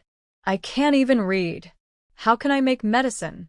What if I make a mistake? Wouldn't that harm people? It's not that I can't, it's that I don't want to. Lin Wan Shu still heard it. Learning is not difficult. If you want to learn, I can teach you. Hearing this, Fang Qiuyan was stunned again. Literacy? She can too? The image of her brother and sister carrying their school bags to school every day when they were children flashed through Fang Qiuyan's mind, and a hint of longing flashed in her eyes. But soon, she lowered her eyes again and said in a voice as soft as a mosquito, I can't do it. I was born to be a farmer. Reading and learning to read are not something I should think about. Hearing this, it was not difficult for Lin Wan Shu to imagine how she had been brainwashed in the past. Qiuyan, no one is born to farm. In fact, I am from the countryside just like you. My mother passed away early, and I have been working in the fields, washing clothes and cooking since I was a child. I had no idea where to eat, so when I was hungry, I would go up the mountain to look for food. When Fang Qiuyan heard her say that she was from the same village, her eyes widened immediately. How? How is that possible? You don't look like a country girl at all. She is so white and has such good skin. She is prettier than anyone in the city, like a fairy. It's hard to imagine that her childhood was exactly the same as hers. Lin Wan Shu pursed her lips and smiled. I am indeed from the countryside. You can find out by asking other sisters-in-law. After hearing her confirmation again, Fang Qiuyan finally believed that she was really from the countryside. Then, how did you learn to read? After all, she has a stepmother who can't even get enough food to eat, so how could she let her go to school? Speaking of this, Lin Wan Shu's eyes became a little dim. After a pause, she slowly spoke. I was unwilling to live like this for the rest of my life. My family didn't give me money to go to school, so I secretly went to the school window to listen and wrote on the ground with branches. Later, she was discovered, and Lin Wan Shu originally thought that she would be driven away. Unexpectedly, the teacher Meng Huaying, who was teaching at the time, not only did not chase her away, but also moved a stool for her and allowed her to listen to the class openly outside the window. Later on, she also found her old books, used exercise books, and discarded pencil ends. Lin Wan Shu was not afraid of trouble, so she wiped off the words on the exercise book and continued to use it. She wiped the exercise book repeatedly until it was almost torn and finally threw it away. Like this until she graduated from elementary school. One day, teacher Meng Huaying asked her if she would like to continue studying. Lin Wan Shu didn't even have a penny in her pocket. How could she dare to think of such a thing? Later, teacher Meng Huaying said that as long as she wanted to go, she could support her. Lin Wan Shu didn't understand why she was so nice to her. But her desire to study made her nod and agree. Lin Wan Shu was grateful for her kindness to her, and every time she came back from school, she would collect firewood for her and help her with this and that. At that time, she was busy every day and wished she could make the most of every minute. Lin Wan Shu thought to herself that she must study hard and repay teacher Meng in the future. but she didn't wait until that day. Taking the junior high school graduation photos, teacher Meng Huaying passed away in an accident. Lin Wan Shu heard that she was on her way looking for a female student and happened to encounter a rainstorm, so she slipped and rolled down the mountain. By the time the villagers found her, it was too late. This incident has always been a pain in Lin Wan Shu's heart. In her previous life, in order to commemorate this mentor, she donated many Meng Huaying Hope primary schools. She continued this charitable activity until her death. When Fang Qiuyan heard her talk about her past, the confusion and cowardice in her eyes gradually disappeared. Instead, there was wonder and admiration. With the same fate, he refused to give up and worked hard to get to where he is today. But she made herself and Dohua live a humble and miserable life. Qiuyan, being born in poverty is not a terrible thing. What is terrible is losing the courage to fight against fate. In her previous life, Lin Wan Shu had already opened her own factory. It can be said that even without space, she can still live a rich life that ordinary people can hardly imagine. She achieved all of these step by step. To be born in poverty, what is scary is to lose the courage to fight against fate. These words were like the sound of a huge bell from the sky, striking Fong Qiuyan's heart heavily. She was so shocked that she couldn't control herself for a long time. Yes, she doesn't even have the courage to fight. So how can she protect her tofu pudding? She is so sensible and considerate. I shouldn't live as humbly as her because of me. Wan Shu, I want to study. Please help me. Grabbed Lin Wan Shu's hand as if she had grabbed a life-saving straw. Lin Wan Shu looked relieved. She really didn't want to watch such a talented person being buried like this. But she still gave her a shot of prevention in advance. Let me make it clear first, studying is a bit hard. If you have decided to study, you can't give up halfway. Hearing this, Fong Qiuyan nodded desperately. I am not afraid of hardship. No matter how hard it is to study, can it be compared to the suffering of being hungry and cold? Worst time, she even thought she would freeze to death in the winter of her 15th year. But she didn't, she made it through. The person standing in front of her now is a ready-made example. She is like a ray of light, illuminating the way forward and giving Fong Qiuyan the courage to climb up. Okay, then let's start with the simplest one. Lin Wan Shu planned to teach her to read and identify medicinal herbs at the same time. In comparison, Fong Qiuyan naturally had no objection. Wan Shu, thank you, she said with red eyes. No one in this world has ever cared about her, and no one has ever told her how to fight against fate. Except for the person in front of me. At this moment, Lin Wan Shu was no longer just a friend in her heart. She was also her benefactor and her idol. She must learn from her and live like a human being. Lin Wan Shu had a 7-day spring festival holiday, which seemed very long, but in fact, she couldn't do anything. It is better to do it today than to wait for a day, so she might as well start teaching her to read now. With the simplest words like run, ko, and show. Wan Shu, I'll just use a branch to write on the ground first. Don't waste paper and pen. Seeing her take out a notebook and a pencil, Fong Qiuyan hurriedly said that someone was willing to teach her to read. So why would she ask him to spend money to give her paper and pen? You can only practice effectively with a pen. It doesn't matter if you make a mistake. You can just erase it with an eraser. Lin Wan Shu's persuasion, Fong Qiuyan finally agreed to use pen and paper to write. Knowing that she had no basic skills, Lin Wan Shu prepared to teach her how to hold a pen. But unexpectedly, as soon as the pen was placed in Fong Qiuyan's hand, she was seen holding it very well. Lin Wan Shu was a little surprised, but she didn't think much about it and just waited quietly for her to start writing. Fong Qiuyan was a little nervous, and her hands holding the notebook were shaking. After taking a deep breath, she slowly wrote the word run on the paper. Wan Shu was even more surprised when she saw the first word she wrote. It stands to reason that people who have never written before generally won't be able to write so neatly the first time. Run, written by Fong Qiuyan, are not crooked like those of a beginner. However, Lin Wan Shu still didn't think much about it. After all, one word couldn't reveal anything. Maybe she's just talented in writing? Fong Qiuyan looked at the words she had written and felt an indescribable sense of satisfaction in her heart. Without Lin Wan Shu saying anything, she continued to carefully write down a few run characters. The more she wrote, the more comfortable she became. After she finished writing a few lines of run characters, you could actually see the strokes in her characters. Seeing those neatly written characters for run, Lin Wan Shu fell silent. Qiuyan, have you really never written before? Unable to help herself, she asked suspiciously. Fong Qiuyan smiled shyly. No, but I felt very familiar as soon as I picked up the pen.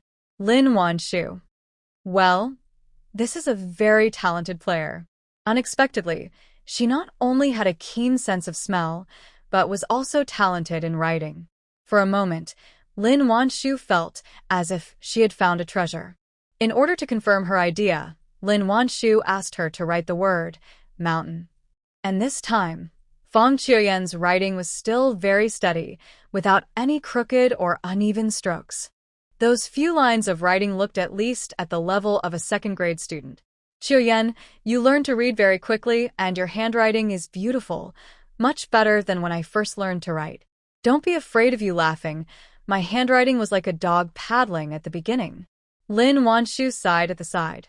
Fang Qiuyan felt that Lin Wan Shu must have said this to encourage her. But even so, she was already very happy. Originally sallow face was faintly flushed. How can I compare to you? But I will work hard and won't let you down, Fang Qiuyan assured seriously. Okay, I believe you. Lin Wan Shu was also very happy for her. I don't know if Fang Qiuyan was born to be a good student, but Lin Wan Shu originally planned to teach her only 5 words. I didn't expect that she learned 10 words in just 1 hour. This is shocking enough for someone who is new to writing. When Fang Qiuyan said goodbye, Lin Wan Shu gave her a notebook and a pen and told her, "Read it when you have nothing to do. If you can memorize it all by tomorrow, I will teach you other characters." Fang Qiuyan didn't expect that she could recognize so many words in just 1 afternoon. At this moment, her eyes were shining, and she was full of fighting spirit. She is not stupid. She can also read. I'll save that. I'll definitely memorize all of this when I get back. To Lin Wan Shu, Fang Qiuyan left happily. Dohua started playing with the kids and no longer followed her. When they went back, she was alone. It's already 4 or 5 in the afternoon, and it's time to go back and cook. Along the way, Fang Qiuyan walked while silently reading the words that Lin Wan Shu had just taught her. When I got home, the yard was still quiet, and Lu Jingsong had not come back. Fang Qiuyan has gotten used to it and doesn't care. Putting the rice in the pot and making a fire, she looked at the sky and saw that there was still time, so she picked up a piece of charcoal and started writing on the ground. Although Lin Wan Shu said that she could ask her for more notebooks when she had used them up, Fang Qiuyan was reluctant to do so. That book is so precious. How could she waste it? If you can use charcoal, practice with it first. Fang Qiuyan wrote while watching the fire, and before she knew it, the sky gradually darkened. Only when she couldn't see clearly anymore did she put down the charcoal and go wash the vegetables and cook. The dish was almost done. The tofu pudding came back. "Mom, I'll give you something delicious." As soon as she entered the door, the little guy held up an orange ball and said to her. Fang Qiuyan knew that this was given to her by another military wife, and she felt grateful, but also a little guilty. "Eat the tofu pudding yourself. Mom doesn't like sweet food." She would have to make something to send back tomorrow. Fortunately, although Lu Jingsong treated her as heir, he never asked about her spending money on things. But on weekdays, she didn't buy anything else except some fish, tofu, and eggs. Hearing this, Dohua blinked in confusion. Then she insisted on handing the fried dough to Fang Qiuyan. "Mom, try it. It's delicious." Looking at her expectant expression, Fang Qiuyan finally couldn't refuse her. Just took a light bite. The sweet and soft taste immediately touched her heart. Fang Qiuyan even felt that the air was sweet. "I am so happy today. It's delicious." Thank you, Dohua. Touching her head, Fang Qiuyan smiled with a relaxed look. Just at this time, Lu Jingsong also came back. When their eyes met, Fang Qiuyan's smile froze on her face. Her habitual nervousness made her want to reach out and wipe her apron. But soon, she remembered what Lin Wan Shu had said to her in the afternoon. No one is born lowly. She has a keen sense of smell and can accurately identify the medicinal ingredients in a pill. This is a talent that others cannot obtain. She is no worse than anyone else. Thinking of this, she forced herself to calm down and greeted him with a smile. "You're back? The food is ready. We can eat right away." Lu Jingsong felt that there seemed to be something different about her. But looking at her sallow and thin face, he felt that he was overthinking. After nodding, he went to fetch some water to wash his hands and face, as if looking at her any longer would be a waste of time. But after taking the first step, Fang Qiuyan discovered that Lu Jingsong was not that scary. After all, they were just strangers living under the same roof, and it was enough for her to take care of his 3 meals a day. Thinking of this, she felt relieved, and her face was less embarrassed than before. Because Lu Jingsong didn't allow her to wash his clothes after dinner, Fang Qiuyan took herself and Dohua a bath and washed their clothes, and then took her daughter back to her room. Although they are husband and wife, they are no different from strangers. They usually live in their own rooms. Fang Qiuyan knew that he didn't like her getting close to him, and, She had never been into his room. Returning to the room, she was reluctant to turn on the light. After Do Hua fell asleep, she sat by the window and whispered the characters and phrases that Lin Wan Shu had taught her. Lu Jingsong had just come back from taking a shower. When he passed by her room, he vaguely heard Fong Qiuyan's voice coming from inside. But her voice was so soft that he couldn't hear what she was saying. Glancing at the window, he frowned unconsciously. After a pause, he walked back to his room. Lying in bed, the sounds from the next room could still be heard faintly. Lu Jingsong felt a little irritated and couldn't sleep at all. Staring at the dark roof, Fong Dongshue's tearful eyes suddenly flashed through his mind. I don't blame you, it was all an accident. It's pitiful that my sister has lost her innocence. You have to treat her well in the future. When he thought of Fong Dongshue's painful appearance, Lu Jingsong's hands unconsciously clenched into fists, and his heart felt more and more stuffy and uncomfortable. Why did such an accident happen when he just wanted to go back and marry his sweetheart? Lu Jingsong went to the Fong family to propose marriage that day. He accidentally drank too much, and it was getting late, so the Fong family let him stay overnight. I never thought that when I woke up the next day, there was one more person in the room. The Fong family said that he got up in the middle of the night to go to the bathroom and went into the wrong room, ruining Fong Qiuyan's innocence. But he clearly remembered that he slept in this room. But such an excuse is meaningless. After all, Fong Qiuyan's innocence has been ruined by him. In the end, the original fiancé was hastily replaced by my sister. Until now, Lu Jingsong still cannot accept the fact that he married his sweetheart's sister. Because he couldn't face it, he didn't go home for several years.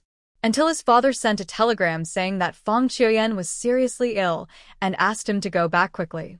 After returning home, Lu Jingsong suddenly realized that the woman he married had become extremely thin. Even the child whom he had never met was like a refugee. Lu Jingsong knew that his mother didn't like her, but he didn't expect her to be so cruel and to torment Fong Qiuyan and her daughter like this.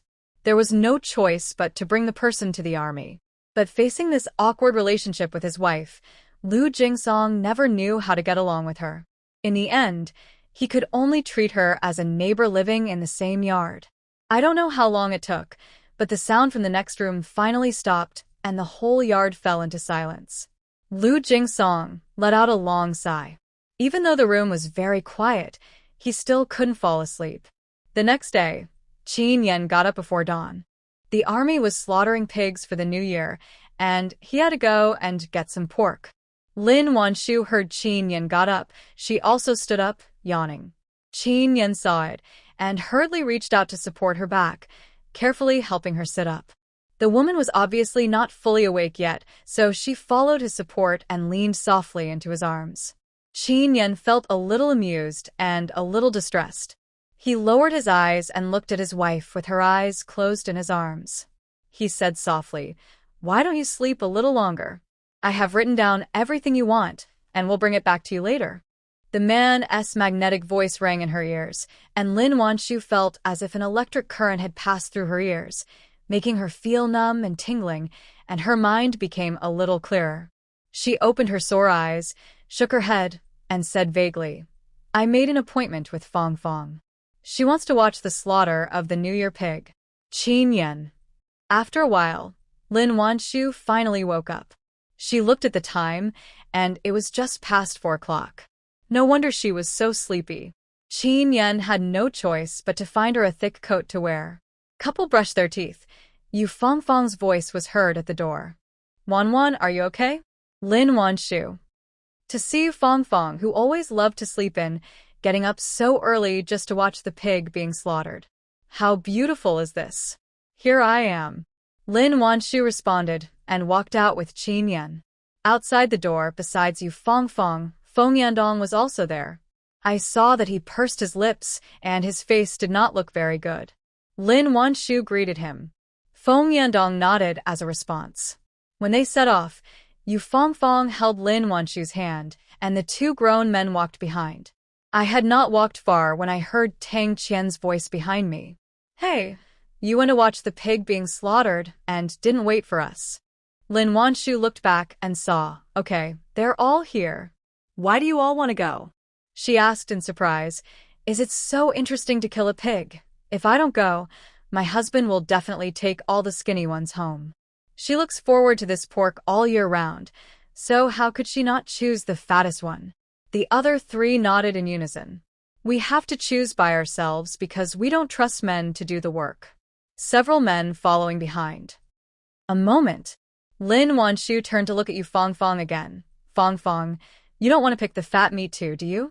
Obviously, she is just like her and doesn't eat fatty meat. You Fong Fong curled her lips. I'm afraid to watch it alone, so I asked you to accompany me. My husband, Mr. Fong, won't let me go. She used to be a loner, and no one wanted to play with her. Fong Yandong treated her like a child and refused to let her go no matter how much he tried to persuade her. Today, she mentioned Lin Wan Shu's name, and he reluctantly agreed to let her go. After hearing this, Lin Wan Shu finally understood why Fong Yandong's expression looked a little strange. Killing a pig is a big event, and everyone looks forward to this day all year round. When they set out, many military wives joined the team. When passing by Ji Hualan's house, the Shun Xiai brothers happened to get up. Shun Yu was fully armed and dressed tightly, and it was obvious at first glance that he was going to watch a pig being slaughtered. Shin Xiai wore much lighter clothes, and when he saw that Lin Wan Shu and his wife were going to the army, he volunteered to help them look after Xiao Miao Miao. After hearing this, Shun Yu no longer cared about watching the pig being slaughtered. Squeezed to Shin Xi's side and raised his hand eagerly. And me, I can see my sister too. Can't let his brother be alone with his sister. Shin Yu is now guarding against Shin Xiai like he is guarding against a wolf. Qin Yan didn't want these two brats to go into his room to accompany his daughter at all. But Lin Wan Shu nodded and agreed. Then I'll leave my sister to you. I'll make you some glutinous rice blood sausage when I get back.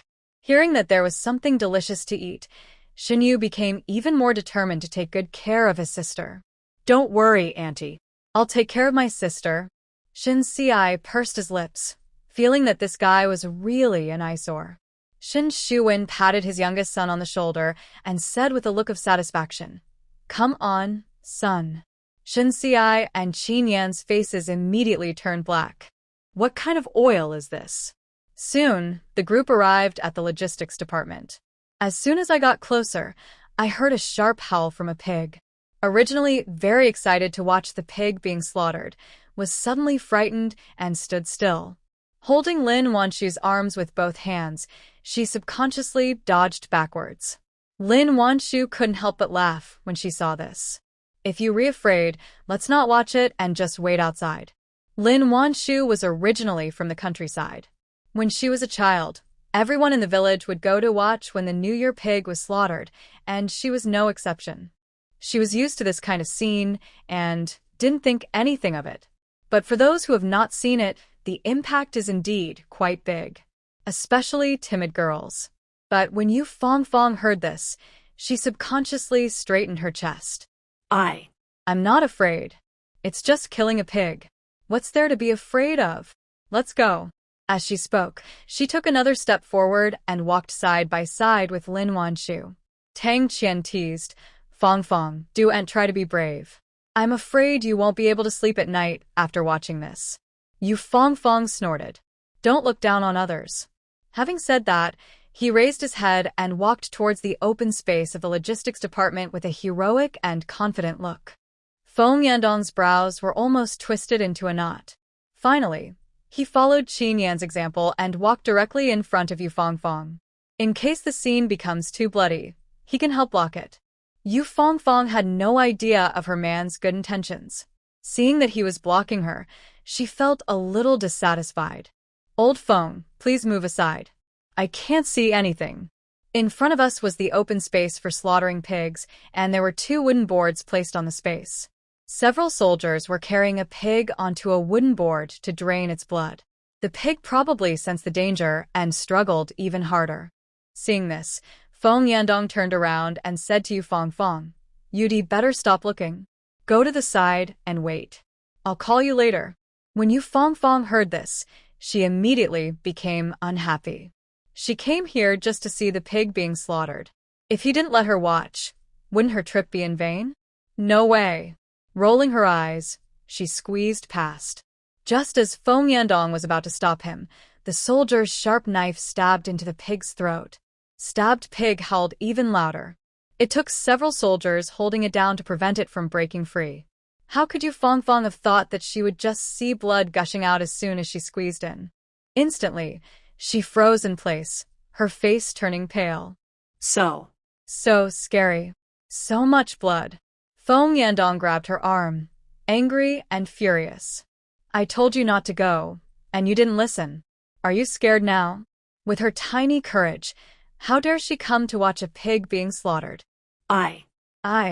Yu Fangfang was so frightened that she couldn't speak clearly.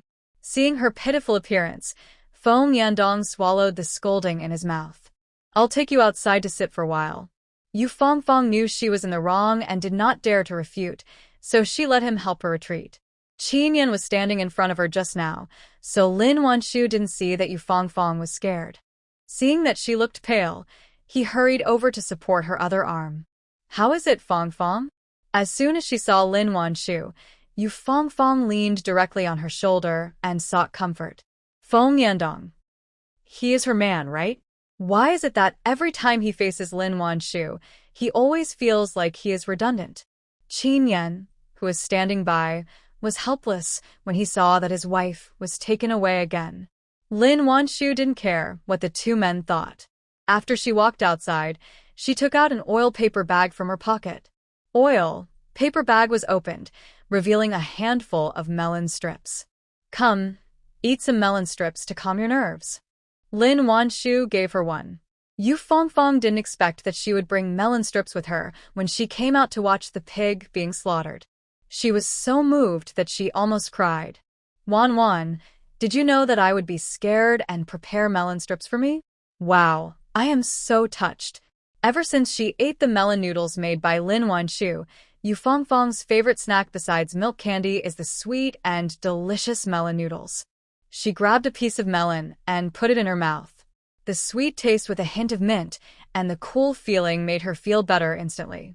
Qin Yan was afraid that Lin Wan Shu would get tired after standing for too long, so he found 2 stools and asked them to sit down and wait. After a while, a few more military wives came. They all heard that Yu Fangfang was frightened and came to comfort her. Even Tang Qian, who had just made fun of her, was very concerned about her. Fangfang, is that okay? If you still feel uncomfortable, I'll take you back home. No matter how much she jokes, she will not hesitate when something really happens. It's okay. I'll just wait here. Yu Fangfang no longer dared to be stubborn. Killing pigs was indeed not suitable for her to watch. No wonder her husband, Mr. Feng, has never allowed her to come over. Seeing that she was really fine, they felt relieved. After a while, Feng Qiuyan also came over. But unlike others, she came by herself and did not see Lu Jingsong. Qiuyan here. Seeing her, Lin Wan Shu waved at her.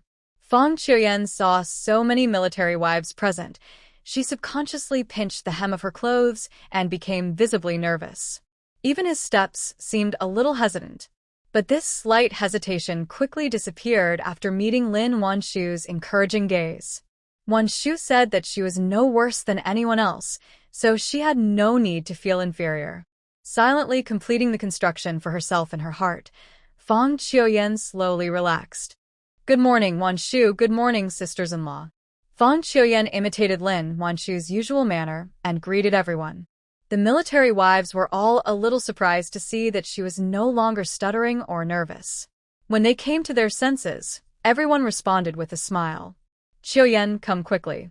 Wan Shu brought some melon strips. They are delicious. Yu Fangfang picked up a piece of melon strips and shook it at her. Qiuyan, you should come out and chat with us more often. You've been in the family compound for a while, and I haven't seen you many times. Yangzhen walked up to her and took her hand. Perhaps feeling the enthusiasm of the military wives, Feng Qiuyan felt a burning sensation in her heart, and her eyes were a little sore. She smiled at them gratefully and said, I used to be busy with work in the fields, but I won't do that anymore. I'll come play with you guys when I'm free. I hope you don't find me annoying. It was the first time that Feng Qiuyan spoke such a long speech in public. She stuttered a little at the beginning, but later on, she became fluent unconsciously. Hey, what are you talking about? We are looking forward to your coming. It is more fun for us to work and chat together. Yangjing took her arm and walked towards the crowd. Yu Fongfong stuffed the melon strips into her hands. Try it now, it's delicious.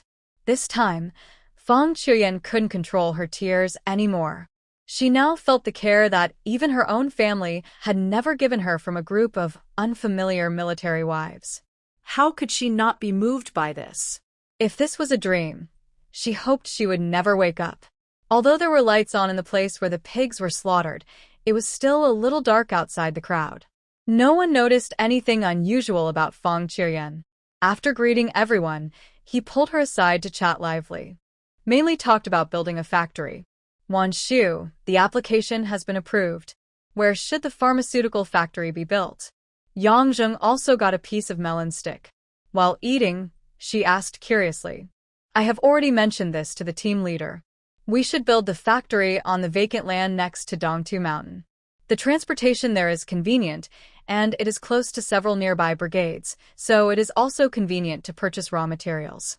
Chiu-yong also took people to conduct an on-site investigation, and he agreed to her proposal. When they heard that it was near Dongtu Mountain, the military wives' eyes lit up. Dongtashan is close to the staff quarters, so if they have the opportunity to work in the factory, it will be convenient for them to go home. Wan Shu, do you know when the factory will start construction? Tang Qian couldn't wait any longer, and she wished she could create a factory tomorrow. We'll start construction after the Spring Festival. The team leader said it will be completed in 4 months. The factory was built directly by soldiers from the army. Even though they spend most of their time in the army doing military training, they actually have maxed out all kinds of life skills. Just look at the houses in the military family compounds, and you will know that they were all built by soldiers. Hearing that the factory building could be built so soon, the military wives became even more excited. Fong Chuyen, who was also surrounded by the crowd, suddenly widened her eyes when she learned that Lin Wan Shu was actually running a pharmaceutical factory. She knew she was good, but she didn't expect she was this good. It's fine that he can treat illnesses, but now he can even talk about running a factory? No wonder these military wives adore her so much. At this moment, Fong Chuyen became more determined to study hard. She didn't ask herself to be as capable as Lin Wan Shu, as long as she could improve the situation of herself and Do Hua. A few people gathered together and chatted in whispers. They didn't know how much time had passed before they heard the men say that the pig had been slaughtered and they could go and get the meat. While they were talking just now, the men had already lined up. Now they just have to find their own men, and when it's their turn, they can choose the meat. Fong Chuyen knew that Lu Jingsong was not coming, so she lined up at the end of the line. After the pork was divided, almost all the men carried the pork, while the women came empty-handed and left empty-handed. There was only Fong Chuyen, carrying a piece of fat, a piece of pork belly, a large bone, some rice intestines, and some pig offal. Suggested that she choose the big bone, saying that it would be nutritious if cooked into soup. Although Fong Chuyen didn't know what nutritional value a piece of bone could contain, she believed everything Lin Wan Shu said. The troops were obviously much more generous in distributing meat than the brigade. When she was in the brigade, each family could only get a little more than 1 kilogram of meat. She had in her hands now weighed several kilograms. She wasn't tired carrying the things, but standing among the group of military wives with empty hands, she looked a little different. However, Fong Chuyen no longer felt as uncomfortable as before. As for Lu Jingsong, she never thought of counting on him. After all, their relationship is so awkward. After returning to the family compound, Lin Wan Shu called out to Fong Chuyen. I have some dendrobium here. You can take it home and make soup with it. After saying this, seeing that she seemed to want to refuse again, Lin Wan Shu continued. This pork bone soup has a nourishing effect. Don't refuse it. The body is the capital of the revolution, and keeping a good body is more important than anything else. Although it was not the first time that she felt her concern, Fong Chuyen was still deeply moved at this moment. Good. Fong Chuyen's voice was a little hoarse, as if her throat was blocked by something. Lin Wan Shu's dendrobium were collected from the military wives, and the rest were taken out from the space. She took out a small handful, put it in a bag, and took it back to Fong Chiuyan. Remember to come and study after breakfast. Before leaving, she gave one more reminder. Yes. I'll be there soon. Fong Chiuyan nodded heavily. After seeing Fong Chiuyan off, the sky was already beginning to brighten. Lin Wan Shu just asked for some pig offal and simply cooked some pork offal porridge for breakfast. While the food was cooking, Xiao Miao Miao came to the kitchen rubbing her eyes. She was wearing pajamas inside and a green Miao military uniform outside, and her hair was a little messy. It was obvious that he had just woken up and ran to the kitchen to find me. Morning, Mom. Seeing Lin Wan Shu cooking, Xiao Miao Miao hugged her thighs out of habit. Mother, she whispered to her belly. Good morning, baby. Lin Wan Shu was so adorable that she rubbed her little head and asked, Why did you get up so early? Hearing this, Xiao Miao Miao blinked first, then pointed at Xinyu with her little hand and said, Brother Noisy. Seeing that Xiao Miao Miao actually went to Lin Wan Shu to complain, Xinyu suddenly felt like the sky was falling. Aunt, I didn't mean it. He just wanted to give Xiao Miao Miao the mantis he had just obtained. Unexpectedly, he was jealous by his brother. Seeing that he didn't allow him to give his beloved mantis to Miao Miao, Xinyu argued with him. Who would have thought that I would wake Miao Miao up? It's okay. Go to bed early and get up early to keep healthy. Annie wants to thank you. Lin Wan Shu comforted him with a smile. Seeing that she was really not angry and even thanked him, Xinyu finally breathed a sigh of relief. He cast a smug look at Shen Ci beside him. Shenqi. Virtue. Lin Wan Shu agreed to make glutinous rice blood sausage for the children. Putting the porridge in the pot, she went to the cupboard to take out a small bag of glutinous rice and then soaked the glutinous rice in water. Knowing that Lin Wan Shu was going to make delicious food, Xinyu was even more reluctant to leave. He squatted on the ground with Xiao Miao Miao, watching Lin Wan Shu wash and stuff the pig intestines with curiosity. Qin Yan went out to collect firewood. The Chinese New Year is just 2 days away, and he is worried that there won't be enough firewood at home, so he plans to pick up some more. Lin Wan Shu had breakfast with her 3 children, and after she had refined the lard, Fong Chiuyan came. When Xiao Dohua saw Miao Miao, a smile appeared on his face. Sister, this is for you. As she spoke, she raised the bamboo dragonfly in her hand. Xiao Miao Miao had a lot of toys, children all like new and interesting things. She happily took the bamboo dragonfly given by Dohua and grinned. Tranquilla. You're welcome. I made this myself. Seeing that she liked it, Dohua taught her how to play. The small bamboo dragonfly gently in your hand, and it will fly up directly. Xiao Miao Miao exclaimed, Wow, and was even more surprised. Xinyu felt very disappointed when he saw that Xiao Miao Miao actually liked the 2 pieces of bamboo, but not his mantis. His steel fun? When will my sister accept the gift from him? The children were playing with bamboo dragonflies in the yard, so Lin Wan Shu took Fong Chiuyan into the pharmacy. Wan Shu, this is what I just wrote. As soon as she entered the door, Fong Chiuyan handed over her notebook with both hands. Lin Wan Shu took the notebook. She stood up straight like a primary school student, waiting for the teacher to check her homework. Lin Wan Shu opened the notebook, which was filled with neatly written lines, without any of the unfamiliarity of a beginner. Looking at the neat and beautiful handwriting on it, Lin Wan Shu was amazed. Wan Shu, how is it? Is there anything wrong? It was the first time for Fong Chiuyan to hand her homework, so she couldn't help feeling a little nervous. Seeing that Lin Wan Shu didn't say anything, she asked, You write very well. Can you read and form words with these characters? Lin Wan Shu pulled her to sit on a stool nearby. Fong Chiuyan became even more nervous when she saw that she was finally going to take the test. Read out to Lin Wan Shu the words and phrases she had memorized last night one by one. After reciting it, her cheeks flushed, and she looked at Lin Wan Shu with shining eyes, like a child waiting for praise. Lin Wan Shu was very happy for her. Chiuyan, I was right. You are really talented in reading. You have mastered so many words in just one day. When she was praised, I really know how to read. I'm not stupid. I can read. At the end of her speech, her voice was choked with sobs. After being suppressed for more than 20 years, she had already accepted her fate and felt that this was how her life would be. But now someone told her that she was very talented in studying. Fang Qiuyan could no longer suppress the grievance in her heart. They are all their parents' children, so why is she the only one who can't go to school and can only work day after day? Yes, you are not stupid, you are smart. I just started learning to read, and I can't master so many words in one day. Lin Wan Shu patted her shoulder and comforted her. Born in the same era, she knows better than anyone how difficult the situation is for women in rural areas.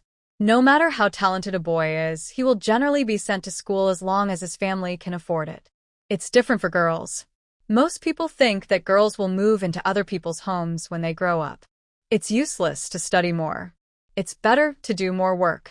The most important thing for a girl is to be diligent. Only by being diligent can she be well accepted by her husband's family.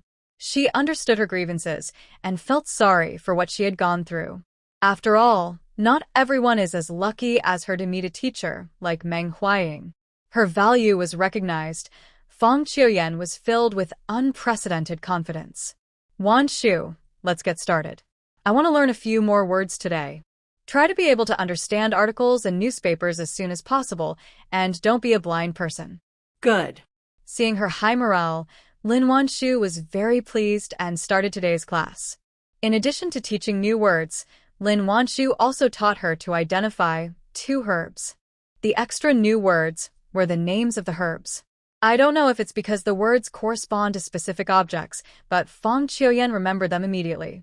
An hour, she had memorized more than a dozen words. After learning a dozen new words, Fang Qiuyan didn't plan to stay any longer and prepared to go back. But before he could leave, Lin Wan Shu called him back. Qiuyan, wait a moment.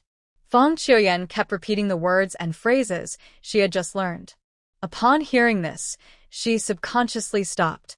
When I turned around, I saw Lin Wan Shu taking out a small box and a bottle from the drawer. Fang Qiuyan was a little confused, not knowing what she was going to do, so she asked, "What's wrong? Wan Shu, is there anything else?" Lin Wan Shu picked up the small box and walked towards Fang Qiuyan. "It's true. I need your help." Hearing that she needed her help, Fang Qiuyan subconsciously straightened her chest. "Wan Shu, if you need my help, just tell me. I'm willing to do anything for you." Not to mention that she had given her so much help. Just thinking about her concern for her, Fang Qiuyan felt that she would go through fire and water without a second thought. Hearing this, Lin Wan Shu didn't know whether to laugh or cry. "I don't need you to work like a servant, but this is a little risky." When she heard that there were risks, Fang Qiuyan not only did not flinch, but instead said with a firm look, "No matter what the risks are, I'm not afraid." She has a miserable life. She is despised in her own family and has an equally miserable life in her husband's family. Even though she had just arrived at the family compound, she was still ignored by everyone. Only Lin Wan Shu saw her in the dust, encouraged her to study, and told her that she was no worse than anyone else. Fang Qiuyan is uneducated and doesn't understand what it means to die for one's friend. She just had the purest idea of wanting to repay the person who gave her warmth. Lin Wan Shu opened the box in her hand, revealing the snow-white skin cream inside. "This is a skincare product I made. It has whitening, moisturizing, and spotlightening effects. I want to find someone to try it out. If the effect is good, the pharmaceutical factory may mass-produce it. Are you willing to help me do this experiment?" As she spoke, she told her about some possible risks. If Lin Wan Shu wanted to give her skincare products, Fang Qiuyan would definitely not accept them. After all, a bottle of vanishing cream costs more than 1 yuan. If anyone in the village can use vanishing cream, it will be a matter of face when going out. And its price will definitely be more expensive than vanishing cream. How could she possibly take advantage of her? Now hearing that Lin Wan Shu wanted her to do an experiment, Fang Qiuyan nodded without hesitation. "Wan Shu, don't worry, just tell me how to use it, and I will definitely use it properly when I go back." Her face was already like this, waxy and yellow, with sunspots, but Fang Qiuyan didn't even consider whether she might be allergic to it. "Anyway, as long as I can help her, that's enough." This skincare product is the one that Lin Wan Shu uses herself. In fact, the ingredients are very safe and the chance of allergies is not high, but she still needs to explain the situation to her in advance. Lin Wan Shu didn't feel any effect when she used it herself. Just now when she was teaching Fang Qiuyan, she saw that her skin was a little dry and cracked, so Lin Wan Shu came up with the idea of asking her to help try some skincare products. Seeing that she agreed, she picked up the bottle of about 200 milliliters of lotion on the table and handed it to her. This is body lotion. After taking a shower, apply it all over your body. Don't be reluctant to use it. Make sure to spread it evenly so that you can see the effect. I'll give it to you after you've used it up. Seeing her so cautious, Fang Qiuyan nodded seriously. I understand, Wan Shu. I will definitely complete what you ask me to do. If it was something purchased, Fang Qiuyan would definitely not be willing to use it. But when it comes to the experimental results, she dare not save money. I was afraid that the effect would be off and would disappoint Lin Wan Shu's expectations. She went back. Fang Qiuyan held a notebook in one hand and a bag in the other. The bag contained the skincare products that Lin Wan Shu gave her. After returning home, Fang Qiuyan hid the skincare products in the cupboard and then sat at the desk in the room to practice the characters that Lin Wan Shu had just taught her. Dohua played with other children, so she had nothing to worry about. As for Lu Jingsong, she never asked him where he was going. Fang Qiuyan knew that he was resentful, so she could only try her best not to appear in front of him to avoid making him feel bad. She wrote each word Lin Wan Shu taught her stroke by stroke, reading each one after she wrote it. Every time she memorized a word, Fang Qiuyan felt that she had gained a bit of strength. I don't know how long it took, but Fang Qiuyan put down her pen only after the last word was memorized in her mind. Looking up at the sunlight coming in through the window, Fang Qiuyan felt that everything was so beautiful. In the morning, and even boiled the large bones in the pot according to the method Lin Wan Shu had told her. She came back, she added 2 more pieces of wood to the pot. Calculating the time, it should be cooked by now. Just stir-fry 2 more vegetables, and you can have lunch. Before I even walked into the kitchen, I could smell a strange fragrance from afar. It turned out that in addition to dendrobium, Lin Wan Shu also gave her a few other ingredients in the morning. Fang Qiuyan didn't know what it was, but she just did what she said. At this moment, when she smelled the delicious aroma, her stomach couldn't help but growl. The hungry and greedy cries were so loud that she couldn't help feeling ashamed. Fortunately, no one was here, otherwise she would have crawled into the ground. Just as I was thinking this, I ran into Lu Jingsong coming out of the kitchen. When their eyes met, the air seemed to be stuck. But I don't know if it's because she found confidence from Lin Wan Shu. Although Fang Qiuyan was embarrassed, she was no longer panicked. Instead, he greeted him calmly. You're back? Are you hungry? If you are, make some soup first. No matter what he thought of her, she just had to fulfill her duties as a wife. Seeing Fang Qiuyan, who was always nervous and timid, become a different person, Lu Jingsong was a little surprised. But he didn't take it to heart and just said lightly, You're not hungry yet. If you're hungry, just get some for yourself. Oh. Hearing this, Fang Qiuyan didn't say anything else.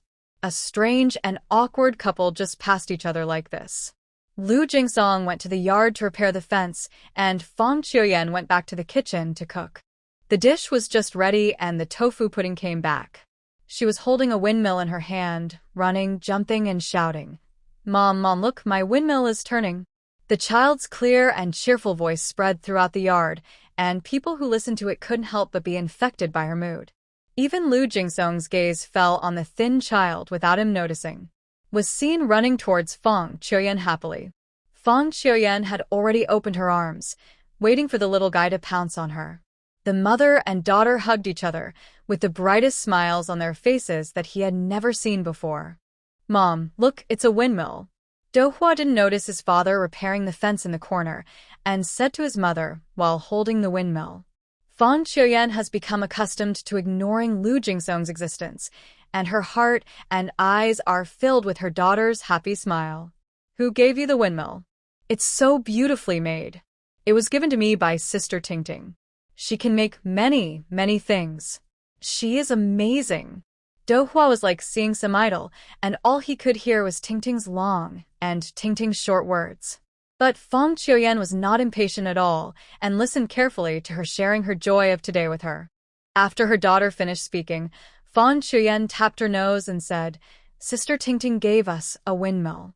Next time, we should also give her a small toy, okay?" As soon as she finished speaking, Fang Qiuyan was stunned, as if someone had once said something like this to her in her memory. But if you think about it carefully, it is unlikely that her parents said this. After all, both of them are the type that if they don't take advantage, they will suffer losses. How could she possibly take the initiative to send something to someone? What's more, she has never collected a toy since she was a child, and even the clothes she wears are made smaller by her mother when she no longer wears them. Later, when her younger sister grew up, she started picking up her younger sister's things. Dohwa didn't know what her mother was thinking, but when she heard this, she nodded seriously. "Well, Hua can make bamboo grasshoppers. I will give this to Sister Tingting next time." To see her daughter being sensible and well-behaved. Tofu pudding is awesome. I can even make my own grasshoppers. She imitated Lin Wan Shu's way of praising Xiao Miao Miao and also praised Dohwa. Dohwa was so happy after hearing this that her little face turned red with excitement. But at this moment, Lu Jingsong also repaired the fence and walked over here. When she saw him, the bright smile on Dohwa's face suddenly froze and then disappeared without a trace. Two thin little hands tightly hugged Fang Qiuyan's neck, as if he was some kind of monster. Lu Jingsong has complicated feelings about this child. Her presence constantly reminded him of the mistakes he had made.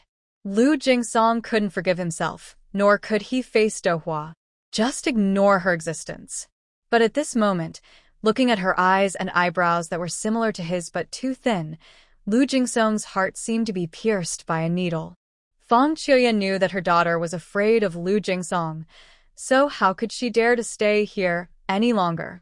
After gently patting Dohwa's back, she said to Lu Jingsong, "The food is ready, let's eat." Having said that, she went back to the kitchen with the tofu pudding in her arms. Lu Jingsong looked at her cold back and couldn't help but frown. How come she changed so much all of a sudden?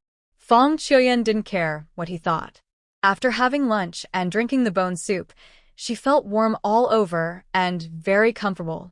When she went to the fields in the afternoon, she weeded the entire field in one breath and didn't feel tired at all. This thing is really nutritious. I don't know if there are still any on the mountain. Next time I see them, I will pick some and bring them back.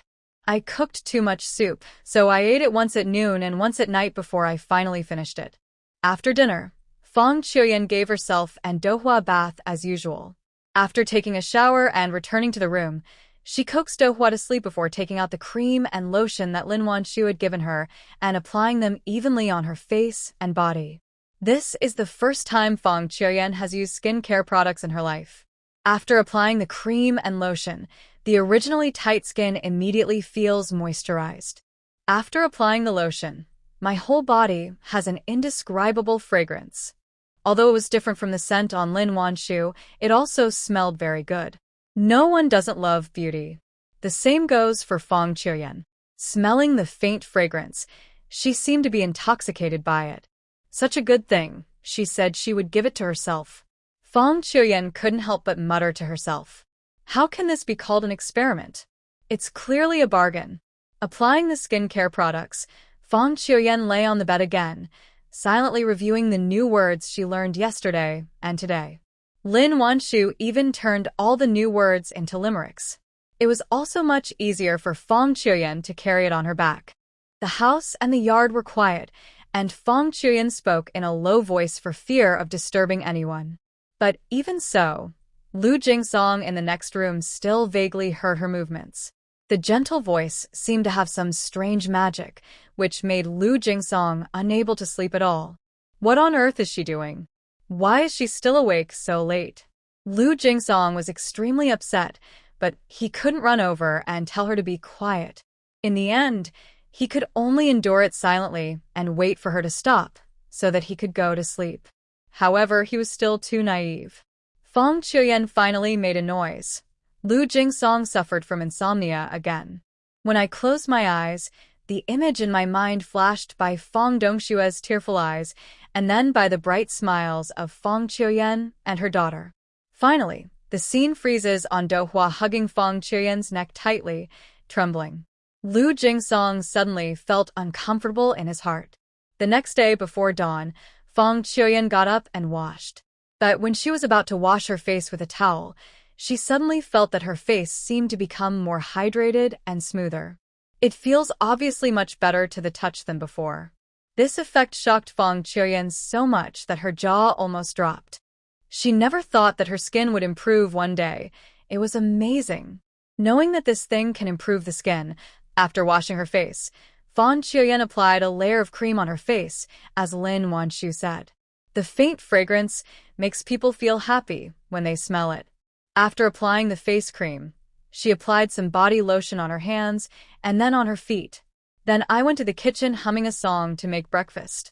As soon as Lu Jingsong got up and walked into the yard, he heard a soft and cheerful hum coming from the kitchen. Hearing her singing, he was stunned.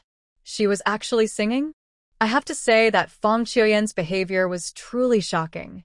After all, she was still timid and cowardly a few days ago. If just a look from him could make her cry on the spot. But not only was she no longer afraid of him last night, she was even singing now. Fong Qiuyan didn't know that Lu Jingsong had already gotten up. She quickly made breakfast and was about to call Dohua to get up and eat. I saw Lu Jingsong standing in the yard, not knowing what he was doing. But she didn't dare to ask about his affairs. Breakfast is ready. Eat first. I'll go check on the tofu pudding. After nodding at him, Fong Qiuyan went back to her room.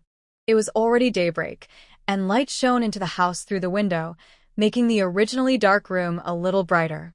Fong Qiuyan took out a pen and a notebook, sat down by the window, and continued practicing writing. Although Lin Wan Shu praised her for being very talented. However, Fong Qiuyan dared not to be proud or slack off. She knew this was her only chance to change her fate.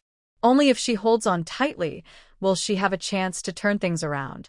In order to live with dignity, she will do her best no matter what. Fortunately, she has already mastered the new words taught in the past 2 days. She even knew the limericks by heart. After she had written 2 lines of all the new words, Dohua finally woke up. As soon as she got up, before she even opened her eyes, she couldn't wait to say, "Mom, please cut some bamboo for me. I want to weave a grasshopper for Sister Tingting." Fong Qiuyan was very pleased to hear this. "Okay, Dohua, get up first. After you wash up and have breakfast, Mom will go and cut bamboo for you."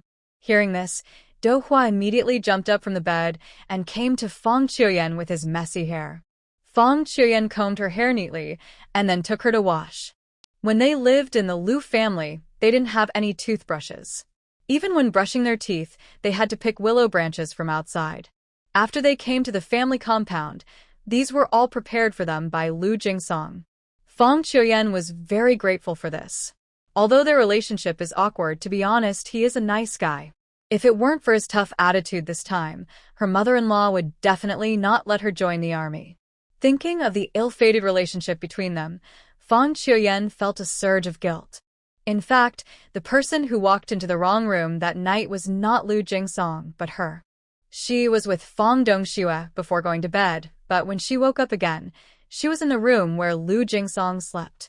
The 2 men were disheveled, and there was blood on the bed. Fong Qiuyan could react to what was happening. Fong Dongxue rushed in. Afterwards was beyond Fong Qiuyan's expectations. Fong Dongxue didn't cry or make a fuss. She just kept shedding tears. Her parents didn't beat or scold her. Instead, they scolded Lu Jingsong, saying that he slept with their innocent daughter and he had to take responsibility and marry her. Fong Qiuyan will never forget the look Lu Jingsong gave her at that time. Disgust and hatred, as if he couldn't bear to chew her alive. Final result was that the 4 major items purchased by Lu Jingsong were all left to Fong Dongxue as compensation. As she stole her brother-in-law, she had nothing. Even her wedding clothes were made from Fong Dongxue's old clothes. On the wedding night, Lu Jingsong didn't even return to the bridal chamber. The next morning, he went straight to the army and didn't come back for several years. Fong Qiuyan naturally wouldn't blame him, because when she thought about it later, she realized that she had really walked into the wrong room. The two houses were next to each other, and Fong Dongxue persuaded her to drink a little wine that night. After she woke up in the middle of the night to go to the bathroom, she heard Fong Dongxue's voice in a daze and went in. She has no recollection of what happened afterwards. But she had walked into the wrong room, and she had also destroyed his marriage with Fong Dongxue. No matter what she had suffered, it was what she deserved. That he didn't bother with her and was willing to take her with him to join the army. Looking at the brand new towel in her hand, Fong Chuyen sighed heavily. Without thinking any more, she wiped Dohua's face, took her to breakfast, and went out. Fong Chuyen planned to cut bamboo strips for the tofu pudding first, and then pick some vegetables to take home. When I get back, I will go to study with Lin Wan Shu. She has her life packed with things and has no time to think about trivial things, so she feels very fulfilled. When the mother and daughter arrived at Lin Wan Shu's house, before they even entered the door, they heard loud, "Wow," from the children inside. It was as if I had seen some surprising scene. Dohua couldn't wait any longer, so he let go of his mother's hand and rushed in quickly. As soon as I entered the yard, I saw a lot of colorful bubbles. Wow. Dohua couldn't help but yelled excitedly. No child can resist bubbles all over the yard, and tofu pudding is no exception. As soon as she entered, she followed the other kids and started catching bubbles everywhere. Fong Chuyen saw that Qiu Tingting was holding a strange object in her hand. She blew it gently, and countless bubbles flew out from the rows of round holes. Fong Chuyen walked through the dreamy bubbles, listening to the children's cheerful laughter, and couldn't help but raise a smile at the corners of her lips. Such beauty was something she had never dared to imagine before. But now it seemed so close. He walked briskly across the yard and came to Lin Wan Shu's pharmacy. As soon as I entered, I saw Lin Wan Shu taking the pulse of a fashionable military wife. But unlike her usual gentle smile, she looked a little more distant at this moment. Fong Chuyen didn't say anything, just stood aside and waited quietly. Lin Wan Shu took Du Fuling's pulse. She said calmly, "The symptoms of uterine cold have improved a lot. I will prescribe some medicine for you." Du Fuling would be lying if she said she wasn't disappointed, as she had been more polite than friendly from beginning to end. But she also knew that she had indeed gone too far in the past, and that the other person was very generous enough to be willing to treat her. How could she force her to treat herself the same way she treated Yang Zheng and the others? "Thank you, Comrade Wan Shu," Du Fuling said gratefully. "You're welcome." Lin Wan Shu finished speaking. She called to Fong Chuyen at the door. "Chuyen, wait here for a while. I'll prescribe some medicine." Du Fuling was stunned when she heard her gently and kindly greeting a strange name. Following her gaze, I saw a girl standing at the door. She was dressed in tattered clothes and had a thin face, like a refugee. Her lips moved, and she wanted to ask why she would rather be nice to such a poor country bumpkin than pay attention to herself. But before she could finish her words, Du Fuling suddenly remembered that she had offended the man completely because she looked down on his country girl's identity. Thinking of this, she swallowed back the harsh words in her mouth and tried to give Fong Chuyen a friendly smile. "Heko, comrade. Are you the new military wife?" Fong Chuyen didn't expect that this military wife, who looked like she came from a big city, would be so enthusiastic, and she was stunned for a moment. When she reacted, she nodded at her quickly. "Yeah, I just got here not long ago." Faced with a military wife dressed so fashionably, Fong Chuyen was actually still nervous, but she remembered Lin Wan Shu's words firmly. All people are equal. She couldn't show any weakness and couldn't let Wan Shu down. Du Fuling didn't know how much courage Fong Chuyen mustered to speak to her normally without stuttering. She was somewhat surprised to see that although the soldier's wife was dressed in shabby clothes, she did not look as awkward as the poor country people. Thinking that she was like Lin Wan Shu and might have some special abilities, Du Fuling did not dare to look down on her, and her smile became more genuine. "I live in the house behind the head of the group. My name is Du Fuling. You can come to my house when you have time. It will be good for us to get to know each other." Fong Chuyen heard the sincerity in her words, rather than false courtesy, and felt less uncomfortable. "Heko, my name is Fong Chuyen. I will come to visit you when I have time. I hope you won't find me annoying when I come. Recalling her memory of how those aunts and daughters-in-law dealt with people, Fang Qiuyan also imitated them. Fang Qiuyan's calmness also made Du Fuling more certain that she was a capable person. Otherwise, how could a person with such shabby clothes be so elegant and graceful? Just like that, two people who didn't know each other's situation unexpectedly started chatting with each other. Lin Wan Shu saw that Du Fuling didn't mind Fang Qiuyan's shabby clothes. A hint of surprise flashed in her eyes. You have to know that in the entire staff compound, no one is more snobbish than Du Fuling. Has she changed her temper now? But it's good that she doesn't discriminate against Fang Qiuyan. If she says anything insulting in front of her, she will definitely kick her out. By the time Lin Wan Shu finished prescribing the medicine, the two of them had already become somewhat familiar with each other in their conversation. Fang Qiuyan also knew that the person in front of her was from High City. No wonder the clothes looked so fashionable and expensive. People from such a big city were so kind and friendly to her, and Fang Qiuyan felt more and more that what Lin Wan Shu said was indeed right. When getting along with others, you must first be neither humble nor arrogant, so that you can deal with them calmly. Lin Wan Shu prescribed the medicine for Du Fuling. She did not ignore her after receiving the industrial invoice as she did before. Instead, she gave her a few more instructions, which was unusual for her. Du Fuling didn't expect that she would still remind her, and she felt flattered. After taking the medicine, her face turned red with excitement. Hey, I understand. I will definitely do what you say when I go back. This was the first time he had said anything extra to Lin Wan Shu since she started treating him. How could Du Fuling not be excited? She went out, she was still a little dizzy and felt like she was dreaming. No one knew better than her that although Lin Wan Shu seemed easy to get along with, she was actually harder to impress than anyone else. Du Fuling had tried to send her things and talk to her these days, but she was always lukewarm. Now that she has given me a few more instructions, does it mean that she is willing to accept her? But why? Could it be because she hadn't been sarcastic to that military wife just now? The more she thought about it, the more she felt that this was the case, and Du Fuling couldn't help but feel fortunate.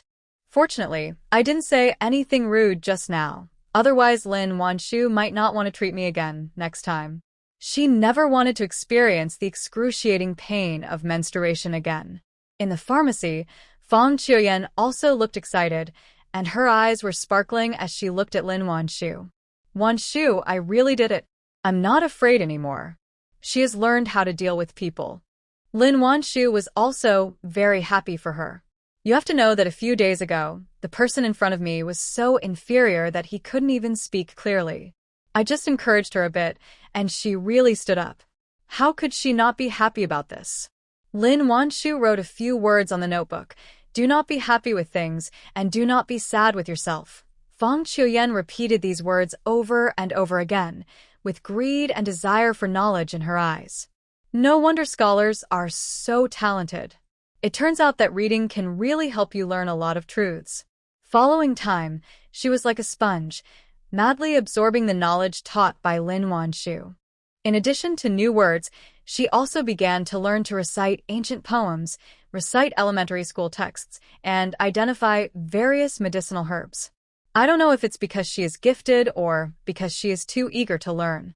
By New Year's Eve, Fang Qiuyan had not only mastered 40 or 50 Chinese characters, but also memorized 2 ancient poems and recognized more than a dozen kinds of medicinal herbs.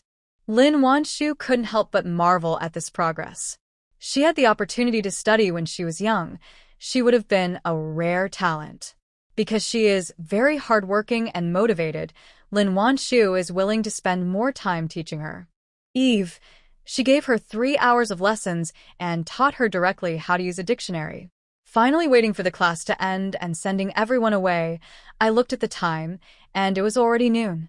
Qin Yan went to the county town to pick someone up early in the morning and has not returned yet. It turned out that the mother-in-law, Sun Shifeng, was very worried about them because they didn't go home, so she rushed over from her hometown. Knowing that her mother-in-law was coming, Lin Wan Shu asked someone to help her collect a hen from the nearby brigade the day before yesterday, waiting to kill it today for the new year. It was already late, and seeing that there was no telling when Qin Yan would be back, and she couldn't kill the chicken by herself, Lin Wan Shu shouted towards the back of the house. I planned to ask Wang Chunling to come over and help me. But Yu Fong Fong from next door heard the noise and ran over happily. Wan, what are you going to do? Why don't you call me? Lin Wan Shu already had the chicken in her hand. Upon hearing this, she raised the chicken and said to her, I want to kill the chicken. Are you sure you can help? Heard that she was actually calling someone to kill a chicken, she suddenly felt unwell. She swallowed and laughed awkwardly. Well, forget it. I can't help you with this. After seeing the pig being slaughtered that day, she had nightmares for 2 days. Yu Fong Fong no longer dares to be stubborn. Not to mention killing chickens, she didn't even dare to watch. She only now realized that she could faint when bleeding. After a while, Wang Chunling came over. When she heard that Lin Wan Shu was going to kill a chicken, she helped her grab the wings and legs without saying a word. Lin Wan Shu was not vague either. She grabbed the chicken's neck and quickly plucked out the hair on its neck. Then a knife wipe. The blood flowed with a beeping sound into the bowl below that was specially used to collect blood. Yu Fong Fong covered her eyes with her hands and saw Lin Wan Shu's skillful knife skills through the gaps between her fingers. She was immediately impressed. As expected of her idol, he knows everything. Lin Wan Shu was bleeding the chicken when she suddenly heard a scream from the door. Oh my goodness, I could just let Mom kill it. Why do you have to kill it? Hearing this familiar voice, Lin Wan Shu's eyes lit up. He stuffed the chicken head to Wang Chunling, and she walked over quickly. Mom. You are finally here. When Sun Shifeng saw her walking so fast, she suddenly became nervous. She threw her luggage aside and hurried over to support her second daughter-in-law. Be careful. Be careful. You are heavy, you can't walk so fast. Seeing her mother-in-law looking nervous, Lin Wan Shu was both amused and moved. In fact, when she was in the Qin family, although Sun Shifeng was nice to her, she was not as nice to her as she is now. Lin Wan Shu knew in her heart that it was because she was about to get a job that her mother-in-law treated her so specially.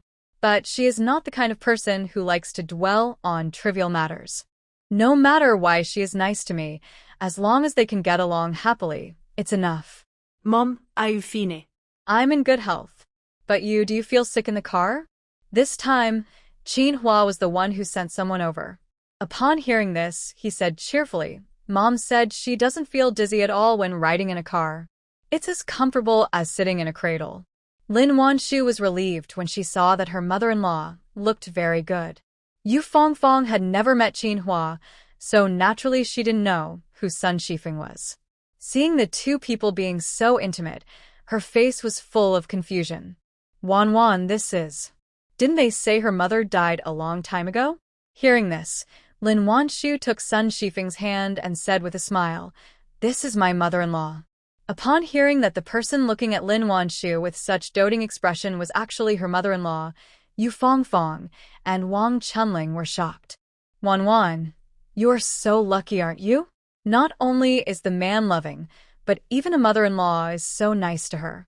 Wang Chunling was almost crying with envy. Which mother-in-law and daughter-in-law are like them, like real mother and daughter? Hearing this, Sun Shifeng said happily, It is our Qin Yan who is lucky enough to marry such a good wife. Who in the entire team doesn't envy her now? The daughter-in-law is very capable and is about to become a doctor. She is also very filial and sends things home to her from time to time. With a lantern, Qin Yan picked up the luggage that his mother threw on the ground and then invited everyone to go into the house and sit down. Hearing this, Wang Chunling quickly waved her hand.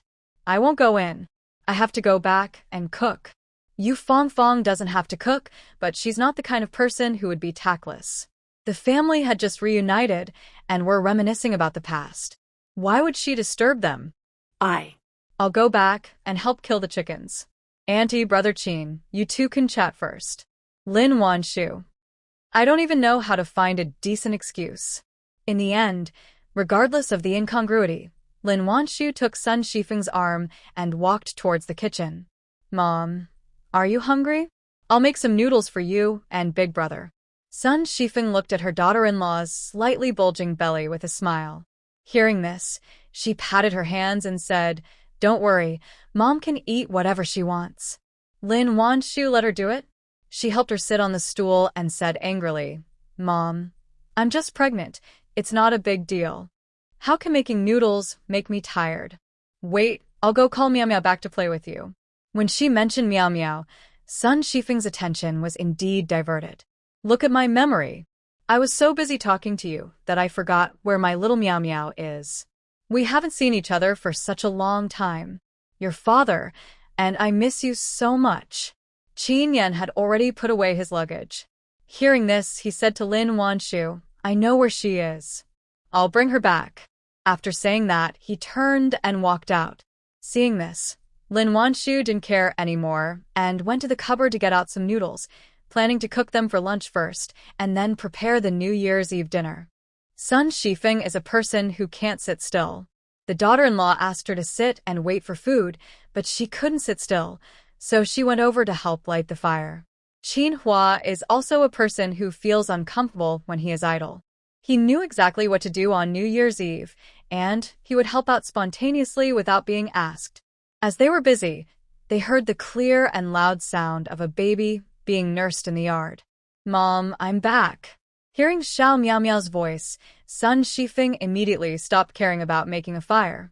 Throwing the firewood away, she ran straight to the door. When she saw Meow Meow, who had grown taller, she shouted in surprise, "Meow Meow, look who I am." Xiao Miao Miao suddenly saw a strange yet familiar figure, and she was stunned where she was. Tilting her head, she looked at the person in front of her curiously. Sun Shifeng had already squatted down, looking at her expectantly. "Meow Meow, don't you remember me? I made sesame candy for you at home."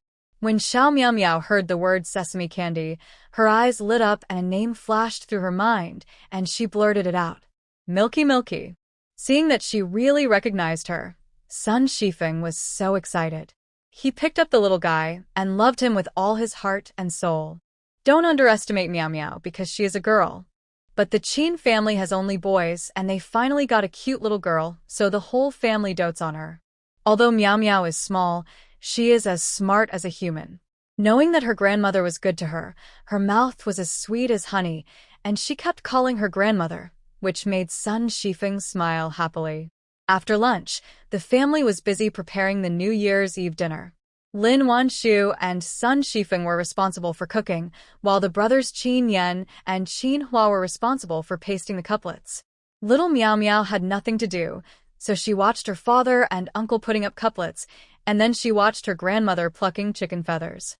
Lin Wan Shu was frying tofu balls in the kitchen.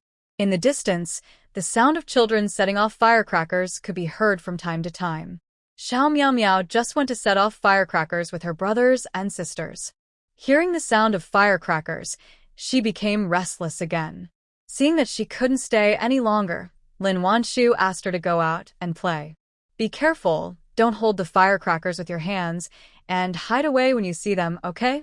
The baby left the house. She gave him a few instructions. The little guy nodded randomly and ran out without looking back. Children in rural areas are left to roam freely, so Sun Shifeng is not worried at all about her granddaughter going out to play with other children. The mother-in-law and daughter-in-law are each busy with their own things. After a while, the two brothers came back after pasting the couplets. The family of four worked together, and the New Year's Eve dinner was ready around 3 in the afternoon. After eating at home, Qin Yan had to rush to the army to celebrate the New Year with the soldiers. Therefore, they had their New Year's Eve dinner very early.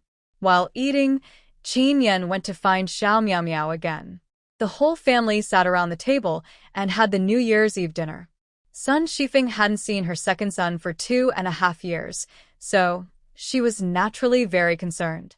But Qin Yan is a taciturn person and only answers one question at a time. He speaks very briefly. It was really boring to chat with him. After expressing her concern for a few words, Sun Shifeng started chatting with her daughter-in-law. The focus is on talking about hometown. After all, how could a letter from home once a month tell so many things about the family? But as the two of them were talking, they somehow ended up talking about He Manxiang. I can tell at a glance that she's up to no good. She asks our neighbors about something every now and then. She always looks unhappy when she knows that you and Qin Yan are living well here. Ugh. What a black-hearted person. Sun Shifeng will never forget the first letter that Lin Wan Shu sent home after joining the army, and He Manxiang's strange reaction when she heard the letter. Isn't she just hoping that something bad will happen to her son? Lin Wan Shu quickly patted her back and comforted her. Mom, don't get angry with this kind of villain. Let's just live our own lives. But Sun Shifeng was still angry. She didn't know what she was thinking of. She whispered in Lin Wan Shu's ear. I heard people say that she had some dirty affairs with Wang Yongsheng. When talking about gossip, Sun Shifeng's eyes light up. If she hadn't taken her granddaughter into consideration, she would have been unable to hold back. To hear that He Manxiang was related to Wang Yongsheng. In her previous life, she had investigated every detail of Zhao Mingyuan's affairs. Naturally, I know what is going on between Wang Yongsheng and Zhao Mingyuan. Isn't he Zhao Mingyuan's mistress? How did he get involved with He Manxiang? Seeing that she didn't believe it, Sun Shifeng moved closer to her and whispered something to her. It's true. People in the village have seen this happen several times. Wang Yongsheng would give He Manxiang 2 eggs whenever he had time. Who would give eggs to others if it didn't matter? After all, eggs are precious things that can be exchanged for money. It is no exaggeration to say that it is hard currency. Ordinary people can't bear to eat it themselves, so how can they give it to others?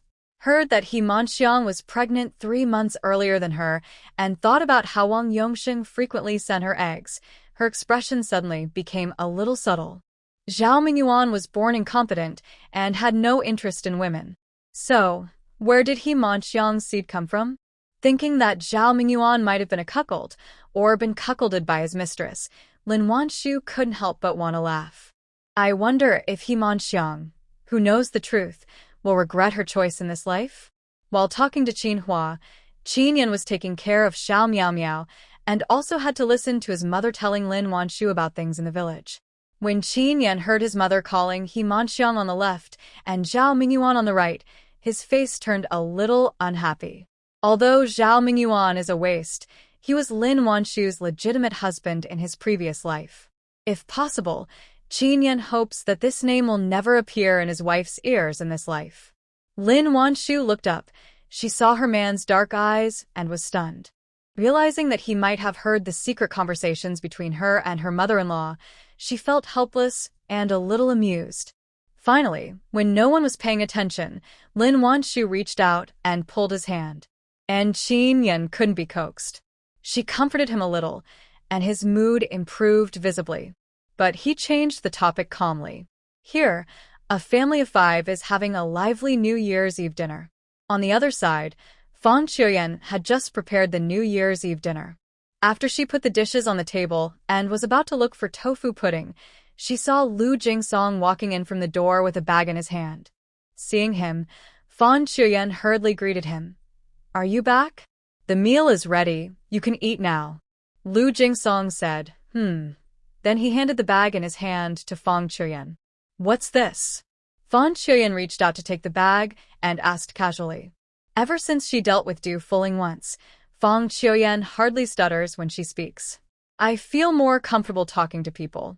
Lu Jingsong raised his eyes to look at her, then lowered his eyes and said in a light voice, It's beef jerky.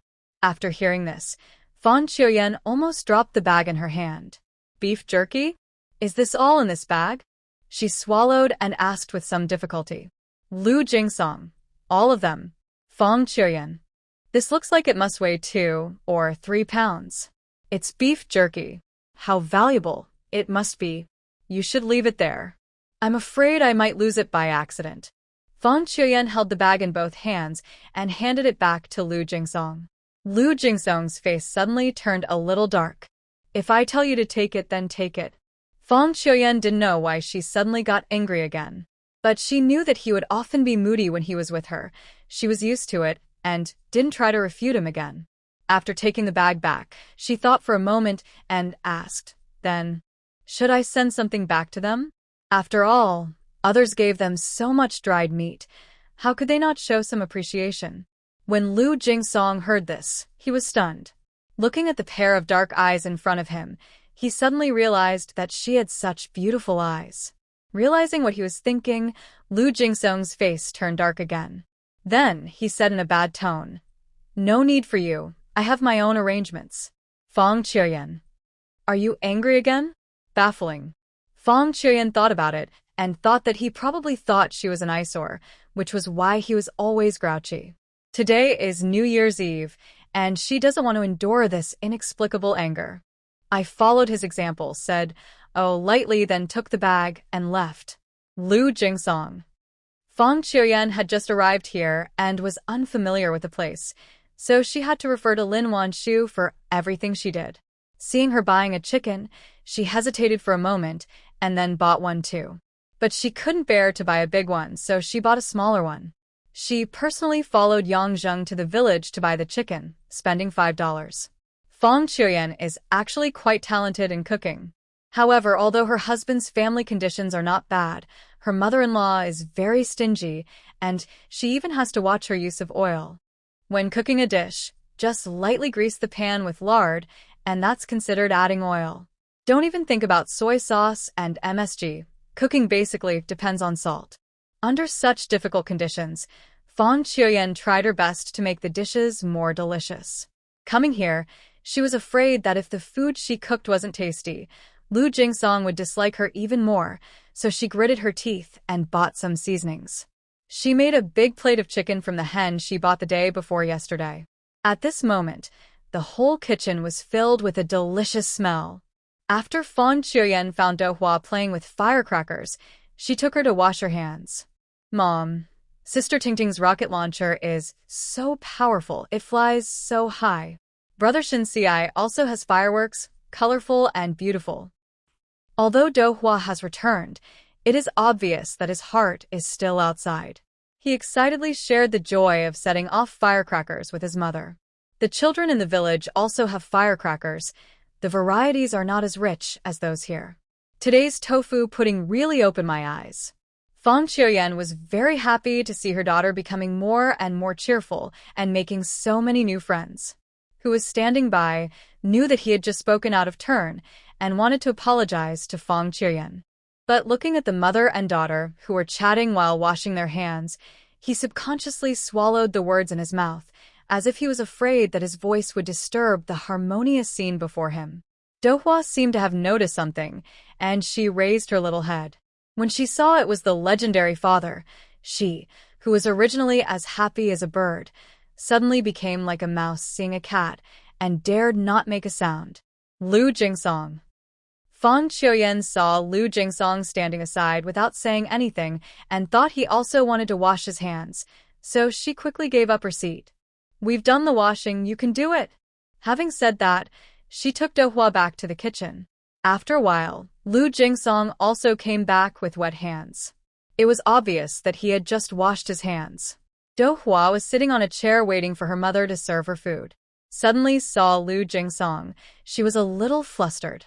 Lu Jingsong felt very uncomfortable seeing her like this. But he didn't know what to say to her, so he could only sit down in silence. After a while, Fong Qiuyan prepared 3 bowls of rice. Today is New Year's Eve. According to the custom in my hometown, we cook dry rice without any sweet potatoes. Saw the white rice, his eyes widened, and he no longer cared about his scary father. Mom. Shall we eat this?" Her weak voice was full of disbelief, which made people feel sad. It turned out that when the mother and daughter were in their hometown, they still ate sweet potato porridge during the Chinese New Year, and they never had a chance to eat white rice. If she hadn't met Lin Wan Shu, Fong Qiuyan might have cooked a bowl of sweet potato porridge for herself and Do Hua. But she won't do such stupid things again. If she doesn't even respect herself, how can she expect others to respect her? "Yes, we're going to eat this tonight. Mom also left a big chicken drumstick for you." As she spoke, she picked up a chicken leg and put it in her bowl. Seeing the big chicken leg in the bowl, Do Hua couldn't help but swallowed hard. But then, she suddenly shook her head, not knowing what she thought of. No. "I don't want the chicken legs for the tofu pudding.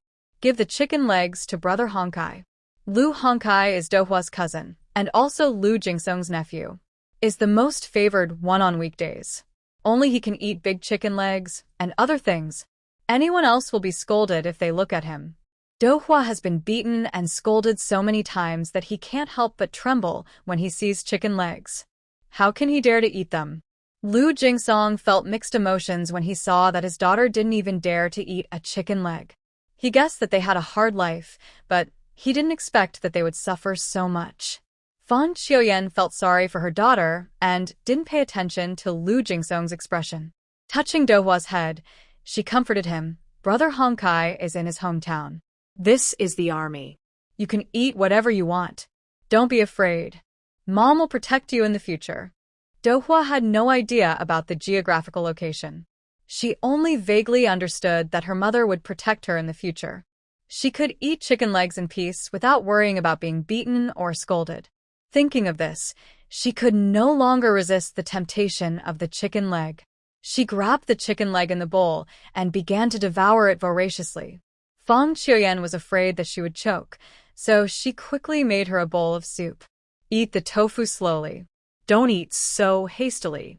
But how could a child who had not eaten meat for years slow down when he suddenly ate a chicken leg? In a short while, the chicken leg was eaten clean. After finishing the meal, she still felt a little unsatisfied. But she just glanced at the chicken in the bowl and didn't reach out for the chopsticks to pick it up. Instead, she lowered her head and ate her meal obediently. Fang Qiuyan was afraid that she had no oil in her stomach and would not be able to handle eating too much meat at once, so she did not plan to let her eat as much as she wanted.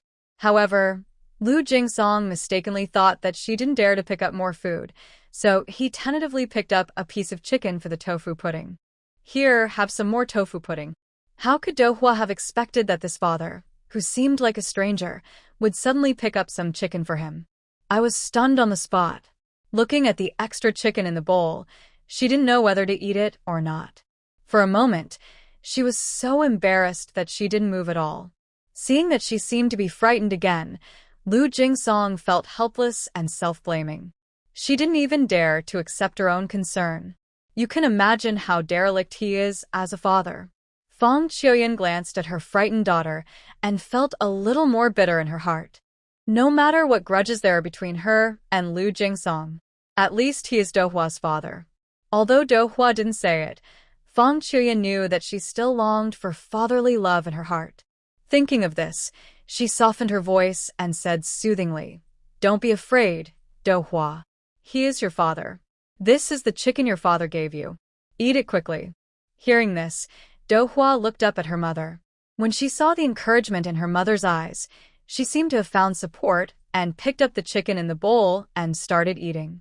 Seeing that she was willing to accept the meat he picked up, Lu Jingsong breathed a sigh of relief.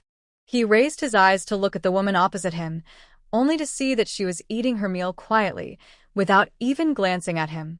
It was as if there was nothing here worthy of her concern except tofu pudding. Lu Jingsong frowned. Why did she say something different from Fang Dongxue? She really like him? Fang Qiuyan never looked at Lu Jingsong from beginning to end. Firstly, she knew that he hated her and Fang Qiuyan didn't want to make everyone unhappy during the new year. Secondly, to her, he was actually just a stranger who bore the title of her husband. Unless it was necessary, she would not go to him to cause trouble. The New Year's Eve dinner was finished with the three of them chatting casually. It was mainly Fang Qiuyan who talked to Dohwa. Lu Jingsong occasionally wanted to interrupt and say a few words to Dohwa, but she had no other response except, and, oh. Lu Jingsong was extremely frustrated. After Dohwa finally finished his meal, he couldn't wait to jump off the chair.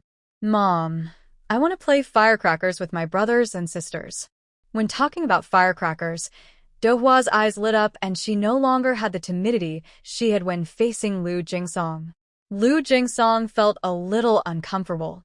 Suddenly thinking of something, he took out a red envelope from his pocket. "Dohwa, this is the New Year's money your dad gave you." Dohwa was stunned again when he saw the red envelope handed to him. When she finally reacted, she looked at Fang Qiuyan helplessly.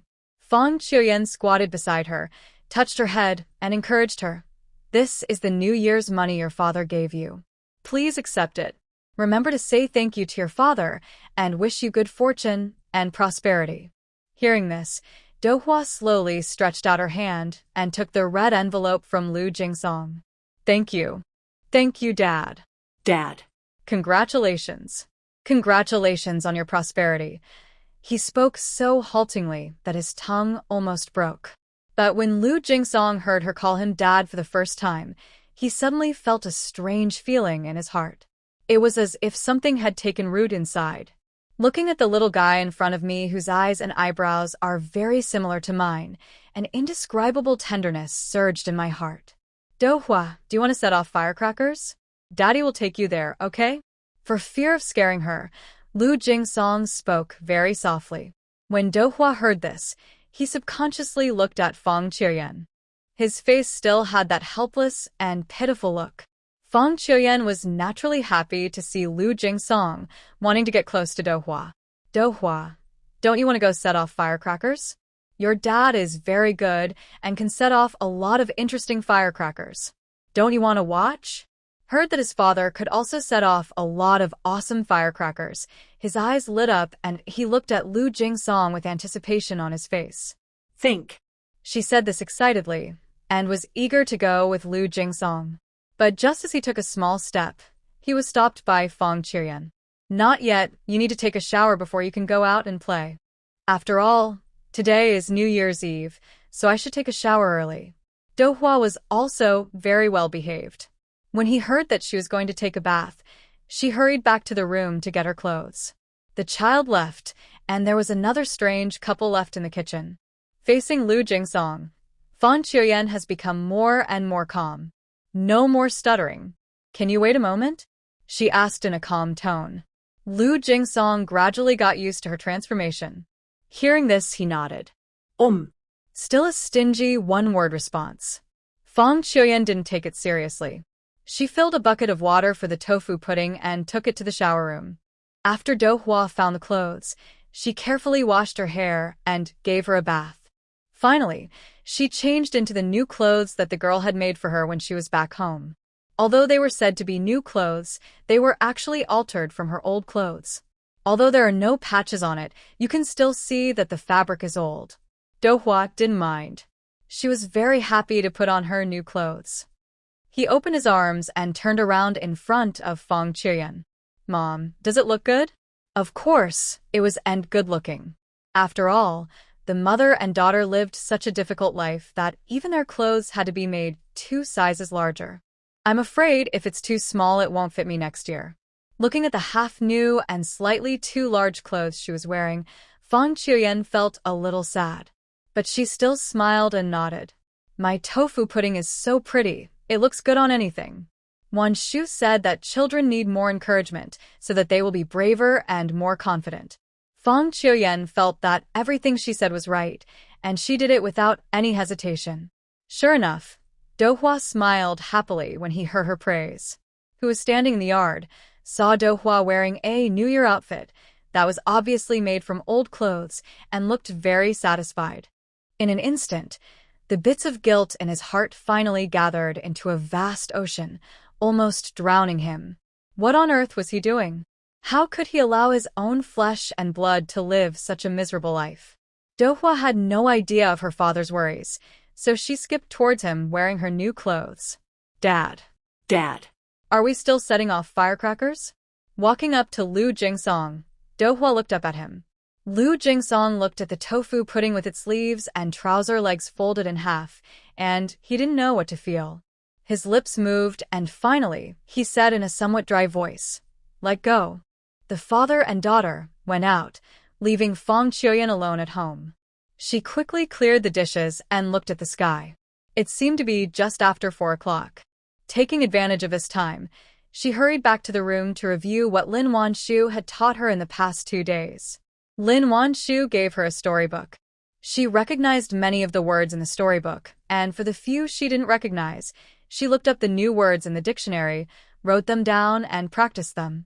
Just by looking up the dictionary while reading, she was able to slowly understand the story in the book. Fong Chuyen read the stories eagerly and didn't know how much time had passed until it was too dark to see the words anymore. She then got up to take a shower. Xiao Dohua had her old clothes turned into New Year outfits, but she had nothing of her own. New Year's Day, she was still wearing the same 2 pieces of clothes that she wore every day and which had many patches on them. After taking a shower and washing her hair, Fong Chuyen dried the water from her hair before going back to the house. After entering the room, she fumbled in the cupboard and took out the skin cream and body lotion given by Lin Wan Shu. Fong Chuyen was used to being frugal in her life, and there was no electricity in her rural hometown. Therefore, she usually did not turn on the lights in her room during the time she had been in the family compound. Opening the skincare products, she started applying them in the dark, using the faint light from the window. Wiping her face, she skillfully took off her clothes, scooped out a large amount of lotion, and rubbed it on her body. I have to say, this skincare product is really amazing. After only using it for a few days, she felt her skin had become much smoother. Visible effects also made Fong Chuyen more active in using it. After carefully applying lotion all over her body, she prepared to put on her clothes. But at this moment, there was a sudden creaking sound from the door. Who? Fong Chuyen shouted loudly and quickly picked up the clothes on the bed to block in front of her. But it's too late. Although it was dark in the room, there was still a little light outside the window. Even if there is only a little light, what should be seen and what should not be seen are still completely exposed to the visitor. Lu Jingsong went out with Dohua to play with firecrackers and then took her to the army. After celebrating the spring festival with the soldiers, Dohua fell asleep. He had no choice but to carry her all the way home. After returning home, the whole yard was quiet. The room where Fong Chuyen usually slept was not locked. Lu Jingsong thought she had gone out, so he didn't think much about it and just pushed the door open.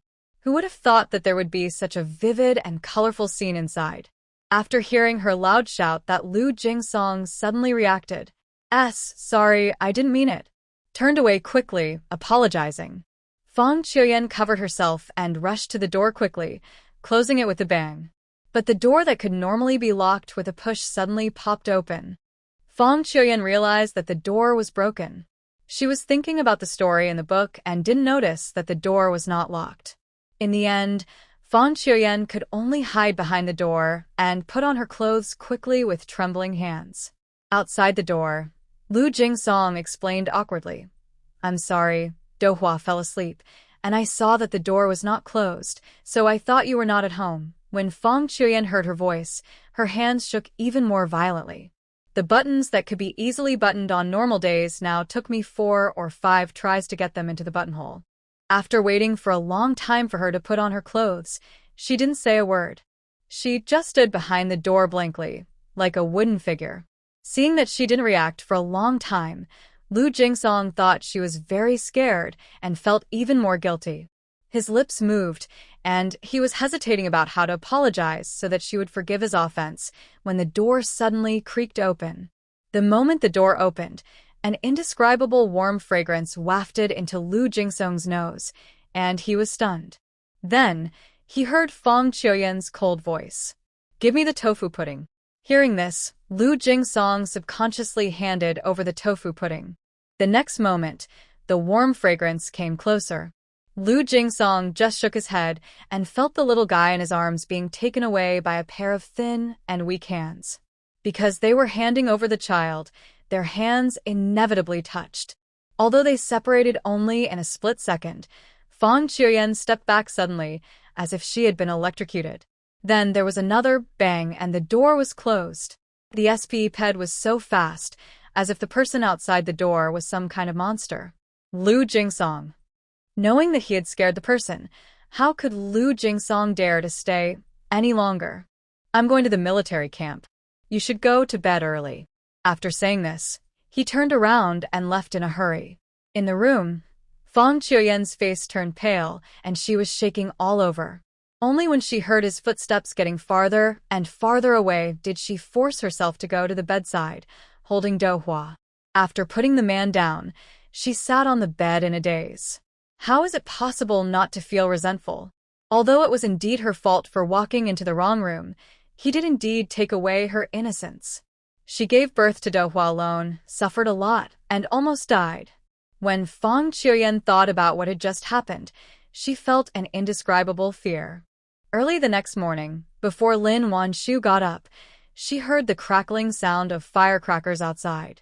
Because two people came, she slept in the same room with her mother-in-law and Miao Miao last night. 2 camp beds were set up in the pharmacy for the 2 grown men to sleep on. Fortunately, the weather was not very cold, so each person only needed a thin blanket.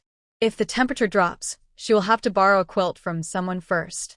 Although she has no shortage of quilts in her space, she won't just take out things that she doesn't have a clear path to. If someone sees this, there will be no way to explain it. After all, so many people come to her house every day. Hearing the sound of firecrackers, Xiao Miao Miao turned over and climbed out of bed. Miao Miao fired the cannon. After playing with firecrackers all night last night, the little one was really into this newfangled toy. When she saw someone setting off firecrackers outside, how could she resist? Lin Wan Shu had no choice but to get up as well. Slow down, put on your clothes before going out. The little guy played like crazy last night and was already asleep when we came back. Lin Wan Shu was afraid of waking her up, so she just took off her coat and didn't change her into pajamas. When Xiao Miao Miao heard her mother calling her to put on her clothes, she simply picked up her coat at the end of the bed and ran out. Lin Wan Shu was so angry that she just wanted to catch her and spank her. Why do you get more naughty as you grow older? In the yard, Sun Shifeng was picking vegetables. When she saw her granddaughter running out with her coat, she was immediately both angry and amused. But she couldn't bear to curse, so she waved at her. Meow meow, why didn't you put on your coat before coming out? Come here, Grandma will help you put it on. But when Xiao Miao Miao heard this, she shook her head. Meow meow, send me some clothes. Mom said to send whatever you want. As she spoke, she picked up her coat and began to pierce the holes. But she was too young after all, and couldn't tell up from down. After finally guessing it right, her hands were too short. After she put on one sleeve, she couldn't find the other one. That cute little look made Sun Shifeng very happy. Oh my silly little girl, you are too young to wear it. Come here and let Grandma help you put it on. After saying that, she put down the dishes in her hands, wiped the water stains on her hands on her apron, and then walked towards Xiao Miao Miao. Xiao Miao Miao tried hard for a while. Sweat broke out on her forehead, but she still couldn't put on her clothes. In the end, you can only accept your fate and let your grandma help you put it on. After Sun Shifeng helped her put on her clothes, the little girl politely said, "Thank you." Sun Shifeng was really excited about it. Our Miao Miao is just like a city kid, pretty and polite. Xiao Miao Miao doesn't know what a city kid is. But she could tell that her grandmother was praising her, so she grinned with her little teeth showing. After Qin Yan set off the firecrackers, a group of children came to the door and looked for the unexploded firecrackers on the ground. When I found one, I happily put it in my pocket, planning to put it away slowly over the next few days. Little Miao Miao also ran over to join in the fun, but she was too young and had no idea what they were looking for. I just followed my brothers and sisters and looked up and down at the ground. After picking up firecrackers and eating breakfast, it was time for the children's favorite annual New Year's greetings. They were seen carrying bags prepared in advance and going door to door to send blessings. In the family compound also prepared snacks and red envelopes early. Whenever there are children coming to wish a happy new year, each of them will be given a handful of snacks and a red envelope. The red envelopes usually contain only a dime or two. Even though it's only a dime or two, it can buy a lot of snacks in this era. Xiao Miao Miao also carried the little rabbit bag prepared by her mother and followed her brothers and sisters happily to deliver blessings to every household. She was pretty and dressed nicely, and the military wives couldn't help but give her a handful of snacks. After running to 7 or 8 houses, Xiao Miao Miao stopped. Miao Miao, let's go. Why don't you leave? Shen Yu quickly greeted her. It's so great to celebrate the Chinese New Year. In such a short time, he got so many snacks. He must be the most popular guy this year. Shen Yu thought happily as he looked at his bag, which was almost full. But when Xiao Miao Miao heard this, her 2 pretty little eyebrows frowned together. Many, hearing this, Shen Yu felt a little strange. What's full? Feng Jianxi rolled his eyes. Silly, my sister's bag is full, and there is no more space. Just now, Shen Yu was busy collecting snacks and didn't pay attention to Xiao Miao Miao's bag. Now looking at it, as expected, her little white rabbit-shaped bag was already stuffed full. Why do you have so many? Shen Yu asked with a look of doubt on his face. He had just said so many nice things, but he could only barely fill half the bag. My sister just said Happy New Year and it was full? Come here, sister. I'll help you carry it home. Feng Jianxi ignored him and volunteered to speak to Miao Miao. But without giving him a chance to do anything, Wang Qingqing directly picked up Xiao Miao Miao's bag. Can you carry 2 bags? Let me do it. Shen Xiai was not here at last, and Feng Jianxi thought he finally had a chance to shine, but who knew that Wang Qingqing would interrupt? Don't look down on me. I can carry 3 bags, not to mention 2.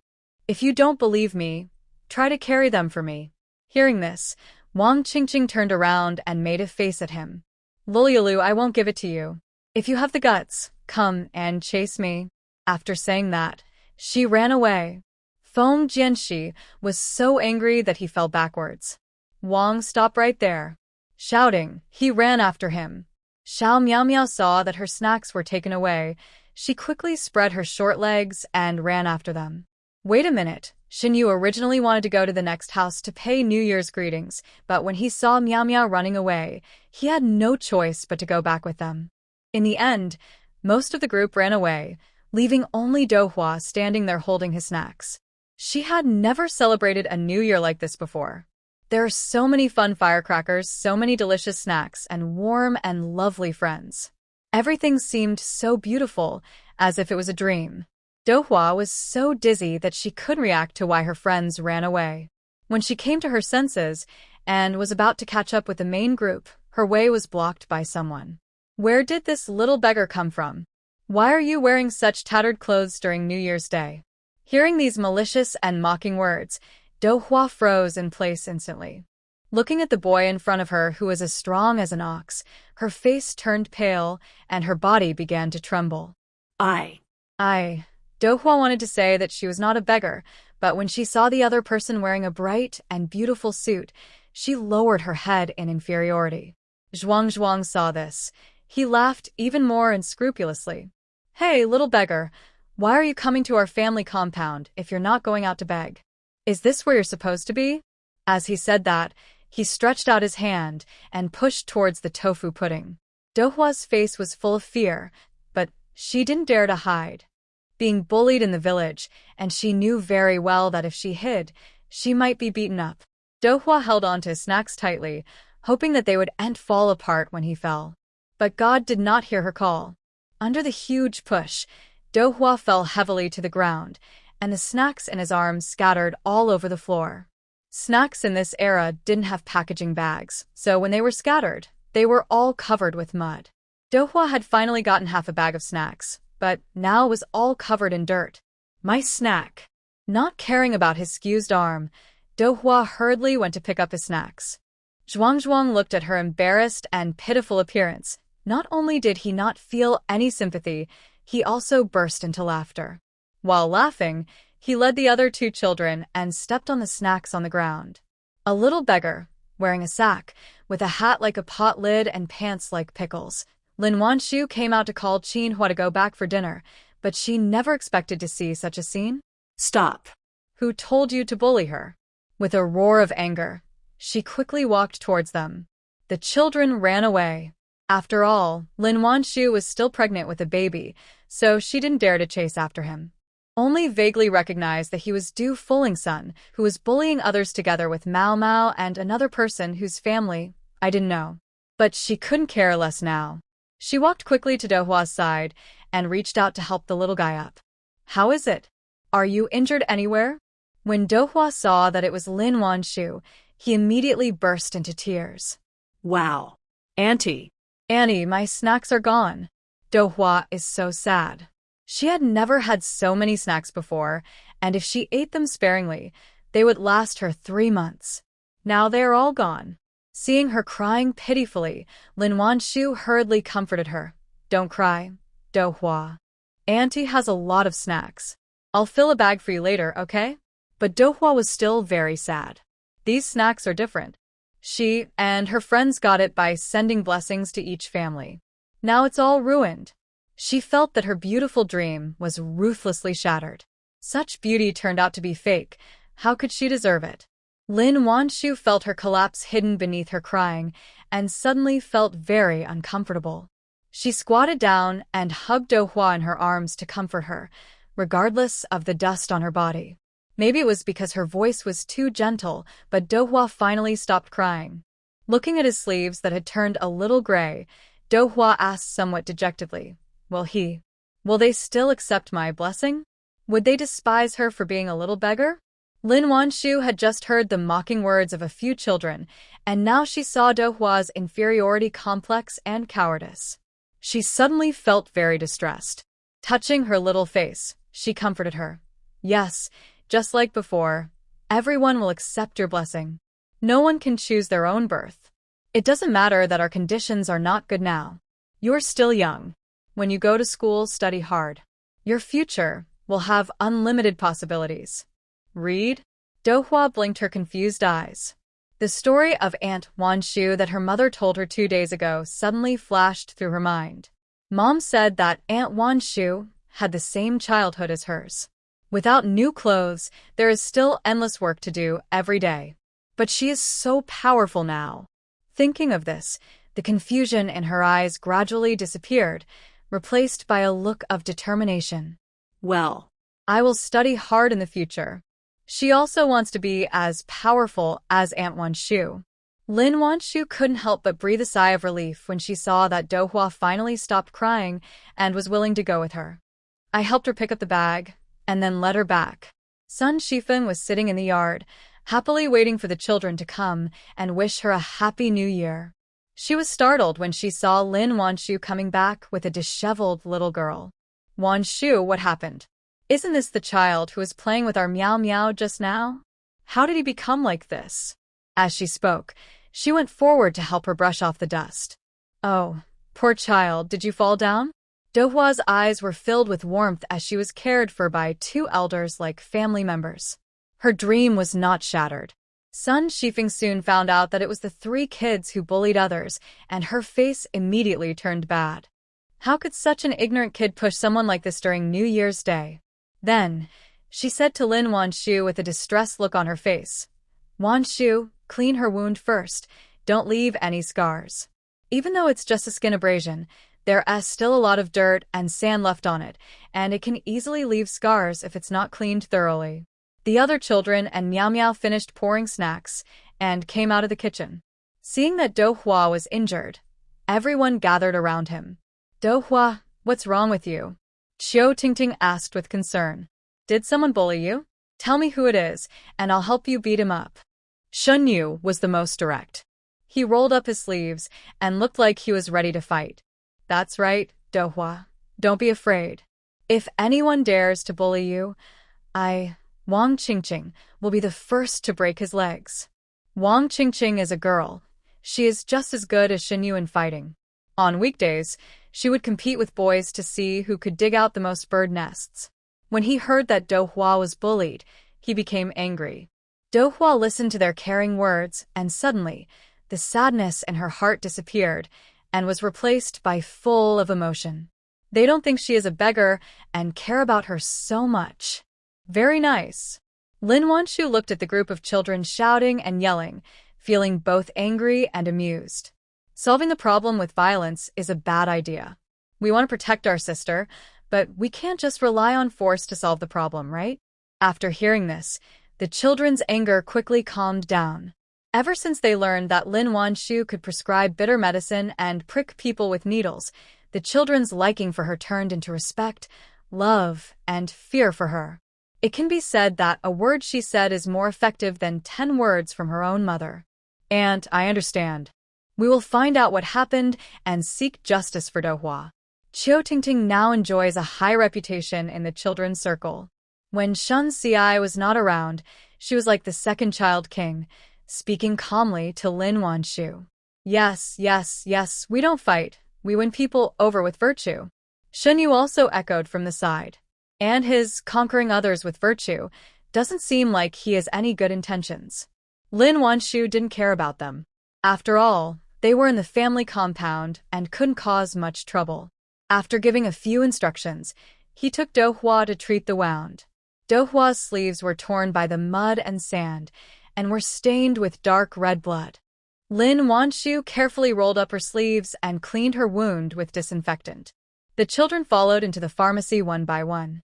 As long as they don't have to take medicine or get injections, they're still happy to come here. Especially when they come to watch other children get injections or medications. The wound was not deep, just a scratch. After Lin Wan Shu disinfected her and applied ointment, she took out a new military uniform from the house and put it on Do Hua. This is the military uniform that I made for Miao Miao. It was accidentally too big for her to wear now, so I'm giving it to you. This military uniform was actually made by Lin Wan Shu herself. Xiao Miao Miao likes to wear it, so she just made some more. There are those that are just the right size, as well as those that are a little larger. It can be said that there are military uniforms for all age groups, from 1 to 4 years old. On her hands was also sewn by her before the new year. Do Hua has never worn new clothes since she was born. When she saw this brand new military uniform, her eyes could hardly move. That's a military uniform. In this era, no matter whether you are an adult or a child, anyone who wears a military uniform will look majestic when walking on the street. But Do Hua always keeps his mother's words in mind. That don't belong to you. Aunt. I don't want it. Leave it for my sister. Do Hua looked away with some difficulty. I was afraid that if I looked at it one more time, I would regret it. Seeing her eager yet principled look, Lin Wan Shu admired her deeply. Just take it, it's from Auntie. When you grow up, come visit Auntie more often. Having said that, without waiting for Do Hua to say no, Lin Wan Shu put on her military uniform. For Do Hua to refuse once, so how could she refuse a second time? She put on the military uniform. Lin Wan Shu tied a belt around her waist, then took out a hat embroidered with a red 5-pointed star and put it on her. After everything was arranged, she took Do Hua to the mirror. Do Hua looked at himself in the mirror, wearing a military uniform and a military cap, his face full of disbelief. His eyes were as bright as the sun above his head. This is a military uniform. It looks so nice. As she said this, she subconsciously wanted to reach out and touch it, but before she touched the clothes, she suddenly stopped. Don't touch it, it will get dirty. Lin Wan Shu was very happy to see that she really liked it. Go and send your blessings to your friends. You are the brightest star today. Do Hua's eyes were filled with heat again. Mom is right. Aunt Wan Shu is like a fairy from heaven. It's okay if she's pretty. She wants to be like her in the future. Thank you, Auntie. Do Hua said to Lin Wan Shu in a serious tone. Lin Wan Shu touched her head and encouraged her to send her blessings again. Yes. I'll go now. As she said that, she picked up her bag filled with snacks and went out again. In the yard, a group of children were still waiting for tofu pudding. When they saw her coming out in her brand new military uniform, they all exclaimed, "Wow. Look, Do Hua has turned into a soldier." Wow. Do Hua, you are so awesome today. They are all from the military family compound, and almost every child has a small military uniform. Seeing Do Hua also wearing a military uniform, everyone couldn't help but cheer. Do Hua was surrounded in the middle, with an unprecedented bright smile on his face. A group of children set out again to send New Year greetings. Shen Yu was still leading the way, while Wang Qingqing and Qiu Tingting were holding Xiao Miao Miao on the left and right. Do Hua followed closely behind Miao Miao. Feng Jianxi finally got the chance to help his sister carry the bags. He held a bag in each hand and had a smug smile on his face. A group of children went to visit the houses one by one where they had not finished visiting just now. As soon as I walked to the door of Du Fuling's house, I heard an angry voice coming from inside. You said you just pushed a kid with ragged clothes? Zhuang returned home and told Du Fuling what had happened with a beaming face. I originally thought that she would praise herself. After all, she hated those poor people the most. But he didn't expect that his mother, who had always doted on him, would change her expression and yell at him after hearing what he said? Mom, why are you making such a fuss? I pushed her, so what? I wasn't caught anyway. You jerk. Come with me and apologize right now. Du Fuling was so angry. I finally managed to change Lin Wan Shu's impression of me, but now my son is causing trouble again? After listening to her son's description, she knew with just a little thought that the child he pushed must be Fong Chiuyen's child. Given the relationship between Fong Chiuyen and Lin Wan Shu, it might not take long for the news to reach Lin Wan Shu's ears. If it were in the past, Du Fuling would not care too much if her son bullied her. But ever since she knew how powerful Lin Wan Shu's medical skills were, she clearly realized that she had to make friends with her. You never know when you might even ask her out for love. Knowing that Lin Wan Shu didn't like people who bullied the weak and were mean, Du Fuling also restrained her temper and began to cultivate her mind and character. No other way but to do this. After all, I have tried to send her gifts before, but he didn't even lift his eyelids. All her advances were in vain. Only last time when he spoke to Fong Chiuyen properly did she look at him straight in the eye. Understanding Lin Wan Shu's personality, Du Fuling also made up her mind to change herself. But who would have thought that although I had changed, my annoying son was still the same as before, bullying others everywhere. Hearing that he had kicked the steel plate directly, Du Fuling almost fainted. Zhuang heard that his mother actually asked him to apologize to the little beggar. His eyes widened. Mom, what did you say? Are you sick? Otherwise, why would he say such stupid things? As Zhuang asked, he reached out and touched his mother's forehead, wanting to see if she was out of her mind. Du Fuling's face turned as black as the bottom of a pot. She raised her hand and slapped her son hard, saying with a cold face, I'm not kidding you. After I distribute all the snacks, you will come with me to apologize immediately. She didn't hold back any strength in this slap, and Zhuang's hand turned red. He ever been wronged like this? His mouth pouted, and his eyes turned red. He turned his head away and said angrily, I won't go. Hey, if you don't go, we'll do it ourselves. So you're the one bullying others? Shunyu jumped out directly from the left side of the gate and glared at Zhuang. The other children also crossed their arms and blocked the door of Du Fuling's house, an expression as if he was determined to seek justice for tofu pudding. When Zhuang saw so many people, he immediately became a little scared. Du Fuling slapped him on the head and said through gritted teeth, Apologize. So many children knew about it, so Lin Wan Shu must have known about it too. What a jerk. Zhuang had never seen his mother so fierce before, and he was immediately shocked. The Tao. The Tao is the Tao. Mumbling something, he turned to the door and said perfunctorily, I'm sorry. As soon as he finished speaking, he was slapped again. Seriously, who are you apologizing to? The children quickly pulled Dohua, who they had been protecting behind them, to the front. Zhuang, what's the big deal about bullying a girl? Apologize to her right now, or we will never let you go. Shunyu pulled Dohua next to him. He looked as if he would be put in a sack if he didn't apologize. Zhuang was still looking for the little beggar and didn't notice Dohua at all. It was not until he saw the pretty little girl in military uniform in front of him that he suddenly realized that the person he had just pushed was her. Yes. I'm sorry, I was wrong just now. I shouldn't have pushed you. This time, Zhuang's attitude was finally serious. Du Fuling was finally satisfied. But it's useless for her to be satisfied. She still has to look at the children. Thinking of this, she picked up the basket of snacks and walked towards the children. I'm sorry, Dohua. Zhuang didn't do the right thing today. I'll criticize her seriously later. This is a snack. He just dropped yours, so I'll give you some more. I just hope she can say a few good words for me in front of Lin Wan Shu.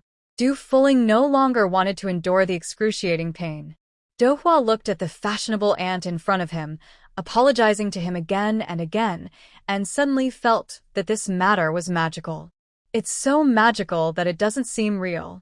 But her wound still hurt, so it was obvious that she was not dreaming. Thinking of this, she pursed her lips and said, It's okay. When she finally said it was okay, he also gave 2 handfuls of snacks to each child who came to send his blessings. Xiao Miao Miao grabbed 3 or 4 handfuls. Poor Miao Miao had just poured out the snacks at home, and not long after she came out, the house was full again.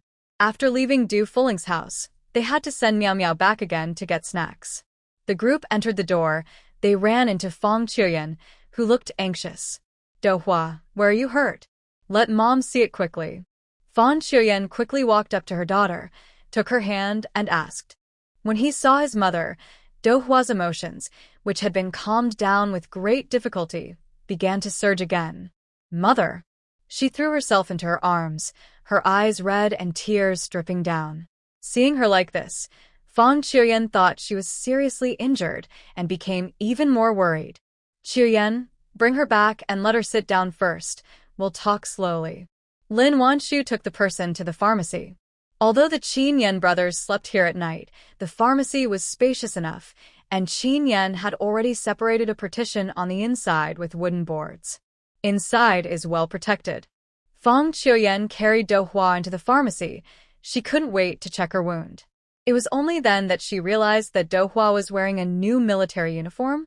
"Dohua, where did this dress come from?" Fang Qiuyan asked with a serious expression. Dohua was so frightened that he shrank back. Lin Wan Shu said helplessly, "Qiuyan, this is a gift from me to her. Don't blame the child." When Fang Qiuyan heard that it was Lin Wan Shu who sent it, she felt even more guilty. How can that be? "It's too expensive. We can't take it. She has helped her so much. How can she still have the nerve to accept her clothes?" Lin Wan Shu knew she would say that, so she smiled and said, "A child's happiness is priceless. If you feel bad about it, just dig some more medicine for me to offset the cost of the clothes." Dohua said sullenly in her arms, "They said I was a beggar and pushed me away." Hearing this, Fang Qiuyan's heart suddenly felt like someone had pinched it hard, making it feel sour, bitter, and painful. "I'm sorry, Dohua, it's my fault." She hugged her daughter's thin body tightly, feeling extremely distressed. She couldn't even give her a new piece of clothing and caused her to be laughed at. For a mother, this is like a heart-wrenching pain. Lin Wan Shu patted her shoulder and comforted her. "Qiuyan, don't be sad. These will gradually come true in the future." Hearing this, Fang Qiuyan was stunned for a moment, then looked up at Lin Wan Shu blankly. Meeting her bright eyes, Fang Qiuyan's heart, which had almost been broken, became firm again. Yes, these will be available later. If she works harder, she will earn enough money to buy clothes and shoes for Dohua bit by bit. Although Lu Jingsong gave her money to buy vegetables, he did not give her cloth coupons. In the letters he sent home in the past, he never mentioned them at all. The mother-in-law also warned her again and again not to covet Lu Jingsong's money and tickets, as it had nothing to do with her. Therefore, even though she had to wear patched clothes during the new year, Fang Qiuyan never thought of asking Lu Jingsong for help. She couldn't rely on Lu Jingsong in the past, and she doesn't want to beg for mercy from him in the future.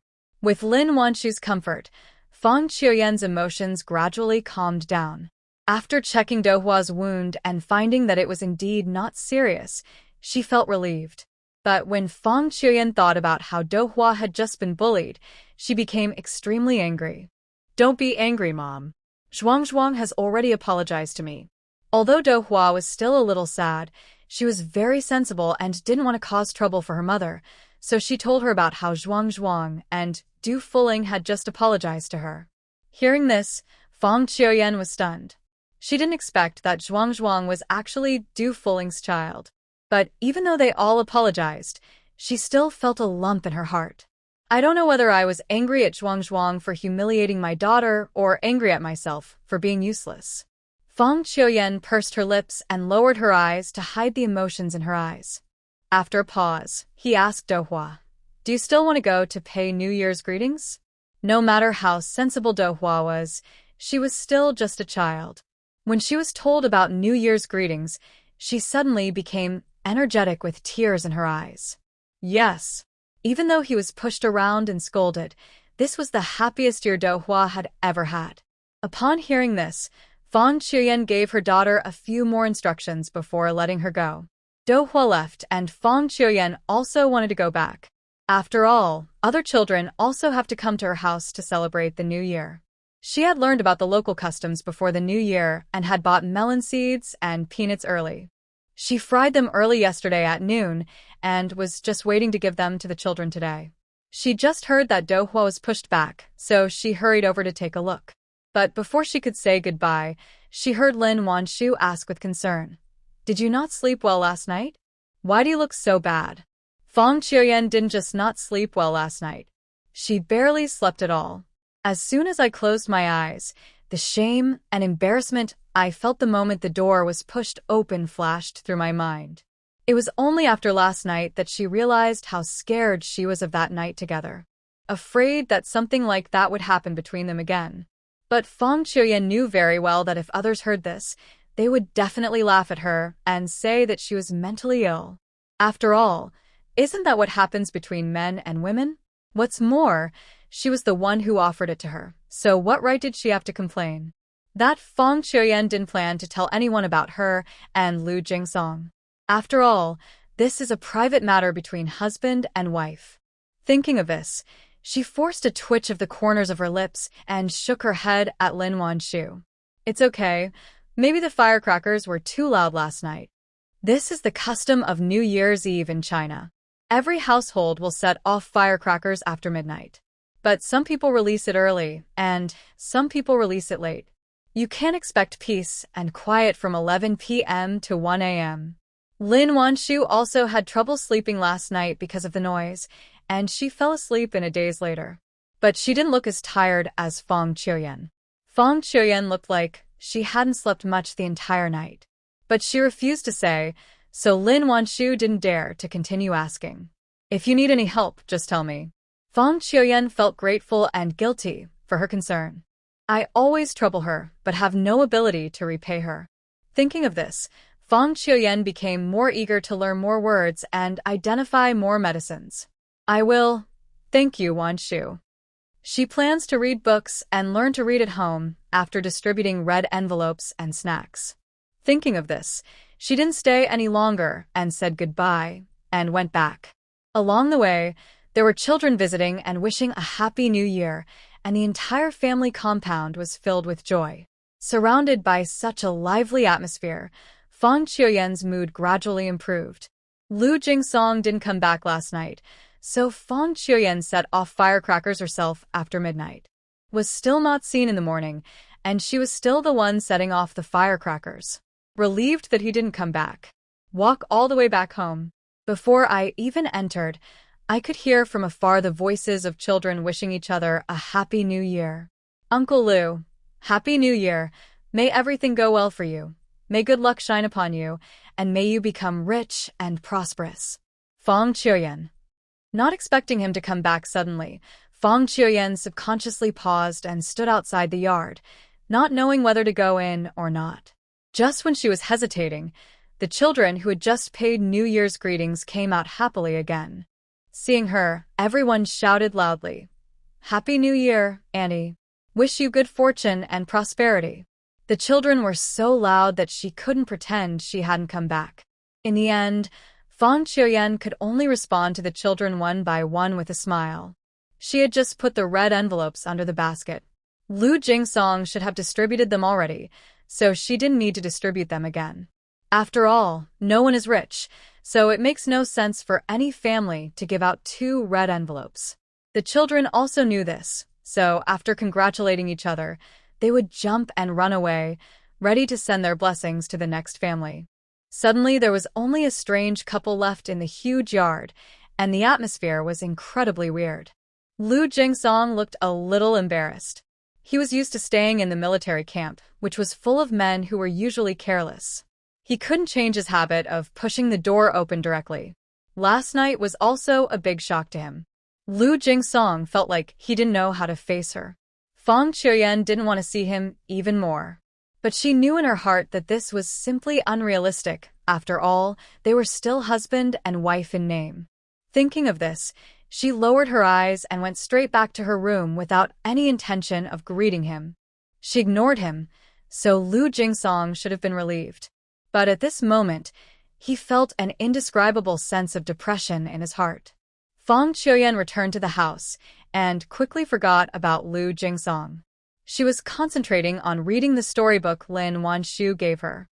When you come across a word you don't understand, look it up in the dictionary and practice the new word over and over again. Soon, she was immersed in the world of books. Lin Wan Shu gave her "Are very short. There is a life philosophy hidden behind each short story. Always understand something more or less after reading each story." In the following days, she was obsessed with it. Apart from working, she almost spent the rest of her time locked in the room, either writing, memorizing, or identifying the names of new medicines taught by Lin Wan Shu. Fang Qiuyan not only studied by herself, but also took her daughter to study together. Do Hua is very young. She has already remembered the words to study hard. When her mother asked her to write, she did it obediently. She listened with great interest when her mother told her stories. In this way, Fang Qiuyan was so busy that she had almost no time to pay attention to Lu Jingsong. Lu Jingsong was also very busy. The couple lived under the same roof, but hardly ever saw each other. Lin Wan Shu had one day left during the Spring Festival holiday. Qin Hua said he wanted to go back. Knowing that sowing and raising seedlings would be necessary again in the spring, Lin Wan Shu did not keep anyone. I collected some local specialties for him to take back. Seeing that her little granddaughter had no one to take care of her and that other military wives were helping to look after her every day, Sun Shifeng felt so distressed that she decided to keep her. Besides, my daughter-in-law's belly is getting bigger and bigger, and when she gives birth, I will have to take care of her during the confinement period. Sun Shifeng meant well, but Qin Yan was not very happy, because his mother had no intention of returning his wife to him. Not only that, she was also guarding against him, as if he were a thief. It would have been fine if she just took precautions. She even warned him slightly in private. "Mom is doing this for your own good. Your wife is pregnant, and I'm afraid you've hurt her badly." Happened to pass by and heard it, almost laughed out loud. Qin Yan. With Sun Shifeng there at night, it would be impossible for the couple to enter the space for a private meeting even if they wanted to. Just like that, even though his wife was right in front of him, Qin Yan didn't even have the chance to be alone with her. Seeing that she was still gloating at this moment, Qin Yan was so angry that he almost laughed. Lin Wan Shu met her man's resentful gaze and awkwardly retracted her bared teeth, with an inexplicable look of guilt on her face. Finally, while her mother-in-law turned to go to the kitchen, she quietly reached out and pulled his hand, not knowing whether to comfort him or to beg for mercy. Anyway, she had just held his hand, and the next second, she felt her whole hand being grasped in the man's hot big hand, unable to struggle free. Lin Wan Shu. "What are you doing?" Peering secretly into the kitchen, she asked with a guilty conscience. Qin Yan didn't say anything and pulled her into his own separate compartment in the pharmacy. Now Lin Wan Shu was sweating profusely. The mother-in-law gave the instructions. They secretly hid here. If they were seen, would she still be able to live as a human being? Lin Wan Shu glared at her man. Signal him to let go. But Qin Yan didn't listen at all. As soon as he walked into the cubicle, he hugged the person in his arms. Hearing his contented sigh, Lin Wan Shu blushed. In the not-so-big compartment, and the two people's heartbeats gradually became intertwined. Although they had been apart many times before, Lin Wan Shu inexplicably felt that her man seemed to have become more clingy. But she could understand his feelings. After all, he is a soldier, and his training tasks are heavy, and he has to go on missions from time to time. Even if they followed the army, they could not stay together like an ordinary couple. It can be said that every time they spend together is precious to them. Thinking of this, Lin Wan Shu's heart softened, and she didn't say anything to refuse. Just when the two were being affectionate, Qin Yan suddenly felt his stomach move in his palm. This sudden change gave him a fright. "What's wrong? Are you feeling unwell?" Qin Yan looked at her bulging belly and asked nervously. Lin Wan Shu almost laughed out loud again. "I've fine. The baby just kicked me. Counting the time, the little guy in my belly is more than 4 months old. When she was pregnant with Meow Meow, she had no experience and was shocked at the time. However, Meow Meow's fetal movement did not start so early. It was almost felt in the 20th week. Moreover, The little one was lazy and didn't like to move much during the entire pregnancy. It looks like the little one in my belly is a lively one now. When Qin heard that it was the baby who kicked him just now, he was shocked. You mean it was the baby in your belly that was moving just now? He looked at her belly in disbelief. Yes. It's our baby moving. He may be busy saying hecko to you, Lin Wan Shu said with a smile, and then took his hand and placed it on her belly. The baby in the belly was also very considerate. As soon as Qin put his hand on it, he felt his belly jump again.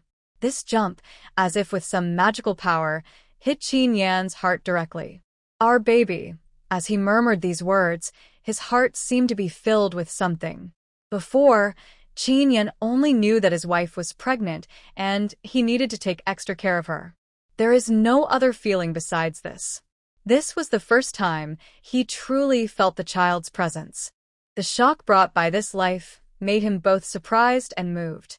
Carefully protected the woman in his arms, as if she was protecting his whole world.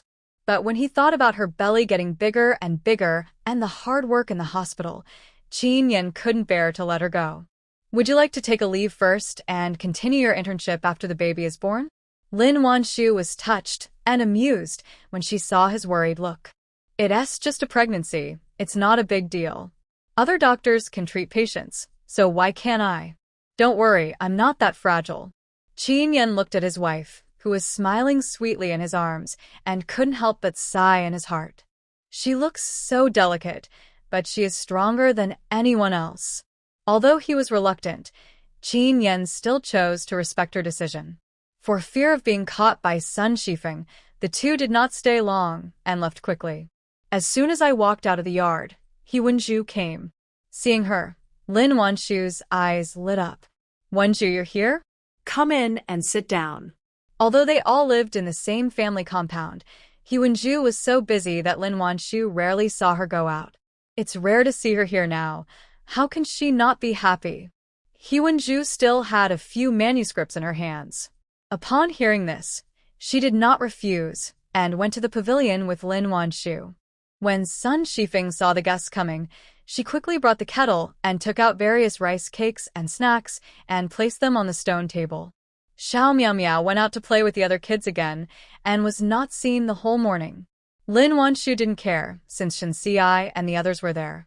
After the two sat down in the pavilion, Wenju opened the manuscript in his hand. This is the machine I designed. Take a look and see if it's what you want. It turns out that the factory had officially started construction in the third year of the Chinese New Year and is now under construction. The machine that Wenju mentioned was what Lin Wan Shu had been looking for before the pharmaceutical factory approved it. However, the machinery factory did not have a machine that met her requirements. Finally, Wenju volunteered to help her design one. Lin Wan Shu had run a factory in her previous life and had seen quite a few different types of equipment. After taking the manuscript handed over by Wenju, she looked at it carefully, and her eyes suddenly lit up. That's right. This is what I want. Wenju, you are so amazing, aren't you? In such a short time, she was able to design a machine that almost met her requirements. How could she not be surprised? I have seen similar machines before. Based on that, I have improved a few places, and the efficiency should be able to increase by 30%. The machine she had seen was, of course, in the country across the ocean. At that time, their country was in ruins and the country was in constant war, while other people's industries were extremely developed and there was peace and prosperity. Lin Wan Shu was stunned when she heard that the efficiency could be improved by 30%. Wenju, it would be a waste if you don't go to graduate school with your talent. Hearing this, Wenju smiled. Gold shines wherever it is, and I can shine in my current position as well. After joining the factory, she has helped improve many of the factory's equipment. An engine with advanced performance was also designed. It can be said that she has now become a key training target in the factory. Hearing this, Lin Wan Shu no longer felt sorry for her. For a talent like her, she can shine anywhere. After the two finished talking about the machines, they talked about their babies. Wenju touched her belly and looked a little strange. Why is my belly bigger than yours? Obviously, her period is almost 1 month younger than Lin Wan Shu's. Hearing this, Lin Wan Shu didn't find it strange. During pregnancy, if the fetus is on the front wall, the belly will generally be more visible. If it is on the back wall, the belly will look relatively smaller. This is also the reason why some people don't show much of their pregnancy even after being pregnant for 5 or 6 months. But there is another situation. That is, the belly of twins will be bigger than that of a single baby. Lin Wan Shu glanced at Wenju's stomach, paused, and then said, "Do you want me to take your pulse?"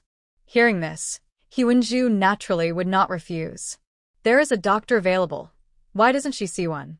Lin Wan Shu found a cushion, placed her hand on it, and began to take her pulse. Wenju touched her belly with her hand and looked at Lin Wan Shu with a somewhat nervous expression on her face. "How about it? My belly is growing so fast. Is there any problem?" Lin Wan Shu took the pulse for a while. There was a hint of surprise on her face. Afraid that she had made a mistake, she checked it carefully for a while.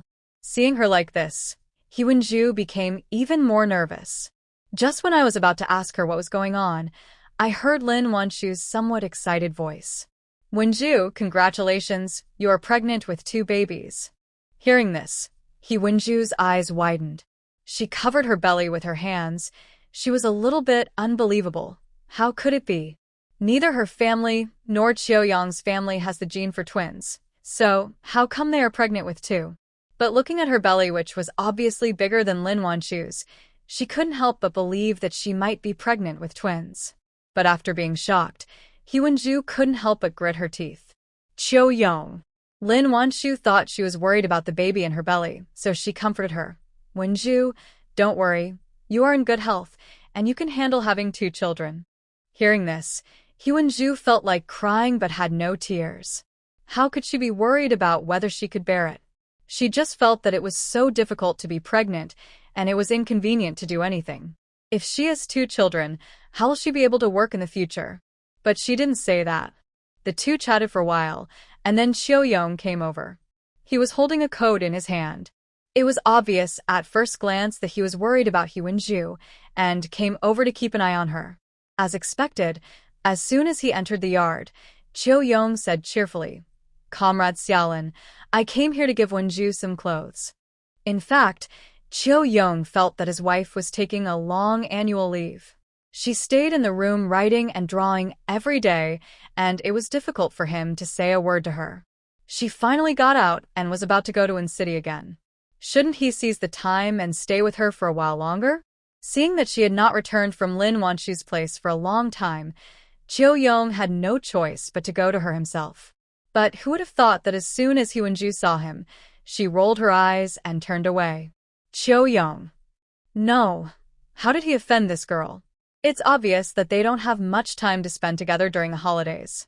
Qiuyang looked at the angry Wenju, totally confused and feeling extremely aggrieved. From now on, he could only seek help from Lin Wan Shu, who was standing beside him. "Comrade Xiaolin, what happened to my wife?" Lin Wan Shu looked at his cautious appearance, feeling both sympathy and amusement.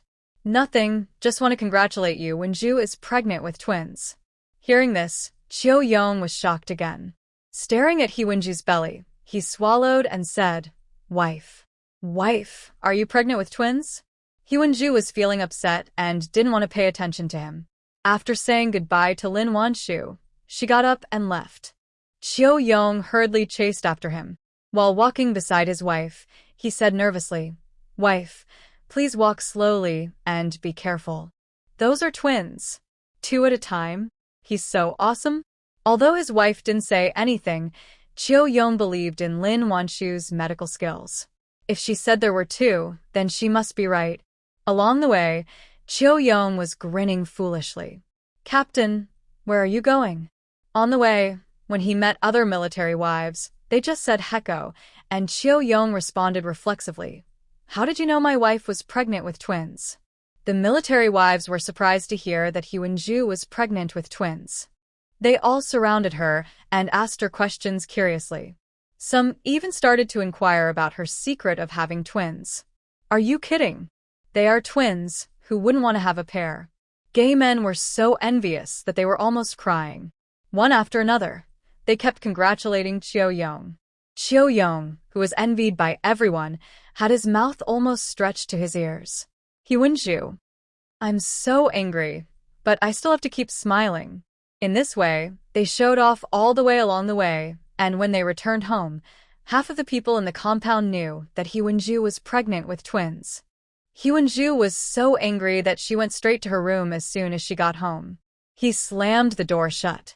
Chio Yong was just guarding against this move of hers. He quickly stepped out and blocked the door.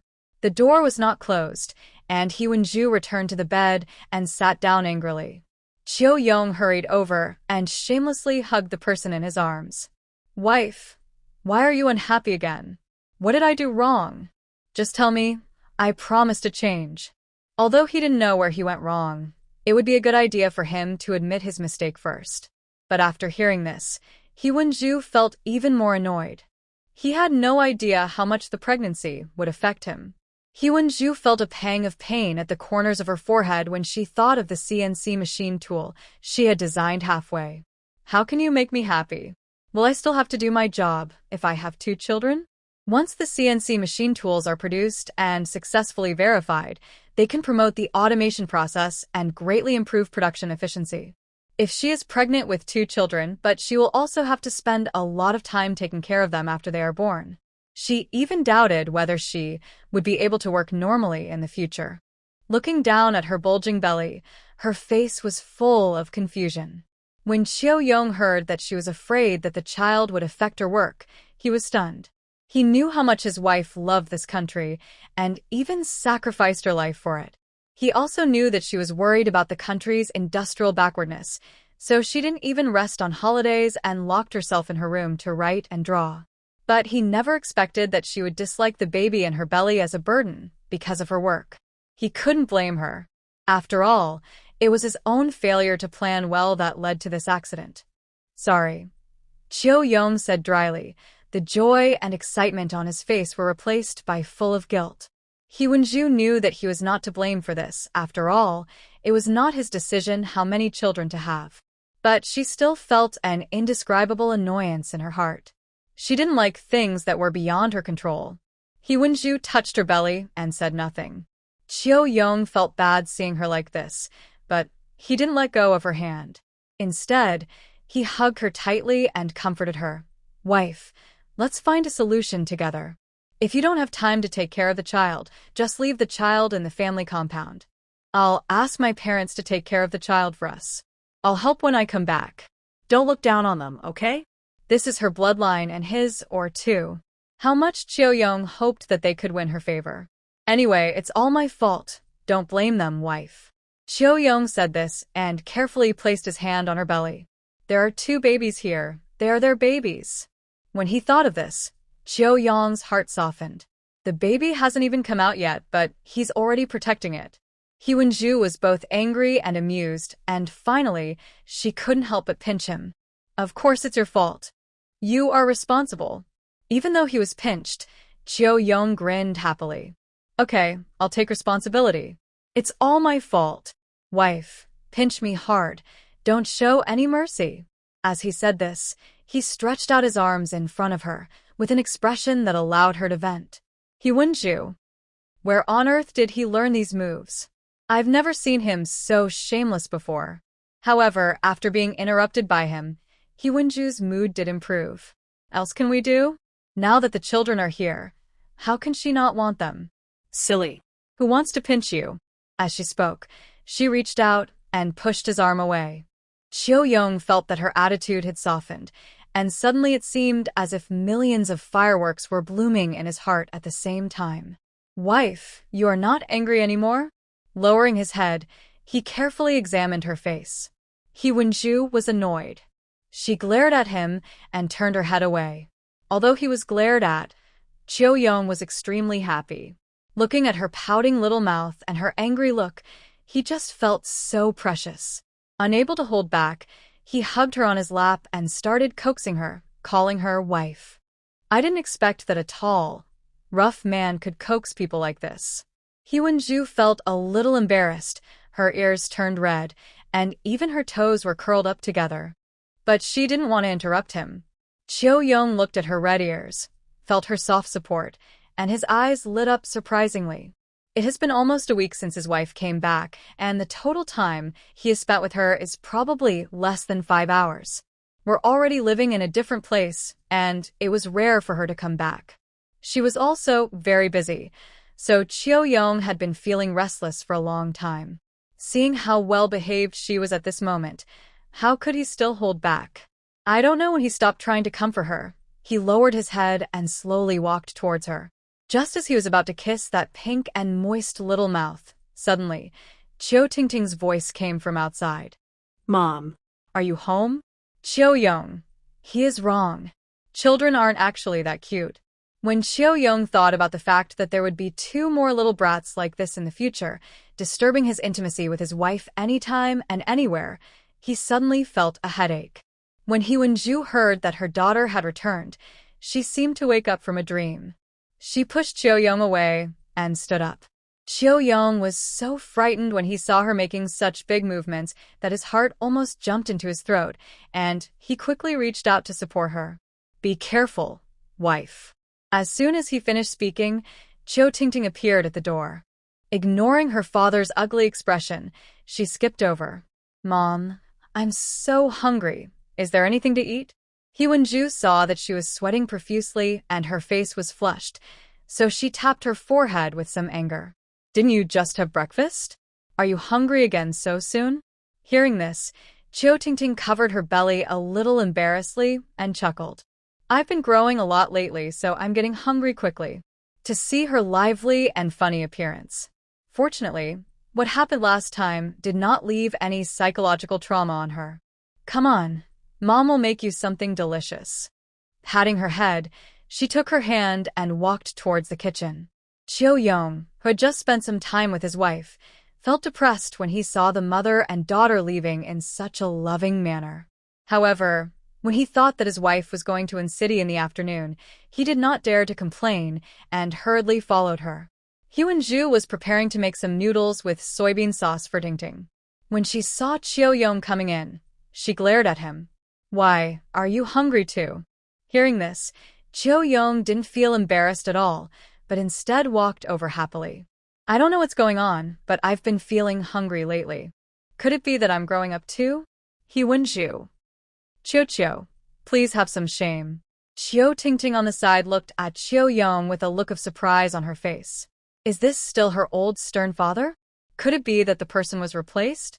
The afternoon, Lin Wan Shu and Hee-Wen-ju returned to Uncity. Although their jobs are different, they are all equally busy. Because Hee-Wen-ju was pregnant with twins, Cheo-young didn't want her to travel back and forth, so he made an appointment for him to take Tingting to see her every weekend. Qin-yen also didn't want Lin Wan Shu to run back and forth, but Lin Wan Shu had to follow up on the progress of the pharmaceutical factory, and she also had to teach Feng Chuyen, so she still insisted on going home every weekend. In this way, when she was 6 months pregnant, Lin Wan Shu heard the news about Sun Qingping. Have you heard that the hooligan Sun Qingping was sentenced to death? Early in the morning, when Lin Wan Shu had just arrived at the cafeteria for breakfast, she heard Tan Hongmei gossiping.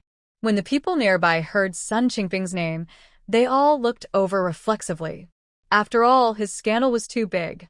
I heard that the news spread throughout the province, and even the leaders of Beijing were very angry. In this day and age, being a hooligan is a serious crime, let alone this kind of hooliganism in a group. Plus, he did a lot of dirty things in private. Isn't this just hitting the wound directly? Not only did I hear about it, I also went to the public meeting. I heard that when the verdict came out, Sun Qingping peed on the spot and kept begging his wife to help him. He is really too stupid. He did so many bad things that even his partner was sent to a mental hospital.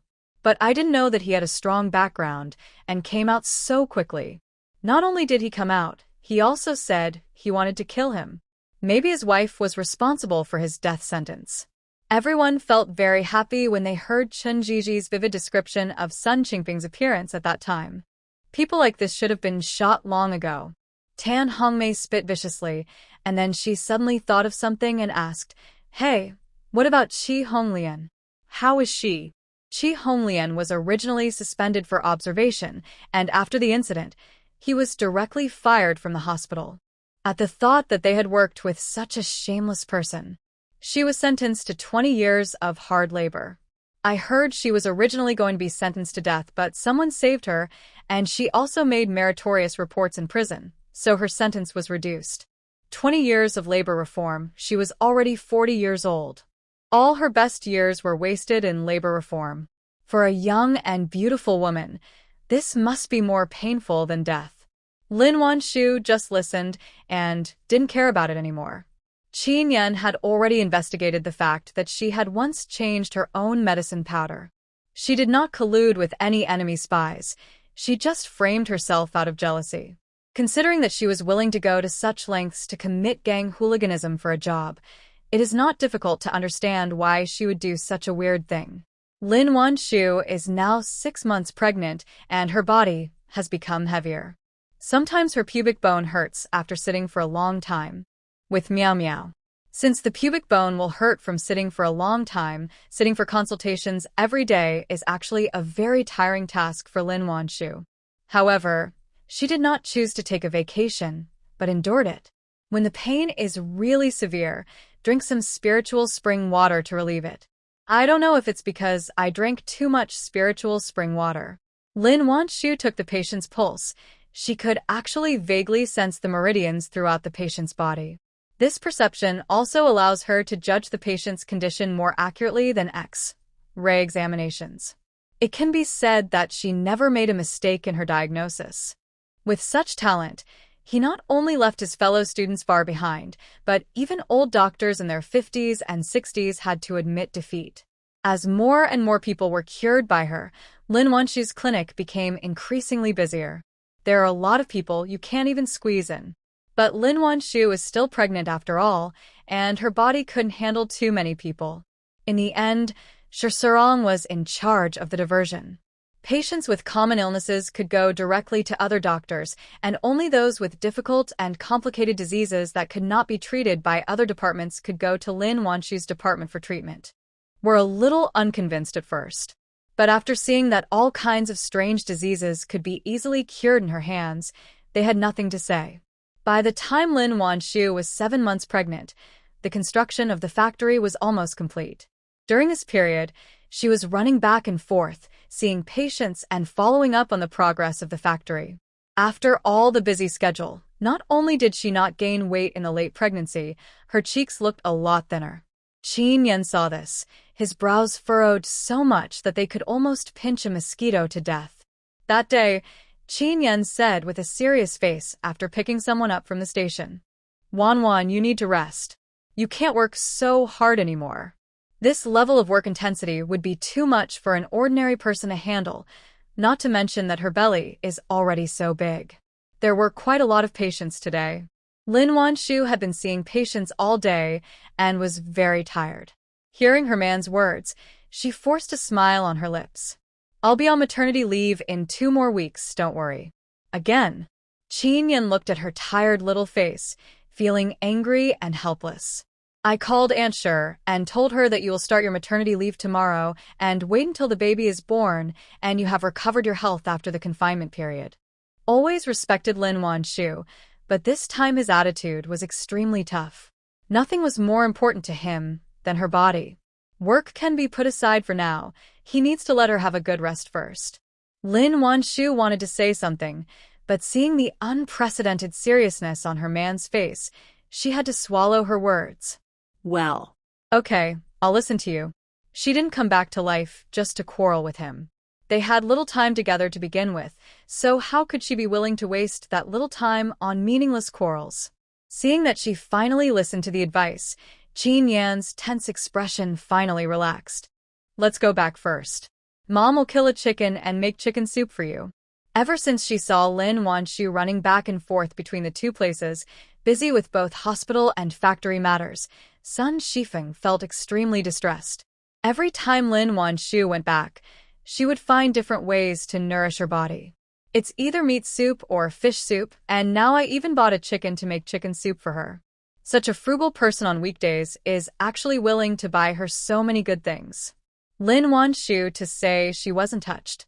The bicycle slowly returned to the family compound. It's already May and the weather is getting hotter. They returned to the family compound. The sun had not yet set. Xiao Miao Miao was already wearing shorts and a short-sleeved shirt. When she saw her mother coming back, her eyes lit up. She threw away the toy in her hand and rushed towards her. Mom. You're back. Miao Miao is 2 years old now, and with Sun Shifeng taking care of her in the family compound, Qin Yan no longer brings her into the space. Xiao Miao Miao, who hadn't seen her mother for half a month, was both surprised and happy. The short legs run very fast. Qin Yan was afraid that she would bump into Lin Wan Shu's belly, so he reached out and picked up the little girl in advance. Mom has a baby in her belly, can Dad hold you? Hearing this, Xiao Miao Miao nodded obediently. Good. But as soon as she agreed, she twisted her body and tried to get off. I want to play with the baby. Pointing at her mother's belly with her little hand, Xiao Miao Miao said with sparkling eyes.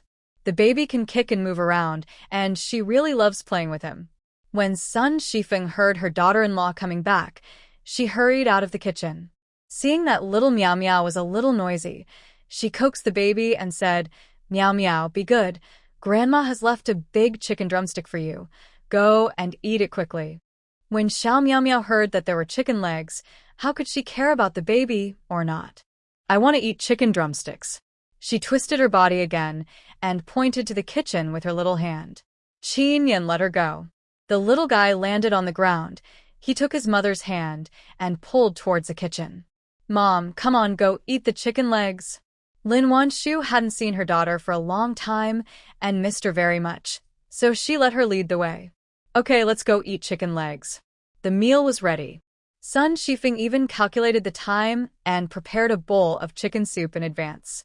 The soup was neither cold nor hot, just the right amount of flavor. Mom, the soup you cooked is so delicious. After drinking a sip of the soup, Lin Wan Shu sighed contentedly. As long as you like it, drink more. Mom has already collected 7 or 8 chickens and saved them for you to eat after you give birth. She searched all the chickens available in the nearby communes and only managed to collect 7 or 8. Sun Shifeng also gritted her teeth before killing one to nourish Lin Wan Shu. Mom, you are so nice. Lin Wan Shu was deeply moved. Xiao Miao Miao, who was gnawing on a chicken leg, nodded heavily when she heard this. Hecko, Grandma. Sun Shifeng was immediately delighted. My dear granddaughter, eat the chicken legs quickly. After you finish one, there is another one. She saved both chicken legs and gave them all to Miao Miao to eat, showing her love for her. But when Xiao Miao Miao heard that there were 2 chicken legs, she didn't plan to eat them alone. Instead, he pointed at the mother's belly and said, Feed the baby. Hearing this, Lin Wan Shu's heart almost melted.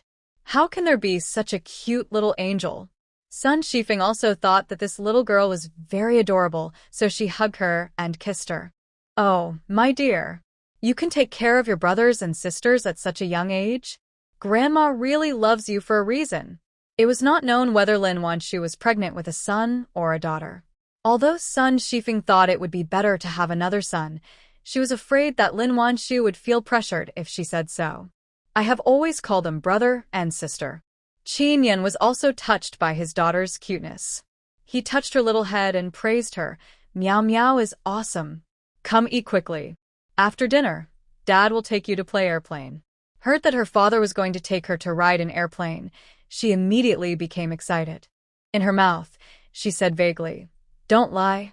Well, I'm not lying. The sun had just set after the family of 4 had finished their lively meal. Lin Wan Shu was just about to take a shower when she saw Fong Qiuyan passing by the door carrying vegetables, so she greeted her. Qiuyan, are you picking vegetables? She heard Lin Wan Shu's voice. Putting down the dustpan, she quickly walked towards her. Wan Shu, you are finally back. Last week a patient was in critical condition, and Lin Wan Shu did not come back. Calculating the time, the two haven't seen each other for half a month. How could Fong Qiuyan not be surprised to see her coming back? Lin Wan Shu looked at Fong Qiuyan, who was running towards her happily, and for a moment, she was a little dazed. There was no other reason. It was just that Fong Qiuyan had changed her previous shabby and dull clothes, and was now wearing a well-tailored light blue shirt and black pants. After several months of medicated diet treatment, combined with external application of facial cream and body lotion, now she not only has fair skin, but also a slim and graceful figure. I don't know if it's because of the books she read, but her temperament has also become more settled. The whole person seems to have been reborn, making people unable to take their eyes off. TSK, let me see. Where did this little beauty come from? When Fang Qiuyan came over, Lin Wan Shu took her hand and looked her over, teasing her. Blushed when she looked at her. However, she had been with Lin Wan Shu for a long time, and her personality had become a lot bolder. Although she felt a little uncomfortable, she dared to tease him back. How can you be more beautiful than me? Look at your skin. It's not even as tender as an egg. As she spoke, she touched her hand. Lin Wan Shu. Qiuyan, you have changed, she complained with a look of deep sorrow on her face. Fang Qiuyan chuckled. That's because you taught me well. Her facial features are not very delicate, but they are also beautiful. She has a pair of beautiful eyes that are big and bright. Her smile is as curved as a crescent moon, gentle and playful. Looking at the person in front of me smiling so happily, it is hard to imagine that she was so timid and looked like a refugee just a few months ago. Lin Wan Shu was very pleased with her changes. By the way, I found some interesting books at the scrapyard this time. I'll get them for you. When she heard that there was another book, Fang Qiuyan's eyes brightened, like the sun in the sky.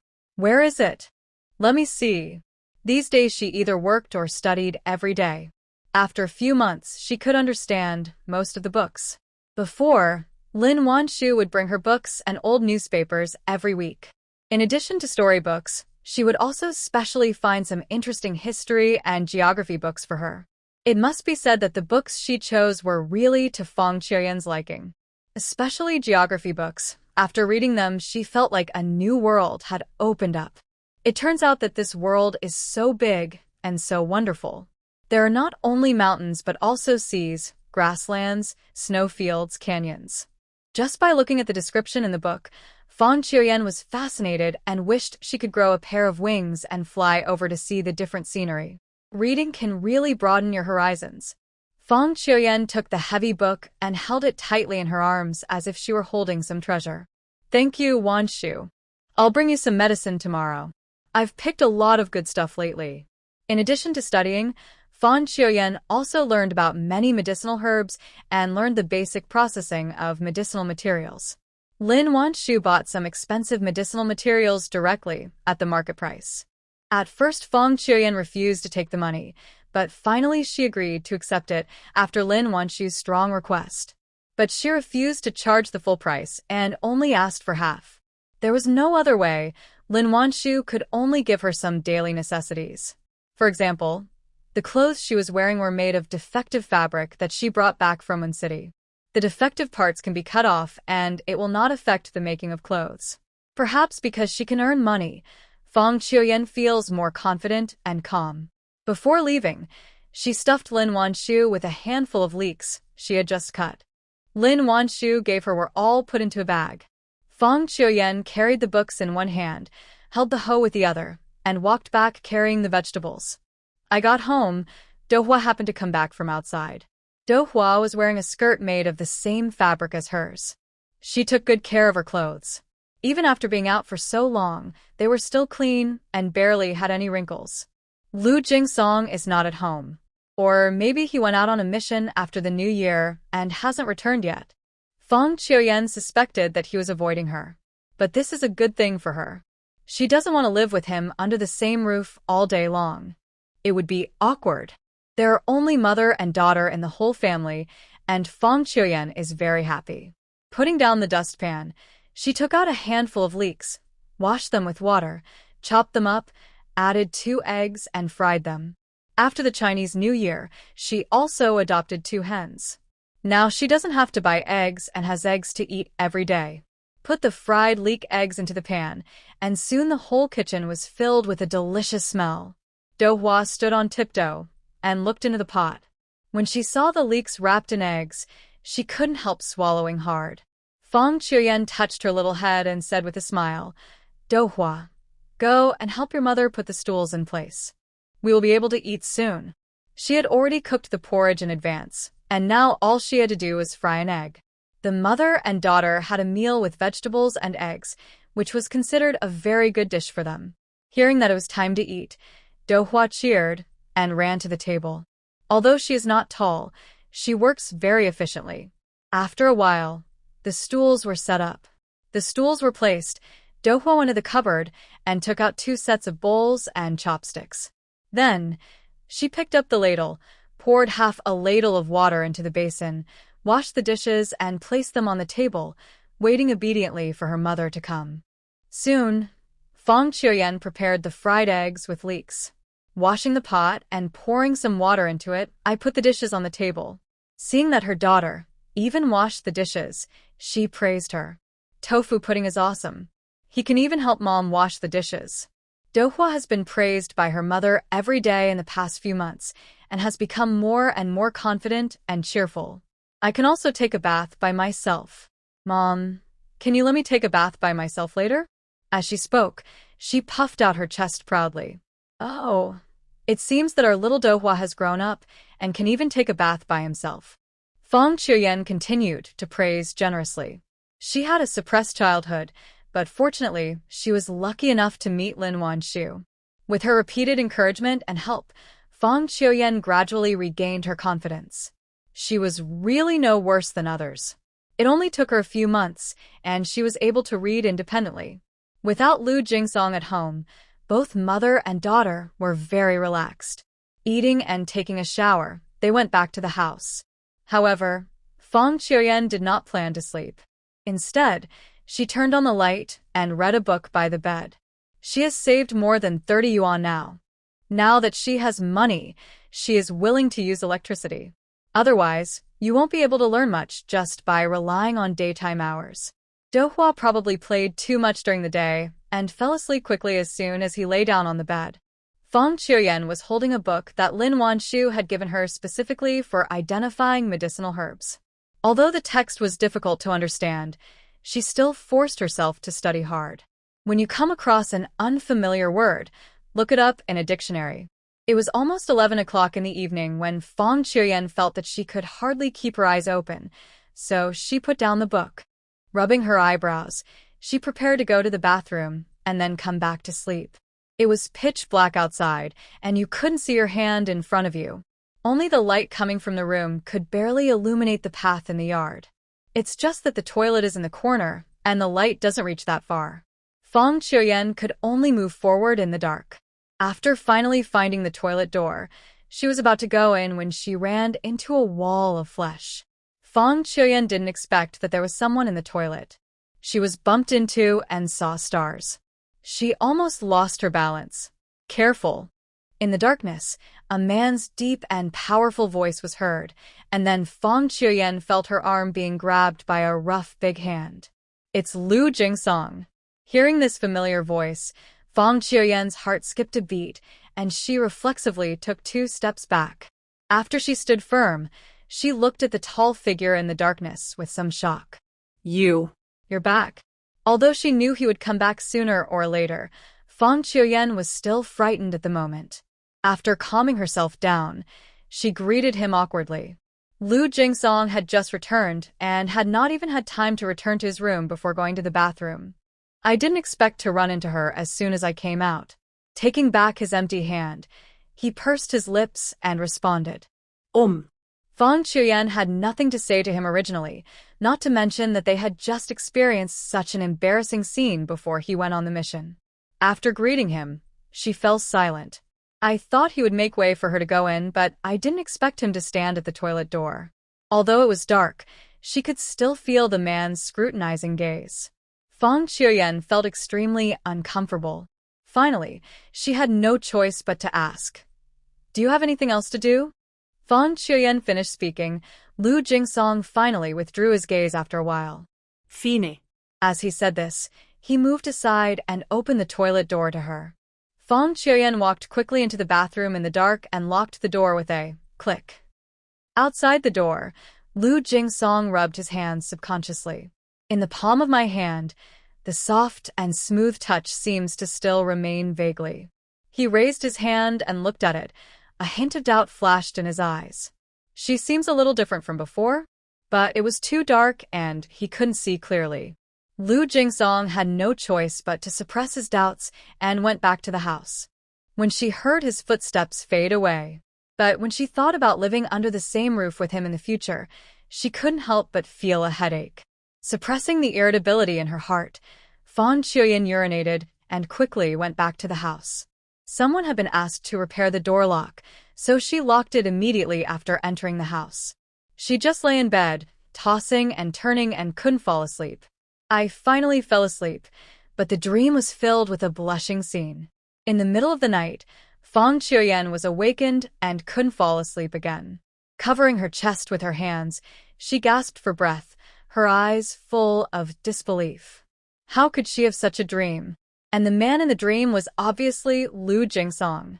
Fan Qiuyan felt sick when she thought about the fact that she would dream about that. It was pitch black outside, and I didn't know what time it was. But she never dared to close her eyes again. She finally made it to dawn, and when she heard Lu Jingsong go out, she quickly got up from the bed. Brushing her teeth and washing her face, she didn't even put on facial cream. She hurriedly made breakfast and put it on the table, then carried the backpack to Lin Wan Shu's house. Many military wives came to Lin Wan Shu's house early in the morning, and it seemed that they all came to deliver medicine. The whole yard was bustling with activity. There were so many people around that Fan Qiuyan didn't go forward and just sat in the pavilion waiting quietly. Fortunately, the military wives did not stay long. After putting down the medicine, they left one after another. Lin Wan Shu sent away the last military wife. She also came to the pavilion. As soon as she entered, she saw Fan Qiuyan with dark circles under her eyes, and she was shocked. "Qiuyan, what's wrong? Didn't you get enough rest last night?" Seeing that she was in a very depressed mood, Lin Wan Shu asked with concern.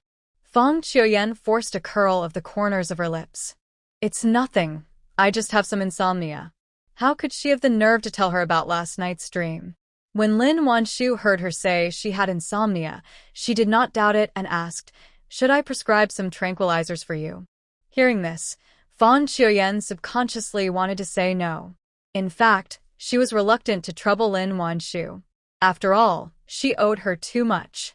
But when she thought of the dream she had last night, she changed her mind and said, "Then just prescribe some for me." She never wanted to have that dream again. Lin Wan Shu took Fan Qiuyan back to the pharmacy, prescribed her a patch, and then checked the medicine she brought today. All the medicines in the backpack had been processed and sorted. Lin Wan Shu took a look and found that most of them were relatively precious medicinal herbs. She took out the medicines from the basket one by one, her eyes full of amazement. Talent is truly a magical thing. It only took her a few months to learn about so many medicinal herbs and handle them so well. Lin Wan Shu weighed the precious medicinal materials and did the math. She took out 50 yuan and handed it to her. Fan Qiuyan's eyes widened when she saw the 5 $10 bills handed to her. "Why so much?" "I don't want so much, just give me 20. Hearing this, Lin Wan Shu felt helpless. "The herbs you picked this time are all quite precious. They're not cheap outside. I am taking advantage of you. Please accept them." Using the herbs collected by the military wives, Lin Wan Shu restored several prescriptions. Other military wives were not as good as Fan Qiuyan's, and the money was not much, but even a small mosquito is still meat, and when the military wives saw that they could make money, they were all excited. When she has nothing to do, she goes to the mountains to collect herbs. As soon as Lin Wan Shu comes back, she brings the herbs over. After a few months, each military wife earned more or less 20 to 30 yuan in total. However, Lin Wan Shu could not use all the medicinal herbs. She sold the ones she couldn't use to state-owned pharmacies. She handles are naturally incomparable to ordinary medicinal materials, and the price is relatively better. After selling it a few times, the money he got back was almost equal to what he paid to the military wives. It can be said that she is making a profit by collecting medicine from military wives. It's not that there weren't some military wives who secretly took medicinal materials to state-owned pharmacies. However, they only did some preliminary processing and the pharmacy would not accept it, so in the end they took it back and sold it to her. Lin Wan Shu didn't take it to heart. After all, human nature is greedy. Lin Wan Shu, Fang Chuyen had no choice but to accept the 50 yuan. After putting the money into her pocket, she felt dizzy. She earned $50 in one go. In the past, Fang Chuyen would never have dared to even think about this. It is true that knowledge changes destiny. Thinking about how much money she could earn by collecting herbs, Fang Chuyen was no longer sleepy and felt full of energy. She even wanted to go up the mountain now and pick some more. Just then, Ji Hualan's voice came from the yard. Wan Shu, are you home? Lin Wan Shu had just put away the herbs and responded when she heard this. I'm here, what's wrong? As soon as he finished speaking, Ji Hualan also arrived at the door of the pharmacy. Wan Shu, the pharmaceutical factory, will be completed in a month. The commune secretary said that he has called together the team leaders and is waiting for you to attend the meeting. In the commune, 4 or 5 team leaders were sitting in the office, each with a look of confusion on their face. Hey, Laoli, do you know why the secretary called us here? The Shipa Brigade nudged Li Chiyuan next to him with his arm and asked with a strange look on his face. Who knows? Li Chiyuan hadn't heard any news and was completely confused at the moment. Standing nearby, heard this and lowered his voice mysteriously and said, I heard that it seems like a military wife in the army wants to tell us something. Upon hearing this, Li Chiyuan's face immediately turned bad. Why is this military wife looking for a meeting with us? Are you bored? She is a soldier's wife and has nothing to do with them. What is there to talk about?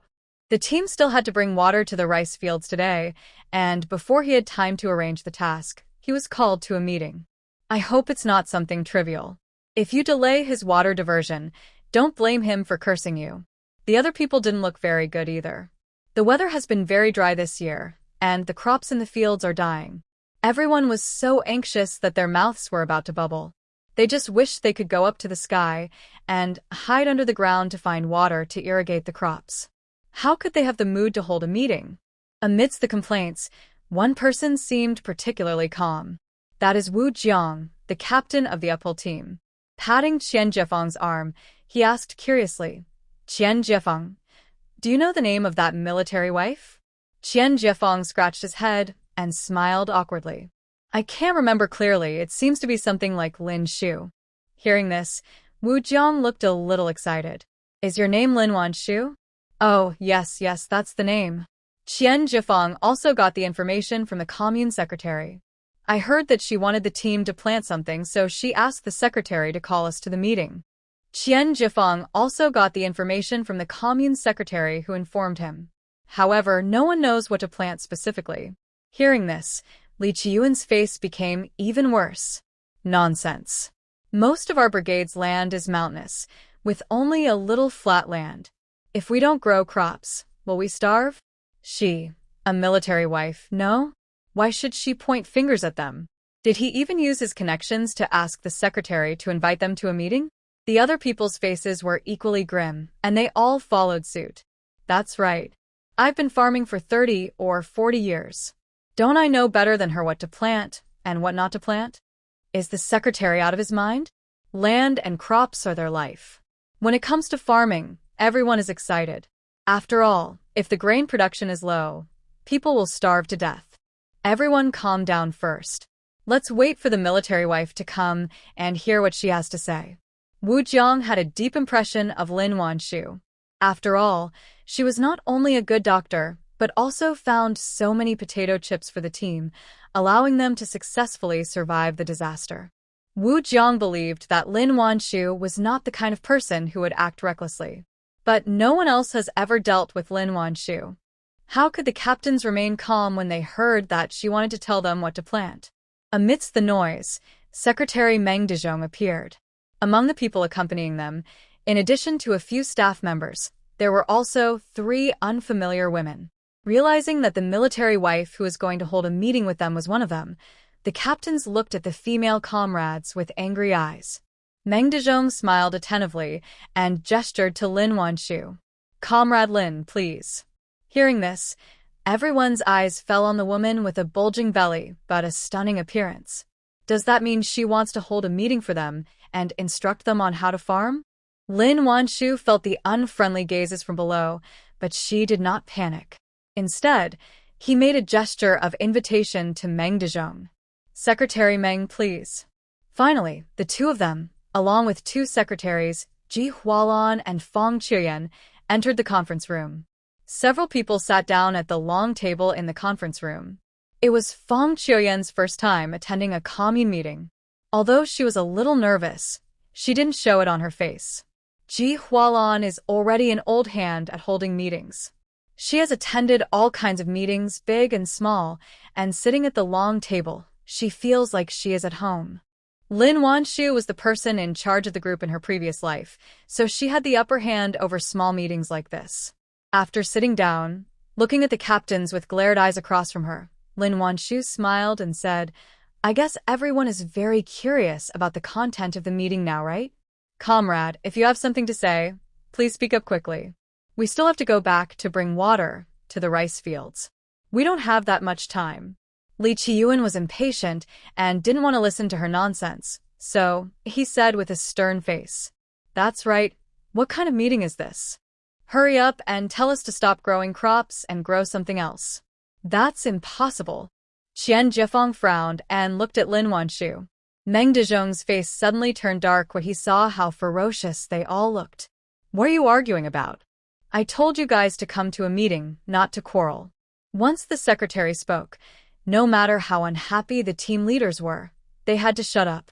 The conference room soon became quiet again. Meng Dezhong smiled at Lin Wan Shu. I'm sorry, Comrade Lin, they are all farmers and don't know the rules. Please continue. Lin Wan Shu smiled and said, It's okay. After that, she didn't keep the secret any longer but went straight to the point. I came to you today to discuss a cooperation. If it goes through, each person in each of your teams can increase their income by an average of 70 to 80 yuan per year. After hearing this, the captains who were originally indignant were shocked on the spot. After coming to his senses, Qian Jiefeng swallowed hard and asked Wu Jiang, Old Wu, is there something wrong with my ears? This military wife said she wants to cooperate with us? And she wants everyone in our brigade to make money? Wu Jiang's head was also buzzing with shock from Lin Wan's words. My ears may be defective. I also heard Comrade Lin say that he wanted to cooperate with us. An increase of 70 or 80 yuan per person per year. What is the concept? You know, an ordinary member only earns about 100 yuan a year by working hard. After deducting daily expenses, there is nothing left. Now she says she can nearly double their income? Li Qiyuan looked at Lin Wan Shu with suspicion. How could a woman like her have such great abilities? To himself, he didn't believe what Lin Wan Shu said at all. Wu Jiang didn't care what Li Qiyuan said, but looked at Lin Wan Shu expectantly. Comrade Lin, can you tell me how we work together?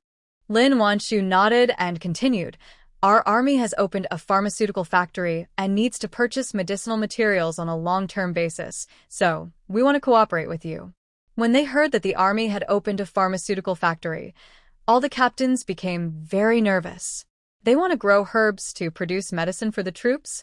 What an honor! Wu Jiang stood up immediately. Comrade Lin, as long as the army needs us, we will cooperate at any time. Money or no money is a small matter.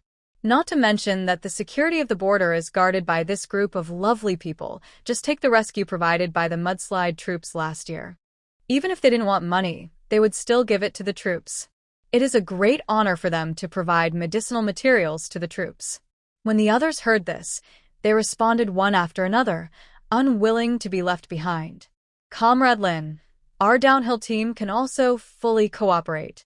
As for us, as long as you give the order, I will go back and ask people to clear the land. Even Li Qiyuan, who had the most objections just now, patted his chest and said that he didn't want a penny and could plan it for the troops immediately. Lin Wan Shu was deeply moved when she heard the passionate words of the crowd. What a simple and lovely person. Thank you, everyone. But let's be clear, since this is a cooperation, we certainly can't let you work for nothing.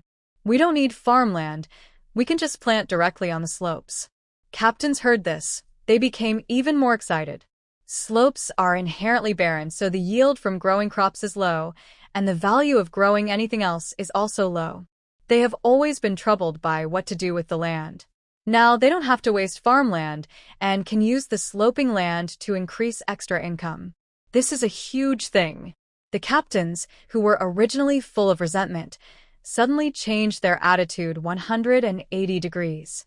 Everyone rushed to sign up to grow herbs. Were afraid that it would be too late and they would not be able to enjoy this good opportunity. However, growing medicinal herbs is not something that can be done overnight. Lin Wan Shu added, "In the early stage, when the herbs have not been planted, you can go up the mountain to collect them. We will pay you according to the purchase price for what you have collected." The team leaders heard that they could still go up the mountain to collect herbs to sell. They almost cried for joy. The weather is dry this year, and it is foreseeable that the rice production this season will be reduced. If they could have an extra income, their team would have an extra way to make a living. As the secretary of the commune, Meng Dezhong watched the drought everywhere this year and was so anxious that his mouth was bubbling. Unexpectedly, the situation took a turn for the better, and the army actually wanted to sign a cooperation agreement with them, allowing them to grow and purchase medicinal herbs. If successful, it will be a great political achievement for him personally. Who doesn't want the team under his charge to live a good life? But the conditions of the brigade are like that, with more mountains and less flat land. My stomach is hungry all year round. Now the barren sloping land can be utilized to increase the income of the members. How could he not be excited? After the meeting, he signed a contract directly with Lin Wan Shu on behalf of the commune. However, there is also a supplementary agreement in the contract, requiring members to collect herbs according to her requirements. We cannot simply run out of drugs, as this will be detrimental to the sustainable development of the pharmaceutical factory. Upon hearing this, the captains all patted their chests and made assurances. "Comrade, rest assured, we will definitely manage our subordinates well and make them collect herbs according to your requirements." They would have noticed this even without Lin Wan Shu telling them. After all, it would do them no good if the materials were all gone. After the meeting, the team leaders who had come to the commune with sad faces went back with happy faces. Soon, the news that the brigade was going to organize the planting of medicinal herbs to supply the troops spread throughout the village. Villagers heard the news. They rushed to tell each other. "Have you heard? Our brigade is going to open up the sloping land to grow medicinal herbs for the troops to purchase." "Yes, I heard that if we grow crops well, every household can make a lot of money every year." The villagers became excited when the topic of money was mentioned. Ask around to see if the news is true. That's money. If they could increase their income by a few dozen dollars every year, they would wake up laughing in their dreams. Soon, the team organized a meeting and announced the news of planting medicinal herbs. Hearing that it was true, everyone was excited. Some of the older ones burst into tears of joy. The country has not forgotten us. People still think of us when they have a job that pays them. Yes. I was ready to eat tree bark at the end of the year, but I didn't expect such a good thing to happen. A moment, everyone was filled with gratitude towards the country and the army. Of course, there were also people who knew more inside information, so they whispered, "I already knew it a long time ago. The pharmaceutical factory is over at Dongtu Mountain. I heard it was run by a military wives organization." After hearing this, some people immediately became curious and asked which military wife it was. Soon, everyone figured out that it was Lin Wan Shu who had participated in the rescue. And what she wants to produce is the medicine that can quickly stop bleeding and regenerate tissue during disaster relief. However, some people are skeptical and wonder how a woman like her could possibly accomplish such a big thing. Definitely the country and the army that are mainly helping them. But no matter what, they mean well. A moment, many people were grateful for Lin Wan's kindness. After all, people donated 800 yuan to them. Although the people in the team didn't say it, they all remembered her kindness in their hearts. After the meeting, everyone was in high spirits. The team leader arranged for them to stay alive, and some of them went to divert water to irrigate the rice fields. Another group of people went to cultivate the sloping land and prepare to plant medicinal herbs. Everyone became excited at the thought of making money from the sloping land. I only wish I could have 3 heads and 6 arms so I could clear the land overnight. On the other side, Fang Qiuyan and Lin Wan Shu also returned to the family compound. She was worried about Lin Wan Shu in the morning, so she accompanied her to the commune. After all, her belly is so big now, if anything happens on the way, she can be there to take care of her. When he came back, it was not yet 11 o'clock. Lu Jingsong usually came back at 12 o'clock. Fang Qiuyan didn't want to see him, so she quickly finished cooking, took some tofu pudding to eat, and then went out with a backpack and a machete on her back. She went up the mountain to collect herbs. I don't know what happened, but a lot of precious medicinal herbs suddenly grew on Dongtu Mountain. It can be said that it is everywhere in the mountains and plains. She looked at them yesterday, but didn't have time to pick them. Today she planned to pick some and bring them back to show Lin Wan Shu. Fang Qiuyan grew up doing farm work. For her, climbing the mountain is not only effortless, but her keen sense of smell also allows her to smell dangerous wild animals from a distance. Therefore, relying on this talent, she can always avoid danger in advance. Going to Dongtu Mountain, Fang Qiuyan quickly collected a lot of medicinal herbs. She didn't pick many, just a small handful of each. After picking the fruits, I picked up some mushrooms on the way back. Fang Qiuyan knew that Lu Jingsong usually came back at 7 in the evening. She went back home at 5 o'clock, cooked and ate early, took a shower, and then brought the tofu pudding back to the house. Fang Qiuyan knew that this was very rude, but after having that dream, she wanted to stay away from him as much as possible. Returning to the room, Fang Qiuyan applied face cream and body lotion on herself, as usual. After wiping, he took out another smaller box and used it to wipe Dohua's face. This was also given to her by Lin Wan Shu. It is specially used to moisturize children's skin. Although the children's version does not have whitening effect, my face no longer has cracks after using it on the tofu pudding. Fang Qiuyan habitually wiped her every morning and evening. Xiao Dohua touched his moist and fragrant little face and was very happy, rolling around on the bed. Fang Qiuyan waved at her. It's still early, Dohua. How about practicing calligraphy with Mom? Hearing this, Dohua immediately climbed out of bed. Yes. I want to write, I want to read, and I want to be like my mother in the future. Since my mother started reading, she has not only become more powerful, but also more beautiful. Dohua now firmly believes that only by studying can she live a good life in the future. She never wanted to live the hard life in her hometown again. It was almost 7 o'clock and the room was gradually getting dark. Fang Qiuyan turned on the light and started writing with her daughter. I don't know how long it had been before I heard familiar footsteps in the yard. Fang Qiuyan's hand holding the pen paused, and her ears subconsciously pricked up.